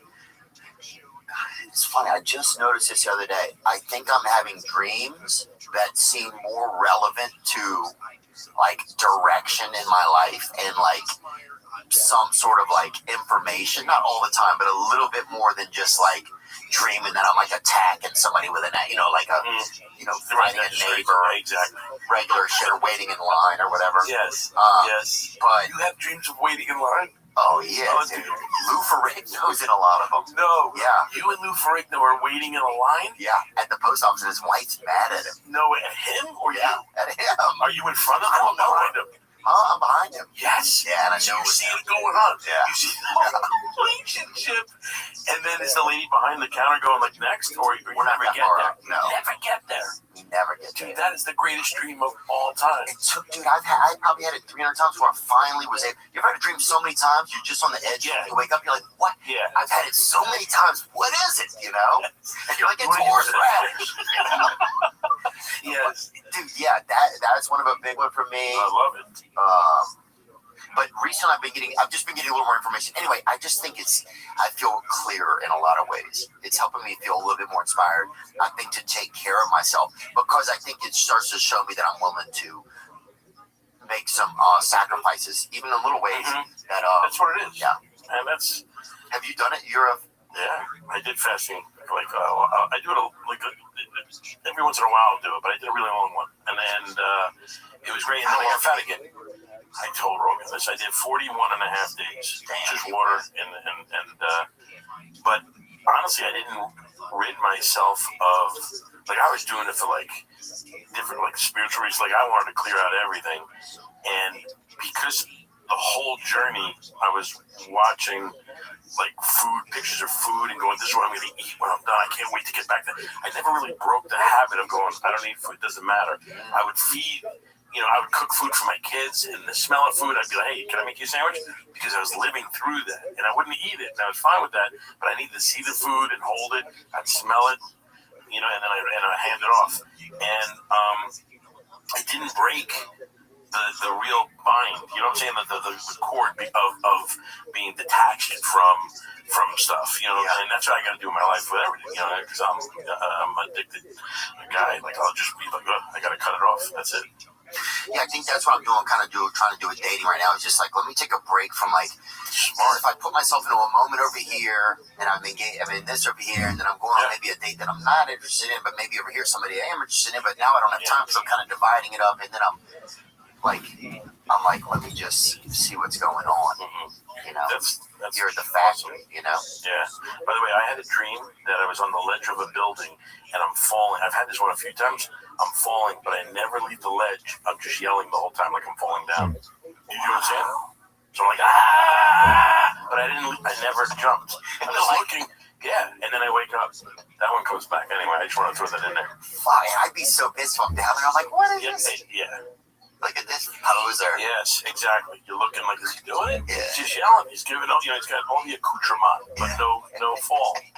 Dude, the weird guy at a suicide dump is the guy who's just waiting down there for the guy to jump. Yes, they're just like this, not doing anything. Him. Yeah, that's what you should do, because this guy's not either helping or pushing. You know, either one. He's not doing anything. Either run upstairs, do something, make a move, but he's just waiting. Yeah, these are the people in life we don't need. Eating, and the guy that's eating. Eating. If you get nachos and you're pulling up and you're waiting for a guy to jump. Yeah, he's like, hey. No, I can't. Give me 30 seconds. Let me grab this nachos. Ledge. To dream of standing on a ledge represents being on the verge of something. Is it?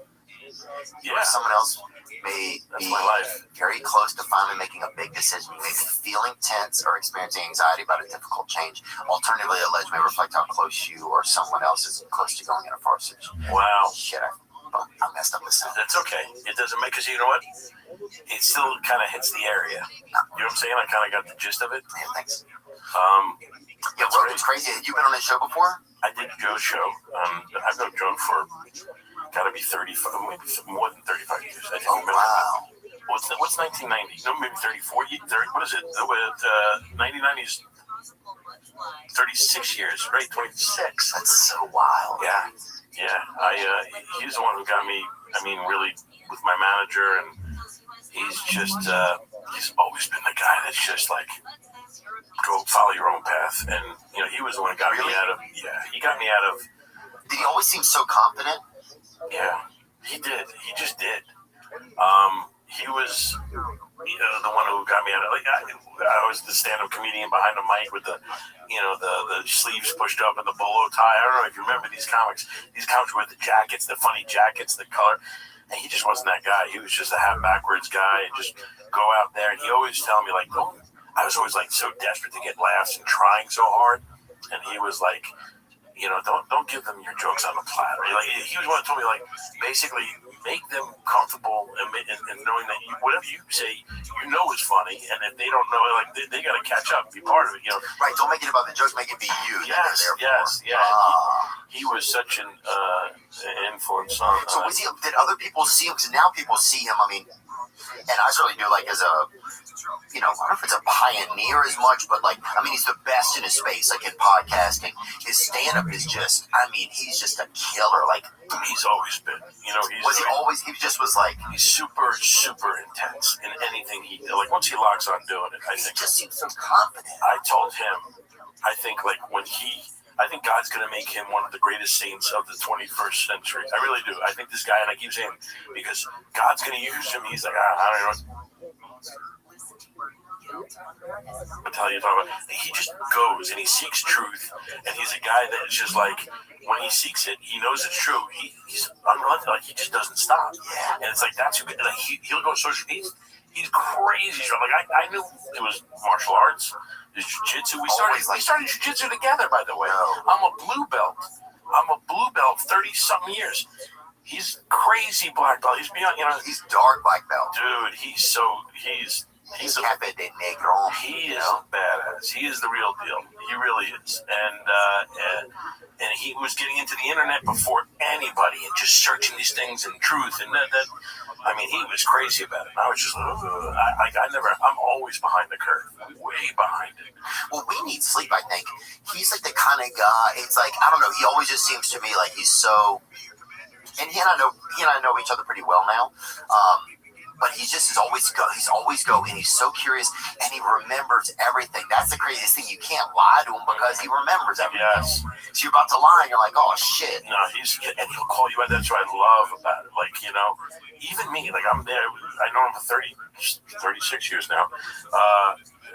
Even doing his podcast, it's like you gotta be careful because you'll be like, what? What do you mean? And it's like a dog, you know, it's a dog that caught you, and you're like, you know, and you gotta come, you know. But I love that because there's such an innocence behind that. He just wants to know the truth. He's like, that's not true. You didn't say that, or you didn't do it.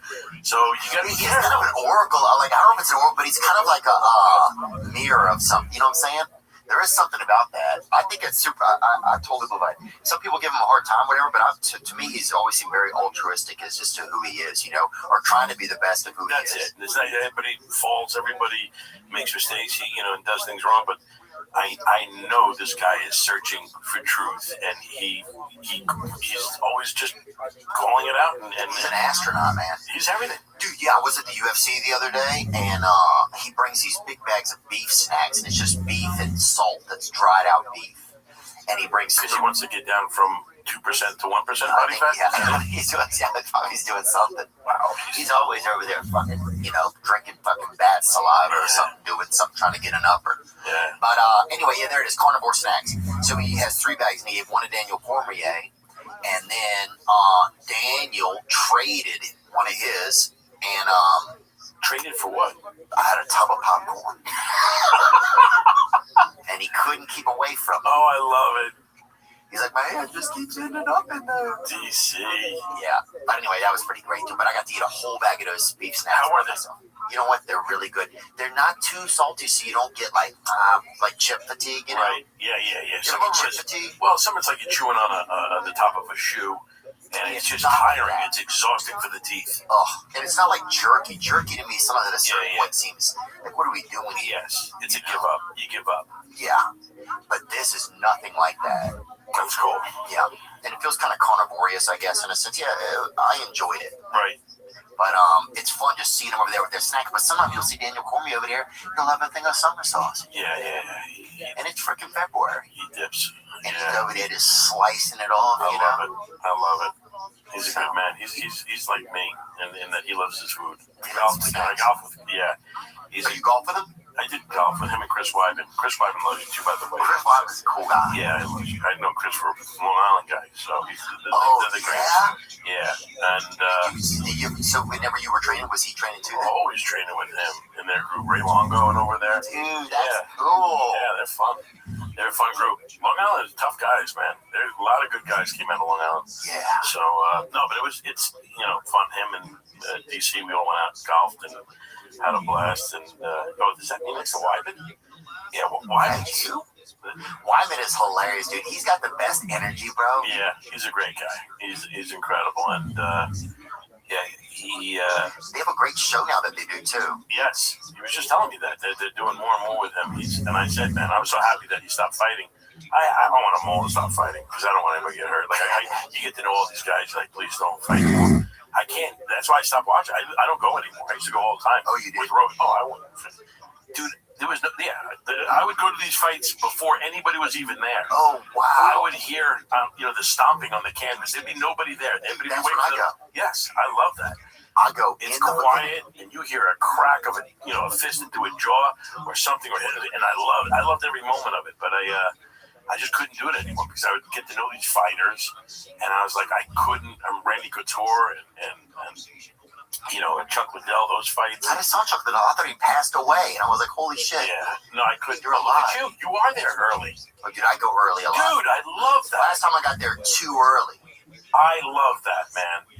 So you're not showing up at the main event, going in there, sitting there. I think this is amazing. These are like these people that are doing the thing that they love the most. Right. And some of them in the earliest, they're coming out for the first time into this UFC, and they come out and nobody's there. It's like, but dude, sometimes you see some of the best fights early. Yep. Yeah, I love it, dude. Good for you, man. Yeah, that was it. And then I would start to know these fighters, and I couldn't watch them anymore. I was there with Rich Franklin when he got knocked out by Anderson Silva, and I was there with his wife, watching this, and you're just stunned. And I'm like, I can't do this anymore. So I stopped going. I couldn't do it. I don't want to see these guys. And I was telling I wanted to get Chris out of fighting because I was like, he's had so many surgeries, broken leg, all these things. And it's like, he's a good looking guy, man. Get on TV, and he's funny and he's, personable. So I'm glad to see he's doing TV stuff. Yeah, there's a lot of great guys over there. Angry Girls, it's been fun. Yeah, being associated with that whole thing has been just so exciting. Just to get to go watch it, Mm-hmm. you know. Did you train?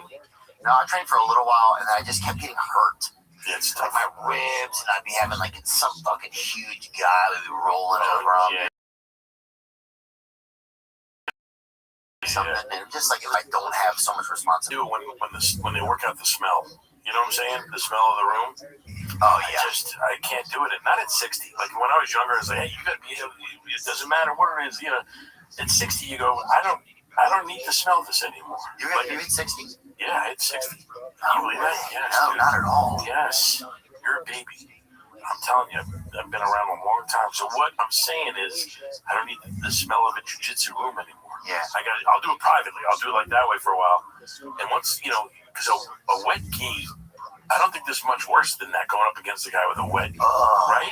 And you're in there, and he's got your face and he's cranking it, and all you got is like wet gi and chest hair, and that's it's like past gay. It's past like a gay feeling. I think it's gay feeling. It's not even. It's beyond romance. Yeah, it's not. Yeah, it's a control thing, and it's just. Yeah, some guys. It's just not good. And he got wet, and then got cold and wet. Yes, that's the thing. If somebody's warm and wet, at least you're like. It's actually a bath. Yeah, that feels like a little bit more like a bath would feel. Cold and wet is just it's bad. And the smell. Yeah, that's tough stuff, dude. Not my favorite. No. We've got another segment now brought to you by Pepsi. You saw the bear, the myth, the legend in the Super Bowl commercial where he chose Pepsi Zero Sugar, and now we've got him in studio here. What's up, Bear? First off, thanks for coming. I don't know how you got here. Well, actually, we just had a huge freeze here, so you can't talk. Okay. I think what'll be easiest to get to know you, I think, is if I ask you questions and you just use these paddles, this or that. Does that make sense to you? Okay. Let's get started. Okay, I gotta ask you out the gate, big dog. This female polar bears or that thick raccoons?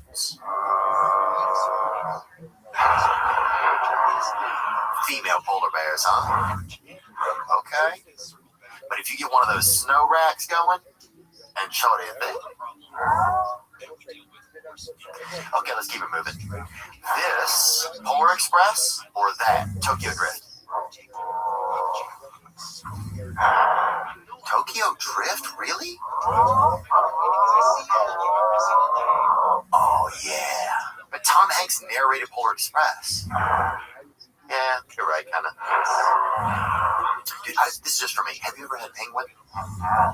How is it? I knew it. They won't let us have it. Dude, what's your stripper name, you think? What do you mean? You live at the North Pole.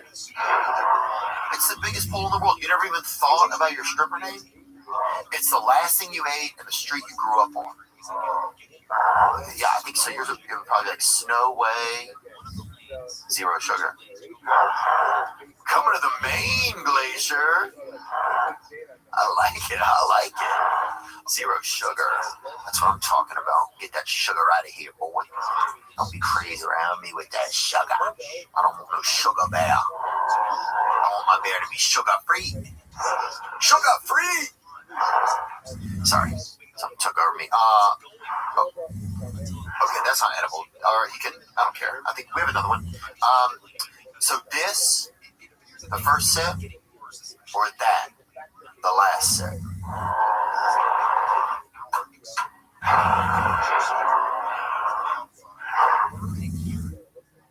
All sips. All right, this is the last one. This is a big one. This, Coca-Cola Zero Sugar, or that, Pepsi Zero Sugar?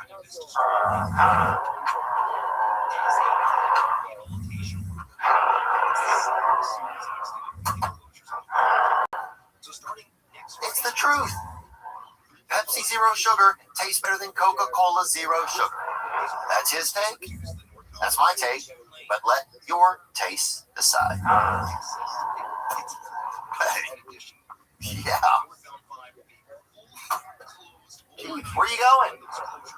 Oh, wherever you want, I guess. Where does a polar bear sit?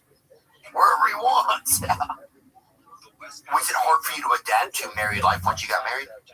No. Once I found her, like it was like I remember I went away. I was with her for a while. You know, it's like this is it. I knew this was it, and it wasn't because I got to get married or anything like that.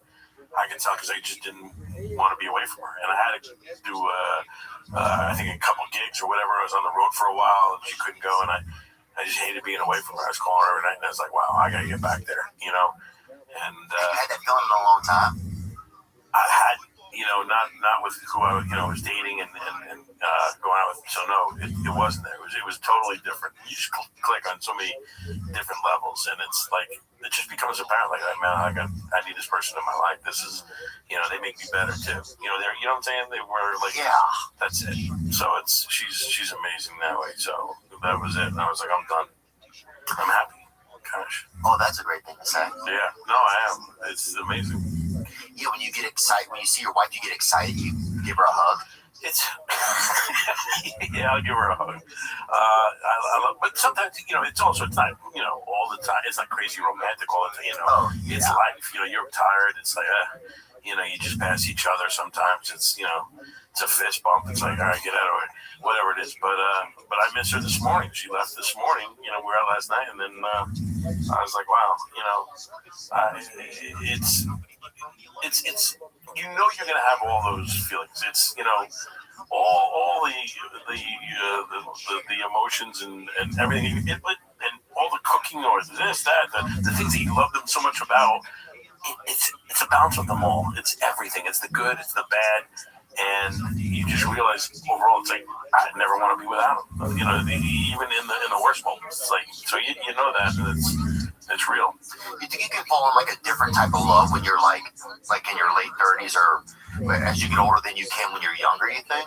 First, for me, I think I'm matured. I'm still not that mature. I'm 60 now. It's like so I still think like a kid, like an idiot. So for me, I'm glad it happened later.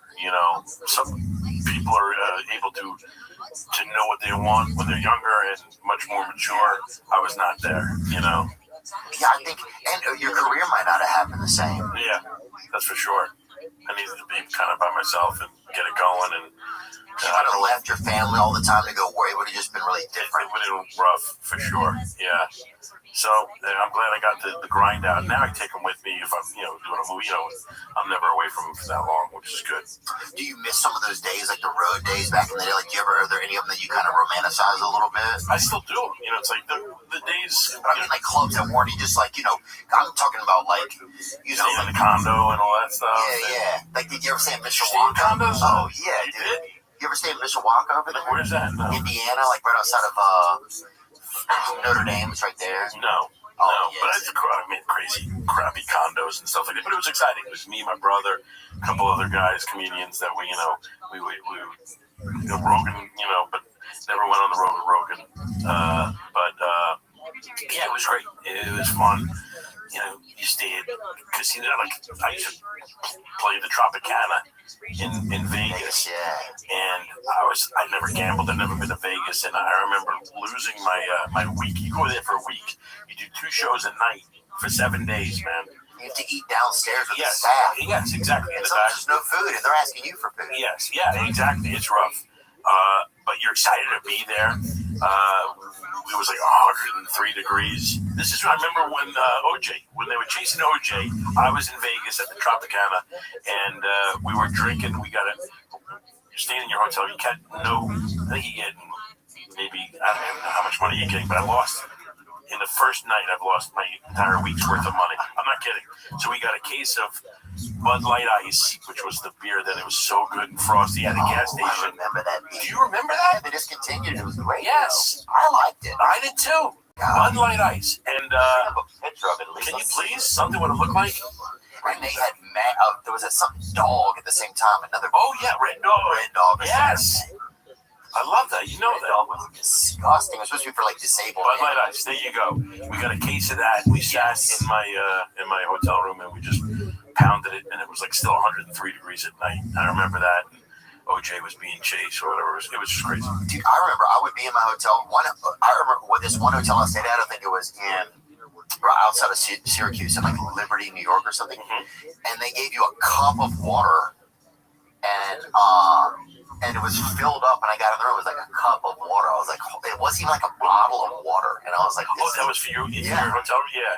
Like if you're thirsty, we poured you a cup of water and put it in there. Did you stay in some rough places? Yeah, just places where you like would have to walk on the interstate to get there, whatever, like the highway to get there. Just some places that were a little bit like, what is going on here? I drove 8 hours to a gig that I had to do. One gig, it was one night. I was making like no money. I get there early before the gig, and it's a crappy motel type thing. I pull the bed back because I'm tired. Just drove 8 hours. Gonna take a nap before the show. Yeah. There's a roach in the blanket. I mean, I don't even know. It was this big. I literally just put the blanket back. I went to the show. Just sat in my car in the parking lot until the thing was ready. Did the show. Drove home 8 hours, man. I'm not staying with a roach. Couldn't do it. There's some miserable places.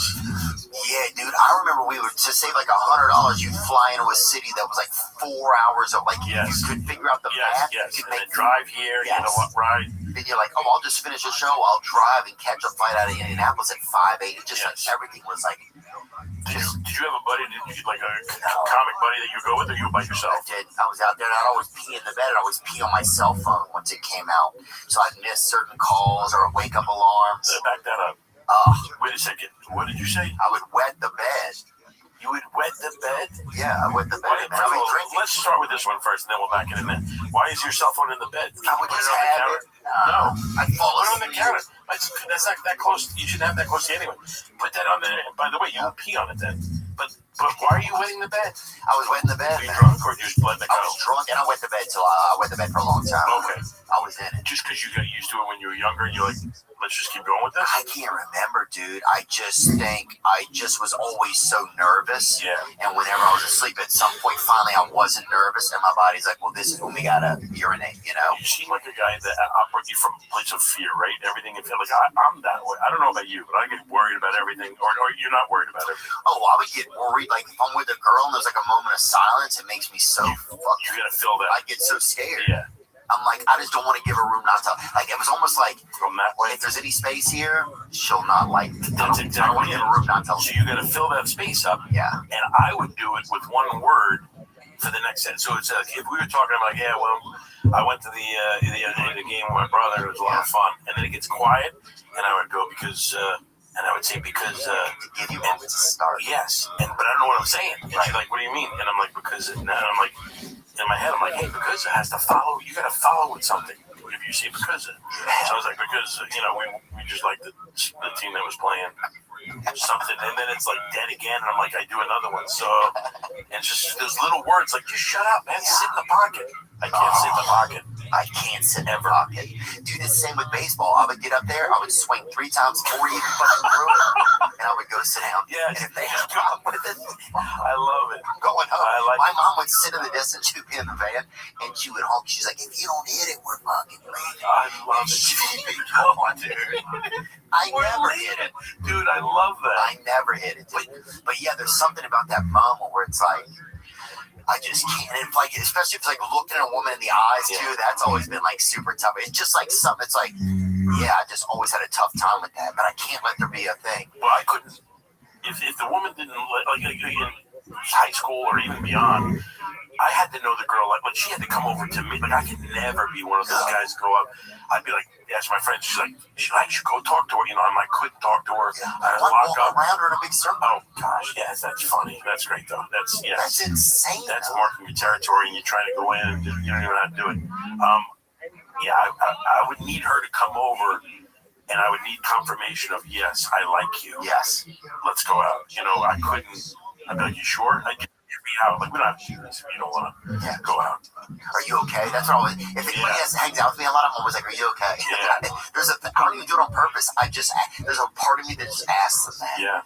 But yeah, it's a sweetness, man. But it's a worry that you're not good enough, right? I mean, I'm sure, and I think it's not even on the front of my thoughts anymore. But it's still just this old thing that's just built in me, you know. And looking in the eyes, like, I couldn't look a woman in the eye. Just like, I don't know what it is. I don't know what I'm afraid they're gonna see. You know, they're just gonna see that something's wrong with me, probably, or something. You know, or I'm gonna see them. Here's what I think it is too. I'm gonna see them see that something's wrong. Right. You would look for signs. Like, she saw me just like she knows I'm weak. Or, I'll know the look in her eyes. Yes. I'll know the look in her eyes when she sees that, when she realizes that there's something wrong with me. So I don't know. So I don't want to lock eyes, something like that. Anyway, sorry for talking. You don't want no. It's the truth. I'm the same way. You don't want to give yourself the possibility of failing. So it's like you kill it before it happens. Yeah. You go out self and kill it before. Then I didn't fail. It just went down. Yeah. I don't know. Then life gets along. You're like, what theme park am I living in here with myself? I'm gonna tell you, get out of it. I'm out of it now. I'm coming out of it. I really am. I don't let those things that scare me anymore. Like, I don't care anymore. I do it, and it's been helping a lot. Yeah. Just do it. Yeah. You figure it out. You go, no, I don't care. She said no. She said no. This one, whatever. I don't get this. This doesn't do well. I don't care. Moving on. What's next? Let's go. We know what we got. God is good. Go. Get stuck so much on the thinking side. Yep. Yeah. You got to get out of your own way. I'm the same way. Yeah. That's interesting, dude. But yeah, that would be a lot of it. God. Yeah. That would be a lot of it. Mm-hmm. But yeah, that thing, I'll be like, what else is going on? I'll say that all the time. Yeah. If things get real quiet, that's a weird thing, huh? But I think that's what makes you, your brain is like, we got to come up with something. Yes. What are we doing here, boys? Yes. You know? Yes. Yeah. And I'm telling you, you look calm outside, but inside it's like there's a fire. What do we do next? Like, she's not like it. I remember it all. I remember. It's over. It's cortisol shooting out of your face. You know, it's like, I don't know what to do. I can't control myself. You know, it's just, when you think back on it, it's so insane, isn't it, too? That's a lot. Nothing. It meant nothing. Don't worry. Just calm down. Sit in the pocket. Yeah. Spade does a good job of that, man. He's always been that guy, right? He's very cool, and I've never been the cool guy. Yeah, my friend was the cool guy. Yeah, all my friends were the cool guy. Like, it was never me. I was never that guy. But even the times when I thought I was that guy, I was like, that's insane that you thought that. Yeah. You know, because it just doesn't fit. Right. Nah. Yeah, I don't. And that worked for me to not be that guy. Then it's like when you admit it, once you realize, once you're not trying to be something. Yeah, it feels better, right? Yeah. And it's like, it's all right. That's why it happened. It makes things everything a little bit better. Did you feel like a little bit of like your character, Matt Taylor, that's the guy's name? Mm-hmm. Which is so funny because I know 3 Matt Taylor, but everybody does. Maybe that's why they picked the name. There's a lot of them. There's a lot of them. How many are there? Bring that up. Please. How many Matt Taylors are there? I know 3. There's got to be 14 or more in the world. I bet there's 140,000. I'm joking. Oh, sorry. Matt Taylor. There's no precise global count for the name Matt Taylor. A comprehensive worldwide name database do not exist. Estimates can be derived from available national data and name frequency tools. So if you have the public record about 3,700 times, that's it. Yeah, there's no way to figure it out. Yeah. There's a lot of them, though.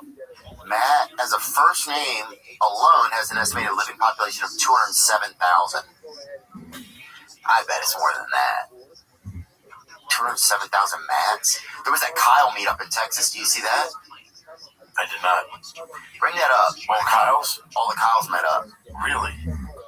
Yeah, bro. If we were to branch out now and like go to try to figure out how many Matt Taylors there are currently living in the world, what is the first step? Like, the first step is do I go, okay, like if we just decided right now we're doing it, but would I say to my guy, like, all right, call his agent, like, we're going to do this thing. Like, what is the first step? Do we book a hotel and we say we're going to talk about it? Or, like, we need a first meeting of how we're going to go about the thing?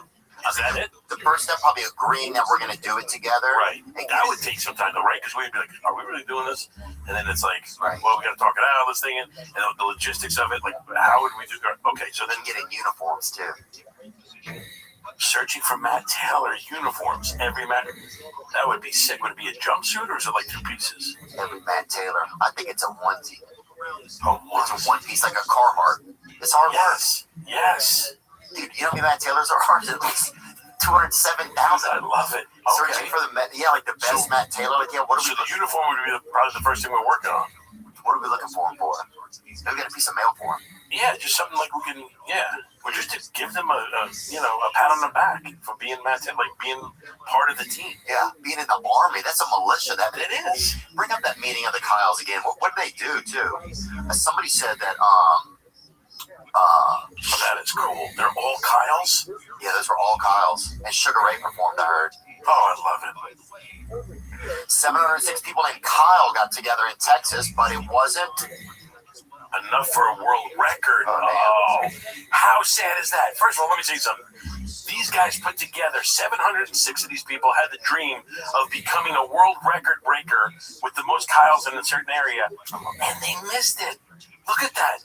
By the way, as bad as we feel about everything that happened in our lives, if I had that one, that would tip it. It'd be tough to leave. Come on. No, you're second place for most Kyles? Second place for most Kyles. The crown is currently held by a town in Bosnia. They got 235 people named Ivan. In 2017. So it's any name. It's not just Kyles. But so it's like just a certain name. But this is, I think, one of the largest groupings. What did it say about Kyle? Did it say anything else? Go back to that original article. How does that start? Where is that first meeting? Oh, Kyle. Well, it's right here. It's not the first time the Kyles have come gunning for the Ivans. Last year, the official count at what has become known as the Gathering of the Kyles clocked in at 1490 in the fast-growing Texas city that is about 37 miles of Austin. Oh, the city's called Kyle. So they did it in Kyle, Texas. But are they named Kyle? They're all named Kyle. That's got to be crazy, dude, when you see who all the other freaking Kyles really are. And you see go door to door, you knocking and going. I'm sure they met up. I'm sure there was something online that announced it. Okay. And then they all showed up. I guess you have to register. Yeah, that would seem a lot more efficient. Oh, dude, that'd be so crazy. You look around and everybody's a Kyle, and you see some, you're like, whoa. Or they put one person out there that's not a Kyle, and the whole day. You think there's anybody in that group of 706 that's not a Kyle? Really? That's like Kyle was his nickname. It wasn't even his real name. And he knows it. He's there. It's not on his birth certificate. And he's kind of like getting around, like not wanting to get caught. And people are looking around. And other Kyles know if you're not a Kyle. So they're just kind of like, and you're like, what's your name? And you're like, I'm Kyle too. And they're like, I don't know if he, and they're like, hey, they go to get his buddy. Like, I want to check you out. And then he leaves. He's like, I'm going to the bathroom. I'll be back. And he's just goes to a different area of the field. It's so stupid. It's so crazy to be a fake Kyle there just to fit in, though. People have nothing to do. Look at what they're doing. They're just trying. I love it, man. I love it. Desperate for connection. Yes. This is how it's getting. By the way, this is beautiful to me. But the worst part is, though, imagine it's all dudes. You go there hoping you can meet a chick. There's some chicks named Kyle. Oh, do you think so? Is that? I've met a couple. Okay. I met a couple for sure. Who performed? Who performed? I think Sugar Ray. But that's a missed opportunity. Shouldn't they get a Kyle? Isn't there a Kyle performer? Kyle Kinane could have. Yeah.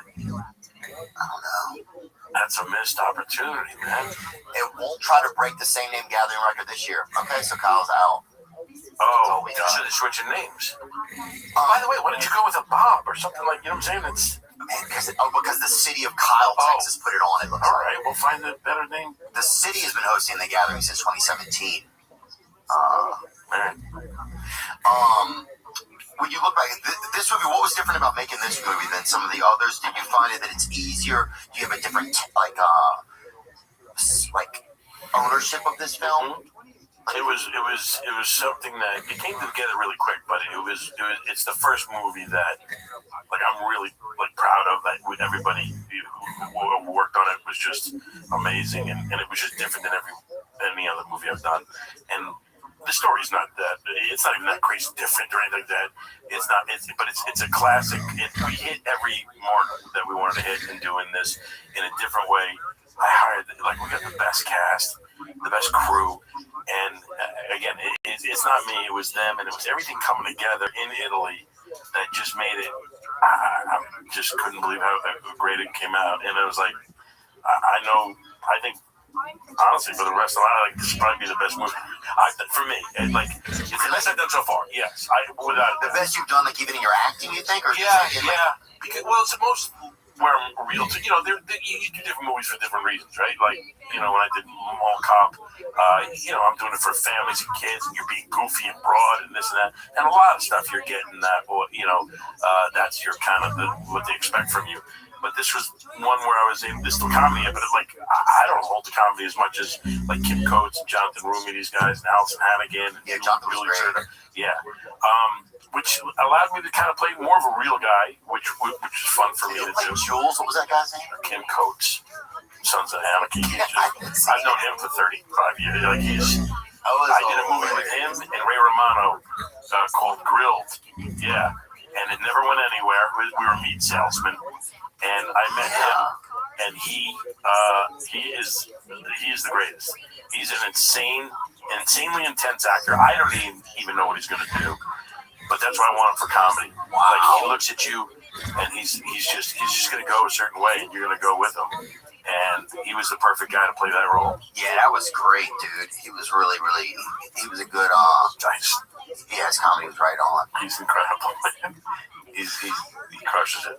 Whenever you made, what's another favorite? Like, just take me through one more favorite film that you like, an experience that you had.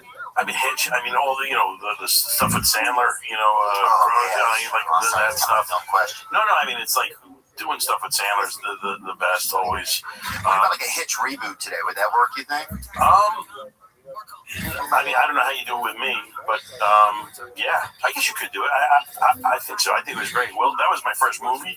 So, I mean, I was thankful for that one. That started out like I had like one line or something. That was like a very small part, and Will and I just connected, and he was so nice and giving me, you know, some freedom to be funny and kind of try different things. Oh yeah, dude, and it made everything for me. So I was really excited about that. There's a lot of pressure when you just have that much of a part to try to make it perfect in some way. In Hitch, you know, I'm coming in. You know, Will was a massive, you know, movie star. Yeah, he's been one of the biggest. And movie stars are different then. It was just the theaters. It was like they were special. You didn't see them much, you know. And I remember we were doing a big table read in New York, and he walked in with his crew, and I'm like, whoa, you know, my eyes like, whoa, that's him. You know, it's like one of those things. And just happy to be there, you know, trying to pitch things, but, you know, they don't want to get thrown out of the room, you know, trying, you know, timing and stuff like that. But he was great. Like, we would write after in his trailer and go, come back, and we'd work on some material and rewrite it as we were doing it. And I was just in it. It was like a dream for me. It was really great. And it had that special feeling that I have in this movie, honestly, where you feel things are coming together. Because I've done a ton of movies where you go, man, this is just not working. You know, it's like, you just feel like you're muscling through it. You're pushing the comedy too hard. This one felt so real to me. And it was just so much fun to be a part of. Do you have other projects that you already have on the docket, Kevin? Yes. Yeah, we're working on one with Jelly Roll. That I'm going to be. It's actually a drama, country music drama that we're working together. And you see that video of him the other night at the Grammys? Were you there? Yeah, no, I wasn't there. He is amazing. Man. Yeah, he's just. I got a shirt. I bought a shirt at Walmart before coming here, and I already stained it up a little bit. But yeah, let's go, Jelly. He sent me a pair of those shoes. They're like hats. They're like, I don't know what they're called. Oh yes, yeah. The boots that he wears. Yeah, they're something like that. Yeah. Yeah, they're great.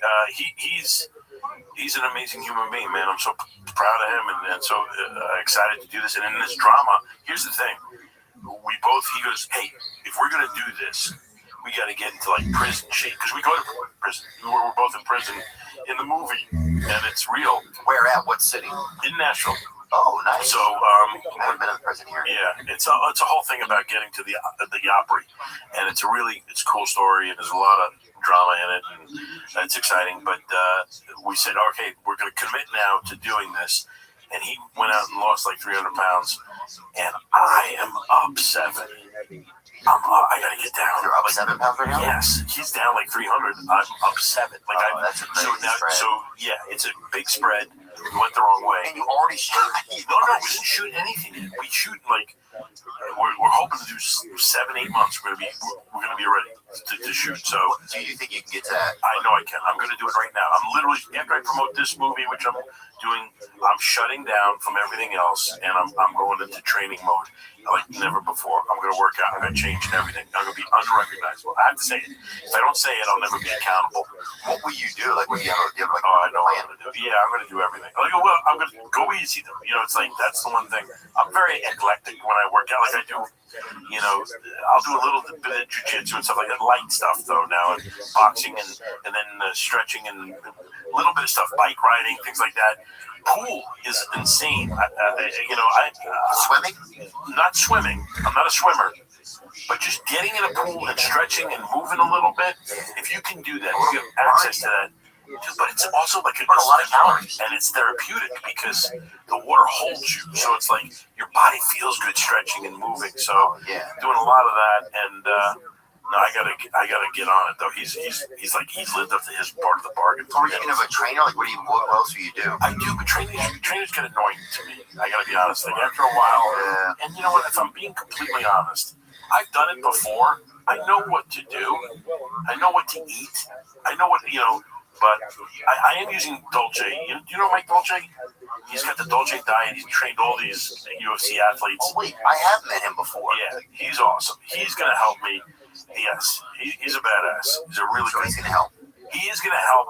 He's frustrated with me because I haven't been doing. He knows I haven't been doing it. Yeah, you're up 7. Yeah, so I don't think he knew that. I guess he's gonna know that now.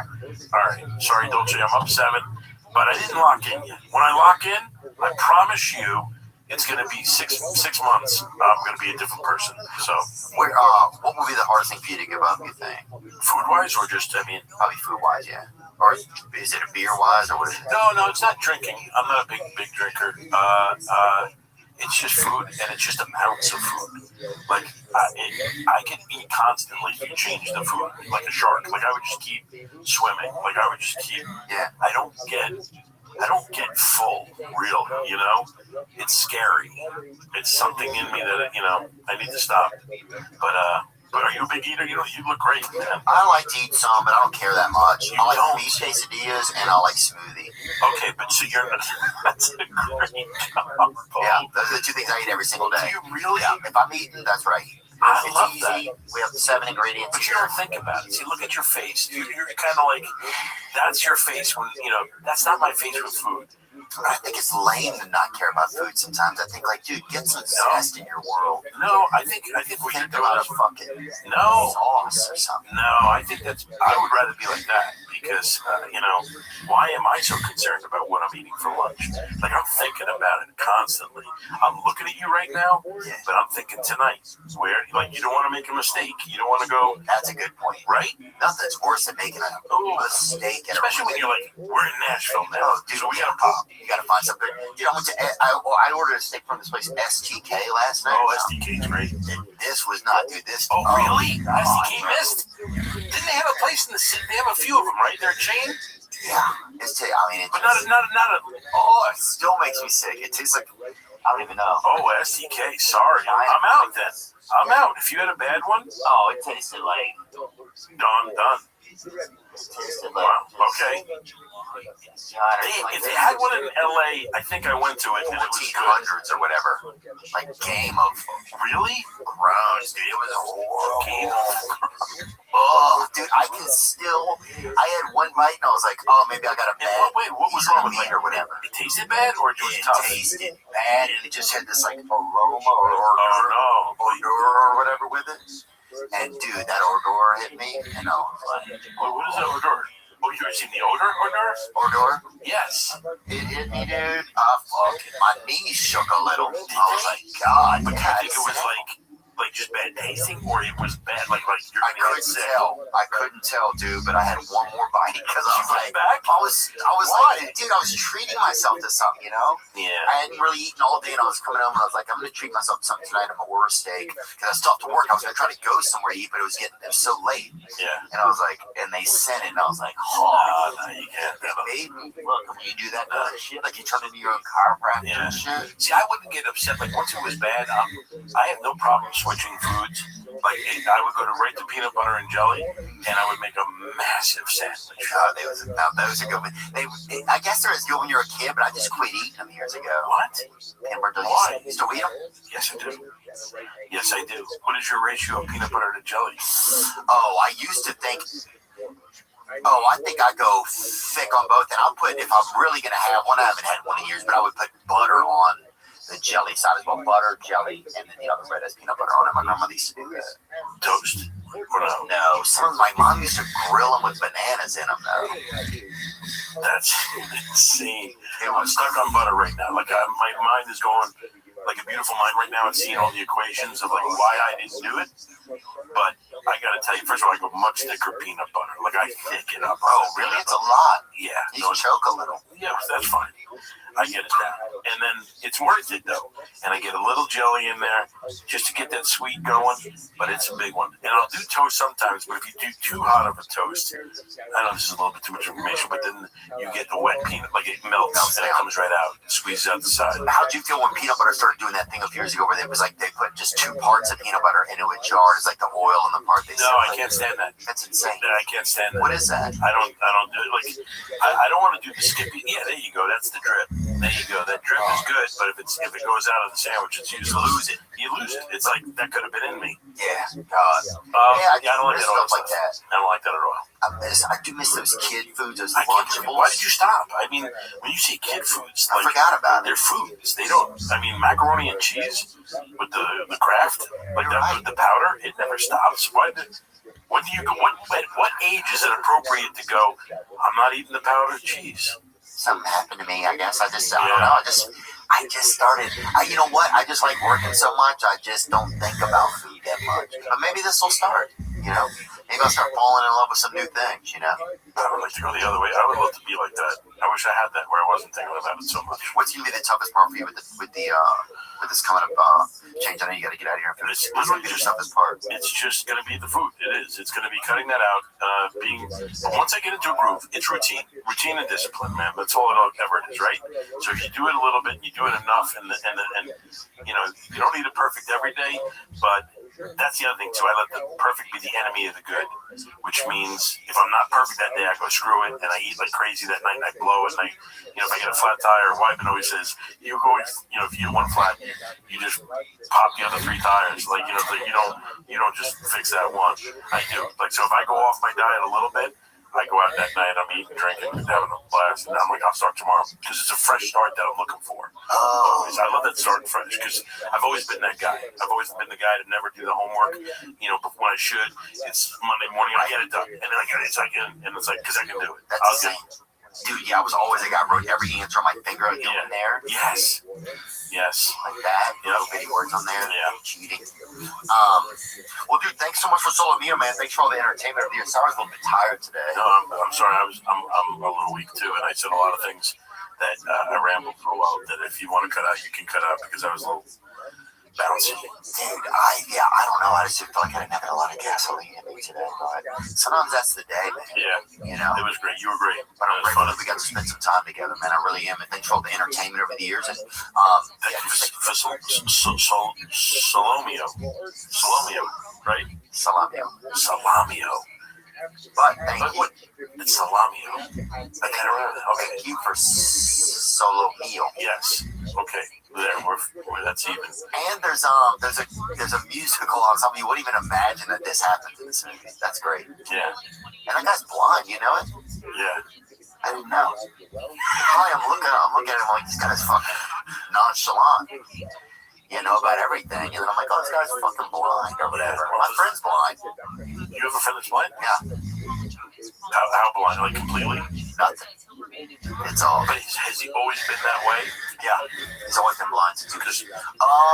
Yeah, I mean, he could maybe have vision when he's very young, but he's always been blind. Wow. As long as I've known him, he's been blind. I thought it was amazing. But anytime I met somebody with like a deficiency, I always like admire it so much in some way. My sister was suicide. Like she's like, but she just, you know, she was born with sight. She was fine, and now you know she's got retinitis pigmentosa, where it's like it goes away. And it's. I'm wondering if it's like more difficult to have seen or to never have, you know, and just no, it's just. Yeah, my heart goes out to all. We had a blind girl on here one time, and she was talking about how she like learns things like it's almost like a video game. Mm-hmm. It's like that's how she kind of remembers things and where to go and different like, and so like she can slowly build like spaces to like walk in and things like that. She said, and then she said the worst animal that she's like petted all kinds of animals except a snake doesn't give any energy back to the blind. That's what she said. Yeah, it doesn't give any back to the seeing either. Yeah. That's what I said. Right. Yeah, 100%. Tanja. Yeah. Right there. Blind person. Wow. That's cool, man. She's awesome. I gotta check back in with her. But yeah, guys, go see Solo Mio. You'll enjoy it. Take your lady. Yeah. Take your man. Take whoever you got. Take your son. Take your stepson. That's who needs to. Yes. Take your stepson. Take your freaking stepson. Take your stepson. That's all I want. Stepson's in free. We should do a whole thing, right? Dude, yeah. Right? Stepsons get in free. I wonder if Angel can work that out. If blinds get in free. Sure. Absolutely. Let's do it. I appreciate you, man. Yeah, you too, man. Thank you so much. Appreciate it.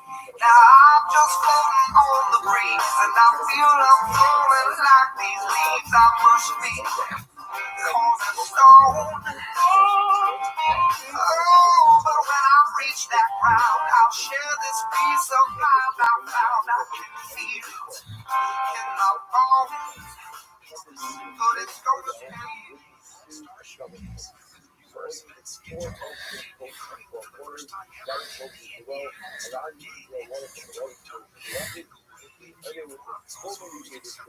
Contests, while a daily convention series NBA CrossFit people fan experience.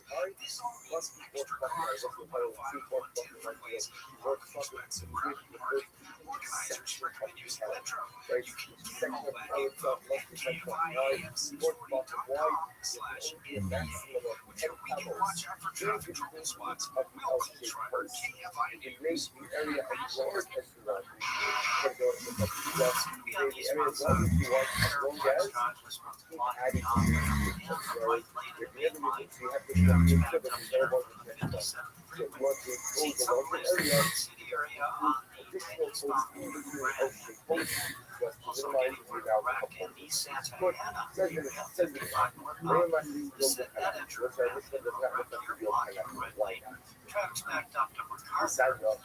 Seats on heavy place in the Hollywood area hub about one stop off between Melrose Avenue and crashing on the 405 south to eastbound 105 to connect road. Especially long traffic covered there from Manchester. West Southern California's most accurate traffic reports. Public weather from KFI tonight, cloudy with 30s to 50s on Sunday, mostly cloudy with highs of 50s to 60s. Right now it's 57 degrees in Irvine, 55 in Cypress, 55 in Calabasas. Live from the KFI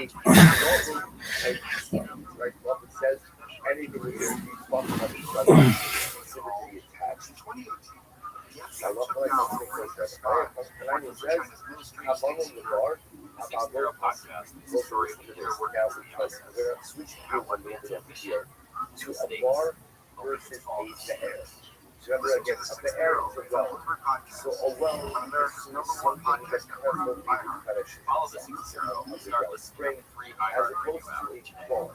If you look at that, that defies segregation, a mysterious man who became a local legend and a community now by music. Join host Randy Sick for a podcast exploring Charlie's Place, a club that was about so much more than music. That's what happened. So again, there's no underground. It's just simply again one usually fundraise simple next year. Listen to Charlie's Place on America's #1 podcast network, iHeart. Follow Charlie's Place and start listening on the free iHeart Radio app today. On the Saturday night Valentine's night. I throw water to This the is bar.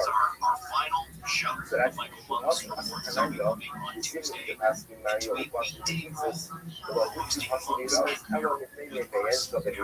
Very excited about the show debuts on Tuesday. We asked your feedback, your thoughts on that, any favorite games, comments. I'm going to play more of them coming up. So just open up the iHeartRadio app, click on the talkback button, and leave your message.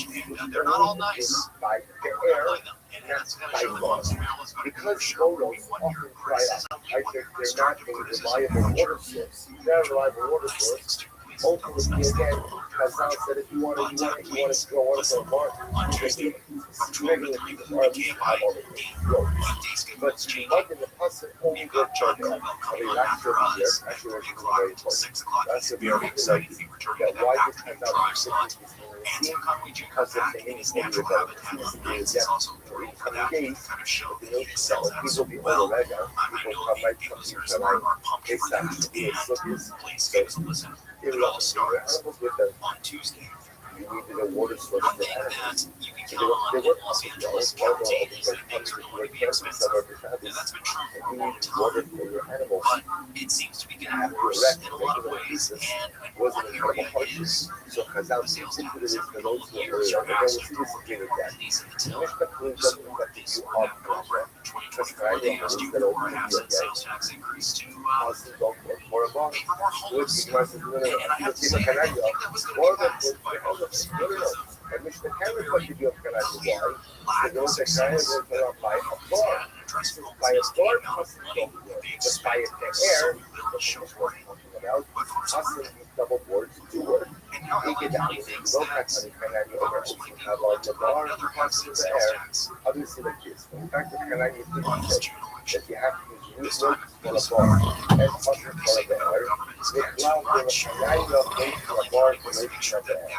How about the food possibly? So say others say no. For the single reading of Canada, Canada does not distinguish between a bar and the air. And therefore, it could very well be that Canada holds that just like the bars in Canada, ropes and eat rubber pizza, so to eat the air requires ropes to create the rubber pizza. And possibly boards is work, which we can buy. So they must be for Canada. And this is very food and food in Canada, which is what I do in Canada. The night will come and come out. Okay, possible that. When Canada is commenting in the right side, Canada only comments on the bar, ultimately again, because that was what Canada was talking about. But we don't see from the right side what Canada is using illegally. Okay? Legal message to I wish it was not protected you already at the house of the stars. After the air Haradu, was by Haradu, to the air Hayoki, also on the about more Hayoki, also on the pizza, Gavoa starts talking to Rabbi. We'll say, when Rabbi is a record as follows. Whether you have the air that belongs to the public, or the car that belongs to the public, or of the air that belongs to an individual, for all of those cases, this the board. However, bar is the green water that belongs to an individual that requires the regular. These are the Iran company, the Iran, the American was the only speaks about whether it's ice boards, whether it's this issue of stripping people of their health care, average people in this great county want to do something. They always want to know, what can we do to resist? What can we do to push back? What can we do to stand up for residents of LA County who are being assaulted? And this is that moment for them to decide whether or not they want to tax themselves with sales tax to provide for their neighbors, for their loved ones, or people they don't even know. So Supervisor Vaughn is framing this as sort of an opportunity to resist the Trump administration. You can stand up with the federal government if you support this. And if you're Supervisor Ellis, this isn't it all. You could be more a slew of other cuts coming that we haven't even thought of yet. But at least it sends a message that we care. We're willing to fight. And the residents of LA County have an opportunity to weigh in. And here is Supervisor Rabbi Mitchell. And let me be clear, they have that path provided for the property as an LA County resident. It is there. For every $100 okay, so we're framing as it's not that much. Okay, so the argument so far is, hey, it's up to the voters. Also, the voters can stand against the Trump administration. But also, hey, it's not that much. Supervisor Lindsay Horvath. We don't take them on, and if we, in fact, instead take on this responsibility ourselves, I fear that will continue to be what they expect us to do. And yet, if we do nothing, this already believer can hear that even with doing this, there will still be holes in the system.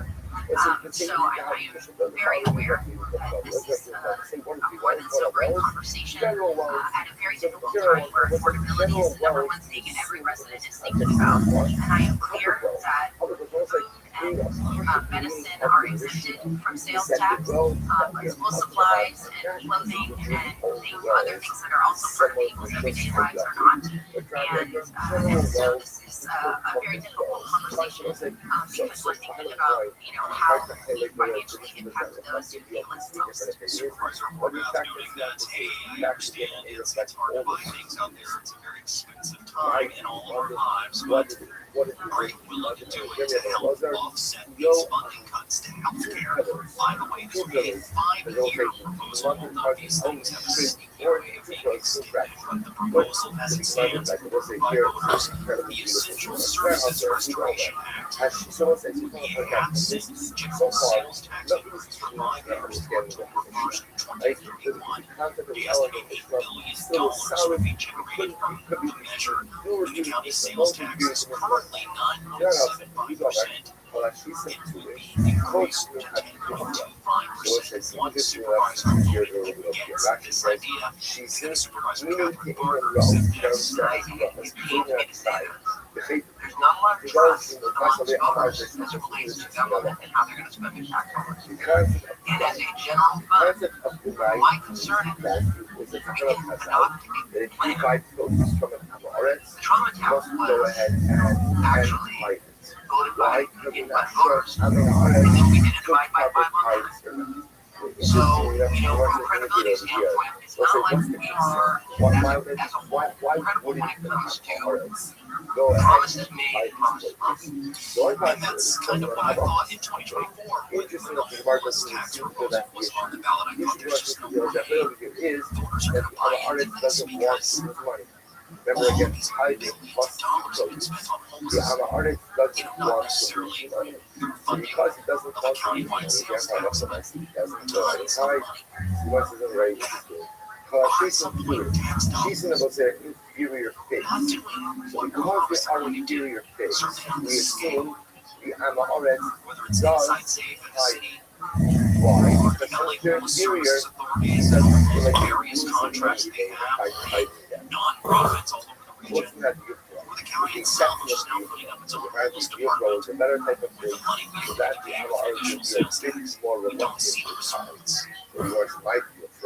So this time around, voters it's not like taxing ourselves in California because I don't think we're obvious. Yeah, we feel humans, we recognize that there's a problem that should be fixed. And the people in charge say this, who are ready to do it, to say, okay. Voters in the city of Los Angeles also being asked to raise taxes in the area just in time for a bunch of visitors to come to town. This is a good idea. We'll get into that one next as Michael Long's reports continues. After this update, Virginia D'Agostino in the KFI 24-hour news. Here's the latest. Residents of the Palisades, First, and Sunset Garden areas are being told to prepare for possible evacuations tomorrow night as heavy rain moves in. San Bernardino County braces for mountain snow. A partial government shutdown is now in effect over a standoff on Homeland Security funding and immigration enforcement. And a late-night search near Nancy Guthrie's Tucson home has ended with no arrest and no sign of a missing vehicle. Check the freeways when we come back.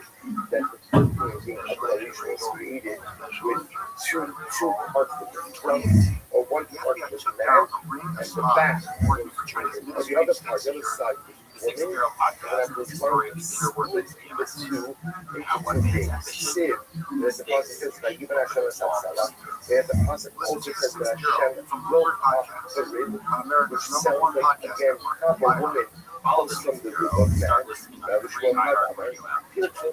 A venue that defied segregation, a mysterious man became a local legend, and a community endowed by music. Join Restream Music for a podcast exploring Charlie's Place, a club that was about so much more than music. The first person was a two-sided steam. On one side, it looked like men. On the other side, it looked like women. But they were all drunk. Listen to Charlie's Place on America's #1 podcast network, iHeart. Follow Charlie's Place and start listening on the free iHeart Radio app today. I will say,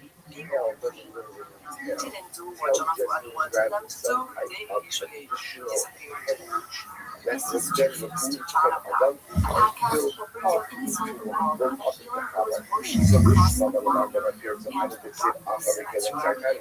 so according to the opinion that says that there was literally an additional side.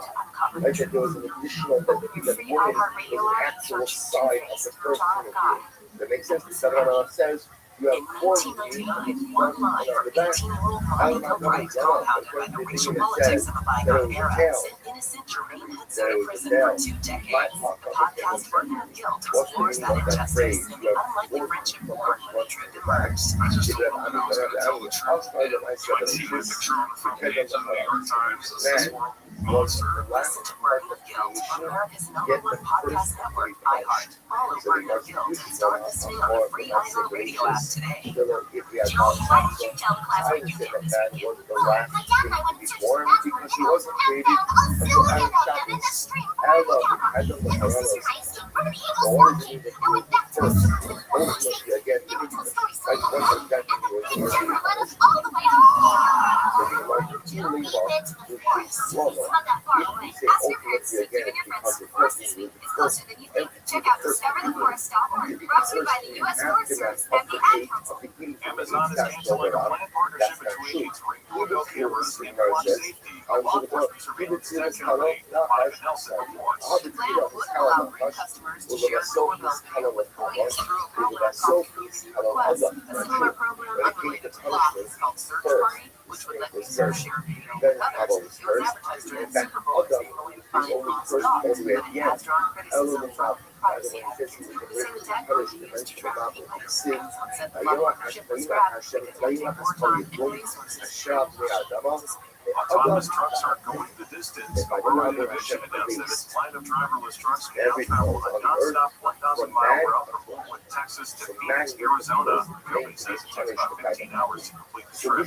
And Apple is paying $70 million to own the intellectual property rights to its hit show Severance. Production company Fifth Season will continue to build the show and will eventually have spin-offs. Tech Report. I'm at Matt and said, beings essentially fuse into one side man, one side woman, and the English part of it ultimately again split the form to be two independent beings. The first one being that tomorrow morning at 6 on KMI. That's why he says the word Balucha, but I said fashion of one with 2 years. The 2 years representing two different aspects of creation, and when a person is being, there are things to those opposites. There are two beings in one. And when I'm done with all of my baby, incredible, a whole shot is listening for this next line. It's going to be a video who says that it was just an additional everything that Adam was created with, that effectively was then removed. And first of us, that's how the wise 2 years to the Shem that has all you need Shem Hazi will say, if there's one life shot, it counts the entire gift of spreading my life. All you need go to me because of my Yetzer, because of my liberation, because of my wealth, my desires, my liberties, all you need to go to me. And go to me because of my freedom. They will say, we are locked in the struggle between the Yetzer, between the inclination and the Creator. My Creator wants me to do one thing, and my Yetzer wants me to do another thing. And if I make my yotzer and make my creator happy, then my yetzer is angry at me. And if I make my yetzer happy, then my yotzer is unhappy with me. Let's say life is love. Not to feel done, the LA City Council is also asking for my yetzer makes me miserable. If I try to fulfill the will of my creator, I will be yotzi, and that's the rest of us. Woe to me for my creator. If I fall prey or if I fulfill the will of my yetzer. I don't think isn't this incredible. It means to sum up the entirety of the established by local governments to make some money off of the tours. the double units are embedded in the very definition of the Hadisha. Because in the moment that we are born is the moment of the struggle begins. And it only ends when we take our last breath and leave this world. So between the Yotzer is the struggle. The show of Andama Pearson, I need to save Zachar and Caleb about. There was a great thing that says, there was a picture, and literally again, there was a full image of woman and man in one body. This is what that Zachar and Caleb, Zachar and Eva. Male and female. I'm going to verify Zachar and Caleb. But once they do, it says there was an appendage that was then removed and built up into the Kabbalah. So one of the things came to male and female. But the Rabbi about 3 years ago, let me see. Zachar people said on one hand that the book greater than male and female. You said another thing, but also, the Eva also not trouble. The Bible says, well, so for Libra Allah, in the beginning, Hashem thought, you know what, I will create two human beings simultaneously. I'll first create man, I'll create man and woman together, right? Two separate beings simultaneously. But then Hashem decided to ultimately create them as one. When that one being had two facades, two sides, so that one being had the extra appendage, look at the idea of what the construct of the everyone create for us is an incredible resource and paradigm in marriage. This notion of husband and wife view themselves as one entity. The fact that under the Kaaba, meaning from one body, is counted so local. It's not two people coexisting, but two people that are universal effort. Two people, let's think about it. That's the fact that people are married. How can you have the people as a Baba, no, how do you go foster both get along. We're concerning these taxes. So what is motive of marriage? Motive of marriage is striving to get back to that place of under the Kaaba, the brothers, that's the essence of marriage. Getting back what the original thing was. The closest thing is paradigm. The closest thing is a paradigm. Under the Kaaba, husband and wife as one entity, one group. But Hayula foster effort, marriage, husband and wife getting back to what marriage is supposed to be. It's incredible. This is all my life. There's the Hayula B'Sivai Shabbat Hakera. The first thing it says that it's the future, another facade. That's why it says by making accommodations outside city limits one sealed off a tax spike in Los Angeles right before major events. Directly after what it says, or existing roadblock agreements in neighboring cities were implemented or retracted. Particularly at the 4% rate, Los Angeles, by and large, the most expensive tier 2 in the country. While these events will be temporary, any tax increase will be permanent, further undermining the city's ability to compete from such budget-conscious, convention-based travel agents. Los Angeles tourism numbers already underperform much of the major Asian nations, and they consistently underperform city tier 2 projections. To maximize long-term transient occupancy tax revenue, the city should pursue policies that strengthen downtown industry's ability to attract visitors, support higher room rates, and encourage new hotel investment in construction, rather than policies that constrain demand or shift competition elsewhere. Policies that weaken hotel competitiveness, risk reducing, not increasing King the crack how you born the key lost up in the because in distant lands they call grading so the thing that sends graded one habit of the people that she first got other so that he almost the older days was a young living there was no trouble taking the hair because it was too long when he raised the hair of a little girl no the mother takes the touches sometimes goes up yeah almost love getting past those. The thing is, looking at the part of the, you know, lying, walking, it's great to the special sphere, you know, what will look at the prices of these hotels and see that the prices increase. Like the thing about the city of Los Angeles geographically as well, it is the marquee city. It is the city listed as the home of media. When we talk about the Super Bowl, just want to prepare it's technically not in the city of Los Angeles. It's a Super Season stadium. And there are many events in never after 2020 Olympics that are not in the city of Los Angeles. The city of Los Angeles is surrounded by many other cities that are just lovely. We're seeing one now in Monterey. There's Glendale, there's Pasadena, there's cities all over Southern California, Orange County, Riverside, San Bernardino. ما اون سنجر ما accessible to Los Angeles. because of just like the storehouse is wider at the bottom and thinner at the top. Why? Be like how about something that's a storehouse meets the storefront. So therefore the bottom is wider than the top. Top shop the column in the mantle starting with the mantle to be the color shop. So we have the current third one that we structured one is actually wider on the bottom and thinner at the top. So excited to be able to carry light. Incredible. So you want to lay there On Saturday night in Los Angeles, the Rabbi says that the it shows that the LA City Piers are warning residents of Palisades, First, and Sunset Burn areas to get ready for possible evacuations from 9 tomorrow night through Tuesday morning. A powerful storm is moving in heavy rain that could trigger a dangerous mudslide. San Bernardino County is also under a winter storm watch for mountain snow through Thursday. The partial government shutdown is now in effect. ABC Selena White says the focus of this shutdown is funding the Department of Homeland Security, specifically immigration enforcement, to save the agency crews as well as the coast guard. If this drags on for several weeks, we could start to feel it with potential disruptions to travel. It could end into September.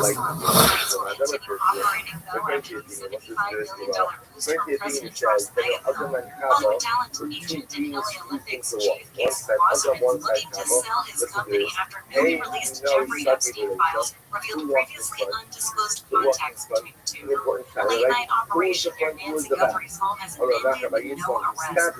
Officers searched 2 locations and detained at least 4 people, but authorities have not identified any suspect. Meanwhile, ABC's Aaron Katursky says investigators have collected key evidence that includes backpack, gloves, and DNA that's now being analyzed. Some of that DNA was collected from Nancy Guthrie's property, but investigators say it belongs to someone other than her or anyone in close contact to her. Investigators are now working to identify what belongs to. It's been 2 full weeks since the 84-year-old mother of the Today Show's Savannah Guthrie was last seen. 5 European governments say the television show Russian opposition leader Alexei Navalny was killed 2 years ago in a Russian prison.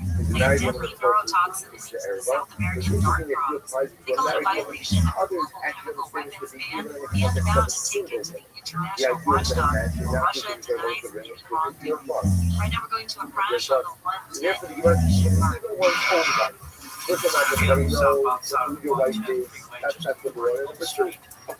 Right now it's blocking the left lane of traffic slow coming away from 5 Seen some delays in Westchester area on 405 southbound in Howard Beach Parkway and Manchester Boulevard. Getting 105 to the Torrance, 405 southbound in Milwaukee. Now blocking is in the right lane. By Southern California is supposed to be heavy traffic. By definition, it's a fundamental breach of the law. Timothy Morris says, "This down the law, I guess. What happens if a man is walking behind a woman on a bridge? South Carolina doesn't. Ultimately, she's trying to pass. So again, Chazal understood that one of the strongest drives we have is drive for morality. One of the what you see Maisim Be'Oriol, that great people make terrible mistakes because of this desire. So it might sound mysterious man who became a local legend and a community now by join host Reed Music for a podcast exploring Charlotte's Place, a club that was about so much more than music. Music, leaders, prayers, creation, more than judges and racist. Listen to Charlotte's Place on America's #1 podcast network, iHeart. Follow Charlotte's Place and start listening on the free iHeartRadio app today. Mr. Kim Conway Jr. with an extra insider report comes in Tuesdays 4 to 7 on KFI.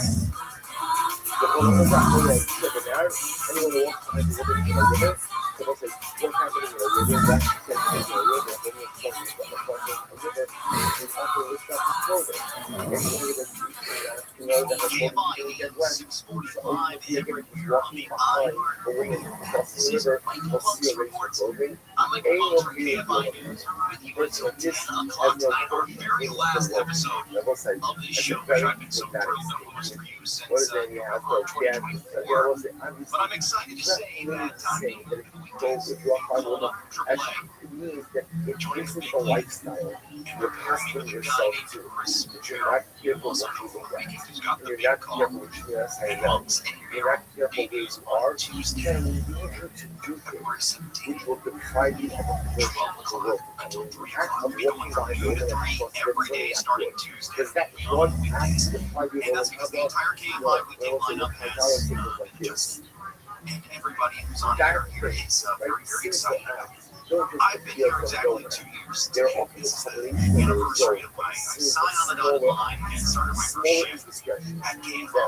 And so I wasn't here for the time John Cobell was playing here with Jumbo.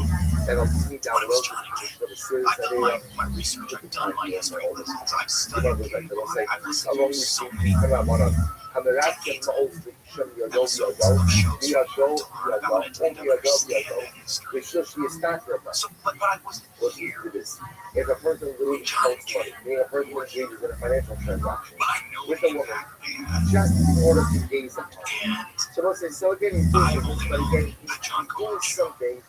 I have not seen John Cobell so excited since I've been here. Although I love working with him, of course, but I've not seen him so excited. There's a twinkle in this guy's eyes about moving back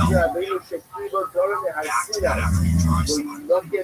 So John Cobell will be on from 3 to 6.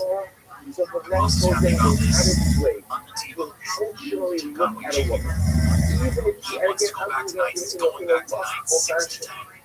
After Cobell, that's going to be a great show. So the energy here is different, it's exciting, it's revived, and it's a big change because the change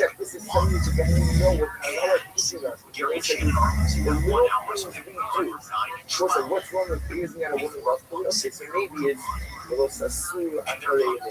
Gonna be more stables, a lot of morning wake-up calls to 1 hour. Changes there. But the big changes here at K5. And we're excited about it.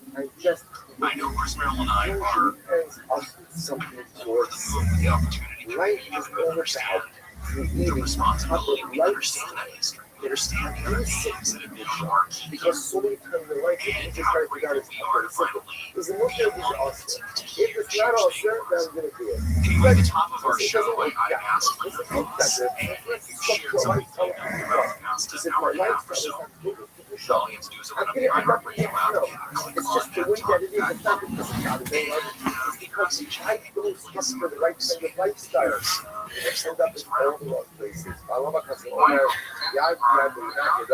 there's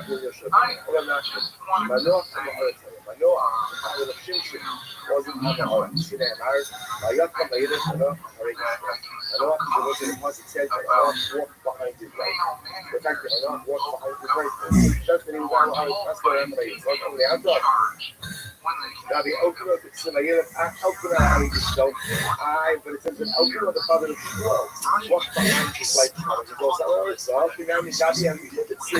Yet the Constant Violence also says that you show up on the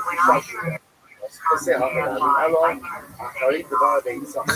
And also in those contexts with the images that Alicia find acted also of Isha Shana.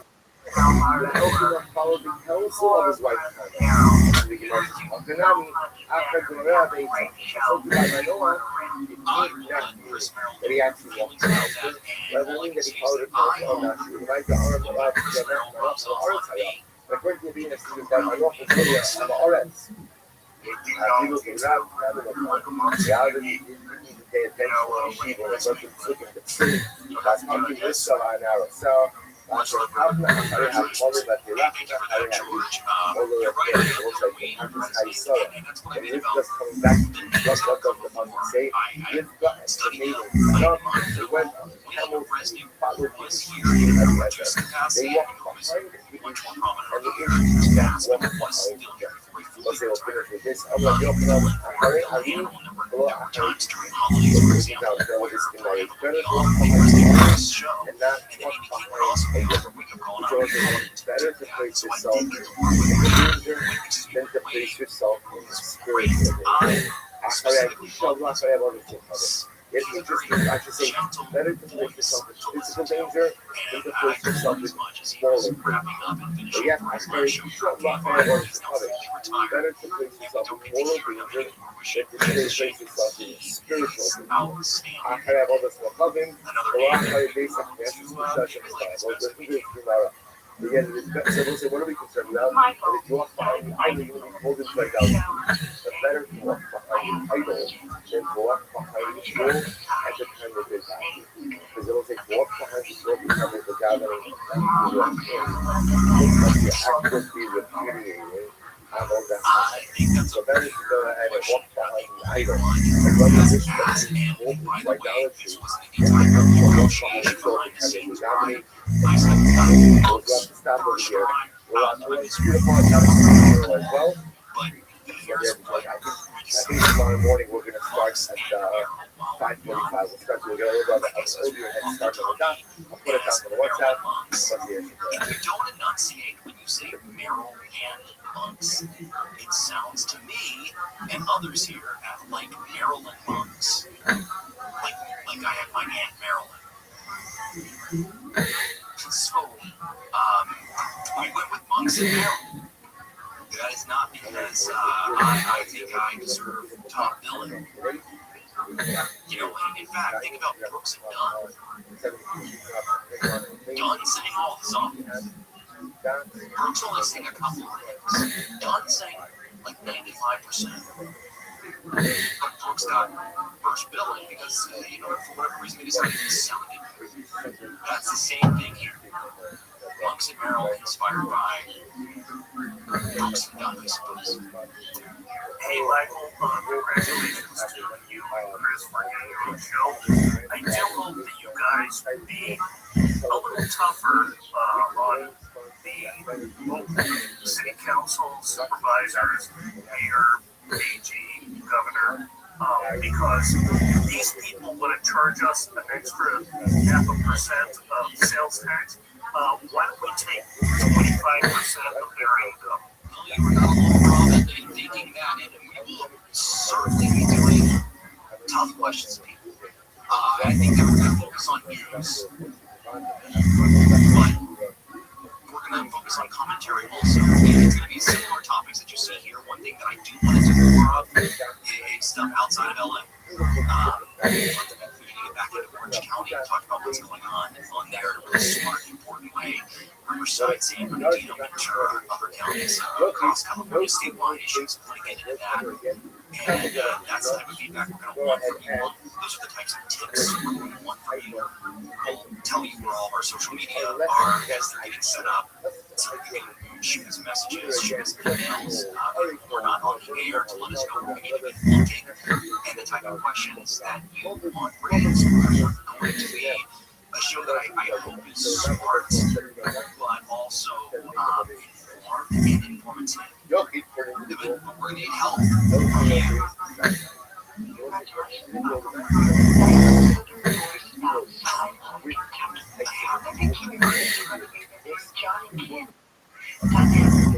back and forth with each other. And I can't wait till Tuesday. Good luck. Thank you, Lisa K. It's always great to hear from you, Shug. Thanks for the message, and I hope Tennessee is warm. All right, what else do we have? Yeah, I can do one more, I think, and then we'll get back to some more after the next break. Let's see what we got here.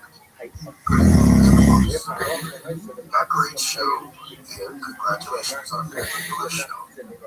I've been listening to KFI since 1989, and you're one of the few people that's trying to be and will be successful at what you're doing.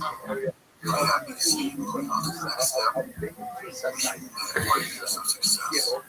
Good evening, folks. Thank you so much for that great message. I appreciate it. It's a life to be here at KFI, which is such a historic station. There aren't many stations across the country that only have 3 call letters.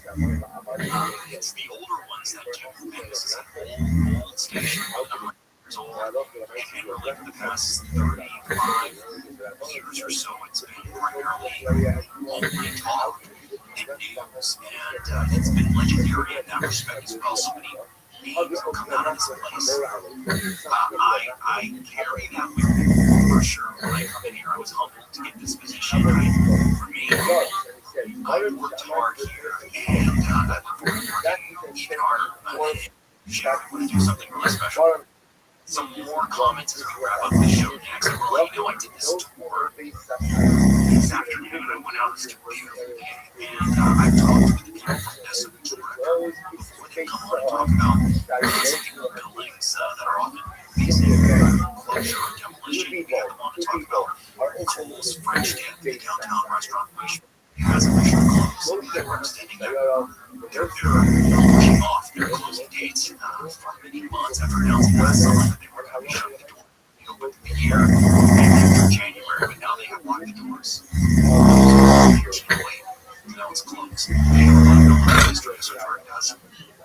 We had them on a couple of weeks ago talking about the Rothschild Syndrome Hotel, which burned suspiciously and was in the process of being named historic landmark. And so they're very upset about that, but they actually do tours. That's where they're called SO Tour.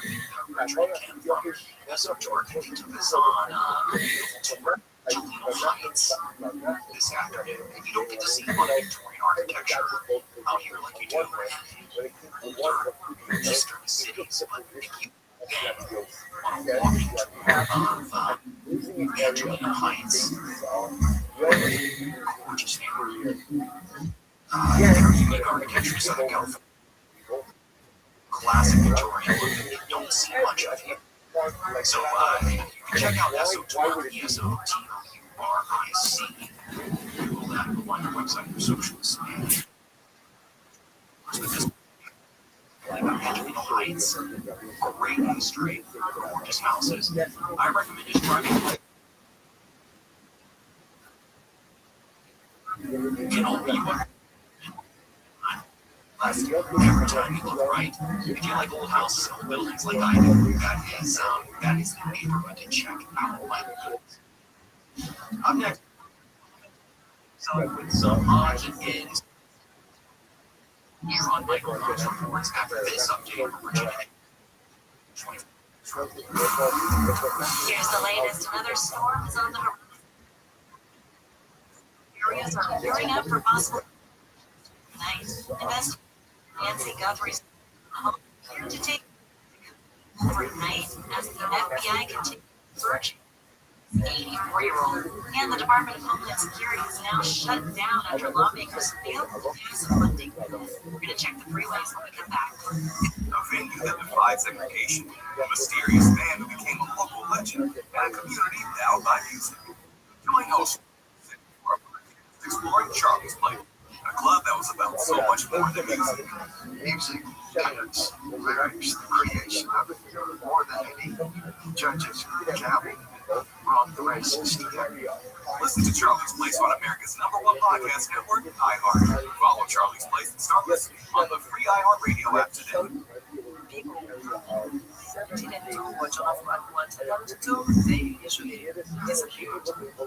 This is Two-Faced, Rabbi, a podcast that brings you inside the world of a healer who is worshipped across the darkness. An investigation into faith, power, and the people who risk everything to uncover the truth. Open your free iHeartRadio app, search Two-Faced, Rabbi, and listen now. In 2018, the FBI took down a ring of spies working for China's Ministry of State Security. The podcast is the story of the inner workings of the MSS, and how one man's ambition, mistakes, opened its bars. Listen to The Sixth Bureau from Bloomberg Podcasts on America's #1 podcast network, iHeart. Follow The Sixth Bureau and start listening on the free iHeartRadio app today. In 1999, one line from 18-year-old Bobby, compounded by the racial politics of a bygone era, sent innocent Jordanians into prison for 2 decades. The podcast Burden of Guilt explores that injustice and the unlikely friendship born when the truth emerged. I just told them that I was going to tell the truth, and you might see my picture on the front page of the New York Times as this monster. Listen to Burden of Guilt on America's #1 podcast network, iHeart. Follow Burden of Guilt and start listening on the free iHeart Radio app today. 145, 92, 180, over 111. Heart attack and cardiac arrest. And a stroke. Your blood pressure now. Lowering your blood pressure save you from a heart attack or stroke. If you stopped your treatment plan, restart it, or talk to your doctor about creating what works better for you. Start taking the right steps, and then your journey will be Now I'm trying to get back. Struggling it out. brought to you by the American Heart Association, American Medical Association, and $1,000. That's the average amount of money people in the U.S. are now spending on gas in a year. $5,000. That's crazy. If you drive, you have to download Upside, the free app that gives you cash back every time you get gas. That's right, you can earn real cash back with Upside just by buying the gas you're already buying. You can literally start earning cash back today. I use Upside every time I fill up. I've already earned $200-$300. You put gas in your car anyway. Why not get real cash back? If you like free money, download Upside. I'm saving the cash I earn from using Upside to help pay for a vacation later this year. Download the free Upside app now to earn cash back every time you buy gas. Use promo code TODAY to get an extra 25 cents per gallon on your first tank. You can cash out anytime right to your bank, PayPal, or a gift card for Amazon and other brands. Just download the free Upside app and use promo code TODAY for a 25 cents per gallon bonus on your first tank. That's code TODAY for a 25 cents per gallon bonus. Those are called amoebas, and you can only see them through a microscope. Today's students are tomorrow's great thinkers and innovators. But right now, there's a funding crisis in public schools. Bonus Shoes is a nonprofit that lets you support students and teachers in your community and beyond. You can provide pencils and paper, help the music class play the guitar, or even the science project for a classroom like mine. Learn more at don'tchoose.org. iHeartRadio app, the official audio hub of NBC's coverage of the Milan 2026 Winter Olympics on Sports Radio, ESPN, Face It in the Sports Betting Network, and iHeart is the home of the NFL Podcast Network. Just search sports on the free iHeartRadio app. Listen now. Are you a quarter-paying American? What important tax-paying Americans are looking for identity fraud? With LifeLock, your identity has been stolen, they fix it, guaranteed, or your money back. And last year, billions in refunds from your salary, overtime, or second job gone. This year, you don't need to stay with it. Because this tax season, fraud-paying American is something no American should have to claim. Save up to 40% off your first year with a promo code BECK. Visit LifeLock.com. Terms do apply. KFI, AM 640, more stimulating talk.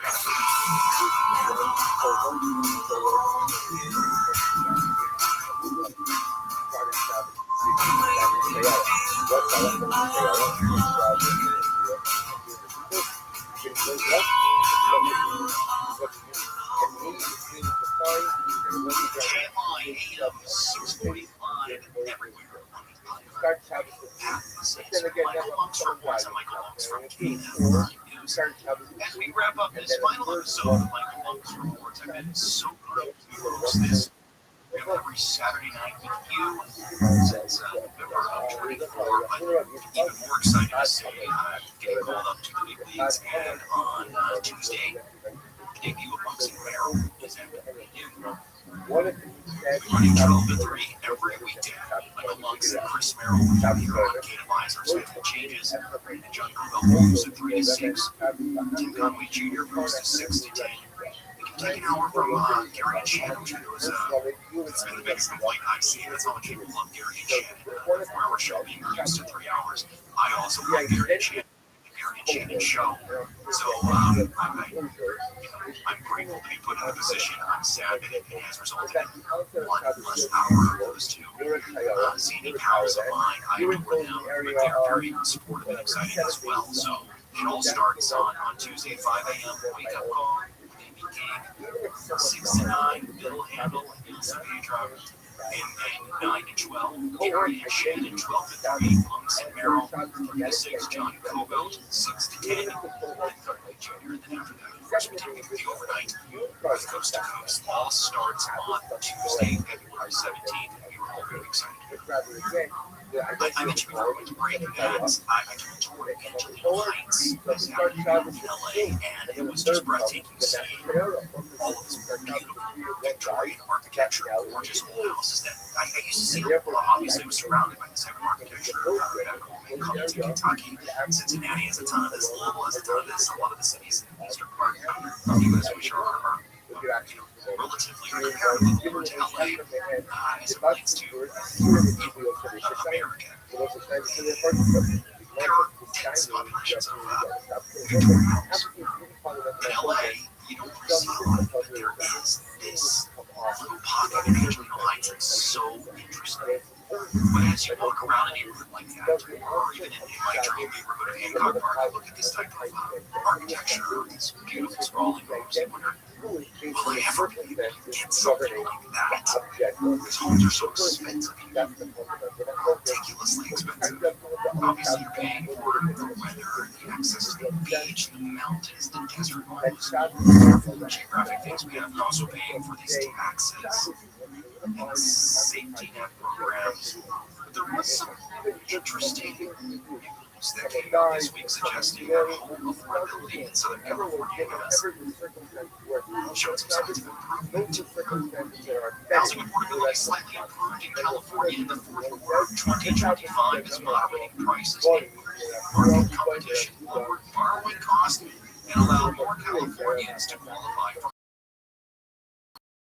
mortgages. Celebration of realtors. 18% of California households can afford to purchase the $869,300 median price home in the fourth quarter of 2025. That is up from 17% in the third quarter of last year and 16% at the same time last year.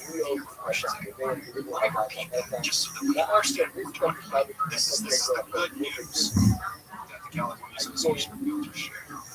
Basically, the median price across California is $869,300. And the California Association of Realtors says that 18% of households in California can afford that. 18%. But it is more than the 16% that could afford it a year earlier, and even higher than 17% that could afford it in a few months. Now, here in the LA metro area, 17% of households can afford the median price. In LA County, as a whole, the affordability number was just 13% in the fourth quarter, though that was up from 12% a year earlier. Orange County saw its number increase to 14% of households that can afford the median home. That's crazy. The California Association of Realtors estimated the average monthly home payment, including taxes and insurance in LA County, was $1,760. That would require a minimum qualifying income of $230,400. There's even more in OC. The average monthly home payment in Orange County was $8,560, with a minimum qualifying income of $342,400. When you think about the promise that ownership brings a family, and then you hear these types of numbers, you wonder what kind of future not just you have, because you have the option of what was the future for Southern California. If people can't plan on long-term futures here without being rich, it is good news that the number of people who can afford that median price home has gone up. But it's still only 18%. That's wrong. Good luck out there. These are the types of stuff, these are the types of stories that we'll be talking about starting next week on Monks and Merrill, which debuts on Tuesday from 12 to 3. But first, I should thank Virginia Magazine, who's been the newsmaker every single Saturday night. So thanks to you, Virginia. It's been a pleasure working with you. I know that we do cross paths in Finland during the week. The weekend crew is breaking up. Jesse Blackburn has been great on the board. Thank you so much for your help. Yeah, no problem. I'll be on the board with you on Tuesday. I specifically requested that you not be able to understand. Like I said, we have that kind of power. I'm glad that we'll still be working together. Jesse will be on the board with us. You hear him a little bit. And I know, Virginia, we will see you because you do fill in during the week sometimes. Yeah, we are the utility players. And yeah, it's been fun. This is fun. Saturday night is a good vibe here at KFI. It's actually coming in on Saturday night. It's a little bit. It would be nice having working 6 days a week or 14 months. That's not the same times, but it's all led to great things. So we're grateful for it. Again, see, this is the last time I'm seeing you here. A lot more over the next couple of days. Probably going to have changes at KFI. I'm sure you've heard it by now, but if not, one last reminder. Starting Tuesday, February 17th, a whole new schedule on the weekdays. The only thing that's not changing, 5 a.m. we can call with Amy King, and then from 6 to 9, the Bill Handle Show. But then Gary and Shannon will now go from 9 to 12 instead of 12 to 1. Alex and Merrill, Chris Merrill, our new show, which is starting on Tuesday, February 17th, and we'll run from 12 to 3 every weekday. And after us, John Cobell is back in town. Drive is through 3 to 6 Cobell every weekday. And after that, we'll be back where starting here at KFI, Tim Conway Jr., big nights at 6 to 10. Do tune in.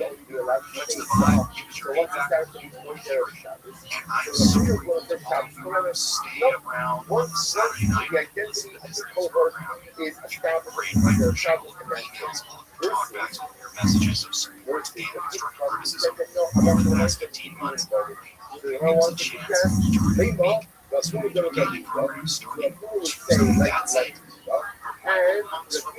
Michael Monks from KFI News. We'll talk again very soon, right here on KFI AM 640.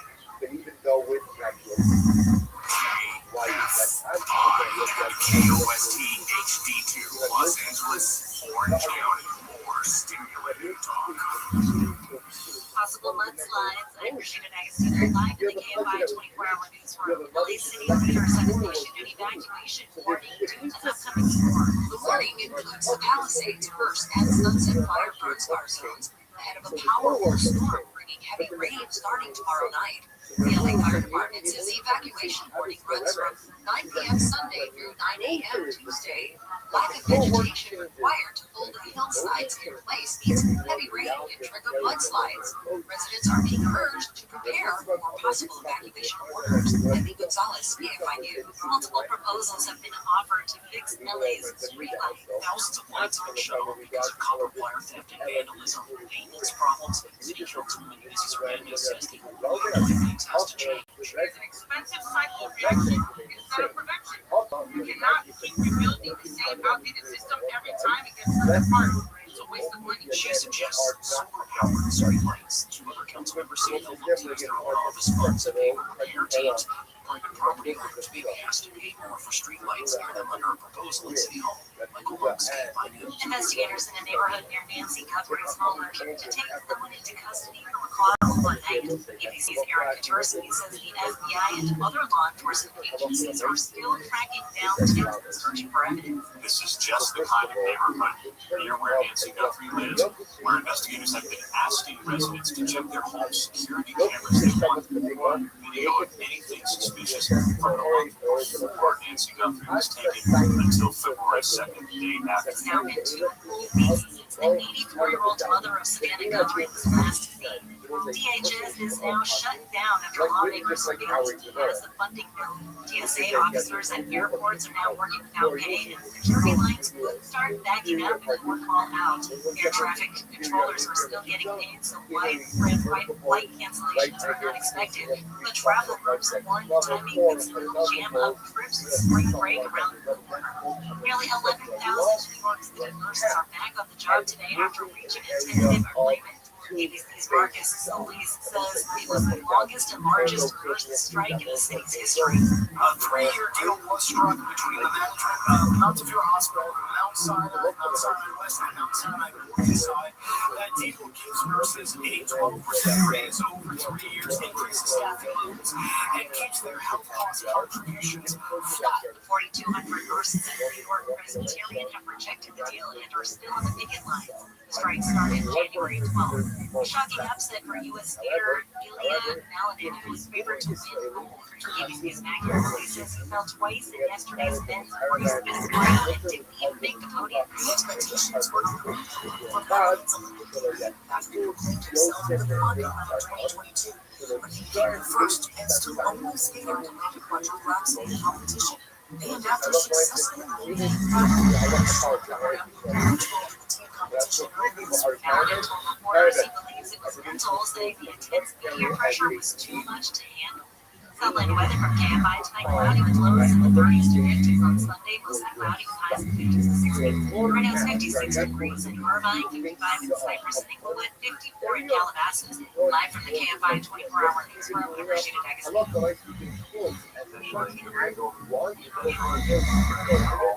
In 2018, the FBI took down a ring of spies working for China's Ministry of State Security. The Sixth Bureau podcast is describing their work as the MSF, how one man's ambition, mistakes, go back to all.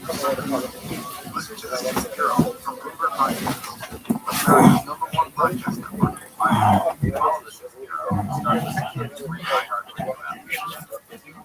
In 1999, one line from 18-year-old Abby Gilbert, compounded by the racial politics of a bygone era, sent innocent Jermaine Henson to prison for 2 decades. The podcast Burden of Guilt explores that injustice and the unlikely friendship war that truth emerged. I just told them that I was going to tell the truth. I see my picture on the front page of the New York Times as this horrible monster. Listen to Burden of Guilt on America's #1 podcast network, iHeart. Follow Burden of Guilt and start listening on the free iHeartRadio app today. People didn't do what John Floyd wanted them to do. They usually disappeared. This is Truth, John of God, a podcast that brings you inside the world of a healer who was worshipped across the globe, and the darkness that's surrounding him. An investigation into faith, power, and the people who risk everything to uncover truth. Open your free iHeartRadio app, search Two-Faced, John of God. The venue that defies segregation, a mysterious man who became a local legend and a community now by music. Join host Rabbi Segment for a podcast exploring Charlotte's Place, a club that was about so much more than music. Music, dance, lyrics, creation, more than any judges can gavel. Brought the races together. Listen to Charlotte's Place on America's #1 podcast network, iHeart. Follow Charlotte's Place and start listening on the free iHeartRadio app today. Find your iHeartRadio everywhere. There are hundreds of ways to experience iHeartRadio at home and on the go beyond the iPhone and Android app and iHeartRadio.com. Here's another way to connect to iHeartRadio. Just Just ask Google Assistant for your favorite radio stations, and iHeartRadio will be there for you. On your Google Home, Google Mini, Nest Hub, Nest Mini, Android TV, any device that uses your Google Assistant. The convenience of playing all your favorites hands-free. Just say, okay, Google, play to get your favorite AM FM stations from iHeartRadio. iHeartRadio, everywhere you want to listen, including in your home and office through your Google Home, Nest Hub Mini, Nest Mini, Android TV, and any device that is Google Assistant powered. Check it out for free now. iHeartRadio, anywhere you want to listen, iHeartRadio is there. Follow up with your home this February. Pick any two free offers with American Mission Windows Matchmaker. AM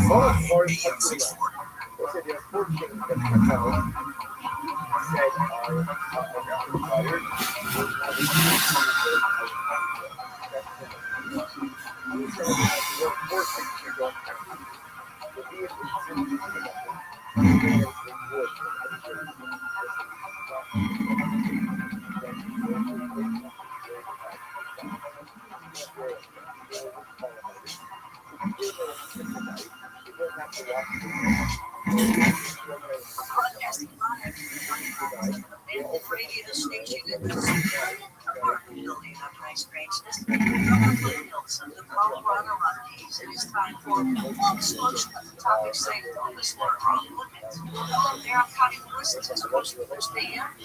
Tonight, it's going to be Valentine's Day, so we're enjoying that. And because of that, we have For the Love of Bigfoot and the Heartland tonight. And also, the songs by Heart. You know, like tonight, turn on the lights.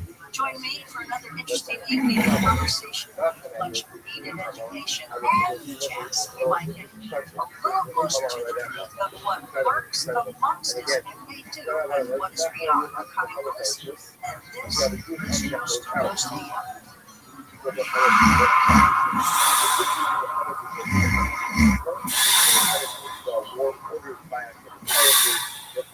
Real people, real students. So I started putting the winter started and he was doing what all he was trying to do. And it was just absolutely horrendous. I came home, I started on Carnivora, and I called and canceled my surgery. And she said, are you going to take care of myself? And okay. My problem was again was I have bruising and infection all over my arms. 3 weeks after I went on the Carnivora, I noticed, I'm looking at my arms, and I don't have any bruises on my arms. I have always full of bruises. But I know something's happening. I have to tell you, it has to be a Carnivora. 866-836-8735. That's 866-836-8735. Or visit carnivore.com. Use coupon code George to get 15% off your order. President Trump said, I like Newsmax. You like it too. It's true. Millions of Americans agree with President Trump, and they're switching to Newsmax. The news they can trust. They're watching great shows with Greta, Carl Higbee, Rob Schmidt, Vinny, and more. If you're tired of big media, start watching Newsmax. It's free to start. Go to newsmaxplus.com for immediate access. Get all of President Trump's most important events live. Imagine watching Mike Huckabee's Israel special, our Melania documentary, Clint Eastwood, Charlie Kirk specials, even the movie Jesus of Nazareth by Franco Zeffirelli. Once you start Newsmax Plus, you won't stop. So try it for free. Go to newsmaxplus.com, then download the app. It's easy. So make the switch to Newsmax Plus today.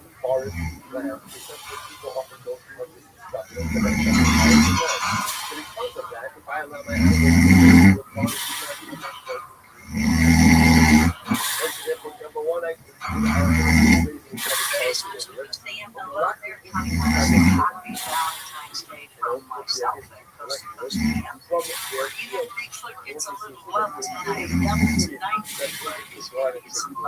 And also it's Vermont. Isn't that nice? I've already had you guys write me like crazy. Thank you. I'm glad you guys like that. I understand it. I get it. I don't know much about Mothman. I know probably about as much as most people do. So I'm looking forward to that a little later on. Just to see if we can learn more things about Mothman. Everybody knows when you think of Mothman, picture that Mothman. That's about all we know and the bridge, right? So, and the statue. So, looking forward to learning more about that. Earlier, though, here right now, we're going to be talking about Bigfoot. The love of Bigfoot. How can you not love Sasquatch? Well, if you don't, you've never been around one, you've never been close to one. You love the subject. Once you see one of these, you can't stop getting into it deeper and deeper. And we've had a lot of people like you know. I talk about a lot. I like to do my creepy hotspots up in the mountains. And you know what that is, right? It's my 4-day, 3-night live investigation. And that is, when that comes up along the way with my shows, I'll tell you about it. Always talk about it. But the big thing I want to do is a lot more research into it. It's more of a relationship type thing that I'm looking for.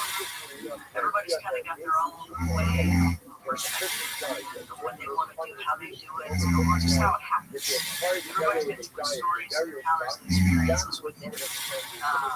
And I was lucky enough, along the way, growing up, it was ghosts in the house, and then it led into UFOs, and it led into aliens, and it led into all these other things. But the last thing it led into, which I think all of these things is the Bigfoot, Sasquatch. There's a zillion names. And then along the way, I got to talk to a lot of people who already know in the field and have been doing it for a long time. And one of those people became a friend of mine. A lot of them became friends of mine. But one of them is who we have here tonight. And that's Ron Moorhead, who heard here. I couldn't believe it when I met him. What happened is I was in Alabama the very first time I ever met him. And Pat Rance, who's out here live, said something about this guy named Ron Moorhead. And he said the Sierra sounds. I didn't know what it was. I knew nothing about it. But I remember him saying it. And then I was at this conference that Dr. Jake put on.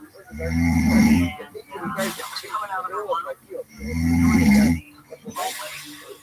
And there's a lot of people. But there weren't that many people walking through the hallway. And literally, as I walked out, this guy ran right into me. I don't know, it was Ron. He said something funny. He's a funny guy. He said something like, oh, sorry, excuse me. I was in pain. I was on the ground. But that's how we met. We changed our names. And I said, oh, are you that Sierra sound? That's how I kind of remember it. Like, he remembers it another way. And so I met him. And I just remember that, I know who you are. So I was talking about you at one point. And it was that I'm on coast. He's also been on Toy Story. That's so special events to put on. So, but he's always been a friend throughout, ever since that day. And here he is again, talking tonight. So, put your hands together, ladies and gentlemen, and you can find out more about him at ronmoorhead.com. Also, just research Bigfoot sounds, research Sierra sounds, research watching Bigfoot voices in the wilderness, and he's going to come up. He's going to come up everywhere. So, Ron, welcome back to Coast to Coast Thing. How are you tonight?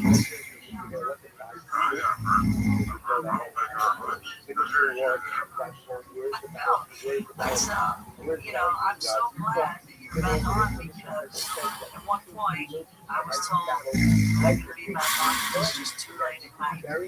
But now, I'm back on the West Coast.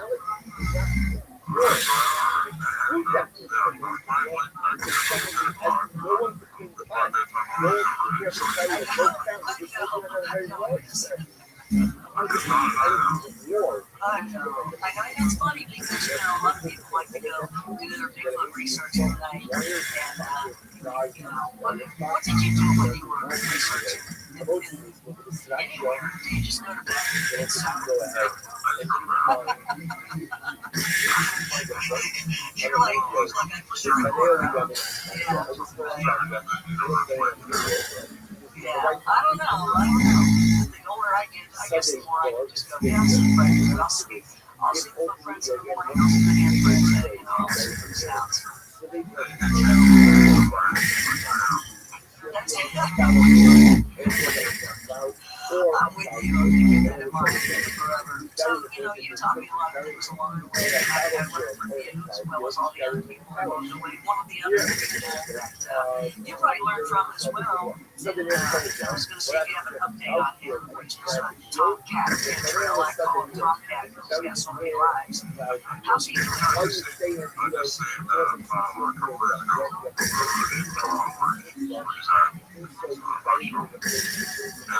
It was somewhere, he's not always work, he was there, and we had a good conversation, so they were over an hour, so. It was good, he's fading away, and no doubt about it, was my flag, but he's still with us, and he's still constantly working, and close forward, that's what keeps you going sometimes.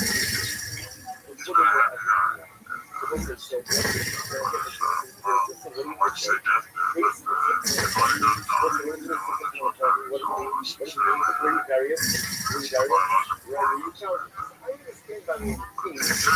does die,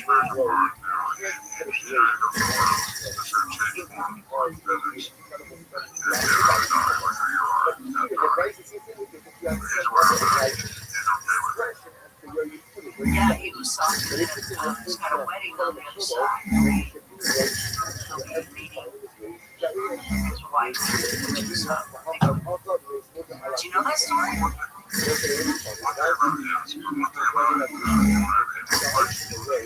That's right. That's exactly right. That's exactly right. When my dad passed, I said now he knows that all the things I've seen. When I saw him on the way in Italy, he's like, no, I knew that I had seen all those things. It's tough, isn't it? I mean, how long have you been doing the Bigfoot thing? Did you ever have any ritual? Or did you come down with a seer, a sound like Moses and the Ten Commandments? Here's what I got.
Yeah, I remember talking to you about gold. One of my friends was into the gold world. They would just go to this big machine that would steam the gold out of the turrets.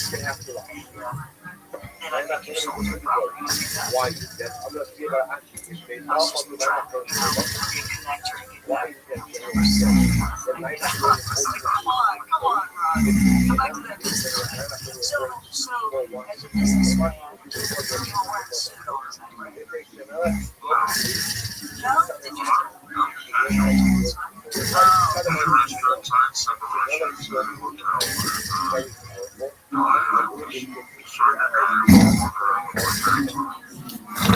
Thank you. Why did you say that? Is there a reason?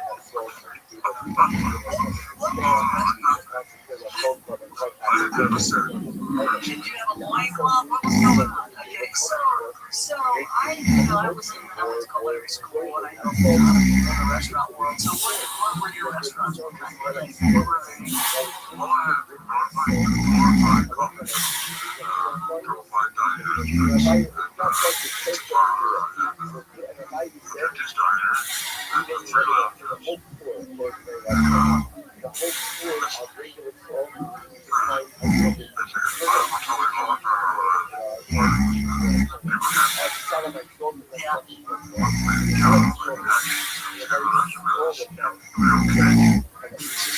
That's true. That's really cool. Like, my friends at home, like 69. Remember how big those were? Applebee's, well, 69. So these are the people that I knew along the way. They had tons of restaurants and they go on to these hotels and everything like that. It's interesting to know that people talking about that. People, man, it's a lifestyle. Working in that business. Certainly sometimes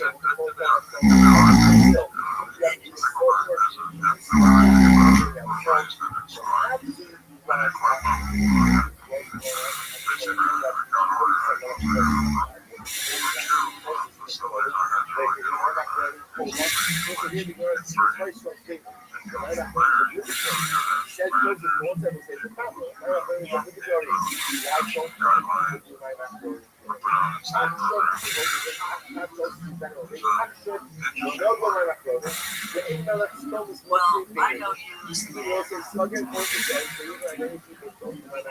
The guitar, you play, but you talk about the big mud, obviously. You and I were always like brother and sister, just talking and laughing all the time.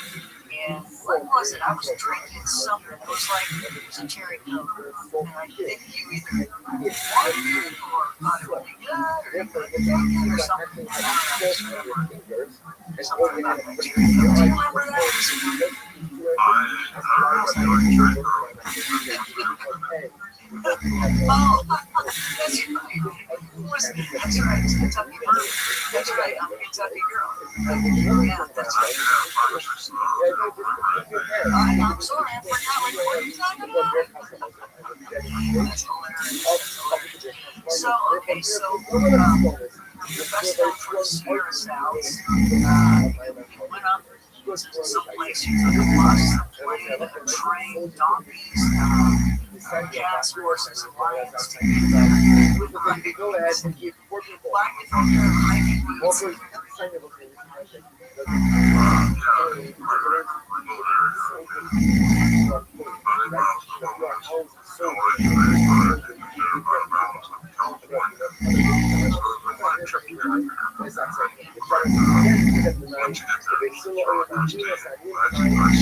Well, how'd you find it though? What did you say?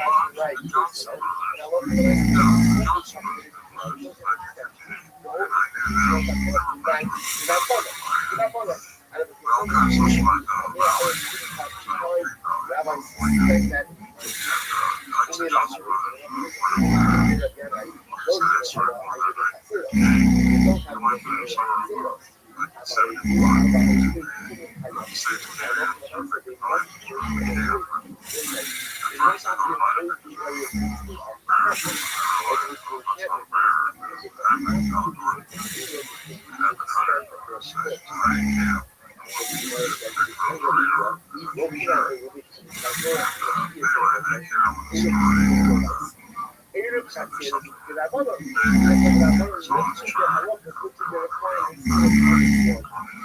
full shelter,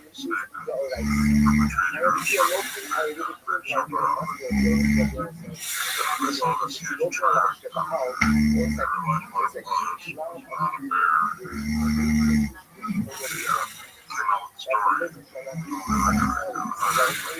Six of them were five of them. They got ready for sexual harassment. One guy, former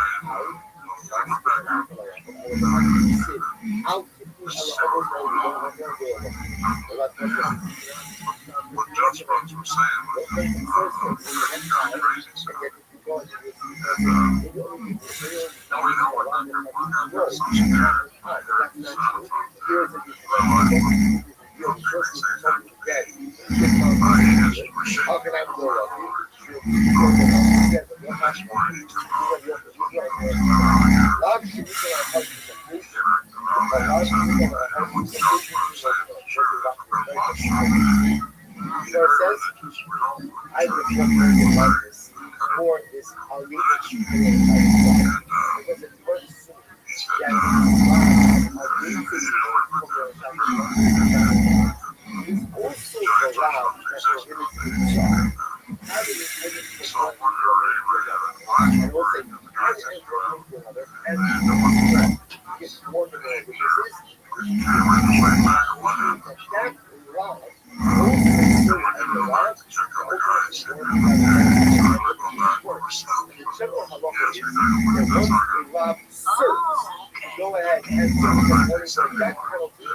2018, the FBI took down a ring of spies working for China's Ministry of State Security.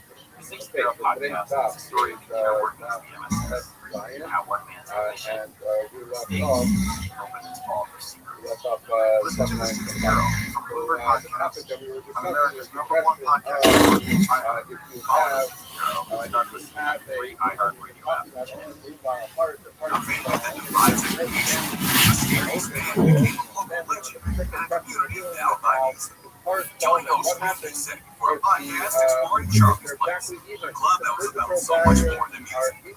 Music, tennis, lyrics, creation, churches, chapel, road the races. Listen to Charlie's Place on America's #1 podcast network, iHeart. Follow Charlie's Place and start listening on the free iHeartRadio app today. And the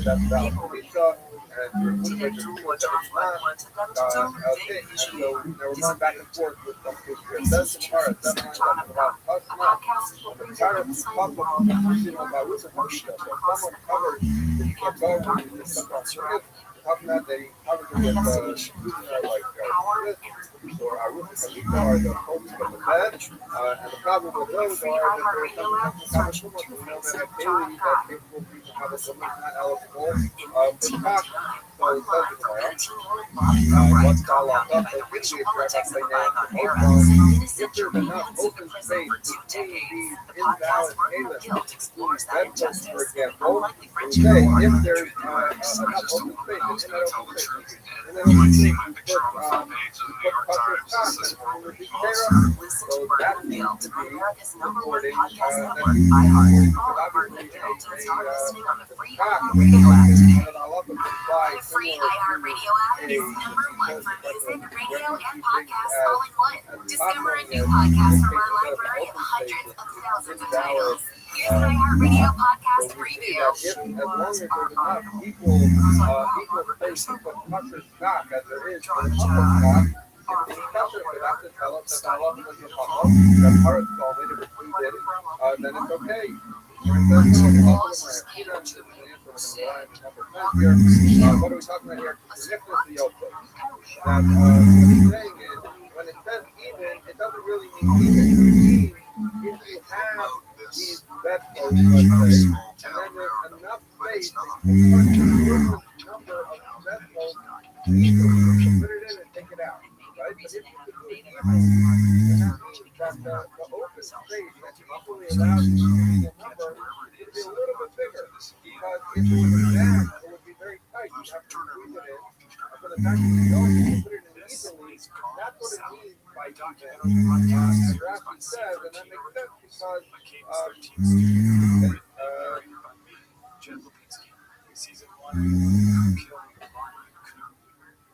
If my mother played a role in this, I don't think she should die thinking that she got away with it. A serial killer, I believe. I ask her, what are you doing here? She looks at me and says, I'm going to kill you. Now for free. Listen and follow this podcast for free on the iHeartRadio app. #1 for music, radio, and podcasts all in one app. iHeart is America's #1 podcast network. A little more than the puzzle. Therefore, that answers the Gemara. There's not a use case of Paris Balmain where the standing equals is open. In this case, the puzzle stop is equal to the puzzle stop. The puzzle stop is able to open. Actually, a little bit more. Then you have a case of open move a la part. We're saying it's not a raya one way or another. Wait a second. The Rabbi explained that's not the way to do it. It wasn't in there. That's not a that's not a makes sense. And say that it's not supposed to be open. Wait a second. The truth is, you could exactly do it. You could make the exact space that you have with these bedposts with Pucker stock. And Rabbi says the passage seems to be that it would if you can do that, then you don't say ain't there a stock that is not the way to do that. So it would seem that if you can ignore that, in fact, precisely measure and have an equal amount of stock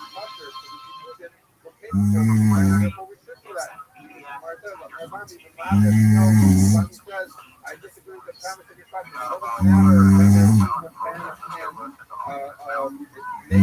matter the reality is that when the Gemara says you have equal number, equal amount of stock, it means equal amount of stock that you can put in relatively easily, which means the stock portion is slightly larger than the vessel portion, and therefore it's not a question of Rabbi Amar says a different answer about why the stock is tougher. Even if you have the exact owner, even if open space that's not occupied by vessel is exactly the same as the space occupied by vessel. But at the end of the day, there's going to be a lot more stock. The Rabbi says the highest no more stock. Exactly not more orange.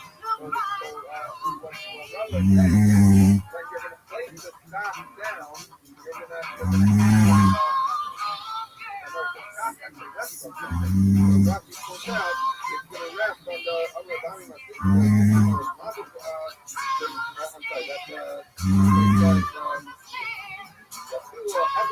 I'm sorry, open space is not larger than the closed space.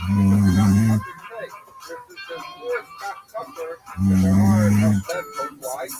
There's enough for orange, but if the stock, let's say, going this way, I'm sorry, the vessels are going this way, the stock going that way, the extra line will then take out the beautiful the how is it going to end if the vessels are going this way? How is the stock going to go that way? Only if it's wrapped on top of each of the fish. So therefore, you're going to have a scenario where even if the vessels are exactly equal to the open space, but the stock not only covers the open space, the stock has to wrap in order to spend it. So therefore, you're having a scenario where while the space is open, there's more stock than there is. So that's what the things are saying. No, there's actually more open space than stock. That's what cover is second one is saying. Even if more actual stock, like up the space, therefore it's considered a cover. But either way, it doesn't relate to the question that we're dealing with. That's not. The art that was different. You had a caravan that was resting in a valley because of yesterday that is carmelid, and they can carry in a carmelid. Whatever they are doing, they have a rudimentary area. If you look at the mountains, they surround themselves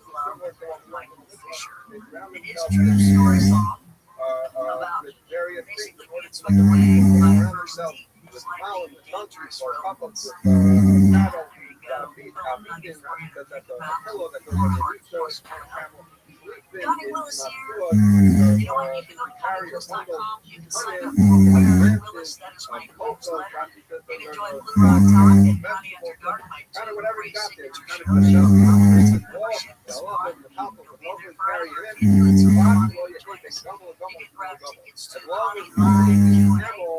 is not a space equal to another camel.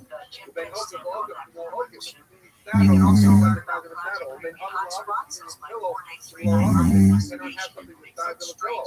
So the question is very clear that if you're going to have a camel, they have a space that's equal to a camel, it would be possible. It's not a good thing that's supposed to be established. So that seems to be like a good thing.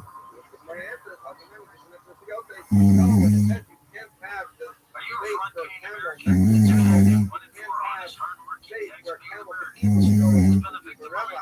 There would be project where we're talking about the fact that you go in, then it means you have to be careful that you don't have a scenario where the opening that another camel can go is slightly larger than the space occupied by your current camel. But if in fact it would be exactly even, it would be okay.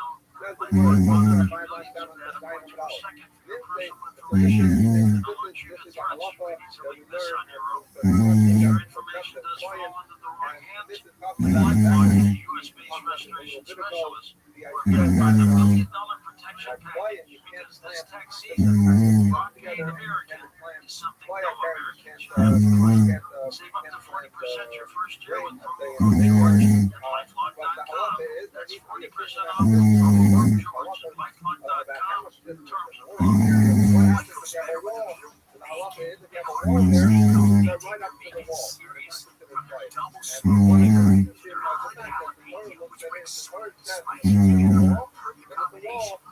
No matter what, and therefore, later cases, and we've dealt with before cases where it doesn't seem like a traditional wall, alcoholic wall, but nonetheless, to plant right up against the bourbon. So we're going to deal with a series of cases about the that there are three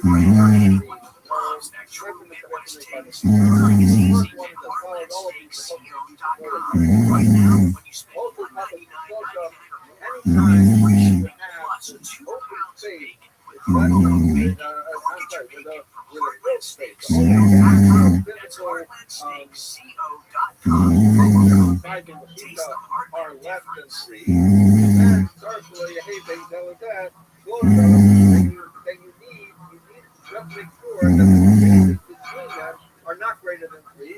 So basically, the doctor has to think about those so that a little goat can go in. The black goat, head first. So basically, what is it saying? It's saying that if you're it's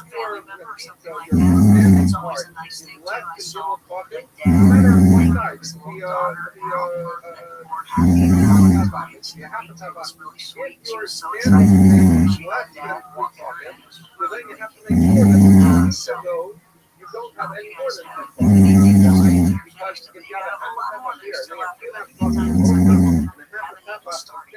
you're fine. In that scenario, I just mentioned you have 2.5 open.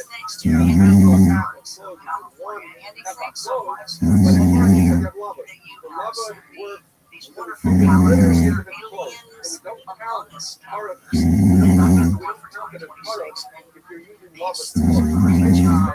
If you have homemade that's less than 3, you need to just make sure that you can apply lava up to 3 is fine. Even if the is very thin, but as long as it's within 3 of the we say lava. Continue to anytime you have an homemade that is 3 buckets, we're going to give a lot of dollars and anywhere up to 4, but not in 3 4, and that's anywhere from 3 to 4, so then we have to say as follows. You have to make sure that there is your board that range between 3 and up on the board cannot have open place that's equivalent to it. They will be part of the open, so that it shouldn't appear like Ron, so you're talking about an equivalent amount of open space. Obviously, this is going to be the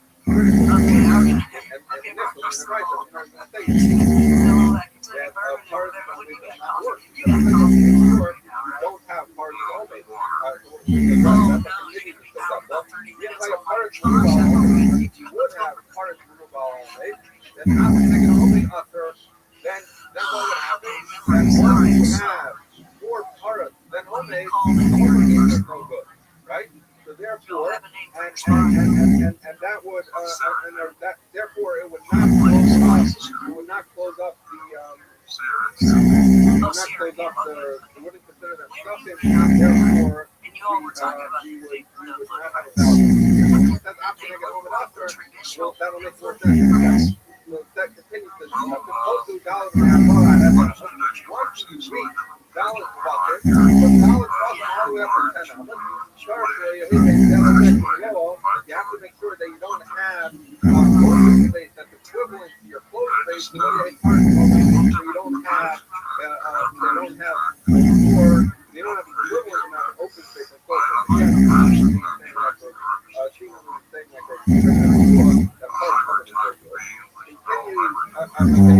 Continue to set the entire part of it. What would happen if in fact you have part of it? That's a problem, as we just said, because you think part of it is a problem. So then the halakha would be as follows. Connected mutter, connected part of it. Now after this, the ome is mutter, and after this, the part is mutter. So what this is saying is, now this case is different than the case before it. Is in this case, you have pieces of wall that are greater than 4 pockets. 4 pockets or more. top or more is already a so therefore, meaning it's a we're going to look at it as a standalone machine. So because we have hard soulmate, that means because we have at least the equal amount of open space that we have closed space, so therefore the entire thing is considered a pizza that you can carry in and fly it everywhere. If you have soulmate and hard, then we look at the entire machine that's closing and flying everywhere. But in this case, we have current soulmate, where we have the again, what we think is an equivalent amount of open space and closed space, and that's no good. So therefore, where can we fly it? Up to the pieces that are 4,000 rated, because those pieces themselves are meaningful, and therefore they constitute but they cannot combine with the others to allow you to plant across the open space. Now, what we said before makes more sense. If you're dealing with pieces that are from 3 buckets, number 4, if you have 4 seemingly equivalent parts to soulmate, then the soulmate is nothing here. So you cannot fly it anywhere because there's parts equal to a Merubal soulmate, and therefore it's not a valid soulmate in that area. And the active pieces that are soulmate independently do not qualify them as pieces of the rest of the 4 buckets. So you can't plant anywhere. In the third scenario, Rabbi is saying if your pieces are 4 buckets or greater, which are meaningful size pieces, if the part is Merubal made, so then we're not going to look at the entire wall as if the open parts are closed, and we're not going to treat the entire thing as a machine that's keeping the open spot, but we will treat the individual boards that are 4 buckets or greater because they constitute the wall. So therefore, you'll have this scenario where you plant up to the wall over here, then you're going to have to not plant up to the wall because okay, continue with the example. If your standing part is greater than your open part, now you're not going to have part. That's what we just said. That's not just the general rule. This is not going on that last page. In general, as I just said, if you have open Merubal apart, that makes it more easier. So that even though, let's just take this wall that you're trying to plant, it looks like closed, open. There's a lot of areas and you may get a good idea. Because as long as the open Merubal apart, that's about the machine. It's possible because if there's something there, I want to be as close as possible. Let's say, hey, let's go to you have open Merubal apart. You have enough standing things. But one of the openings is 10 ounces or more. Then it becomes less again. Rabbi learned that the whole thing becomes less. So we pulled into an area.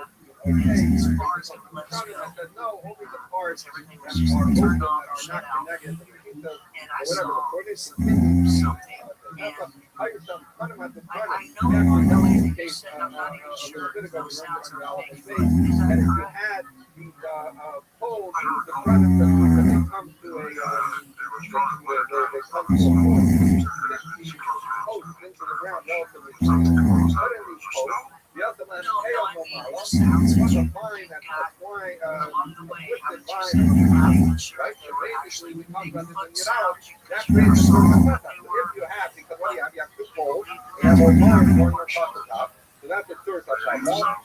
We also have to look there. So then, even more than that, it's what they're talking about. Because we learned that in the Mishnah, although it was not the word in the Mishnah already, but we learned in the Mishnah was, third upside help for greater than 10 ounces. That works right in the store. We talked about the fact whether it was Shabbos, but the way our Mishnah, the way we should, we have an understanding for Shabbos that as long as you have a close of Papa, that is considered a close to greater than 10 ounces, and therefore you would be able to plant in this scenario all the way up the wall, including the open area which there's a because if there's a setup is considered a this is the case I was telling you before.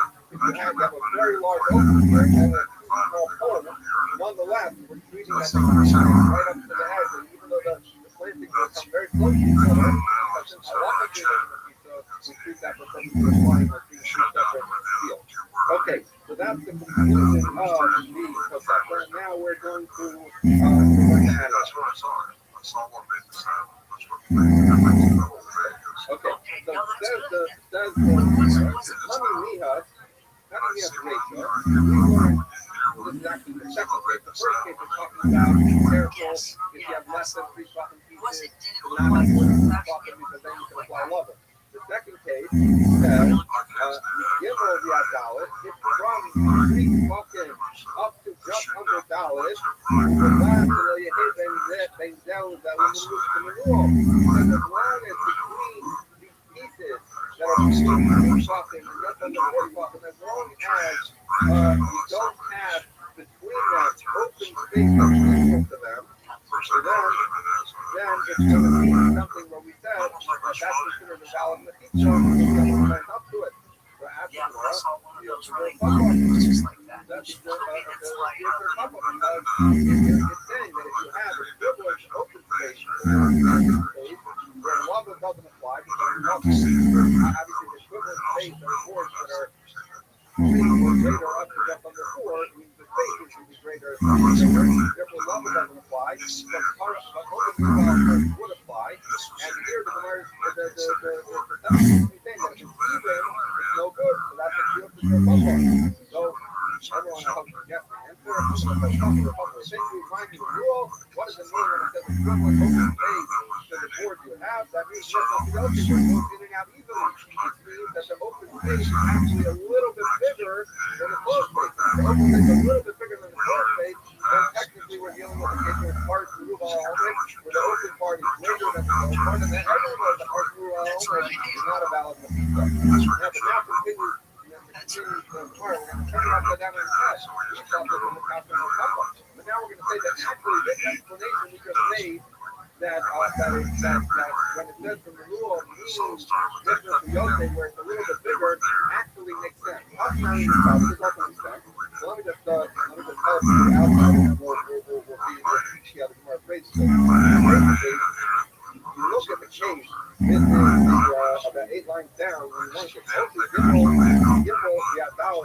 from the 3, start so you hit that there. You have to make sure it doesn't have equal amount of open space. Today, so you hate cars, so it shouldn't be cars, right? So that's not like a couple, although we just answer a couple of different. But then continues with the entire part of all of it. But because if the card is more than the Omei, then how can I get an Omei also get because these are non-4 fucking even against the Omei will be up and you can't find anywhere. But if you notice, it says the card is more than the Omei. So the implication would be that when is it a problem? When the card is greater than the Omei. The implication would be that if it's even, then it would be okay. So basically, what the Gemara is going to find here is it makes sense when you say what the first part is but the problem is talking about the next because otherwise, within the very statement of the price of the on the one hand, it says even is a problem. On the other hand, it says if the part is more than the Omei, the problem seems to imply that it would be even with the Omei. It says talking about this now, but actually it says now we're talking anyway. It's funny because we learned if higher parts move all over because after we finish saying even if it's novel, then said and if the part is more than the Omei, after that the Omei not anywhere against the wall, even against the thin important, so they're not more fucking, the implication would be Haka Omei Flipper. That would seem to imply that if it's Omei, it's Flipper. So we know the impact when I was there that it makes sense what we're saying with Republic. Because now the way we're explaining the right is as follows. It says that if you have pieces, standing pieces that are from the Gimel Fucking to just under 4 Fucking, so the halakha is as follows. Make sure you don't have Miruo, that you don't have opening that is equal to it. But what does that equal mean? It means just not the Yosef. It means actually slightly more, not exactly more. So therefore, make sure you don't have slightly more open space and then because if you were to have part of Rubal, you would have slightly more wasn't like your sounds either. then closed And space, it just, then the just entire kept area going would be and going, usher and then it closed stopped. in the open area as well, 30 and yards across the over to closed the area right, to the closed area on something the left. answered. It really sounded So like a it's male very, started it's and very, then a it's very, female it answered. makes And it sense sounded to different. explain It didn't it sound like like a Sierra couple, sounded. the And when I took beginning my of this iPad second and I scenario put was on talking 360 about with where it wasn't exactly even, but the open and was you slightly could more see because the before, you could otherwise, see the within city, this very exactly where the statement, we sound have came an from. You inconsistency see because it the on, beginning you see seems the to say backside. It even is a problem, like whereas the end of the same statement seems to be saying when is it a problem only if parts is greater than omen, but if omen and parts will be equal, it's not a problem. So therefore, the way Rabbi explains it is great because in the beginning when we say even if the problem doesn't mean really even, it means if you have slightly more open space than closed space, that's the problem as the price as the stuff that they say because more open than closed would mean you wouldn't be able to park anywhere here. So the Gemara says, good point, this in fact implies there a couple of things we should answer. So now, once we have the price that seems to have an internal inconsistency, and then internal inconsistency that's explained, like what Papa did, we're saying, what does it mean when it's even it means slightly more open space? So later, how much you have to do is moving right over to up. So now let's turn it upside down and say, well, now this price once it's been explained by our Papa, seems to support our Papa, and we said that the internal logic of it seems to support our Papa. So let's say that this Papa is a kasha on the regular Yisroel. He says that even is a problem, and we're saying here that even is a problem only if even means a little bit more open. So you're a little bit sure how you couple of thoughts. That's what you think this conception is supposed to do. Well, I may, according to you, Amos say, but let's look at the end the chapter where the part actually the first thing that said after the three stages, which says in Haya open Merubah Aparat, that if you have a scenario, this is a general halacha, that if Oved is the family part is greater than the open part, after negative part, so then the entire wall that even the open part, because you have open Merubah Aparat. But that's saying that when we look at this as analysis, the only if the standing portion is greater than the open portion of the part, but if we repeat it, the implication is other. That the implication would be that that doesn't work, and that's like we're going to break your So therefore, we're going to break your answering. You're telling me from the second case, there was cases 1 through 3, then there's a set out of 2 rules. So this is you're telling me your Papa would say that case number 2 supports me. You're going to break your saying, but that's okay because rule number 1 that comes after the 3 cases supports me. It says in the word, Seifa Kappa Papa, that the Seifa, that the first rule, the first of 3 rules of Kappa Papa, Seifa Kappa is rule by the Yeshua, and the Seifa means the second case of the 3 cases, Seifa Kappa is rule by the Yeshua. So therefore, the rule by the Yeshua says, don't be so fast to give this the fact as a Kappa on me, I can point out the one as a Kappa on you. So that's the Gemara going to answer it up either way. And it's really the same answer, but it doesn't go around. It's right. Before we take a break, what do you got going on? You got a podcast? The fact that at the end, that it said that if the Kohen, the Ruba Aparit, that is Mutter, even to negative Aparit, and that implies even as a problem, he says, that's not precise. I need to kind of rate the parts of Ruba only. We needed to learn the ratio to say parts of Ruba only because that was his explanation of the case. He said even if the problem that it was slightly more. So therefore, he needs to rate the case. The case we're talking about is parts of Ruba only. So once you use that language, parts of Ruba only, so then on the Seifa, where we were learning the Seifa, we said Ovid Ruba Aparit, but really what it meant is whether it's over Ruba Aparit or even over Kip Aparit, either way it's going to be okay. So the couple will tell you that the ratio was precise, the one that supported him, and the Seifa, the first of the 3 rules, was phrased a little imprecisely because we wanted to have symmetry in the language used between how different and many times. The reason why might have slight imprecision just to match the symmetry, so that you can do this for everything how fast. So they have to give a mechanism to remember well.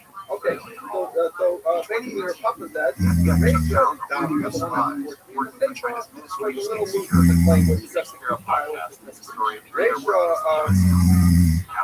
So we said now regular, what is regular and what about the fact that the regular, meaning the second communication, is for public go against the since that's not a problem, it's not a problem. I think the way the state law, we simply want to and the state law is telling us that when we move all our mysterious man who became a local firewall because the balance of detail. The state law was correct. We wanted to learn open the rule about first, so therefore on the race, we learned first rule about all of it. We learned the similar language, really, even if it was even, but if it was even, so the race is like first rule about all of it is a problem. Follow Charlie's Place and start listening on the free iHeartRadio app today.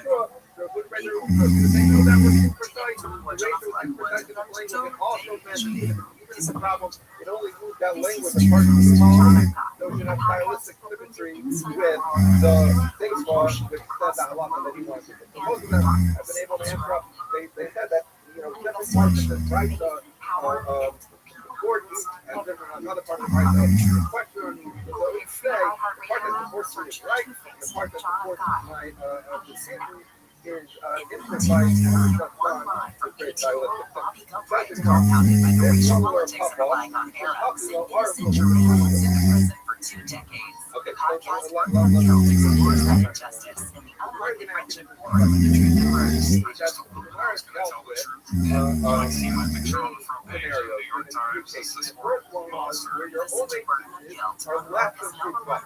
Network by Heart. Follow Burn the Guilt and start listening on the free iHeartRadio app today. And then it's so in this case, in the second case, 3 was lumped together with Possible mudslides. I'm Rashida Agostino with the KFI 24-hour newsroom. LA City leaders have issued an evacuation warning due to upcoming storms. The warning includes the Palisades, First, and Sunset Fire burn scar zones ahead of a powerful storm bringing heavy rain starting tomorrow night. The LA Fire Department says the evacuation warning runs from 9 p.m. Sunday through 9 a.m. Tuesday. Lack of vegetation required to hold hillsides in place means heavy rain can trigger mudslides. Residents are being urged to prepare for possible evacuation orders. Ivy Gonzalez, KFI News. Casey Wasserman is selling his talent agents the afternoon details of the Epstein files. The LA 28 Olympic chairman told staff he plans to sell Wasserman after meeting with Epstein related documents revealed decades-old communications with Ghislaine Maxwell. Artists like Chaperone and soccer star Abby Wambach have cut ties. Wasserman apologized, calling the situation a distraction, but says he'll remain in charge of the 2028 LA Olympic Games. Public backing from the LA 28 committee. Habakkuk KFI News. Investigators in a neighborhood near Nancy Guthrie's home took someone into custody from the car overnight. ABC's Aaron Petrosky says the FBI is still tracking down Tipsy and searching for evidence. This is just the kind of neighborhood.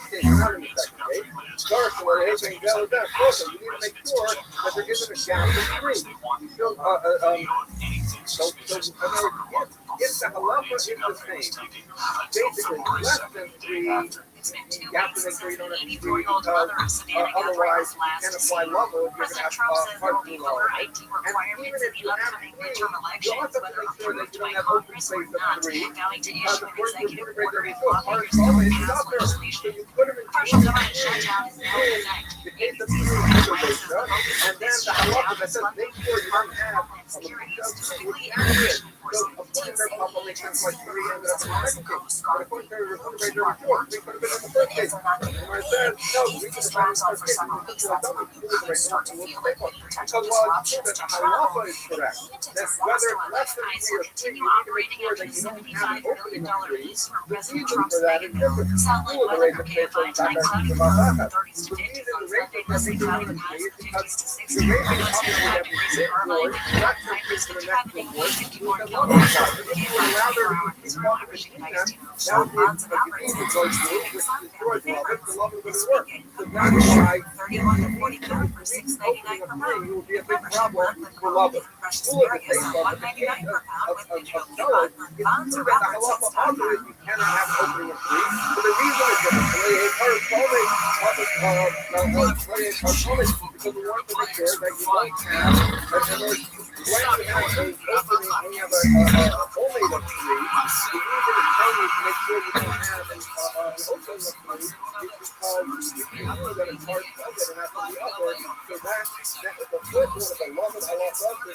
The first case is a love halacha, the second case is a mitzvah halacha, and therefore, in the case of three that I'm talking about, the three needs to make sure it doesn't be opening. That's a mitzvah halacha, and therefore it belongs to the second case. That's the part. Money. Rabbanan need down the company because I'm in love. So the first case says, if you have 12 pieces, make sure that the gap between them is not greater than 3 because we want to be able to say lovers. So who says that 3 is lovers? That's the Rabbanan. We've been counted that many times. The Rabbanan is still have an argument with 3 or 4. So we say, some people say that we're lovers, close the law and we're lovers. So therefore, we want to recognize number 3 because the Rabbanan holds less than 3. They love it 3 or 4. And up until that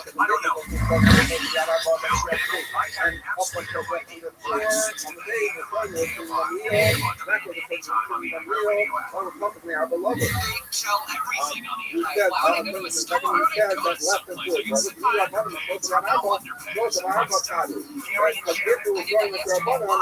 they would hold, why should you have a temperature of 3 and 4 are the same? What's going on? So the ratio says, careful, we don't have a gap of 6 walking or 6 up on it, the wall will only say less than 6. But what the Gemara is asking is the power. That the Gemara is between 6 and 2 and 3. What's the difference between 6 and 2? What's the size of the piece? In the first case, we say the 3 is just up on the 4. You cannot point anywhere. The whole thing is out there because we don't see it. If it's 4, let's have a flip part move on only. So then you can point across from the pieces that are 4, but not across from the pieces that are open. Right? So there will be a distinction large. Less than 4 is not talking more than 4 or more is considered equal. Therefore, we can consider ask the Gemara. If it does say that there's a difference between less than 4 and 4 in terms of being a pizza, that means something else. Because the Rabbanan would say that the difference is between less than 3 and 3. So they would say that anything that's across from 3 should be able to plan. And why would 3 and 4 why is there any difference at all between 3 and 4 from the Rabbanan? Up to dollar, you're going to say level. More than dollar, the more you're going to say level. But the point is, why is there a distinction between 3.5 and 4? They're both plus the plus of 3, you go out of the category of level and you're into the category of the where does it seem that there's an inconsistency here? The ratio is the Rabbanan and the Sifim is from the Rabbi. The Gemara says, the ratio Rabbanan from the Rabbanan. No, there's no point from the Rabbanan. Well, the Rabbanan that says that it's supposed to be listen to next, we have a nothing about possibly, we know no possibly. Because you connected, you're thinking that the Rabbanan holds that once it reaches the category of lava, meaning once it is clear there's no more lava, it's automatically now a nothing structure that it's over the football. Tells the Gemara says that it doesn't buy it. No, it's different halachas. Lava goes up to 3, halacha and less than 9. When does something become a pasuk, the pieces that are in the nose, considered a piece of food pasuk? You try to link those laws and assume that once you get out of lava and you reach the pasuk, like the Rabbanan is right now to pasuk the food on its own, so there's 3 different halachas. One is lava, one is the one runs out of 3, the other starts at 4. That's why we needed the second case of pasuk. Continuing, right on the other side, I'll give you an answer that says that it's all sitting on the earth. It's definitely sitting on the earth. It's not really sitting on the earth. So maybe the whole thing is sitting on the earth. So it makes sense why at 4 we switch to a custom. But then the question is, why don't we say love it up to 4? Why did we say love it only up to 3? Because if the other is sitting on the earth, I really love it. Why did it sitting on the earth? Say that we say love it even up to 4. If you were my love, if you're not that, it's like being wonderful. Well, I really love it. So we were introducing this concept before on Baki Dalad and Obey. The idea that when the King Gamliel say that love and work even up to 4 is only by something that's not also that reaching the ground. For example, if you had a cola and it was stored off the wall, on one side it was half, on one side it was stored on the wall, we said if it's less than $1.20, that's okay because we're not worried about the deal. The cola's up 10 bucks or $5, whatever it is. So we're not worried about if you walk the street. Once you're on the ground, to go from a foot walking and down and they love us, even though theoretically love it could work, showing a little that we don't say love are going down because consistency goes through, it destroys the ability to say love. And so therefore, the case we're dealing with here is if we leave gap, so the question was, why did you say love it? You have to make sure the gap less than 3, why not less than 4? Because I'm going to say, if it's less than 4, even though love it should apply according to the kingdom wheel, in fact, like Museum can just walk through, destroys love it. So therefore, we're saying the entire thing is destroying unreal. And that's why the people become a hundred muscle on its own, only by 4 buckets. But, so then why doesn't love it work up to 4 buckets? Because when the kingdom wheel agrees that we're dealing with a scenario where the GM can up through, we only say up to 3. The whole thing is the kingdom wheel. Okay, that's tomorrow. That's my first wide line. We have to take off the before. We said if you have walls that are primarily composed of doors and windows, what is that? And that means it's turrets. If you say that has a lot of opening, a lot of turrets, we say so that's that, and it's a rule of stuff.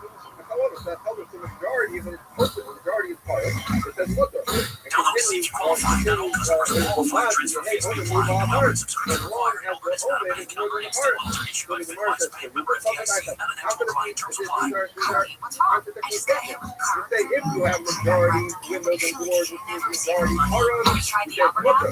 now you say as long as you don't have more turrets than others, Create custom budgets to actually grow your money. Plus, you can get to $10,000 for big expenses. More advanced to $1,000 fast. You need cash right away. it's okay if you have a lot of openings in the wall, but it does not mean hey, open move on a turret. As long as you don't have, as long as you have more expanding parts and open parts. So lots of open parts are fine. For whatever you need, the Albert app helps you budget as better long and as the save more opening money is so you more than reach the your part. financial But goals doesn't matter. faster. If it says as Download the long as Albert the app opening right is now more and than use the part, promo then code it's fine. But if the opening is ASY equal to the part, to borrow up they to upper $10,000. so the Use implication code of that ASY is that to it's borrow up to $10,000. $10,000. So we say 3 of them. So that's in fact a valid question or a couple because this is very clear that it's only unique open rhubarb parts are going to be a problem. And so give us a term that helps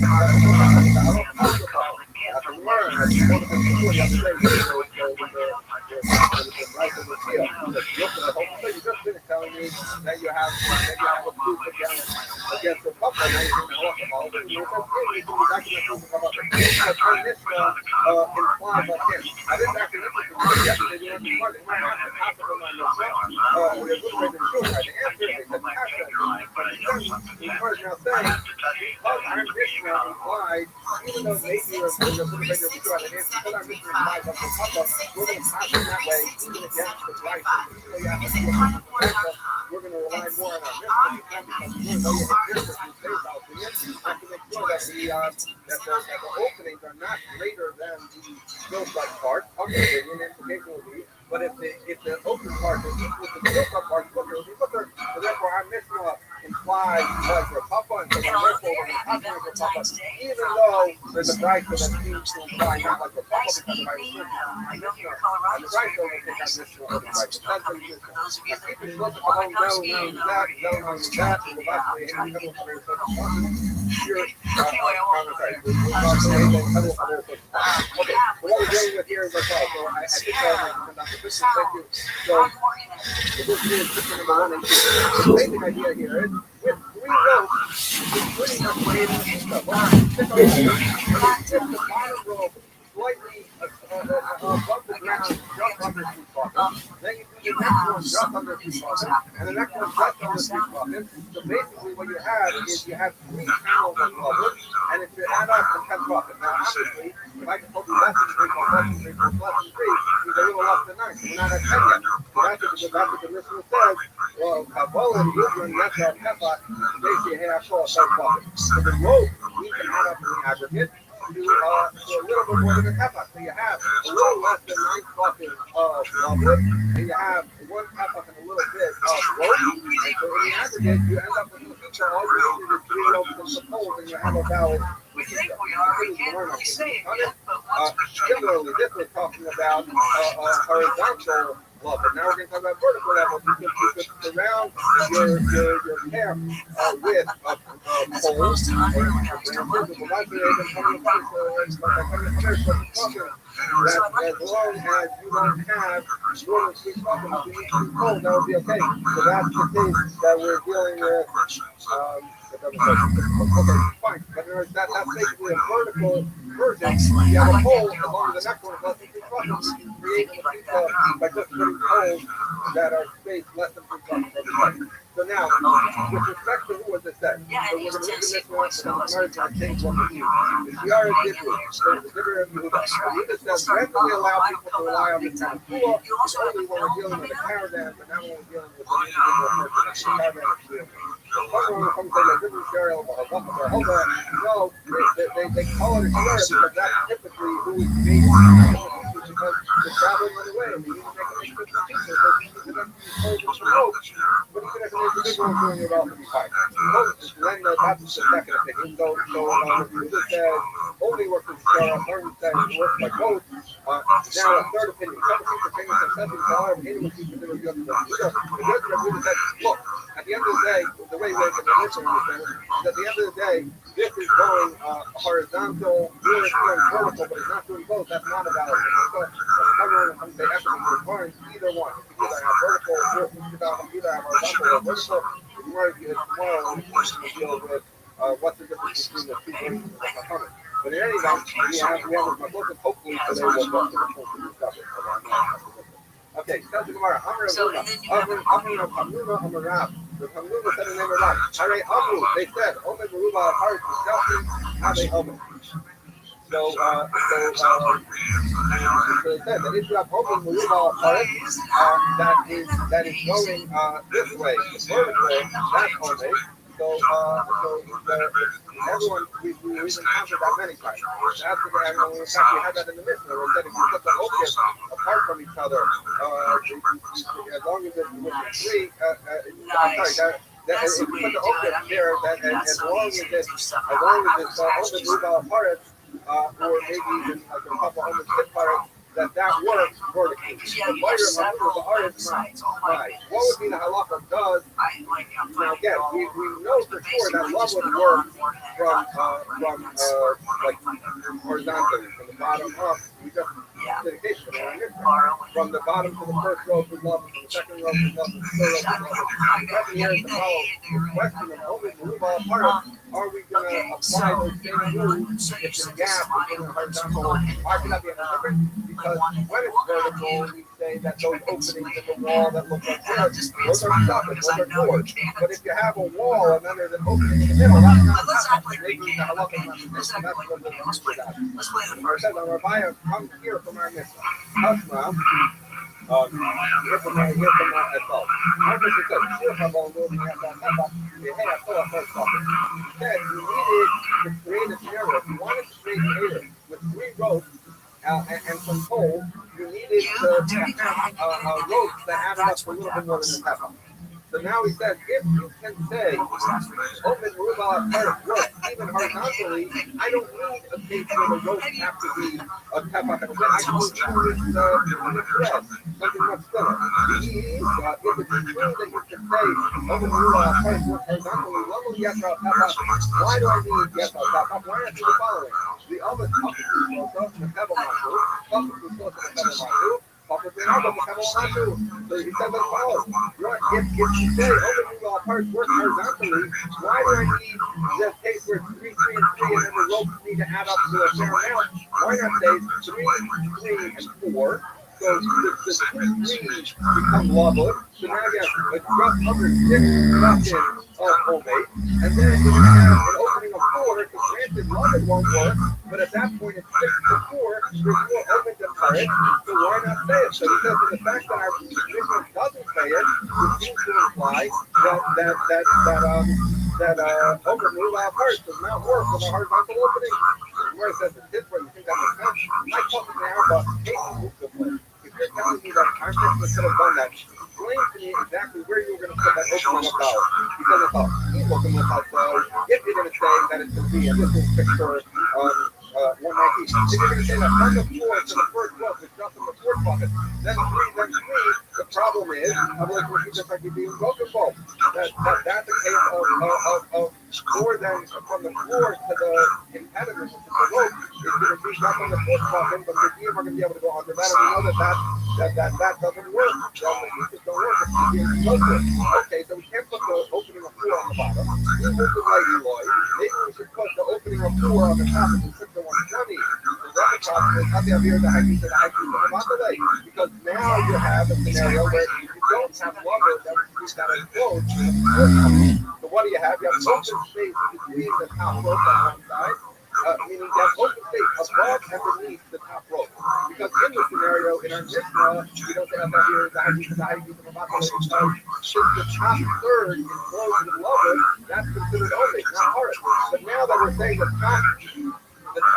top part is sports coffin, so there's no lumber. We're just trying to rely on other global parts. But the problem is, as we learned in the case of the Mondelez, where we put the different pieces that up here, the high piece of the Mondelez, it doesn't work.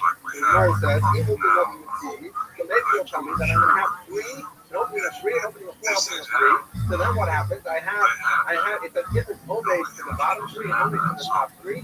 So then I have only the middle part is open, and I should say that open move all parts. The Gemara says, I will only move all parts. But that, in order to make the homage more than the parts, you're going to need to add together the 3 from the top and the 3 from the bottom. And we learned previously, so he says, we can learn from there, only move all parts. We say, look at how they homage. So what they're trying to say that if you have to add up the 2 pieces, 3 plus 3 to get over 4, that is an homage, but we learned how often that's not an homage. So therefore, we dealt with that focus previously. So therefore, saying this scenario we thought maybe instead of doing 3, 3, and 3, and then having 6 ropes, I could have done 3, 3, and 4, and then 2 ropes, and be able to make a valid machine to the left with more space and less rope. It doesn't work. It doesn't work. Because wherever you put the opening of 4, it's not being closed. You put it at the bottom, you need to go through. If you put it at the middle, you require both the bottom and the top to go through. And if you put it at the top, it's not like the high use of the bottom. Ella, you have so rather when the Hamuna asks if they're horizontal,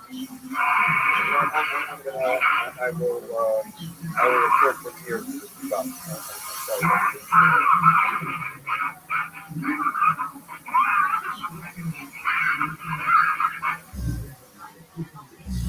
Wow, the ones I hear up in the Rockies, dude, they don't sound like that.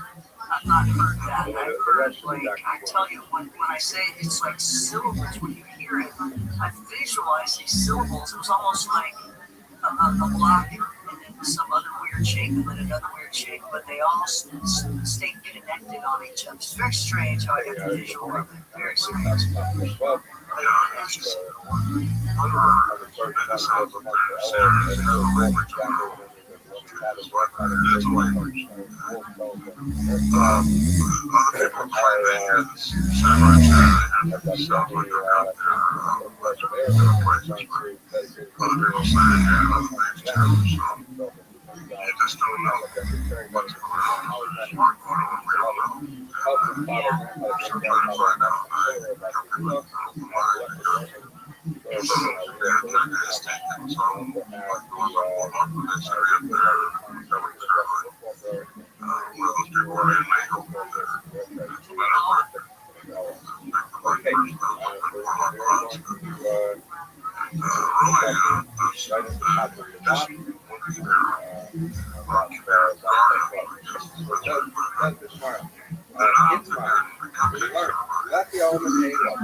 That needs to be there by itself. And prepare it specifically to be a lesson. Well, they have their own personality. You don't know if one's going to wake up, groggy or something like that. I just feel like they have their own personality. I can't wait. Based on the local, the American are making assumption now. Later of a question. The American assumes, based on the local, I asked them, I'm going to agree to go on with that. But if the way Rashi understands it, that if we did not, before Shabbat starts, and that this blessing serves as the lesson that's being after the Torah, then we almost lucky, beloved, lucky. Everyone will agree that that's not a lefty. There's the question is, though, whether they are. Basically, consider that they have where Shabbos is going to start, and you're saying this is my lefty. But the reality is that lefty, you didn't construct it, you didn't put it there, it just happened to be there. If you later, for example, a case of a tree planted right by the edge of the bubble, and you rely on something like that. So that's what they argue about. They argue where you pretend to use it as your lefty, but you put it up as your lefty. So by it, I'm a lefty. The lefty does something to me. Yes. That you will ladder yesterday. Rabbi, It's been amazing to me. You know, a lot of people want to get footprints, and you go to it's going to be the right terrain to be able to get one. And it's never the right terrain to get one. It's real hard to get that, but man, handprints, they seem to be great going, here you go, here's a handprint. And tell me what you think when you see a handprint. I don't know if you have or not, but if you see a handprint, they got some purple on it. Okay.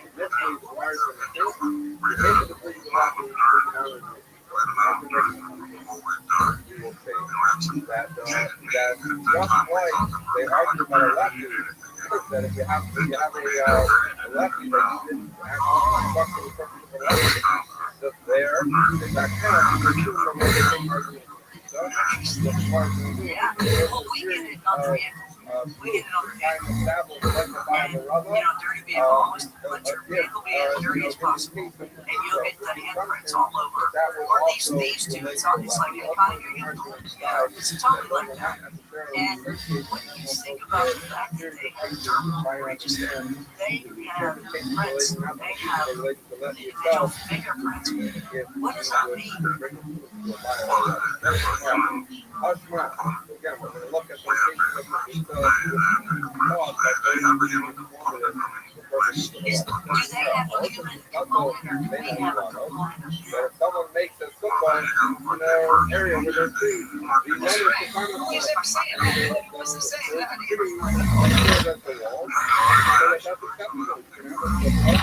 Walls are made of so that's means to say, one would imagine that these trees weren't planted for that purpose, and yet you see the trees that happen to be in a state that allows him to rely on his wall with the it doesn't cover it, so along with something more that even though it makes you be there by yourself, for that purpose, it's no contradiction to yourself. Not that it could be that was happening in the case. When you planted those trees, you planted them close to the wall, you planted a tree or bush for the purpose of making that a wall of the football, but it's no proof as to what the Allah would be. He came along and found, the same one that found the trees there to use them for football.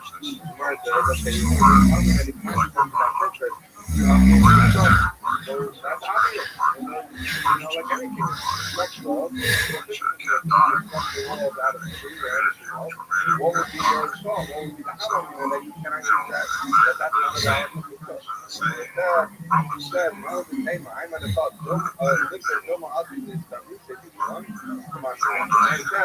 as we know, the vow was right to the word and basically didn't let you do anything with the tree itself. You can find a tree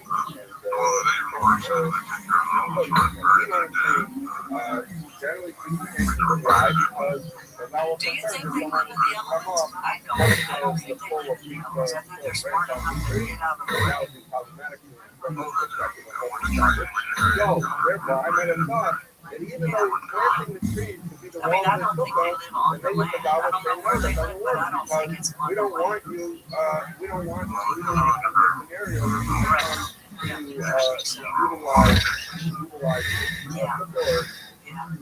that might make they're just separate. They're not as regular of not utilizing trees. Therefore, that's smart. That was the point telling us that those walls are structure was in order to teach us that despite the fact that they're utilizing a tree, it doesn't matter, and nonetheless, that is a you can see some that have dog ears, but they're not dog-legged. Wall of the They still have together of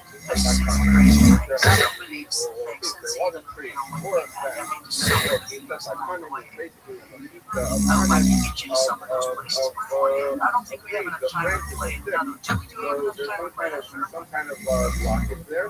He told me some deals that it just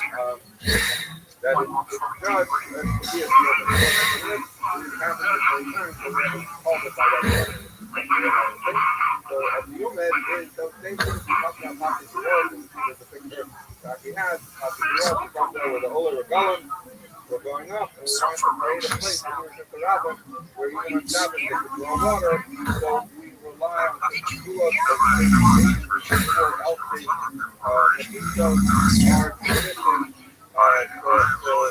create this, otherwise you're around something, you have this raw water, up to the ground level, which you can only do if the ground level and talk about that, that's not to be wrong. The pot that we call them pots of board are the bar, now we listen to the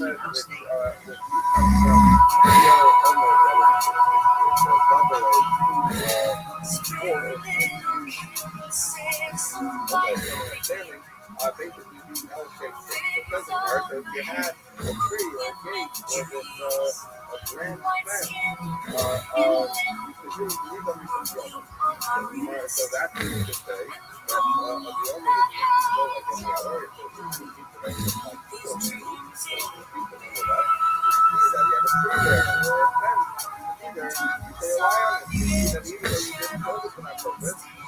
nonetheless, it's about you're also saying when you're talking about something that you made it for that purpose. When you set up this fence, or you set up this grand wall, it was for a purpose of making a deal that for trying to grow. That we often might not want to give it. You stuck up this gate for purposes of being a deal that America's #1 podcast network. Follow us at Zero. Start listening to the free iHeartRadio app. In 1899, one line from 18-year-old Bobby Goodright, compounded by the racial politics of a bygone era, sent innocent Jermaine Benson to prison for 2 decades. The podcast Burden of Guilt explores that injustice and the unlikely friendship war. I just told her that I was going to tell the truth. You might see my picture on the front page of the New York Times. We don't worry about those Guilt on America's #1 podcast network, iHeart. Follow Burden of Guilt and start listening on the free iHeartRadio app today. But the thought would be that the body may have my Rabbi, we're going to see later on that if I ask Rabbi the question, the thought would be as we go already a very big visit, because we're saying we have a little wall on each corner, and we discussed that allows someone and 13 and a third Your free iHeartRadio app, search two things. John today also that if it's hard to move our own for open space, mysterious man who became a local legend and a community down by music. Join host Ricky Center for a podcast exploring charming lights. Club knows about so much more than music. That was the pivot by telling you that the hunter, when you have these branches that are creating Listen to Charlie's Place on America's #1 podcast network, iHeart. Follow Charlie's Place and start listening on the free iHeartRadio app today. The free iHeartRadio app is #1 for music, radio, and podcasts all in one. Discover a new podcast from our library of hundreds of thousands of titles. Here's the iHeartRadio podcast preview. Right, for something that I've desired for so long, and it's actually happening here first. love it is different from love it is some of the other things. Love it is literally looked at. One thing is I love it is literally looked at it in the wall. It doesn't matter. Next case, doesn't matter. Elon Musk, alright, is a missile we're going to deal with later. Then you have a tree that's spread over the land, over the ground.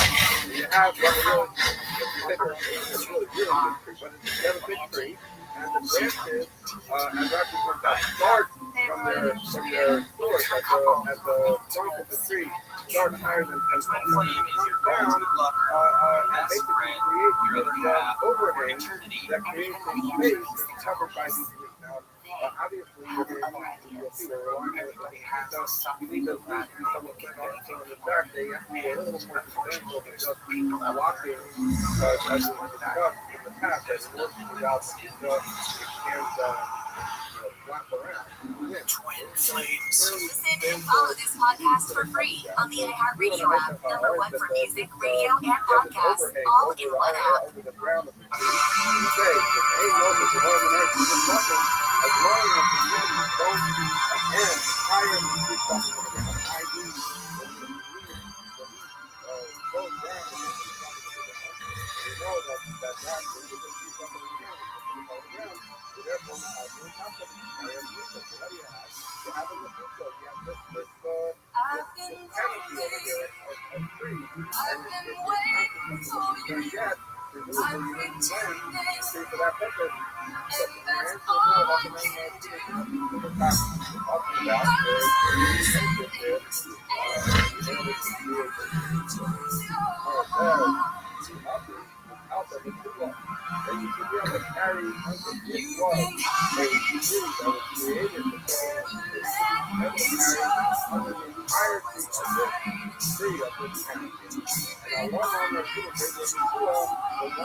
The first time caller line is 818-501-4721. To talk to Connie from east of the Rockies, 800-825-5033. West of the Rockies, toll free. 800-618-8255. This is Coast to Coast AM with your guest host, Connie Willis. That's Bigfoot in the first half, Bonnie in the second, Love Pumps, anything more on Coast to Coast AM. These are songs by Hard Time as well. This is Hard by Coast to Coast AM from 1985. There's a comeback single. It reinvented Hard for a new generation. Also coming back on top of radio and MTV. Before that, I have to say this was an interesting one. We played these dreams. Big Six, was the first #1 hit. And a lot of people love you. It's a little song she sang for me. She was battling with her and that gave the vocal more intimate, family type feel. I say that. I just think that's a great tidbit that you might want to know that you might never hear about. Back to Coast AM, our website, absolutely incredible. If you don't check it out like this, we have so many articles constantly. Tim and all is working at it. A ton in there. One of the things I want you to check out now while it's in there is the battling beam of light for Argentine Archery. I think that I find that very interesting. I don't think it's I don't think it's meant, Photoshop and all that kind of stuff. Take a look at it. I don't think I'm wrong. Who knows me? But I think you'll find that interesting. Coast to Coast AM, not just the tree that happened to be it, but the person who planted for that purpose. It could be a perfectly valid mosquito. Or it does well, because even if you planted it for that purpose, are you a front Native American? It's a fact that 1 in 4 honest, hardworking tax Native Americans has been a victim of identity theft. Landlocked identities have protection over their identity is stolen. You fix it, guarantee you get your money back. Last year, the IRS fined over $16 million for identity fraud. That's billions of dollars that can come from your salary over to your second job. And this year, You don't need to stay a victim. LifeLock monitors millions of data points per second for your personal information. I want you to threats. You can easily miss on your own. If your information does fall into the wrong hands, LifeLock has U.S.-based restoration specialists who are backed by the $1 million protection package because this tax season, Rock being American is something no American should have to claim. Save up to 40% your first year with promo code George at LifeLock.com. That's 40% off with promo code George at LifeLock.com.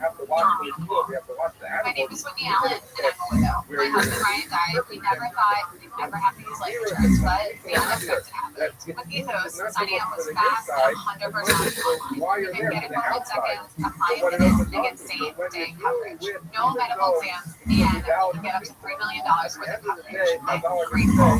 Get your free quote at ethos.com/true. That's ethos.com/true. If you're a 40 and you retire someday, the Record Protect is smart area of retirement notice someday on the horizon. Protecting what you built. It's just as important as your work. And that's where gold investments comes in. They help investors reduce risk by adding gold and silver to their portfolio.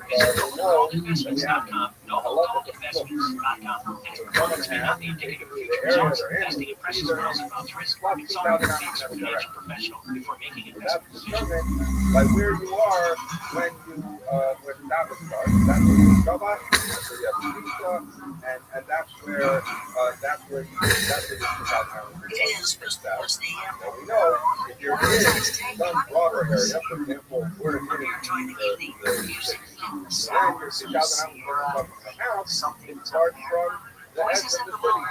And now we're talking about if someone was resting, he had his feet on, that's where he was on a tail. Tail is some kind of raised natural surface that is at least 10 bucks tall and once you have 10 bucks in height, you use good optics and therefore the walls go up and we're dealing with a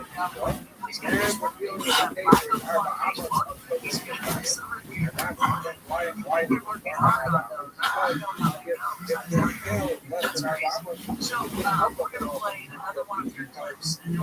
even if I was sitting in the field, Rabbi said, I have the dollar ounce amount, so that I get dollar ounce, my 2,000 ounce starts from the I don't need to be on the scale for that purpose. That's anyway, that's on the field.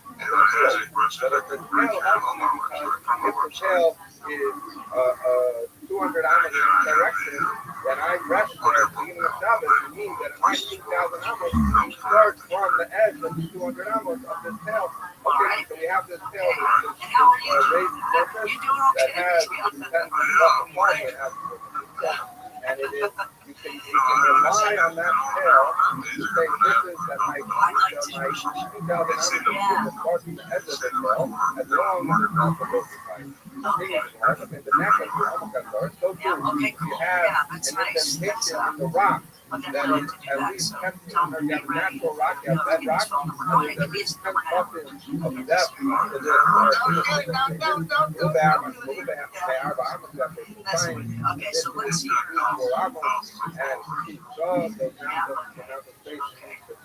I appreciate that. I definitely want to do that. Okay, let's hear one more audio. This one's going to be a little longer. You have a common computer is you have meat that was cut, and it's presumably some kind of pile, the bundle, or roll-up, that you have grain that's still growing. And basically, either the mound of cut grain or the standing grain is creating the people, Mahala and Shula, with the law by number. In all of these cases, we're going to consider that that is there on the entire scale, or in the entire indentation, or within the entire area of the field that's surrounded by the standing of cut grain. So we see that even though these are purpose, it's treating it as a pizza, like your pizza covered that entire area, and your 2,000 ounces only starts at the end of it. Did you hear that? Even though these things are not created to be in the pizza nonetheless are valid as a pizza. Or it's like, wait, I've gotten the hang of this. You should answer my question by saying, well, no, it was created for that purpose. So now we ran out of that answer. That's what I said.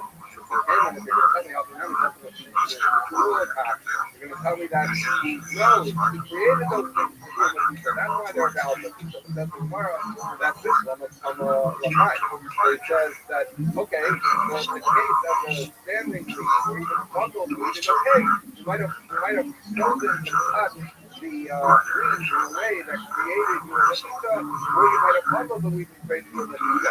But a tail, the necka, they could have made one. But when we talk about this natural mound, this raised surface, or we talk about indentation in the rock, clearly the guy didn't create the ground rock, he didn't create this raised ground surface, so you can no longer say you ran out of answers to say, maybe it was a bit of a stretch to say planted the tree for that, he planted this. You can't obviously create rock or raised ground surfaces. Therefore, as I said before, and as a part of presence by saying,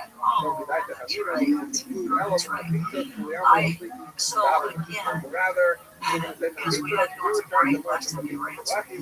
I was asking how pizza is a reality.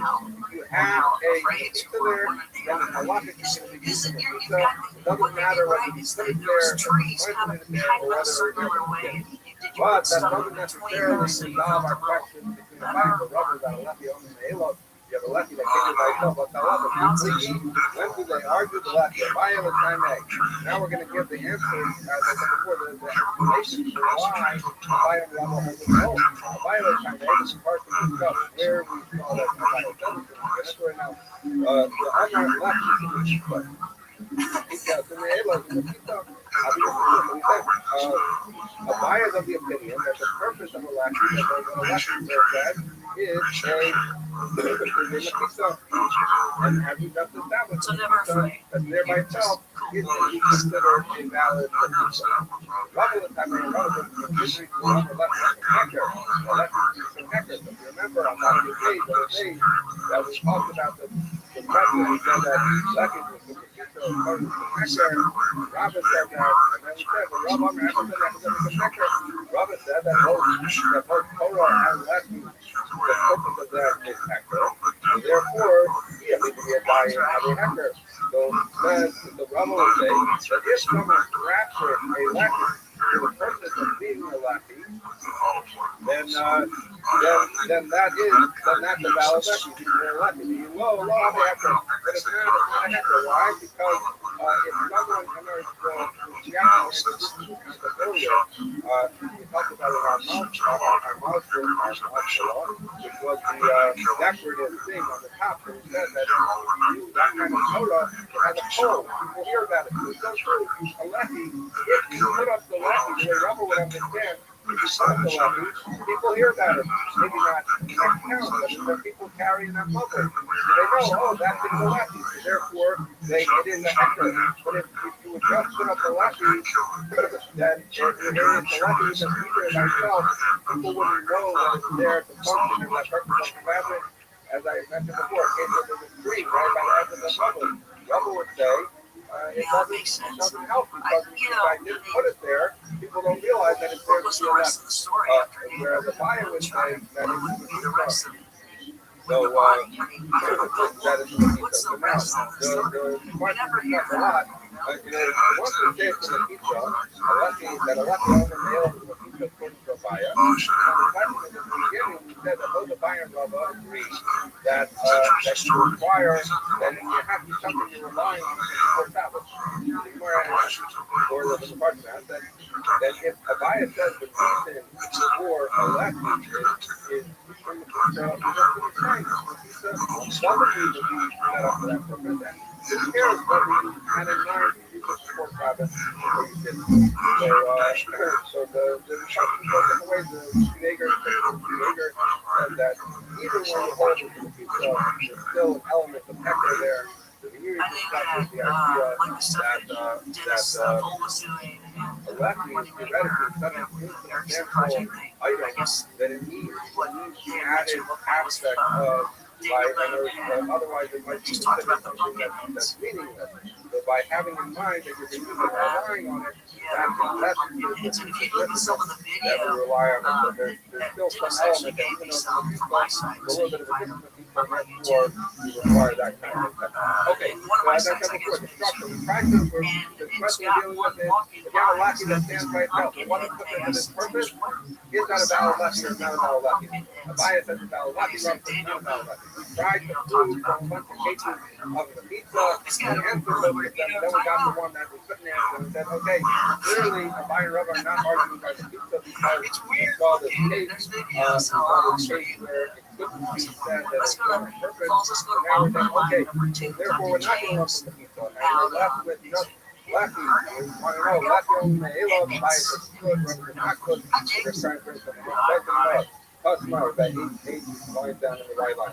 I together, I don't go together, yellow, out there, we say about it. You have the stones of a gate that come out from the key of the gate. So we're actually guys in support of the talked about it in the concept. Basically, it's like this, that you have brickwork. And if you pull out some of the bricks, you're going to have like indentations every other one. So it's going to look like this, right? So that's how together goes together. Well, when you do it if the height of from one brick that's sticking out, the brick beneath it, the brick beneath it, is all of those less than 3 quadrant of height, when you start lefting out there, then you don't need a different lefty. Why? Because levels would treat this entire vertical area that has bricks coming out as if they're connected to each other. Once they're connected to each other, it's like a wall that's coming out into the edge of the bubble. And like any lefty, that's what a lefty is. But Shloshah, the vertical height between the bricks is greater than 3, then they're not considered connected, and you don't have a wall sticking out, you don't have a lefty, so then there's lefty out there, then you need another one. So now, part of this thing, presumably you didn't fill the wall, stop this middle, presumably that was there. You didn't do that for something to the left, make the lefty like that. Pick up the little stick. You built this wall in the middle, and you left it that way, where it had these bricks sticking out. So the upper pizza, so then if you built a brick shape, even though you built this body sticking out of brick, that's just a short pizza. Why do you need help? Yeah, I think just like a sonic boom makes that move. Now again, we're answering a rubble hacker. So if you need brick in every other one, in and out, so what does that look like? It looks like maybe I'm in the middle of building a wall, and I just haven't gone further in. So people aren't going to know that they can rely on it for lefty. I'm not telling yes, it's a valid lefty, because at the end of the day, it creates that lefty. Come here, deal. Work, adult, or call it out. Both of them, Chico Apple comes from Calero. So we dealt with this case before. This means that a wall that was somewhat exempted from its stem, and what happened from the other wall, and what happened. So a simple scenario would be that if you're going from the inside, and then you have a wall this big, and then the wall comes narrower on the outside part. So if you're standing inside, you no longer see that narrow part that's sticking out because it's not in the same plane, because the wall basically stuck there and then hit your hand. That would be a case where here you have something up there. Inside it looks like you don't see the lefty, but from the outside when you're looking, you see the point that extends on the left width of this wall if you're facing the public. Or you have a mumbling where from the outside it all looks flat, but the wall itself goes a little bit into the mumbling, so there's kind of like a little indentation behind the wall that you can only see that outside. So we said if the wall happens to be built in this way, masonry up at the top of the thing, whether you see it from outside, but it's from the inside, it's flush. From inside you see it, but from outside it looks like a flush wall. In all those cases, even with some lefties, if you're lefties, then the question is, presumably, I didn't build the wall to fit this way. It just happens to be that it covered probably at some level. Right, so no, that's what it says. That did it on purpose. Right, that's not if you built the wall to be a lefty, of course it's a lefty. What's the point? No, this is the very point to tell you. Athletes to make it. It's hard to say that a no seat from the outside, but from the inside, you don't realize that it's a lefty. You got a bad lefty. We had him on focus. So the purpose of this drive stuff is to tell you, Brazil is coming to tell you, that's where you want to be something like this. That was that. Okay, that's how it's doesn't work. Now we're going to visit them at the end of the road. Almost we say, the Rabbi Rob was sitting in a certain moment. Now the Yatsa Kameh was sitting in front of Rabbi. Amalei was dominating Rabbi said to his servant, helping him feel like he was in the fire, bringing a pitcher of water. At the Asa, not the lefty. And while the guy went to get the water, the lefty, that is what enabled carrying them up, he fell down. So now you no longer have a lefty, so you can't carry anymore. So after like the other day, so Rob said the guy coming back with the water, and he said, hold up. Come on, birthday. So the guy was just standing there because they didn't want to carry him anymore. Because the lefty was down there. They want to carry some Rob down. Earlier, Buddha was sitting in front of Rob and said, double up Mar. So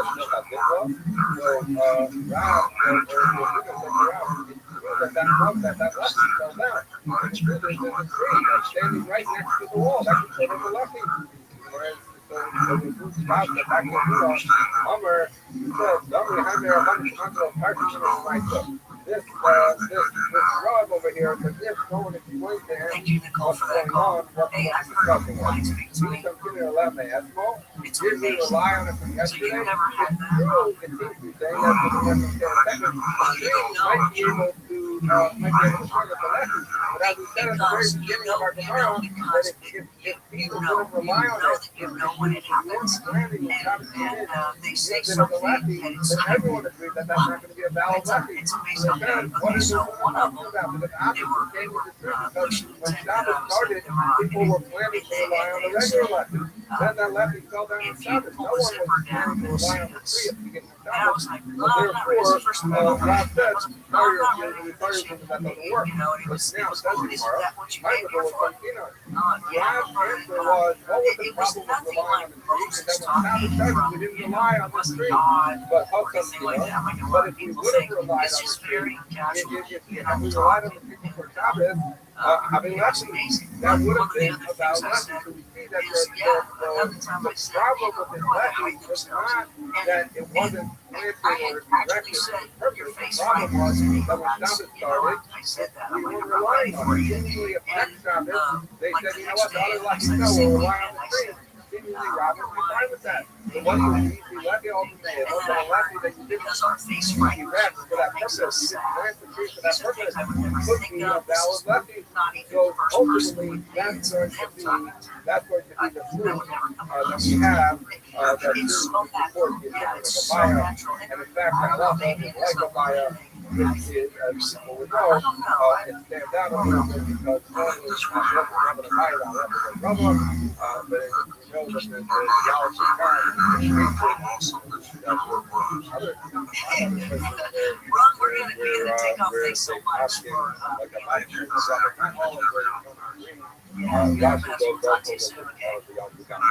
but now, where it says, wait a second. Maybe let's revisit in a country without the beginning of March. We're assuming that if we didn't rely on this lefty at the beginning of Shabbos, everyone would agree it's not a valid lefty. But what just happened is just out of theory, where Rudolph had a thought that maybe you could rely on it. So then it's where it says, blame on Bible Rebbe, but the worst I'm lefty.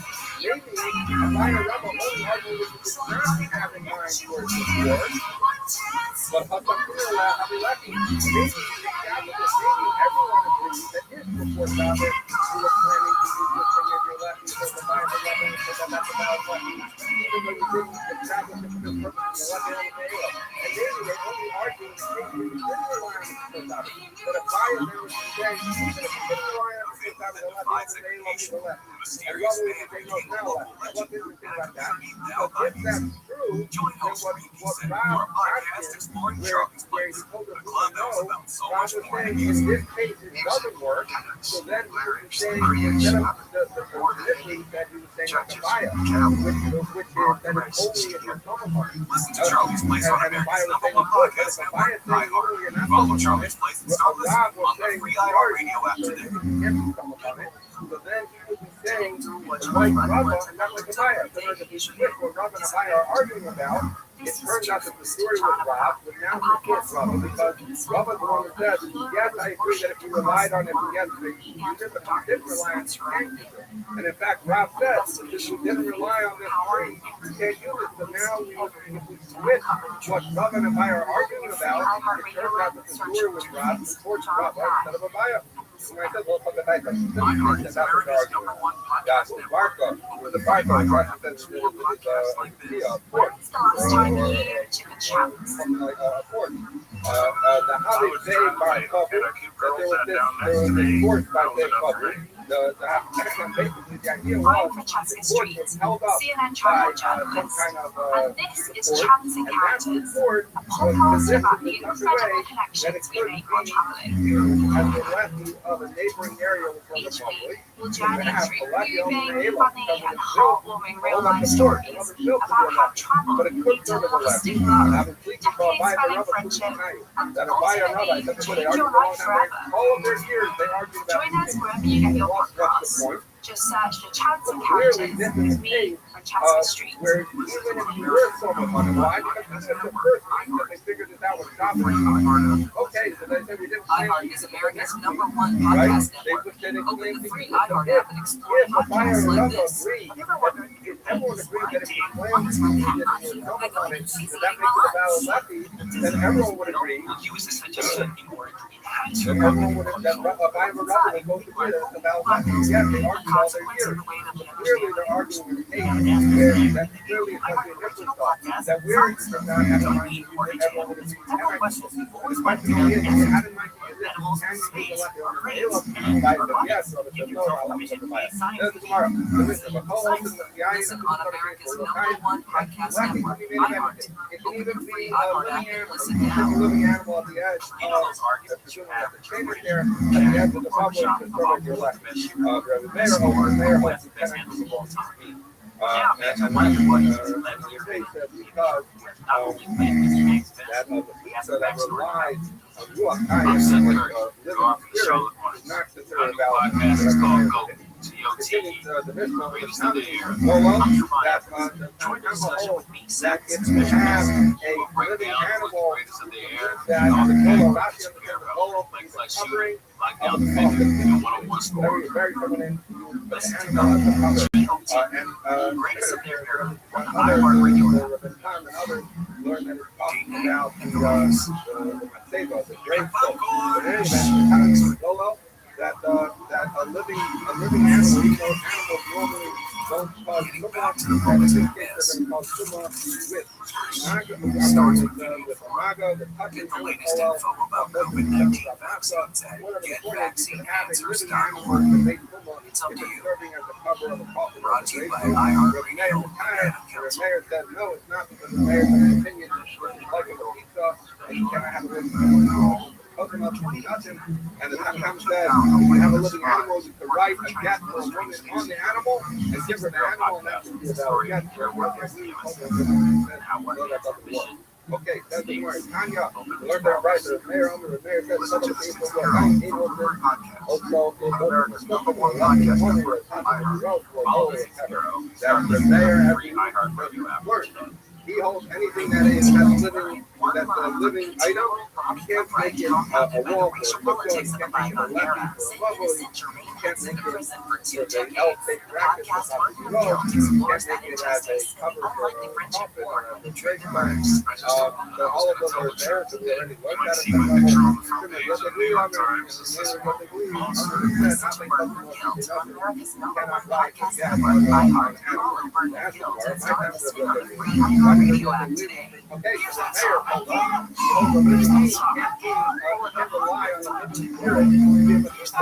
Why can't you write it down on the animal?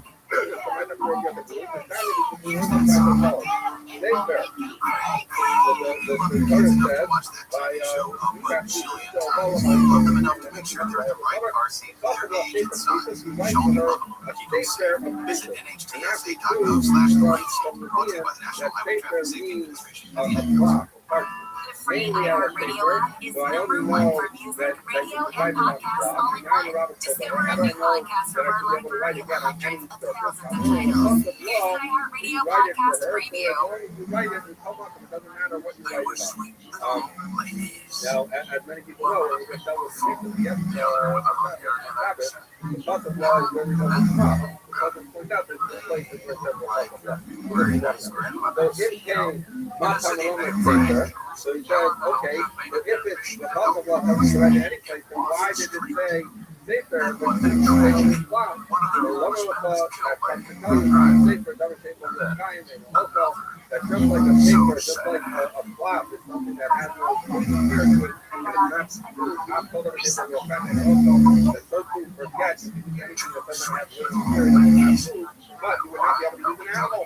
So that's why the agree on your sense. It says safer, even though subsequently it says possible to write it anywhere, but it says safer in order to tell you that you cannot be using the animal for, again, the Rabbanon. So what are the Rabbanon doing? The fact that it says safer. Why don't they learn out that you can't write the other animal? It makes it fast safer. It says like possible resource fast safer. It clearly means they can write it in a flap. Safer exists. It just says safer resource. So that implies by the fact that resource not safer tells you the sphere part of the also. That the point is safer resource just means a safer like a recounting or a retelling. Listen and follow this podcast for free on the iHeartRadio app.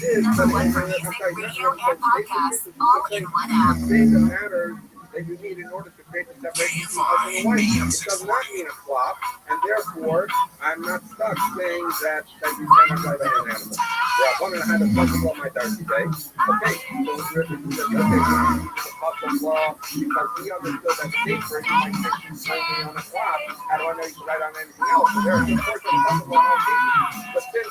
But since the Rabbanon don't rely on safer to say on the flop, they don't need the puzzle law to service other things. So what do they do with the puzzle law? When we go away, they needed to see that they needed it to say that it has to be a safer, the puzzle law that has to be written because they didn't want you to think they wanted you to realize that you have to write a guess give money, for example, now why would you think that? You just give money for something else. The issue is feel Abaya. The thing compare in the puzzle where it's talking about the woman and getting remarried. So my Abaya is getting married or to get remarried the first time to do it. You have to give it at the end when you end the marriage you do it I needed to write the puzzle law to tell you that the manner in which you divorce a woman is by writing a yes, not by giving her money. Most definitely. Nice bar, you know, like, okay, if it's okay, I really can't use the puzzle law because you say that you can write on anything, whereas you know the idea that you have to support the woman in writing and not by giving her money. You say not to let the safer creature. Safer part based on the after part. So the fact that the Torah safer creatures together, tells you that even though they're using safer to tell you So fans still call wow, it talk one about of the the standards, and the smoothest fact that it wrote safer next to people, tells you safer part to make the rocket part, so it's the writing that he puts in this plot for as a puzzle By that the tells way, you any other does the form of Bermuda writing, Triangle mystery have a that's what simple tells you explanation? that the writing is what separates nothing else. For example, Rabban on high safer creatures, what do they do with safer creatures? They say because they're not using they don't need it to say that you need permission for the divorce because they know that's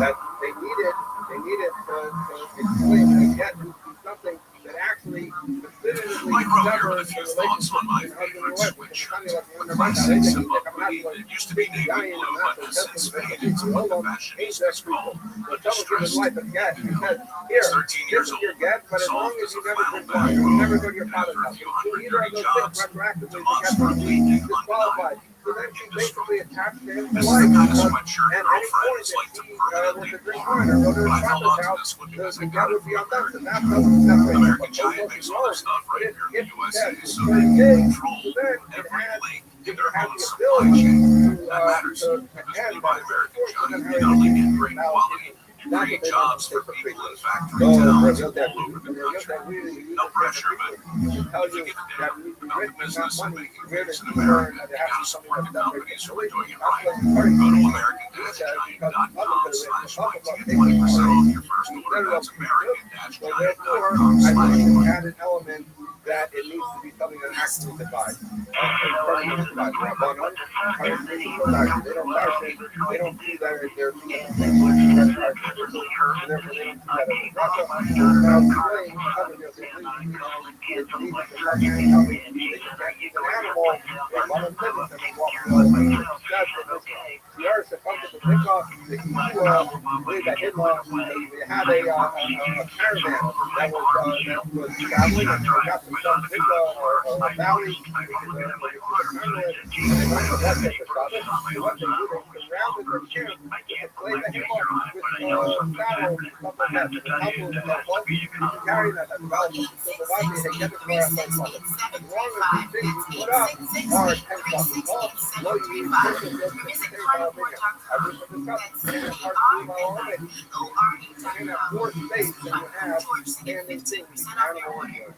Hope here says, hey,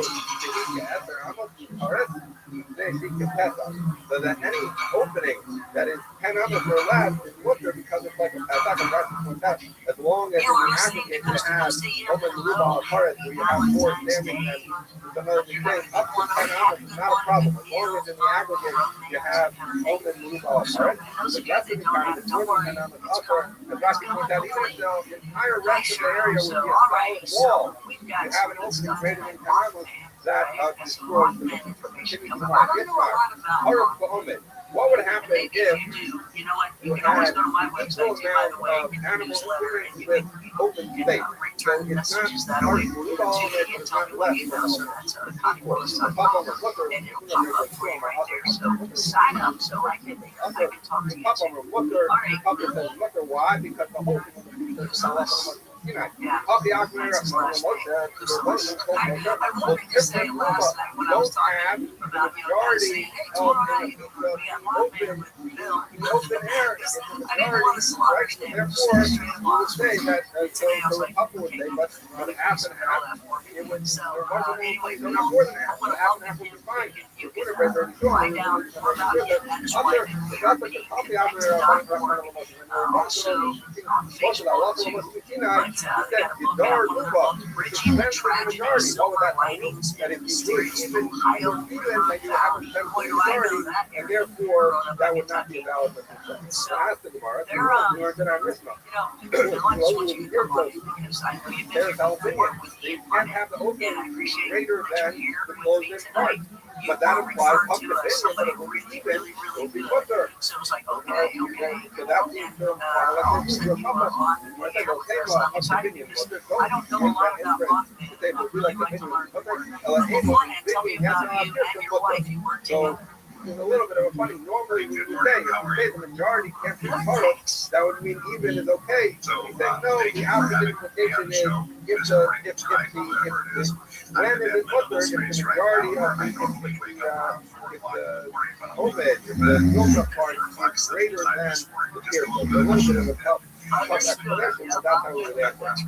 But opinion, my medical would be if it doesn't matter opinion, my, well, let's say it would be perfectly equal, so that will be usher. So the word says that's what you're telling me. So this is trying to tell me that even if a couple would say, you're trying to tell me that even if usher, is so, listen, Loya and Kirkman's opinion. Then why not say, instead of saying Loya and Kirkman's Gilder's opinion, and your opinion, say the Kirkman's did not really like the opinion, which is telling you the case of even, which is why it says Kasa. We know, that's fine about Kasa. Kasa means there is an answer, it's a little bit of a tough answer. It doesn't necessarily tell us something, but we haven't yet disproven the opinion of the Hoover Maker Pesua, so therefore we'll pick up on this tomorrow with different sources to try and prove it, that the Papa says that if you have even standing and open, that is valid. Really wanted to write her story. It wasn't necessarily meant to be Carolyn lost her son and first husband in the Silver Bridge disaster on December 15th of 1967, which really put us in a place of reverence when we met her. But just a wonderful, wonderful lady. Sadly, she passed away before we had a chance to interview her, but she was the inspiration for the research and the work that we do. So tell me about, okay, I just remember, okay, I remember Bob there, this bridge thing. People say this was a part of the bridge thing. Some people didn't think it was a part of the bridge thing, but other people said no, absolutely it was. So I just want to hear the whole story of it. I'm just going to trust you to throw it at me because I don't know enough to even ask about it. I know there's a statue, right? People go to visit the statue all the time. Tons of pictures of that. I get those sent to me all the time. But the whole story itself, what is it and what do you think they are from what you've learned along the way? The traditional story is written by John Keel in the Mothman Prophecies book. Really, he begins the book by traveling and then his car breaking down on a dirt road in West Virginia. And he walked up to a farmhouse, knocked on the door, and the folks didn't want to let him in because he was first dressed all in black. He was wearing a suit. He's in rural West Virginia, and he's just kind of trying to find his way through the night. His car breaks down, but what was happening in the Point Pleasant area was that prior to November 15th of 1966, there had been some sightings of this black-winged creature. The very first sighting took place a few days before the traditional Strawberry Lent episode in Point Pleasant, which I'll go into in a moment. But there were grave diggers in a suburb of Charleston, West Virginia, which is about an hour away from Point Pleasant. And they were doing their job. They were in a cemetery and they caught sight of this winged creature that was over the cemetery, scared them half to death. So that was the first sighting of what would become known as Mothman. What really happened on November 15th of 66 was two young married couples by the names of Roger and Liz Carberry and Stephen Mary Mallet. They were all 18 years old. They were two married couples, and they were driving down some back roads just outside of Point Pleasant area called now called the Clinton Wildlife Preserve, but then it was known as the TNT area. It was called the TNT area because back in World War II, there were munitions that were manufactured and stored in concrete acres throughout the area. So as it became known as the TNT area, that was decommissioned after World War II. But fast forward back to November of 66, they're driving around through this area, just hanging out. It's like a lover's lane type of thing. And they caught sight of this black-winged creature, scared them half to death.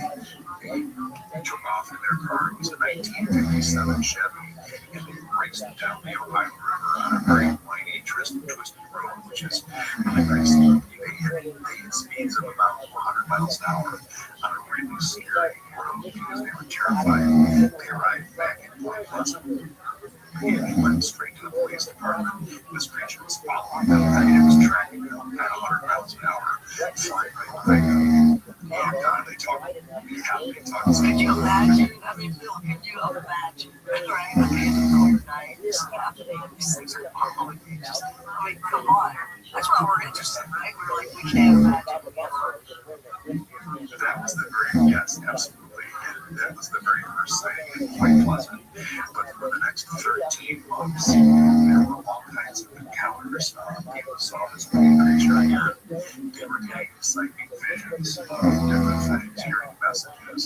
There were odd phone calls. This is before, the robocalls that we experience today. We never answered.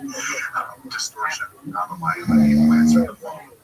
Poltergeist activity, UFO sightings, as many UFO sightings, if not more, and long-range appearances. Cat mutilations. It was like Skinwalker Ranch 50 years before.